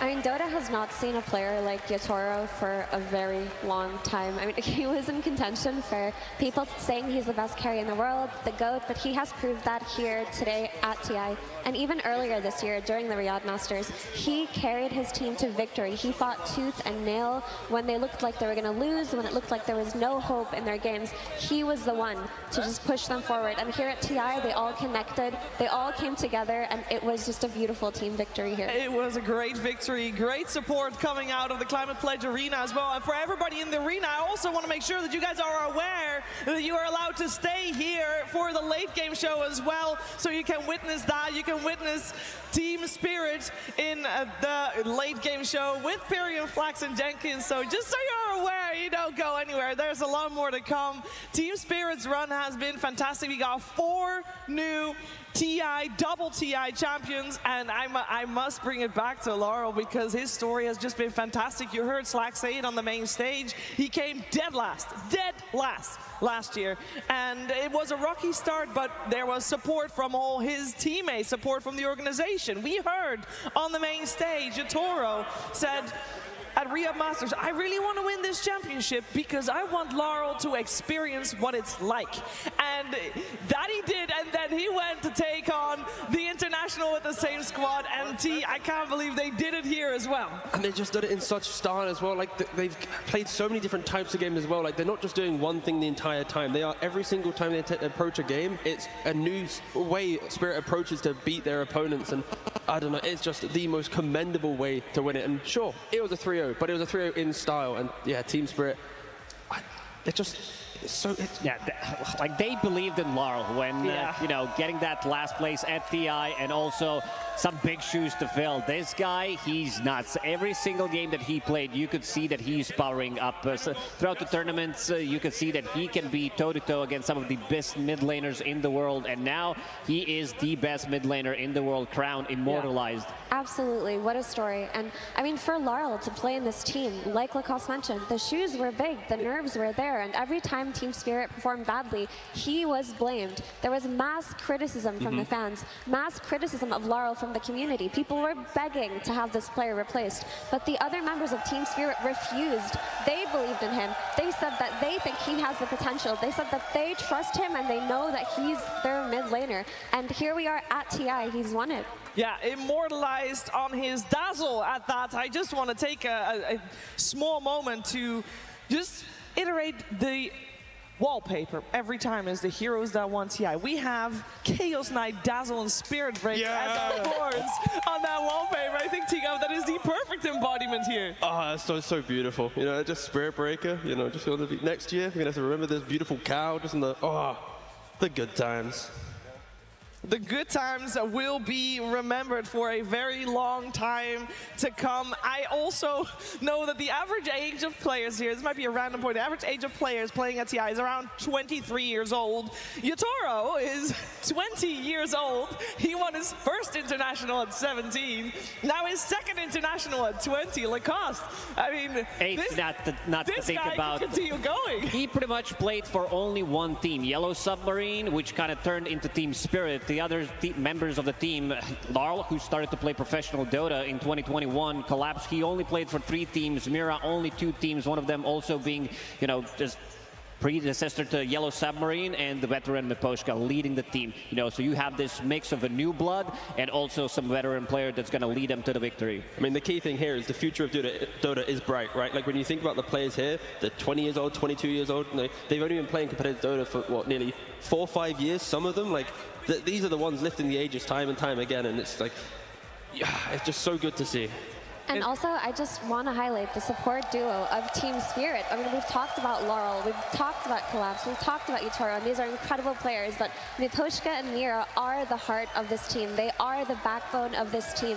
They play so well every game, and their praises go unsung because it's so hard to shine on a team with someone like Yatoro, right? But they're so consistent. They're there with the saves, they're there with the lanemans, they're there with the pressure. They do everything right, and they have done everything right this TI.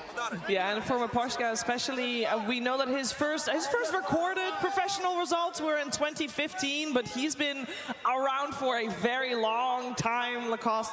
And this guy, this is his second TI win. What a crown crowning achievement at such a successful career. Absolutely. This guy is just amazing. You know, whenever we get the chance to talk to him, like the insight that he gives, of course, he doesn't want to reveal everything. Maybe after TI, we're going to see in some of these vlogs.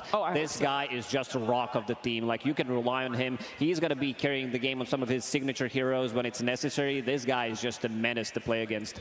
And he has that, you know, compassion that embodies a leader in a team like this. If you've ever interacted with him or heard him speak of his teammates, he views them so fondly. He's very calm. He's not the type of person to lead with anger, to lead with a form of aggression. He's one of those captains that just leads through friendship, and as cliche as that sounds, that is who he is. Yeah, and it bleeds into the team as well, because when they're even behind, when they're down, they're still smiling, they're still having fun. Like, how often do you see a pro team when they're, you know, backs against the wall, they're still enjoying the game? Like, team spirit throughout this entire journey, not only were they the best team, but they just enjoyed every single moment, and it's why they're able to be so successful. At TI10, they won first 2 games, then they lost 2 games, but this time around, TI12, they made it look very easy. 2 games were complete, you know, obliteration coming up from Team Spirit. In the 3rd game, 4%, and they still managed to come back. Dota Plus, not really. You know, Team Spirit, they're all against the odds. 4% it was, by the way. Yeah, 4% to win that. That is, whew.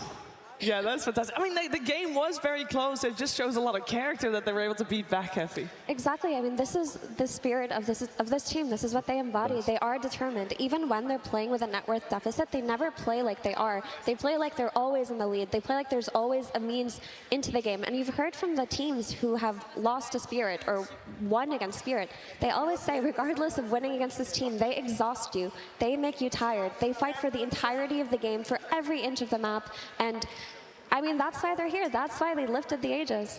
That is why they lifted the ages through hard work. They worked really hard this year to get to the point where they were on their team synergy and on their Dota, of course, as well. They went through the upper bracket. They only dropped this entire TI run, road to the international and all. They only dropped 2 games, T. Only 2. It's just crazy to think about, and especially because like the group stage, it was so clean for them. They dropped a game to Virtus Pro, a regional opponent. Yep. Dropped a game to Liquid as well, and then as soon as they went against LGD, I feel like they just leveled up. And of course, Yatari, I mean, he shaved his head. Like, did you expect any other result today? Sacrifice was made. I mean, he is the most successful to-go bald pro player ever in the history. People have followed in his footsteps, failed miserably. He has 2 times in a row done it. Bam, Listen 2 wins. He's the only one who can wield that power. Okay, yeah. This power exists within Yatoro's realm. It's not something for other mere mortals to shave their heads and win TI. But on the topic of one more player, I do really want to give my commends and Mira his flowers, because I remember after he won TI10, he did a few interviews where he said that he felt like an imposter. He didn't feel good enough to be a TI winner. He didn't feel like this was valid. He didn't necessarily get that sense that he was one of the best players in the world. So now that he's a 2-time TI winner, I really hope that that imposter syndrome can go away, because he's proven it not just to himself, to his fans, but to us, the Dota community, the rest of the world. Yeah. They need to update this picture. I'm sorry. This is unacceptable. Yeah.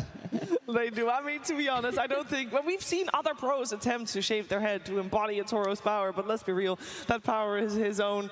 And it works for him. It works for the team. They have done it. They have taken the ages for the 2nd time round, which is an incredible achievement. So congratulations once again to Team Spirit for having their victory. I feel like we also need to give a little bit of light there to Gaming Gladiators, because they also had a fantastic run. They came 2nd at this international, and that is not something to be ashamed of. It might feel really rough right about now, especially after that 3rd game, which was a game they were very close, Lacoste, to be able to force out a next one. Absolutely. I mean, Gaming Gladiators, they were the team to beat throughout this year. But like, all 3 majors were won by them throughout the upper bracket, and they look like a team that's not going to stop. But unfortunately for them, Team Spirit, they did power up at the right time. And also, Gaming Gladiators, they also had a really, really good tournament so far. You know, dropping down to lower bracket and making the magical run. Unfortunately, Team Spirit, they were too strong today. They were very much too strong today, and while we witnessed Team Spirit's victory,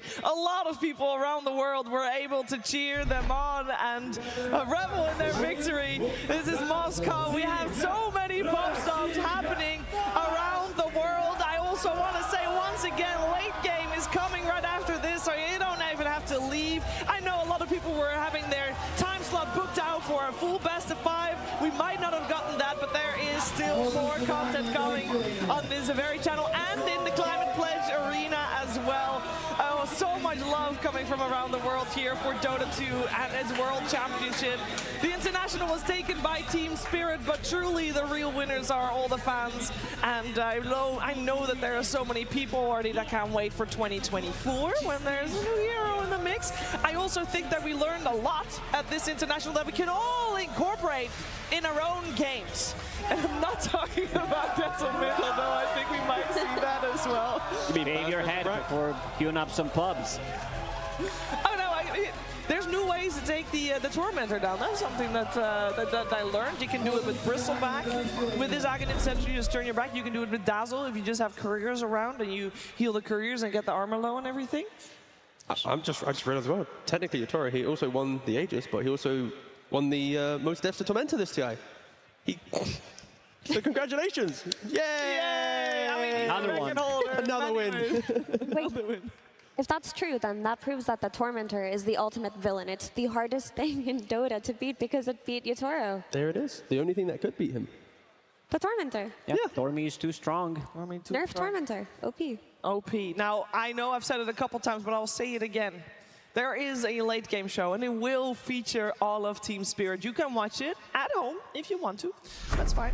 You can watch it in the arena if you want to, or you can watch maybe in Charlotte Martin Theater in Seattle, if you can find a seat, which I'm sure you're going to be highly confident, but if you get there in time, then kudos to you. But there's a lot of content in that one, and it will be a fantastic late game. So you better make sure you watch that one and take your time to do that. Oh my gosh. Oh, deep breaths, everyone. I mean, we still got all the confetti here and the memories that will stay with us for a very long time, but it's about that time. It is about that time. T, you want to go first?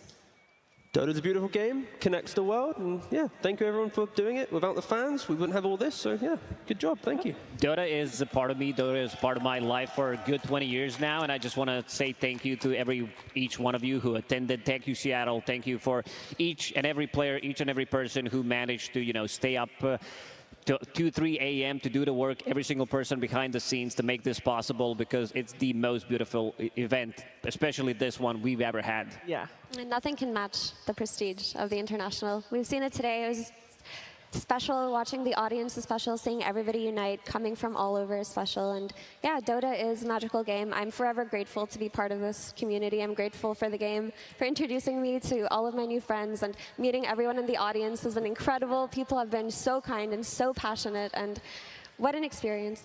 What an experience indeed. It's TI vibes, and we say that a lot. I mean, especially backstage, because TI vibes there is something special, because it's in the air. It's the people you see. Everybody is happy and passionate. T-Gov, there's just nothing like it. Yeah, nothing can replace it. And it's simple as that, and that's the joy of TI. And I look forward to the next TI, and the next one, and the next one, and the next players that come in and try and take the Aegis away from Team Spirit. Like, yeah, it's in a class of its own.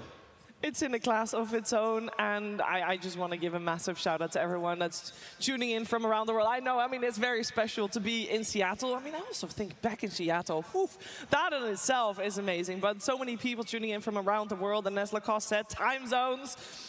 Who cares? Everybody tuning in at awkward times just to make sure that they can witness the greatest Dota to have ever been graced. Lacoste, what were your favorite moments of this International? Hard to choose. You put me on the spot. I am.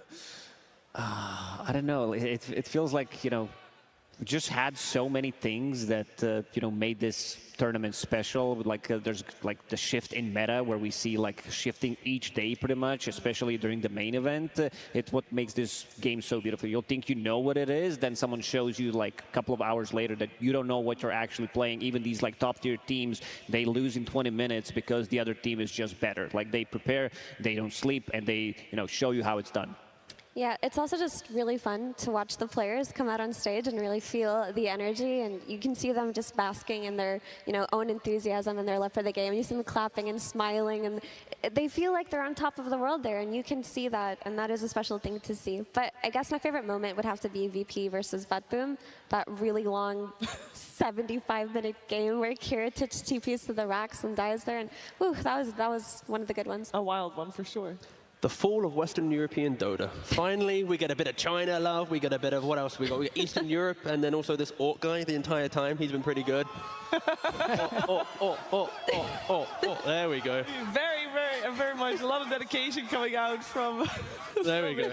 I will tell you mine as well, because I was walking around before the road to the international playoffs, walking around, and I took the wrong turn. We went for coffee. We did? You and me, T, we went for coffee, and I told you that I knew the way.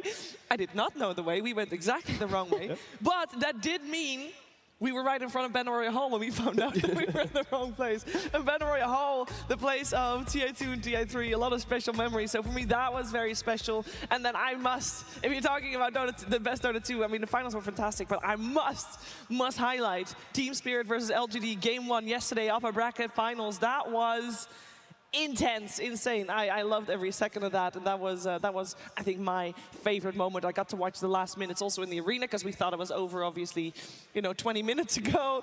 So that was very special. And seeing Team Spirit win here again, it's just, there are so many wholesome moments that this team has, and they have captured all of them as well. They capture everything. We saw already the moment that they won. We saw Miposhka, Effie standing with a camera in his hand. They vlog everything. I mean, actually, if you go on their YouTube channel, you could probably learn every detail that you wanted to about any of the players. But I do love that about them, that they're such an immersive team. Like, if you're a fan of theirs, there's so much content to consume. You can get familiar with all of them. So I do think that's why they have one of the strongest fan bases in Dota, outside of just playing solo. Yeah, ladies and gentlemen, I know that there's still a lot of people here waiting for late game, kudos to you. There's a lot of people waiting in the crowd still already for the actual late game to watch it live.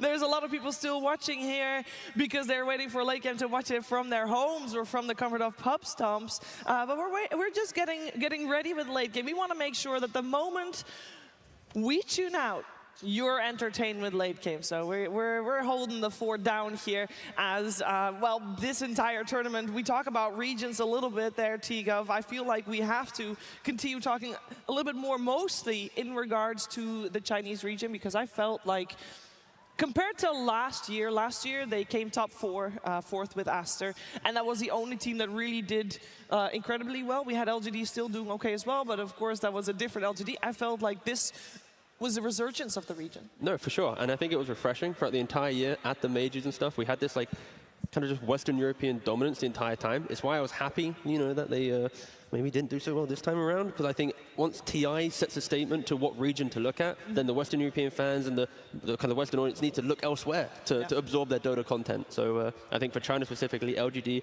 and then the old guard of Azure being able to show up at TI, both get top 4, was incredible just for international Dota. Yeah. And also they produced one of my favorite memes that Dota has ever seen. Lanham talking about his team, that everything is fine against gaming gladiators, and suddenly like this is fine, and everything's burning in the back. There's like 4 people dying. It's just like it's gonna be one of those things. I was watching that yesterday, and I was spitting water out of my mouth through my nose as well. But we gotta give credit to them because they played some amazing Dota, reaching top 4 without even trying too hard. We talked about the teams that have practiced throughout the year. They formed, and they're like, you know what, we're gonna show up at TI and do well, and they reached top 4. The old guard plus some of the new generation of the players, they did extremely well. Yeah, but on the topic of that, imagine being Lanham in that moment. I mean, like you're doing an interview and everyone's cheering so loudly, so you're thinking to yourself, wow, we're really winning, yeah. And the cheering gets really loud, and he goes, oh, I'm on a roll here with my answers. He walks down back to the green room, he's looking at the screen and just goes, 4-0. What? We did hear Barely Chalice said on his social media that they were all laughing at it. They were all running away from the fight, and then someone goes, kill that bear. He turns around. Oh, there's going to be a lot of memories from this year's international. And of course, that one is a great one. But the biggest memory will be that we have, for the second time in Dota 2 history, a 2-time champion. 4 new players are getting that award. And Laurel, of course, now also a TI champion. And Team Spirit, with their championship, a clean sweep, 3-0. There's only 2 other times that happened in the history of Dota 2. So Team Spirit will go down in history as one of the most dominant teams of all time. We'll see if they can repeat it next year. I know that the hunger for these players, it just doesn't seem to cease at all. But that is it, ladies and gentlemen. We're ready for a late game. So without further ado, I mean, we've loved every second of it, and we've hoped that we've been able to convey those feelings to you at home, to you at the arena. We've loved it, and we hope to be back here in Seattle some other time to experience the same thing, because it's something special, and I can't even put it into words. But I'm going to have to.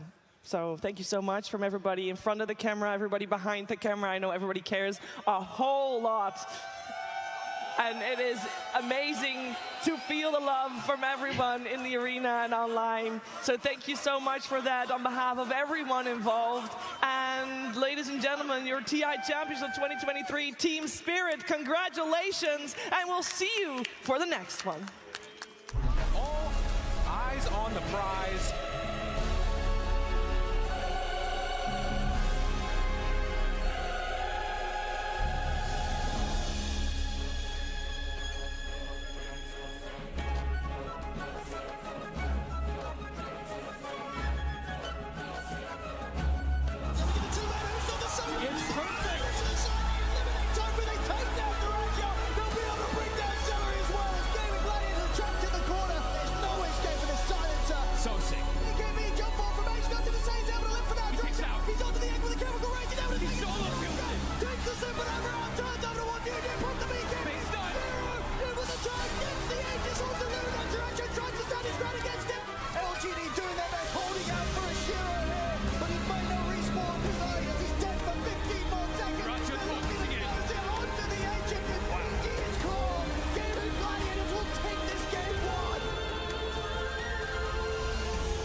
What a display of dominance this last pick queen of pain.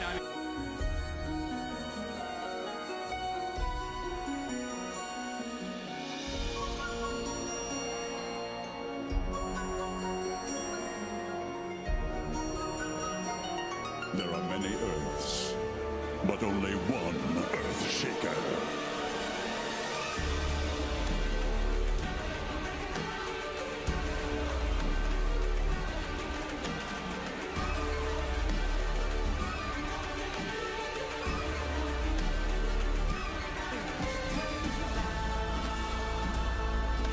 Spirit, they are absolutely outplaying Gaming Gladiators right now on the map. They just know all of these heroes are getting picked apart.